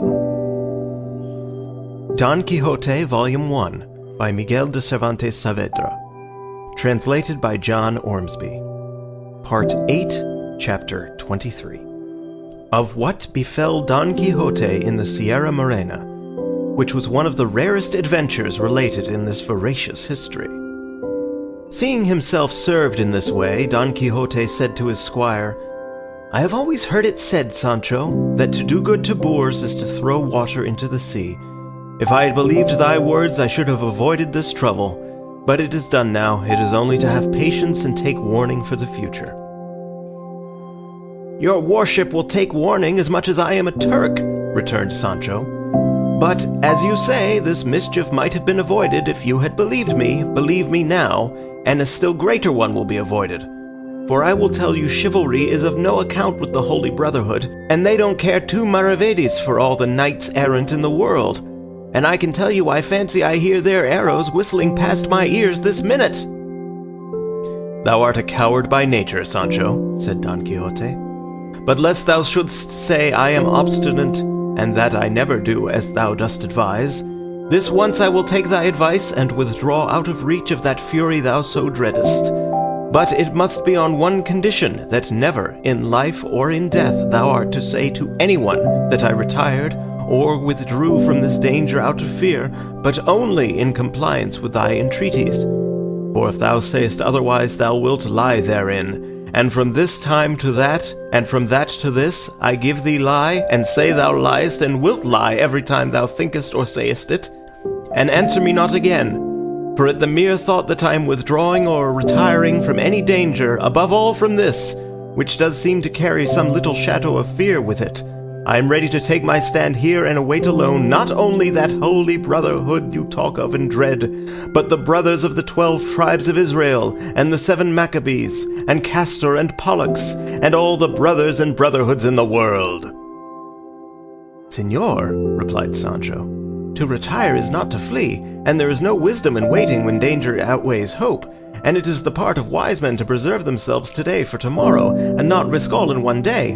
And let me tell you, though I am a clown and a boor, I have got some notion of what they call safe conduct. So repent not of having taken my advice, but mount Rocinante if you can, and if not, I will help you. And follow me, for my mother wit tells me we have more need of legs than hands just now." Don Quixote mounted without replying, and, Sancho leading the way on his ass, they entered the side of the Sierra Morena, which was close by, as it was Sancho's design to cross it entirely and come out again at El Viso or Almodovar del Campo, and hide for some days among its crags so as to escape the search of the Brotherhood should they come to look for them. He was encouraged in this by perceiving that the stock of provisions carried by the ass had come safe out of the fray with the galley slaves, a circumstance that he regarded as a miracle, seeing how they pillaged and ransacked. That night they reached the very heart of the Sierra Morena, where it seemed prudent to Sancho to pass the night and even some days, at least as many as the stores he carried might last, and so they encamped between two rocks and among some cork trees. But fatal destiny, which, according to the opinion of those who have not the light of the true faith, directs, arranges, and settles everything in its own way, so ordered it that Ginez de Pasamonte, the famous knave and thief, who by the virtue and madness of Don Quixote had been released from the chain, driven by fear of the Holy Brotherhood, which he had good reason to dread, resolved to take hiding in the mountains, and his fate and fear led him to the same spot which Don Quixote and Sancho Panza had been led by theirs, just in time to recognize them and leave them to fall asleep. And as the wicked are always ungrateful, and necessity leads to evil doing, and immediate advantage overcomes all considerations of the future, Ginez, who was neither grateful nor well-principled, made up his mind to steal Sancho Panza's ass, not troubling himself about Rocinante, as being a prize that was no good either to pledge or sell. While Sancho slept, he stole his ass, and before day dawned he was far out of reach. Aurora made her appearance, bringing gladness to the earth but sadness to Sancho Panza, for he had found that his Dapple was missing, and seeing himself bereft of him, he began the saddest and most doleful lament in the world, so loud that Don Quixote awoke at his exclamations and heard him saying, "O son of my bowels, born in my very house, my children's plaything, my wife's joy, the envy of my neighbors, relief of my burdens, and lastly half-supporter of myself, for with the 26 maravedis thou didst earn me daily, I met half my charges." Don Quixote, when he heard the lament and learned the cause, consoled Sancho with the best arguments he could, entreating him to be patient, and promising to give him a letter of exchange ordering 3 out of 5 ass-colts that he had at home to be given to him. Sancho took comfort at this, dried his tears, suppressed his sobs, and returned thanks for the kindness shown him by Don Quixote. He on his part was rejoiced to the heart on entering the mountains, as they seemed to him to be just the place for the adventures he was in quest of.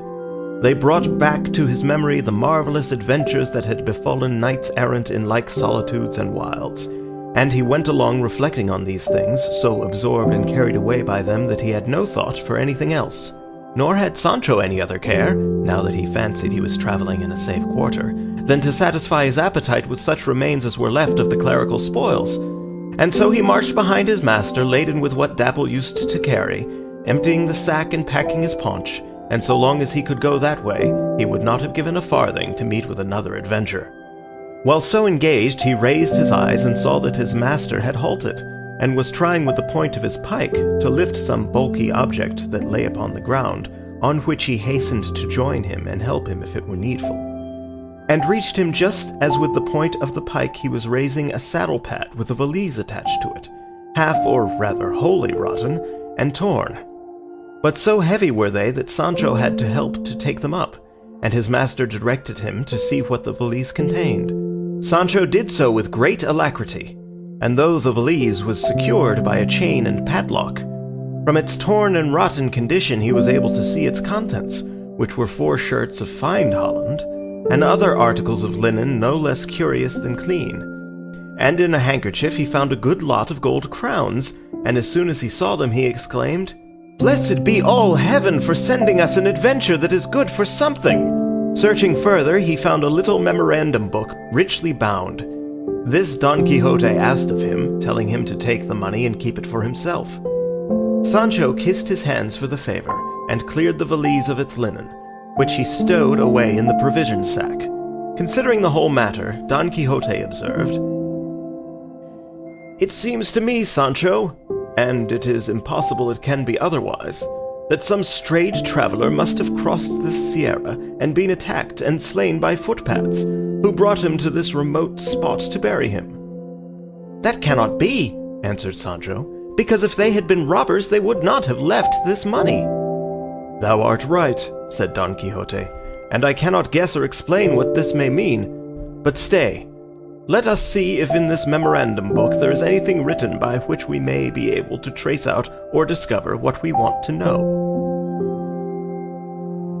He opened it, and the first thing he found in it, written roughly but in a very good hand, was a sonnet, and reading it aloud that Sancho might hear it, he found that it ran as follows. Sonnet. Or love is lacking in intelligence, or to the height of cruelty attains, or else it is my doom to suffer pains beyond the measure due to my offence. But if love be a god, it follows thence that he knows all, and certain it remains no god loves cruelty. Then who ordains this penance that enthralls while it torments? It were a falsehood, Chloe, thee to name. Such evil with such goodness cannot live.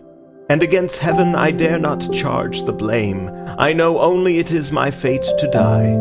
To him who knows not whence his malady, a miracle alone a cure can give. There is nothing to be learned from that rhyme, said Sancho, unless by that clue there's in it one may draw up the ball of the whole matter. What clue is there? Said Don Quixote. I thought your worship spoke of a clue in it, said Sancho. I only said Chloe, replied Don Quixote, and that no doubt is the name of the lady of whom the author of the sonnet complains. And faith, he must be a tolerable poet, or I know little of the craft. Then your worship understands rhyming too? And better than thou thinkest, replied Don Quixote, as thou shalt see when thou carriest a letter written in verse from beginning to end to my lady Dulcinea del Toboso. For I would have thee know, Sancho, that all or most of the knights-errant in days of yore were great troubadours and great musicians. For both of these accomplishments, or more properly speaking, gifts, are the peculiar property of lovers-errant. True it is that the verses of the knights of old have more spirits than neatness in them. Read more, your worship, said Sancho, and you will find something that will enlighten us. Don Quixote turned the page and said, This is prose, and seems to be a letter. A correspondence letter, signor? From the beginning it seems to be a love letter, replied Don Quixote. Then let your worship read it aloud, said Sancho, for I am very fond of love matters. With all my heart, said Don Quixote, and reading it aloud as Sancho had requested him, he found it ran thus. Thy false promise and my sure misfortune carry me to a place whence the news of my death will reach thy ears before the words of my complaint. Ungrateful one, thou hast rejected me for one more wealthy, but not more worthy. But if virtue were esteemed wealth, I should neither envy the fortunes of others nor weep for misfortunes of my own. What thy beauty raised up, thy deeds have laid low. By it I believed thee to be an angel, by them I know thou art a woman. Peace be with thee who hast sent war to me, and heaven grant that the deceit of thy husband be ever hidden from thee, so that thou repent not of what thou hast done, and I reap not revenge I would not have. When he had finished the letter, Don Quixote said, There is less to be gathered from this than from the verses, except that he who wrote it is some rejected lover. And turning over nearly all of the pages of the book, he found more verses and letters, some of which he could read, while others he could not. But they were all made up of complaints, lament, misgivings, desires and aversions, favors and rejections, some rapturous, some doleful. While Don Quixote examined the book, Sancho examined the valise, not leaving a corner in the whole of it, or in the pad, that he did not search, peer into, and explore, or seam that he did not rip, or tuft of wool that he did not pick to pieces, lest anything should escape for want of care and pains. So keen was the covetousness excited in him by the discovery of the crowns, which amounted to near 100.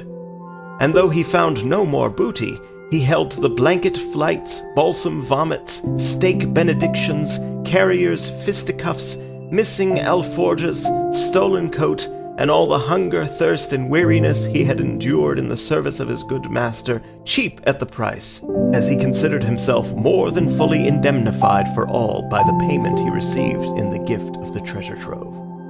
The Knight of the Rueful Countenance was still very anxious to find out who the owner of the valise could be, conjecturing from the sonnet and letter, from the money in gold, and from the fineness of the shirts, that he must be some lover of distinction, whom the scorn and cruelty of his lady had driven to some desperate course. But as in that uninhabited and rugged spot there was no one to be seen of whom he could inquire, he saw nothing else for it but to push on, taking whatever road Rocinante chose, which was where he could make his way, firmly persuaded that among these wilds he could not fail to meet some rare adventure.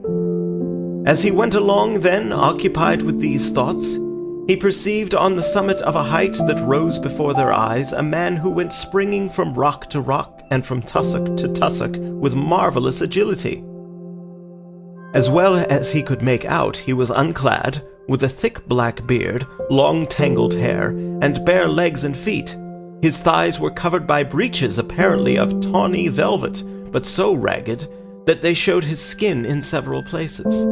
He was bareheaded, and notwithstanding the swiftness with which he passed, as has been described, the Knight of the Rueful Countenance observed and noted all these trifles, and though he made the attempt, he was unable to follow him, for it was not granted to the feebleness of Rocinante to make way over such rough ground, he being, moreover, slow-paced and sluggish by nature.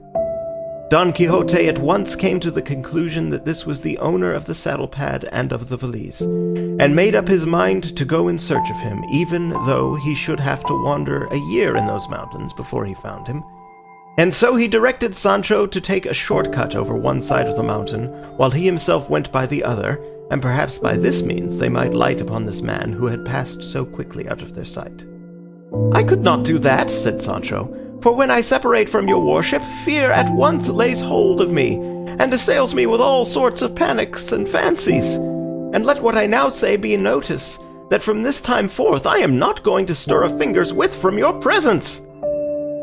"It shall be so," said he of the rueful countenance, "and I am very glad that thou art willing to rely on my courage, which will never fail thee, even though the soul in thy body fail thee.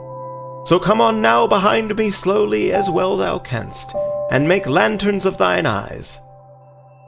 Let us make the circuit of this ridge, perhaps we shall light upon this man that we saw, who no doubt is no other than the owner of what we found." To which Sancho made answer, "Far better would it be to not look for him, for if we find him and he happens to be the owner of the money, it is plain I must restore it.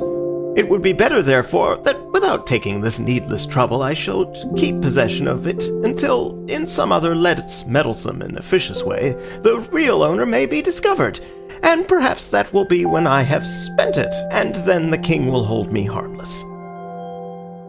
"Thou art wrong there, Sancho," said Don Quixote, "for now that we have a suspicion who the owner is, and have him almost before us, we are bound to seek him and make restitution, and if we do not see him, the strong suspicion we have as to his being the owner makes us as guilty as if he were so. And so, friend Sancho, let not our search for him give thee any uneasiness, for if we find him it will relieve mine." And so saying he gave Rocinante the spur, and Sancho followed him on foot and loaded, and after having partly made the circuit of the mountain, they found lying in a ravine, dead and half devoured by dogs and pecked by jackdaws, a mule saddled and bridled, all which still further strengthened their suspicion that he who had fled was the owner of the mule and the saddle-pad. As they stood looking at it, they heard a whistle like that of a shepherd watching his flock, and suddenly on their left there appeared a great number of goats, and behind them on the summit of the mountain the goatherd in charge of them, a man advanced in years. Don Quixote called aloud to him and begged him to come down to where they stood. He shouted in return, asking what had brought them to that spot, seldom or never trodden except by the feet of goats, or of the wolves and other wild beasts that roamed around. Sancho in return bade him come down, and they would explain all to him. The goatherd descended, and reaching the place where Don Quixote stood, he said, "I will wager you are looking at that hack mule that lies dead in the hollow there, and, faith, it has been lying there now these 6 months. Tell me, have you come upon its master about here?" "We have come upon nobody," answered Don Quixote, "nor on anything except a saddle-pad and a little valise that we found not far from this." "I found it too," said the goatherd, "but I would not lift it, nor go near it for fear of some ill luck or being charged with theft. For the devil is crafty, and things rise up under one's feet to make one fall without knowing why or wherefore." "That's exactly what I say," said Sancho. "I found it too, and I would not go within a stone's throw of it. There I left it, and there it lies just as it was, for I don't want a dog with a bell." "Tell me, good man," said Don Quixote, "do you know who is the owner of this property?"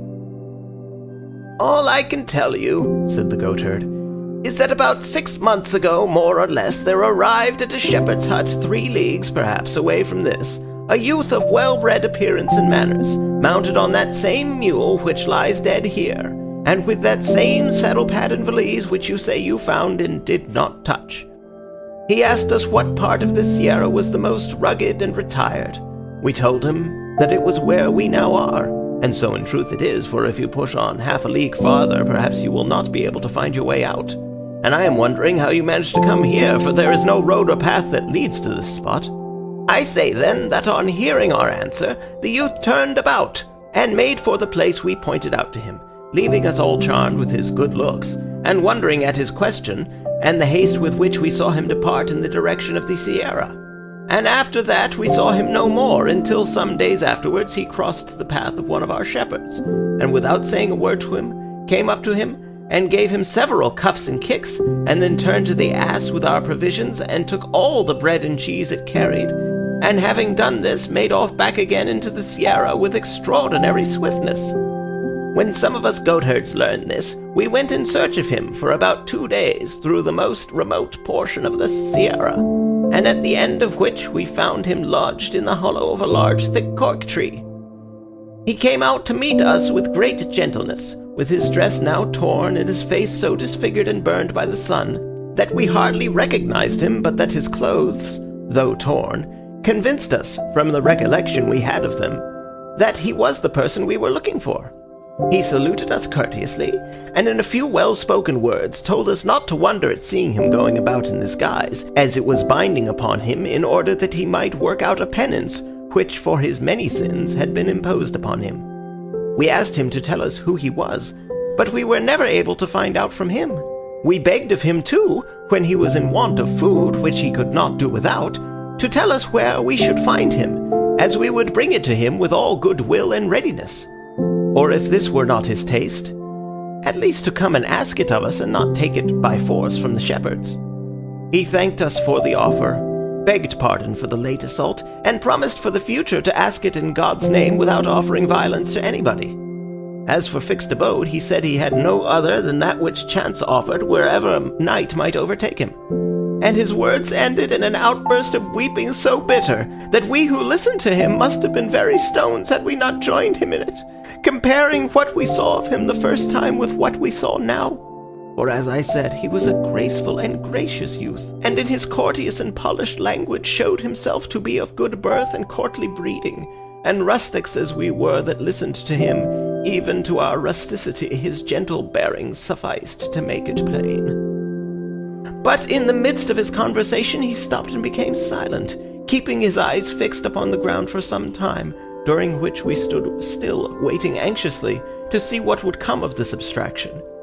And with no little pity, for from his behavior, now staring at the ground with fixed gaze and eyes wide open without moving an eyelid, again closing them, compressing his lips and raising his eyebrows, we could perceive plainly that a fit of madness of some kind had come upon him.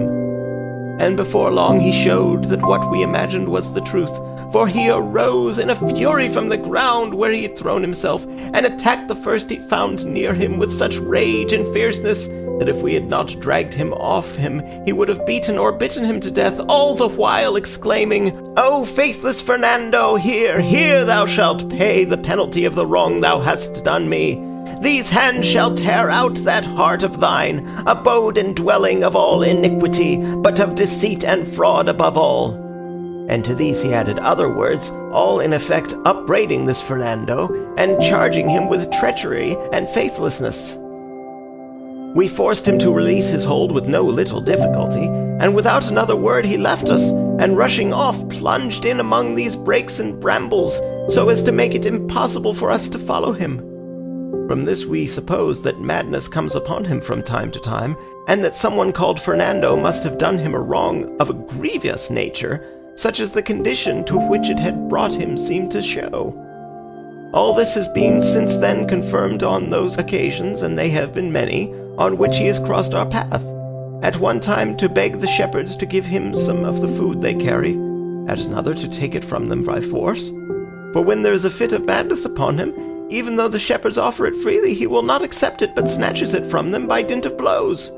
But when he is in his senses, he begs it for the love of God, courteously and civilly, and receives it with many thanks and not a few tears. And to tell you the truth, sirs, continued the goatherd, it was yesterday that we resolved, I and 4 of the lads, 2 of them our servants, and the other 2 friends of mine, to go in search of him until we find him, and when we do to take him, whether by force or of his own consent, to the town of Almodovar, which is 8 leagues from this, and there strive to cure him, if indeed his malady admits of a cure, or learn when he is in his senses who he is, and if he has relatives to whom we may give notice of his misfortune.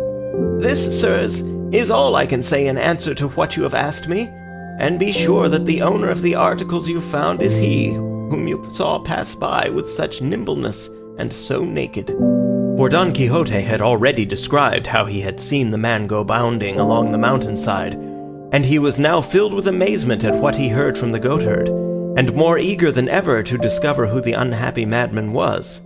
And in his heart he resolved, as he had done before, to search for him all over the mountain, not leaving a corner or cave unexamined until he had found him. But chance arranged matters better than he expected or hoped, for at that very moment, in a gorge on the mountain that opened where they stood, the youth he wished to find made his appearance, coming along talking to himself in a way that would have been unintelligible near at hand, much more at a distance. His garb was what has been described, save that, as he drew near, Don Quixote perceived that a tattered doublet which he wore was amber-tanned, from which he concluded that one who wore such garments could not be of very low rank. Approaching them, the youth greeted them in a harsh and hoarse voice, but with great courtesy. Don Quixote returned his salutation with equal politeness, and dismounting from Rocinante, advanced with well-bred bearing and grace to embrace him, and held him for some time close in his arms, as if he had known him for a long time. The other, whom we may call the ragged one of the sorry countenance, as Don Quixote was of the rueful, after submitting to the embrace, pushed him back a little, and, placing his hands on Don Quixote's shoulders, stood gazing at him as if seeking to see whether he knew him, not less amazed, perhaps, at the sight of the face, figure, and armor of Don Quixote than Don Quixote was at the sight of him. To be brief, the first to speak after embracing was the ragged one, and he said what will be told farther on. End of chapter 23. End of part 8.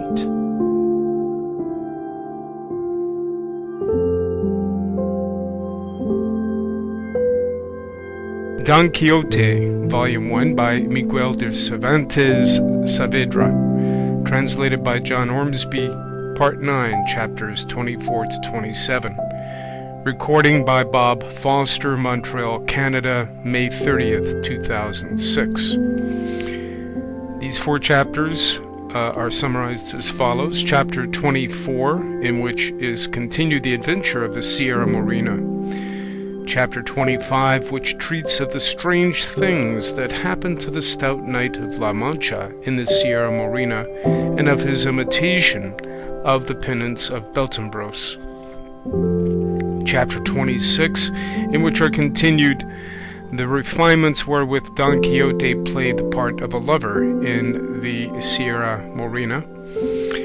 Chapter 27, of how the curate and the barber proceeded with their scheme, together with other matters worthy of record in this great history.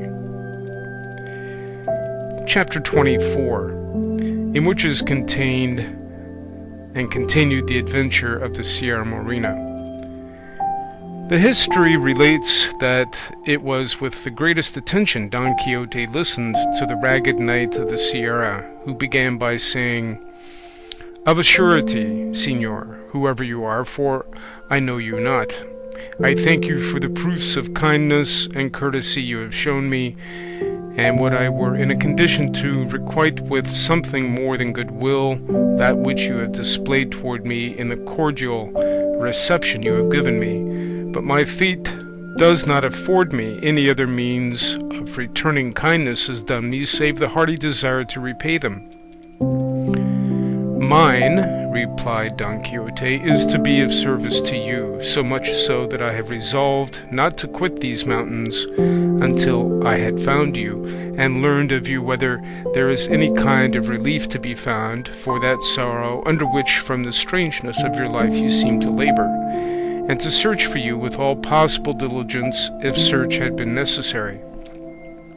And if your misfortune should prove to be one of those that refuse admission to any sort of consolation, it was my purpose to join you in lamenting and mourning over it, so far as I could, for it is still some comfort in misfortune to find one who can feel for it. And if my good intentions deserve to be acknowledged with any kind of courtesy, I entreat you, Señor, by that which I perceive you possess in so high a degree, and likewise conjure you by whatever you love or have loved best in life, to tell me who you are and the cause that has brought you to live or die in these solitudes like a brute beast, dwelling among them in a manner so foreign to your condition as your garb and appearance show. And I swear," added Don Quixote, "by the order of knighthood which I have received, and by my vocation of knight-errant, if you gratify me in this, to serve you with all the zeal my calling demands of me, either in relieving your misfortune, if it admits of relief, or in joining you in lamenting it as I promised to do." The knight of the thicket, hearing him of the rueful countenance talk in this strain, did nothing but stare at him, and stare at him again, and again survey him from head to foot. And when he had thoroughly examined him, he said to him, "If you have anything to give me to eat, for God's sake give it to me, and after I have eaten I will do all you ask in acknowledgment of the goodwill you have displayed towards me." Sancho from his sack, and the goatherd from his pouch, furnished the ragged one with the means of appeasing his hunger, and what they gave him he ate like a half-witted being, so hastily that he took no time between mouthfuls, gorging rather than swallowing, and while he ate neither he nor they who observed him uttered a word. As soon as he had done, he made signs to them to follow him, which they did, and he led them to a green plot which lay a little farther off round the corner of a rock.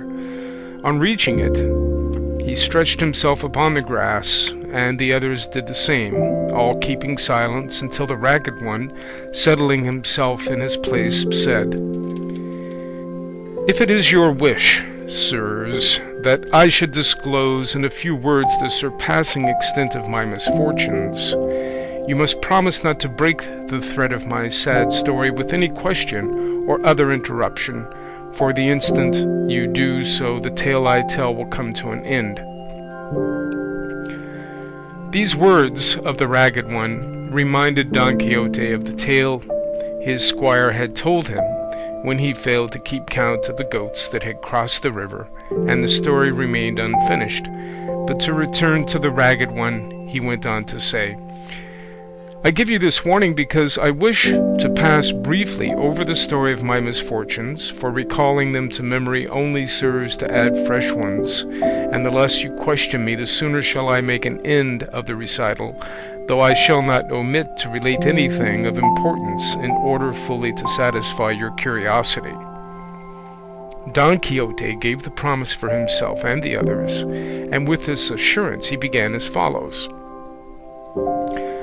My name is Cardenio, my birthplace one of the best cities of this Andalusia, my family noble, my parents rich, my misfortune so great that my parents must have wept and my family grieved over it without being able by their wealth to lighten it.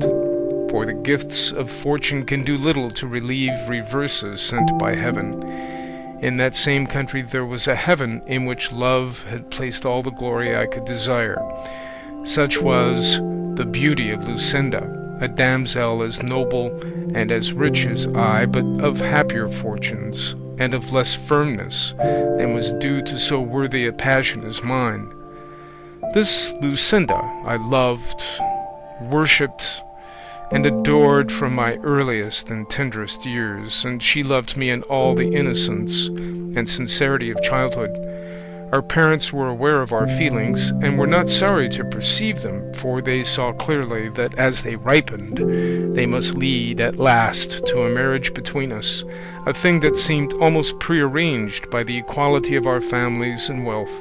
We grew up, and with our growth grew the love between us, so that the father of Lucinda felt bound for propriety's sake to refuse me admission to his house. In this perhaps imitating the parents of that Thisbe so celebrated by the poets, and this refusal but added love to love and flame to flame. For though they enforced silence upon our tongues, they could not impose it upon our pens, which can make known the heart's secrets to a loved one more freely than tongues. For many a time the presence of the object of love shakes the firmest will and strikes dumb the boldest tongue. Ah, heavens! How many letters did I write her, and how many dainty modest replies did I receive, how many ditties and love songs did I compose, in which my heart declared and made known its feelings, described its ardent longings, revelled in its recollections, and dallied with its desires. At length, growing impatient and feeling my heart languishing with longing to see her, I resolved to put into execution and carry out what seemed to me the best mode of winning my desired and merited reward, to ask her of her father for my lawful wife, which I did. To this his answer was that he thanked me for the disposition I showed to do honour to him, and to regard myself as honoured by the bestowal of his treasure. But that as my father was alive, it was his by right to make this demand, for if it were not in accordance with his full will and pleasure, Lucinda was not to be taken or given by stealth. I thanked him for his kindness, reflecting that there was reason in what he said, and that my father would assent to it as soon as I should tell him, and with that view I went the very same instant to let him know what my desires were. When I entered the room where he was, I found him with an open letter in his hand, which, before I could utter a word, he gave me, saying, "By this letter thou wilt see, Cardenio, the disposition the Duke Ricardo has to serve thee. This Duke Ricardo, as you, sirs, probably know already, is a grandee of Spain, who has his seat in the best part of this Andalusia." I took and read the letter, which was couched in terms so flattering that even I myself felt it would be wrong in my father not to comply with the request the Duke made in it, which was that he would send me immediately to him, as he wished me to become the companion, not servant, of his eldest son, and would take upon himself the charge of placing me in a position corresponding to the esteem in which he held me. On reading the letter, my voice failed me, and still more when I heard my father say, "2 days hence thou wilt depart, Cardenio, in accordance with the Duke's wish, and give thanks to God, who is opening a road to thee by which thou mayest attain what I know thou dost deserve. And to these words he added others of fatherly counsel. The time for my departure arrived. I spoke one night to Lucinda. I told her all that had occurred, as I did also to her father, entreating him to allow some delay, and to defer the disposal of her hand until I should see what the Duke Ricardo sought of me. He gave me the promise, and she confirmed it with vows and swoonings unnumbered. Finally, I presented myself to the Duke, and was received and treated by him so kindly that very soon envy began to do its work, the old servants growing envious of me, and regarding the Duke's inclination to show me favour as an injury to themselves. But the one to whom my arrival gave the greatest pleasure was the Duke's second son, Fernando by name, a gallant youth, of noble, generous, and amorous disposition, who very soon made so intimate a friend of me that it was remarked by everybody, for though the elder was attached to me, and showed me kindness, he did not carry his affectionate treatment to the same length as Don Fernando. It so happened, then, that as between friends no secret remains unshared, and as the favour I enjoyed with Don Fernando had grown into friendship, he made all his thoughts known to me, and in particular a love affair which troubled his mind a little. He was deeply in love with a peasant girl, a vassal of his father's, the daughter of wealthy parents, and herself so beautiful, modest, discreet, and virtuous, that no one who knew her was able to decide in which of these respects she was most highly gifted or most excelled.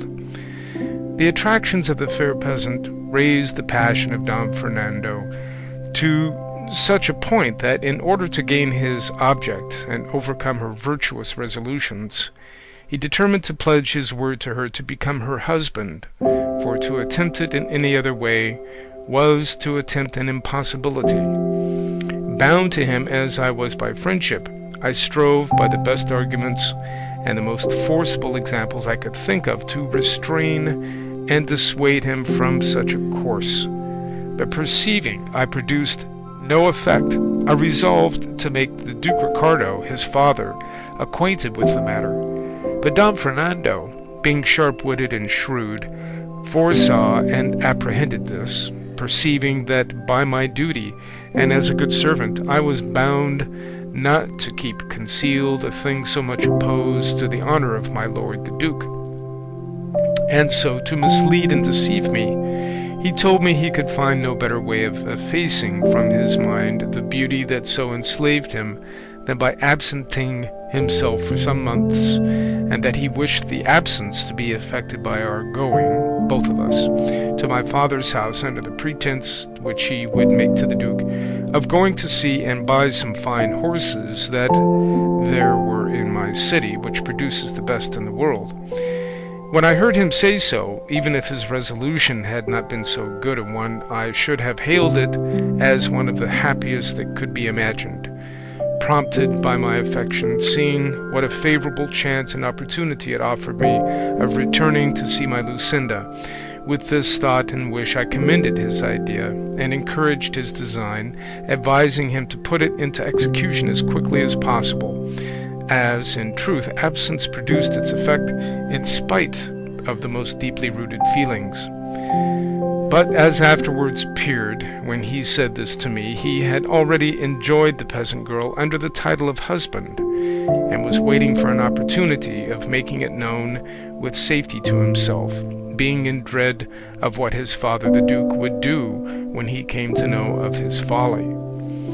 It happened then that, as with young men, love is for the most part nothing more than appetite, which, as its final object is enjoyment, comes to an end on obtaining it, and that which seemed to be love takes to flight, as it cannot pass the limit fixed by nature, which fixes no limit to true love. What I mean is that after Don Fernando had enjoyed this peasant girl, his passion subsided and his eagerness cooled, and if at first he feigned a wish to absent himself in order to cure his love, he was now in reality anxious to go to avoid keeping his promise. The Duke gave him permission and ordered me to accompany him. We arrived at my city, and my father gave him the reception due to his rank. I saw Lucinda without delay, and though it had not been dead or deadened, my love gathered fresh life. To my sorrow, I told the story of it to Don Fernando, for I thought that in virtue of the great friendship he bore me, I was bound to conceal nothing from him. I extolled her beauty, her gaiety, her wit so warmly, that my praises excited in him a desire to see a damsel adorned by such attractions. To my misfortune, I yielded to it, showing her to him one night by the light of a taper, at a window where we used to talk to one another. As she appeared to him in her dressing gown, she drove all the beauties he had seen until then out of his recollection. Speech failed him, his head turned, he was spellbound, and in the end, love-smitten, as you will see in the course of the story of my misfortune. And to inflame still further his passion, which he hid from me and revealed to heaven alone, it so happened that one day he found a note of hers entreating me to demand her of her father in marriage, so delicate, so modest, and so tender, that on reading it he told me that in Lucinda alone were combined all the charms of beauty and understanding that were distributed among all the other women in the world. It is true, and I own it now, that though I knew what good cause Don Fernando had to praise Lucinda, it gave me uneasiness to hear these praises from his mouth, and I began to fear, and with reason to feel distrust of him, for there was no moment when he was not ready to talk of Lucinda, and he would start the subject himself, even though he dragged it unseasonably, a circumstance that aroused in me a certain amount of jealousy. Not that I feared any change in the constancy or faith of Lucinda, but still my fate led me to forebode what she assured me against. Don Fernando contrived always to read the letters I sent to Lucinda and her answers to me under the pretense that he enjoyed the wit and sense of both. It so happened then that Lucinda, having begged of me a book of chivalry to read, one that she was very fond of, Amadis of Gaul. Don Quixote no sooner heard a book of chivalry mentioned than he said, "Had your worship told me at the beginning of your story that the Lady Lucinda was fond of books of chivalry, no other laudation would have been requisite to impress upon me the superiority of her understanding, for it could not have been of the excellence you describe had a taste for such delightful reading been wanting. So, as far as I am concerned, you need waste no more words in describing her beauty, worth, and intelligence. For on merely hearing what her taste was, I declare her to be the most beautiful and the most intelligent woman in the world, and I wish your worship had, along with Amadis of Gaul, sent her the worthy Don Rugel of Greece, for I know the Lady Lucinda would greatly relish Darida and Garaya, and the shrewd sayings of the shepherd Daranel, and the admirable verses of his bucolics, sung and delivered by him with such sprightliness, wit, and ease. But a time may come when this omission can be remedied, and to rectify it nothing more is needed than for your worship to be so good as to come with me to my village, for there I can give you more than 300 books, which are the delight of my soul and the entertainment of my life. Though it occurs to me that I have not got one of them now, thanks to the spite of wicked and envious enchanters. But pardon me for having broken the promise we made not to interrupt your discourse, for when I hear chivalry or knights errant mentioned, I can no more help talking about them than the rays of the sun can help giving heat, or those of the moon moisture. Pardon me, therefore, and proceed, for that is more to the purpose now." While Don Quixote was saying this, Cardenio allowed his head to fall upon his breast, and seemed plunged in deep thought. And though twice Don Quixote bade him go on with his story, he neither looked up nor uttered a word in reply. But after some time he raised his head and said, "I cannot get rid of the idea, nor will anyone in the world remove it, or make me think otherwise, and he would be a blockhead who would hold or believe anything else than that that errant knave Master Elisbad made free with Queen Madasima. That is not true, by all that's good, said Don Quixote with high wrath, turning upon him angrily, as his way was, and it is a very great slander, or rather villainy. Queen Madasima was a very illustrious lady, and it is not to be supposed that so exalted a princess would have made free with a quack, and whoever maintains the contrary lies like a great scoundrel, and I will give him to know it, on foot or on horseback, armed or unarmed, by night or by day, or as he likes best. Cardenio was looking at him steadily, and his mad fit having now come upon him, he had no disposition to go on with his story, nor would Don Quixote have listened to it, so much had what he had heard about Madasima disgusted him. Strange to say, he stood up for her, as if she were in earnest his veritable born lady, to such a pass, and had his unholy books brought him. Cardenio, then, being, as I said, now mad, when he heard himself given the lie, and called a scoundrel and other insulting names, not relishing the jest, snatched up a stone that he found near him, and with it delivered such a blow on Don Quixote's breast that he laid him on his back. Sancho Panza, seeing his master treated in this fashion, attacked the madman with his closed fist. But the ragged one received him in such a way that with a blow of his fist he stretched him at his feet, and then mounting upon him crushed his ribs to his own satisfaction. The goatherd who came to the rescue shared the same fate, and having beaten and pummeled them all, he left them and quietly withdrew to his hiding place on the mountain. Sancho rose, and with the rage he felt at finding himself so belaboured without deserving it, ran to take vengeance on the goatherd, accusing him of not giving them warning that this man was at times taken with a mad fit.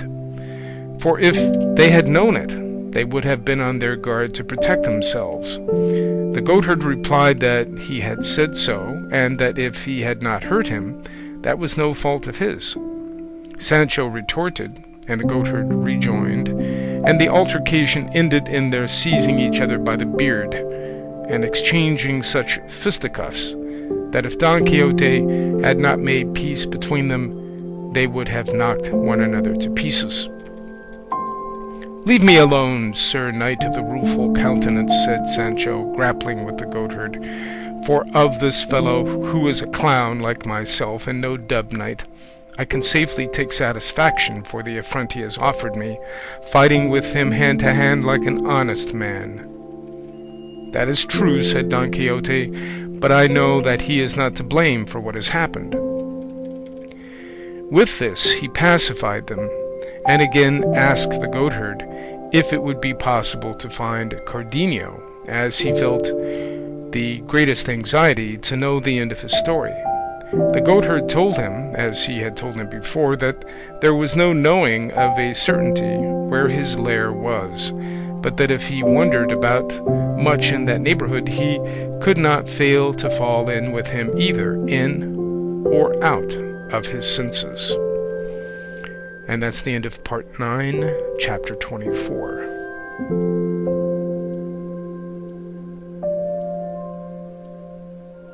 Don Quixote, Volume 1, by Miguel de Cervantes Saavedra. Translated by John Ormsby. Part 9, Chapter 25. Recording by Bob Foster, Montreal, Canada, May 30th, 2006. Chapter 25, which treats of the strange things that happened to the stout knight of La Mancha in the Sierra Morena, and of his imitation of the penance of Beltenebros. Don Quixote took leave of the goatherd, and once more mounting Rocinante, bade Sancho follow him, which he, having no ass, did very discontentedly. They proceeded slowly, making their way into the most rugged part of the mountain, Sancho all the while dying to have a talk with his master, and longing for him to begin, so that there should be no breach of the injunction laid upon him, but unable to keep silent so long, he said to him, "Señor Don Quixote, give me your worship's blessing and dismissal, for I'd like to go home at once to my wife and children, with whom I can at any rate talk and converse as much as I like. For to want me to go through these solitudes day and night and not speak to you when I have a mind is burying me alive. If luck would have it that animals spoke as they did in the days of Quixote, it would not be so bad, because I could talk to Rocinante about whatever came into my head, and so put up with my ill fortune. But it is a hard case, and not to be borne with patience, to go seeking adventures all one's life and getting nothing but kicks and blanketings, brickbats and punches, and with all this to have to sew up one's mouth without daring to say what is in one's heart, just as if one were dumb." "I understand thee, Sancho," replied Don Quixote. "Thou art dying to have the interdict I placed upon thy tongue removed. Consider it removed, and say what thou wilt while we are wandering in these mountains." "So be it," said Sancho. "Let me speak now, for God knows what will happen by and by, and to take advantage of the permit at once, I ask, what made your worship stand up so for that Queen Majimasa, or whatever her name is, or what did it matter whether that abbot was a friend of hers or not? For if your worship had let that pass, and you were not a judge in the matter, it is my belief the madman would have gone on with his story, and the blow of the stone and the kicks and more than half a dozen cuffs would have been escaped." "In faith, Sancho," answered Don Quixote, "if thou knewest, as I do, what an honourable and illustrious lady Queen Madasima was, I know thou wouldst say I had great patience that I did not break in pieces the mouth that uttered such blasphemies, for a very great blasphemy it is to say or imagine that a queen has made free with a surgeon. The truth of the story is that Master Elizabad, whom the madman mentioned, was a man of great prudence and sound judgment, and served as governor and physician to the queen, but to suppose that she was his mistress is nonsense, deserving very severe punishment. And as a proof that Cardenio did not know what he was saying, remember when he said he was out of his wits." "That is what I say," said Sancho. "There was no occasion for minding the words of a madman, for if good luck had not helped your worship, and he had sent that stone at your head instead of at your breast, a fine way we should have been in for standing up for my lady yonder. God confound her. And then would not Cardenio have gone free as a madman?"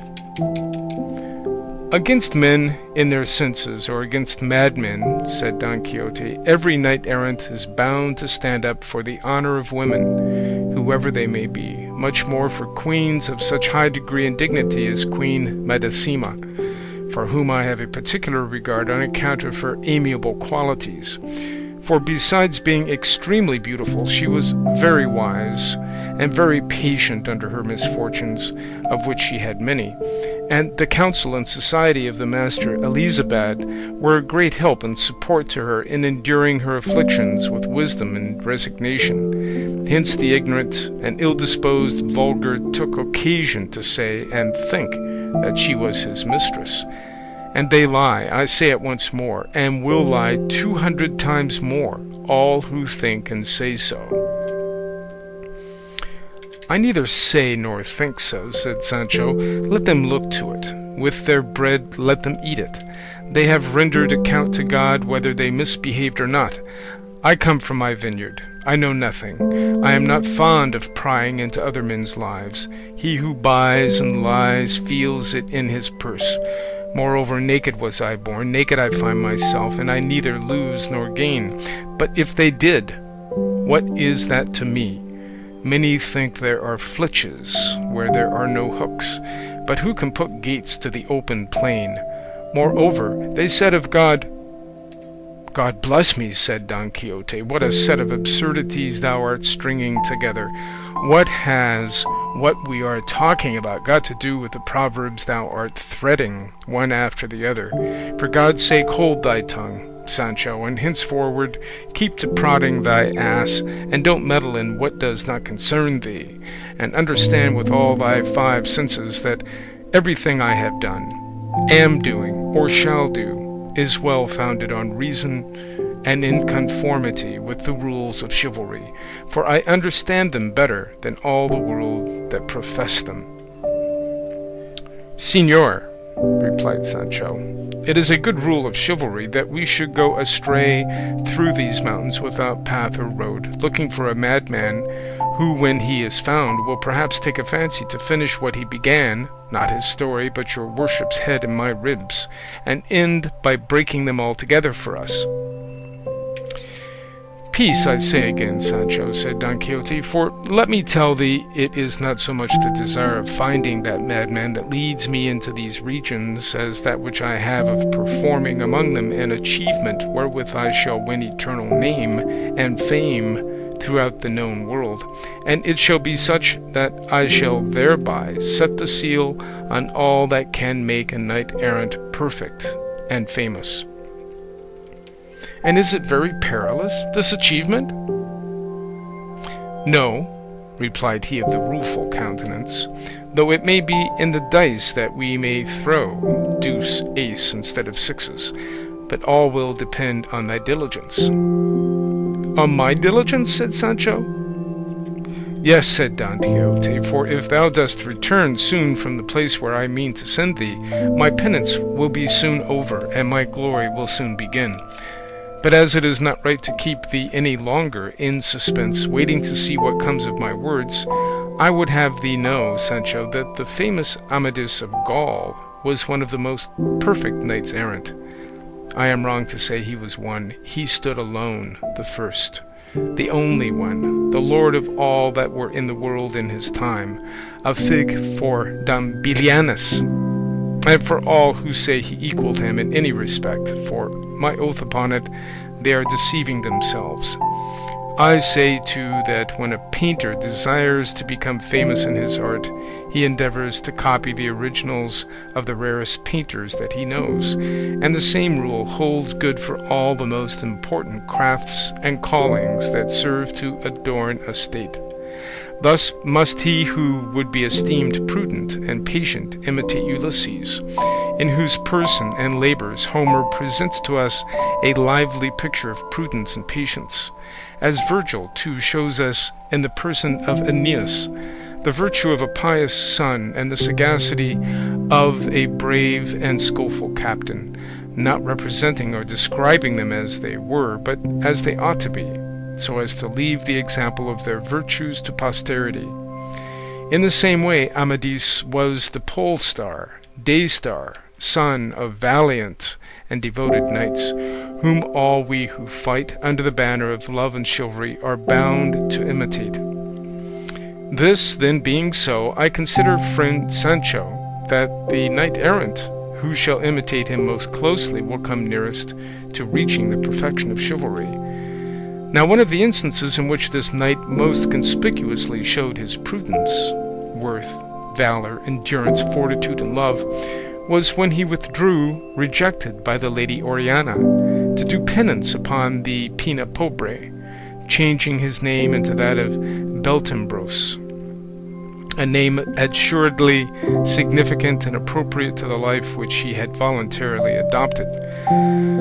So, as it is easier for me to imitate him in this than in cleaving giants asunder, cutting off serpents' heads, slaying dragons, routing armies, destroying fleets, and breaking enchantments, and as this place is so well suited for a similar purpose, I must not allow the opportunity to escape which now so conveniently offers me its forelock. What is in it? Reality, said Sancho, that your worship means to do in such an out-of-the-way place as this. Have I not told thee, answered Don Quixote, that I mean to imitate Amadis here, playing the victim of despair, the madman, the maniac, so as at the same time to imitate the valiant Don Roland?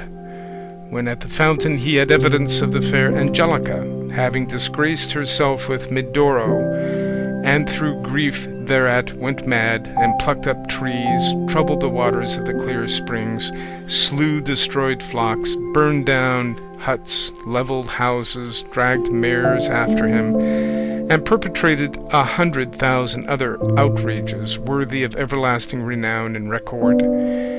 And though I have no intention of imitating Roland, or Orlando, or Rotolando, for he went by all these names, step by step in all the mad things he did, said, and thought, I will make a rough copy to the best of my power of all that seems to me most essential. But perhaps I shall content myself with the simple imitation of Amadis, who, without giving way to any mischievous madness, but merely to tears and sorrow, gained as much fame as the most famous.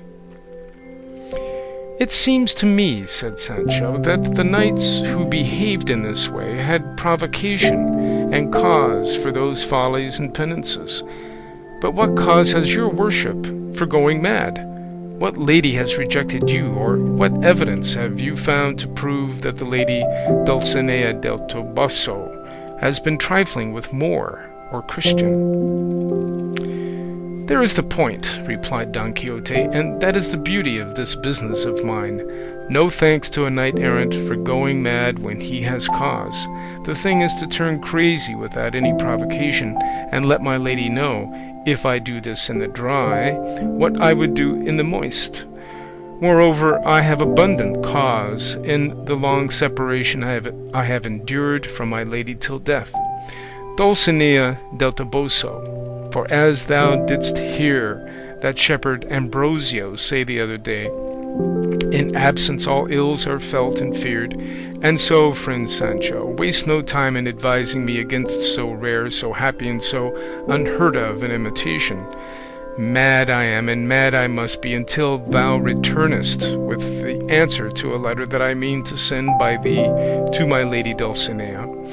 And if it be such as my constancy deserves, my insanity and penance will come to an end. And if it be to the opposite effect, I shall become mad in earnest. And being so, I shall suffer no more.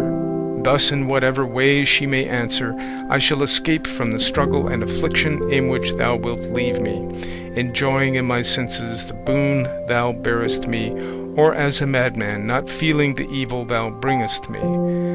But tell me, Sancho, hast thou got Mambrino's helmet safe? For I saw thee take it up from the ground when that ungrateful wretch tried to break it in pieces, but could not, but which the fineness of its temper may be seen. To which Sancho made answer, By the living God, Sir Knight of the rueful countenance, I cannot endure or bear with patience some of the things that your worship says, and from them I begin to suspect that all you tell me about chivalry, and winning kingdoms and empires, and giving islands, and bestowing other rewards and dignities after the custom of knights-errant, must be all made up of wind and lies, and all pigments or figments, or whatever we may call them. For what would anyone think that heard your worship calling a barber's basin Mambrino's helmet without ever seeing the mistake all this time, but that one who says and maintains such things must have his brains addled? I have the basin in my sack all dented, and I am taking it home to have it mended, to trim my beard in it, if by God's grace I am allowed to see my wife and children some day or other. Look here, Sancho, said Don Quixote, by him thou didst swear by just now, I swear thou hast the most limited understanding that any squire in the world has or ever had.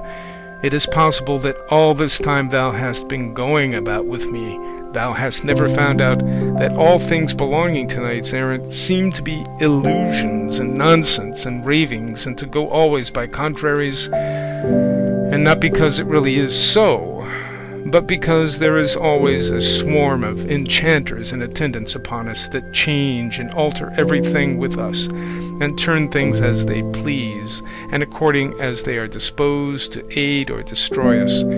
Thus what seems to thee a barber's basin seems to me Mambrino's helmet, and to another it will seem something else.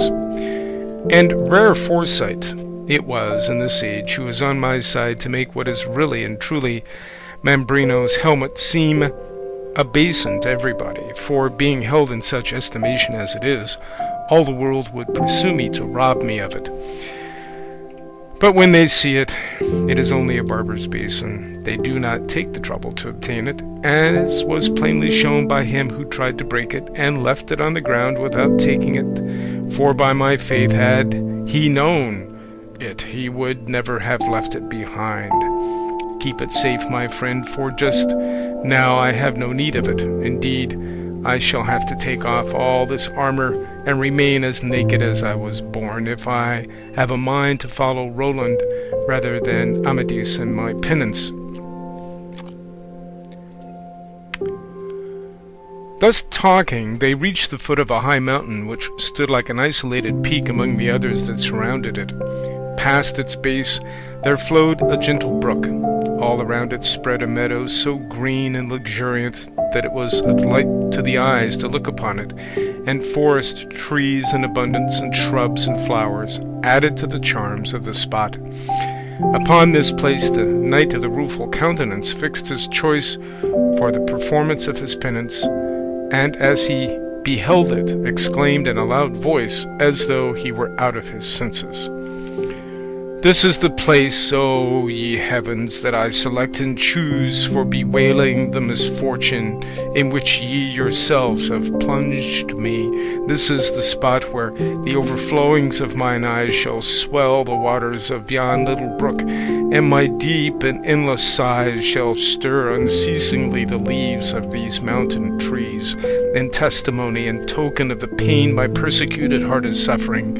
O ye rural deities, whoever ye be that haunt this lone spot, give ear to the complaint of a wretched lover whom long absence and brooding jealousy have driven to bewail his fate among these wilds, and complain of the hard heart of that fair and ungrateful one, the end and limit of all human beauty. O ye wood nymphs and dryads that dwell in the thickets of the forest, so may the nimble wanton satyrs by whom ye are vainly wooed never disturb your sweet repose. Help me to lament my hard fate, or at least weary not at listening to it. O Dulcinea del Toboso, day of my night, glory of my pain, guide of my path, star of my fortune, so may heaven grant thee in full all thou seekest of it. Bethink thee of the place and condition to which absence from thee has brought me, and make that return in kindness that is due to my fidelity. O lonely trees that from this day forward shall bear me company in my solitude, give me some sign by the gentle movement of your boughs that my presence is not distasteful to you.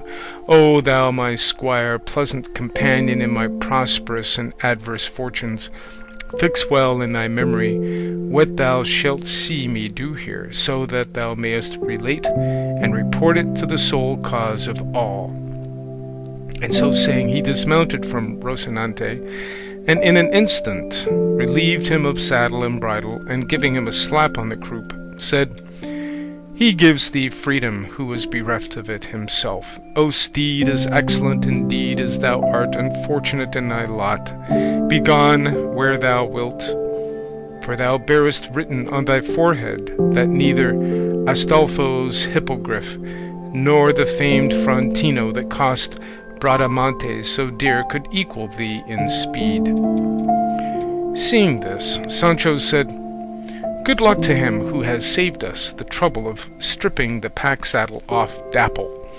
By my faith he would not have gone without a slap on the croup, and something said in his praise, though if he were here I would not let anyone strip him, for there would be no occasion, as he had nothing of the lover or victim of despair about him, inasmuch as his master, which I was, while it was God's pleasure, was nothing of the sort. And indeed, Sir Knight of the Rueful Countenance, if my departure and your worship's madness are to come off in earnest, it will be as well to saddle Rocinante again, in order that he may supply the want of Dapple, because it will save me time in going and returning, for if I go on foot, I don't know when I shall get there or when I shall get back, as I am, in truth, a bad walker."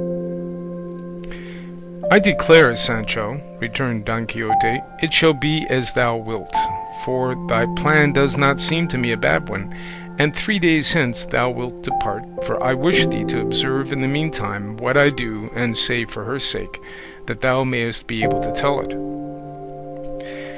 "But what more have I to see besides what I have seen?" said Sancho. "Much thou knowest about it," said Don Quixote. "I have now got to tear up my garments, to scatter about my armour, knock my head against these rocks, and more of the same sort of thing, which thou must witness."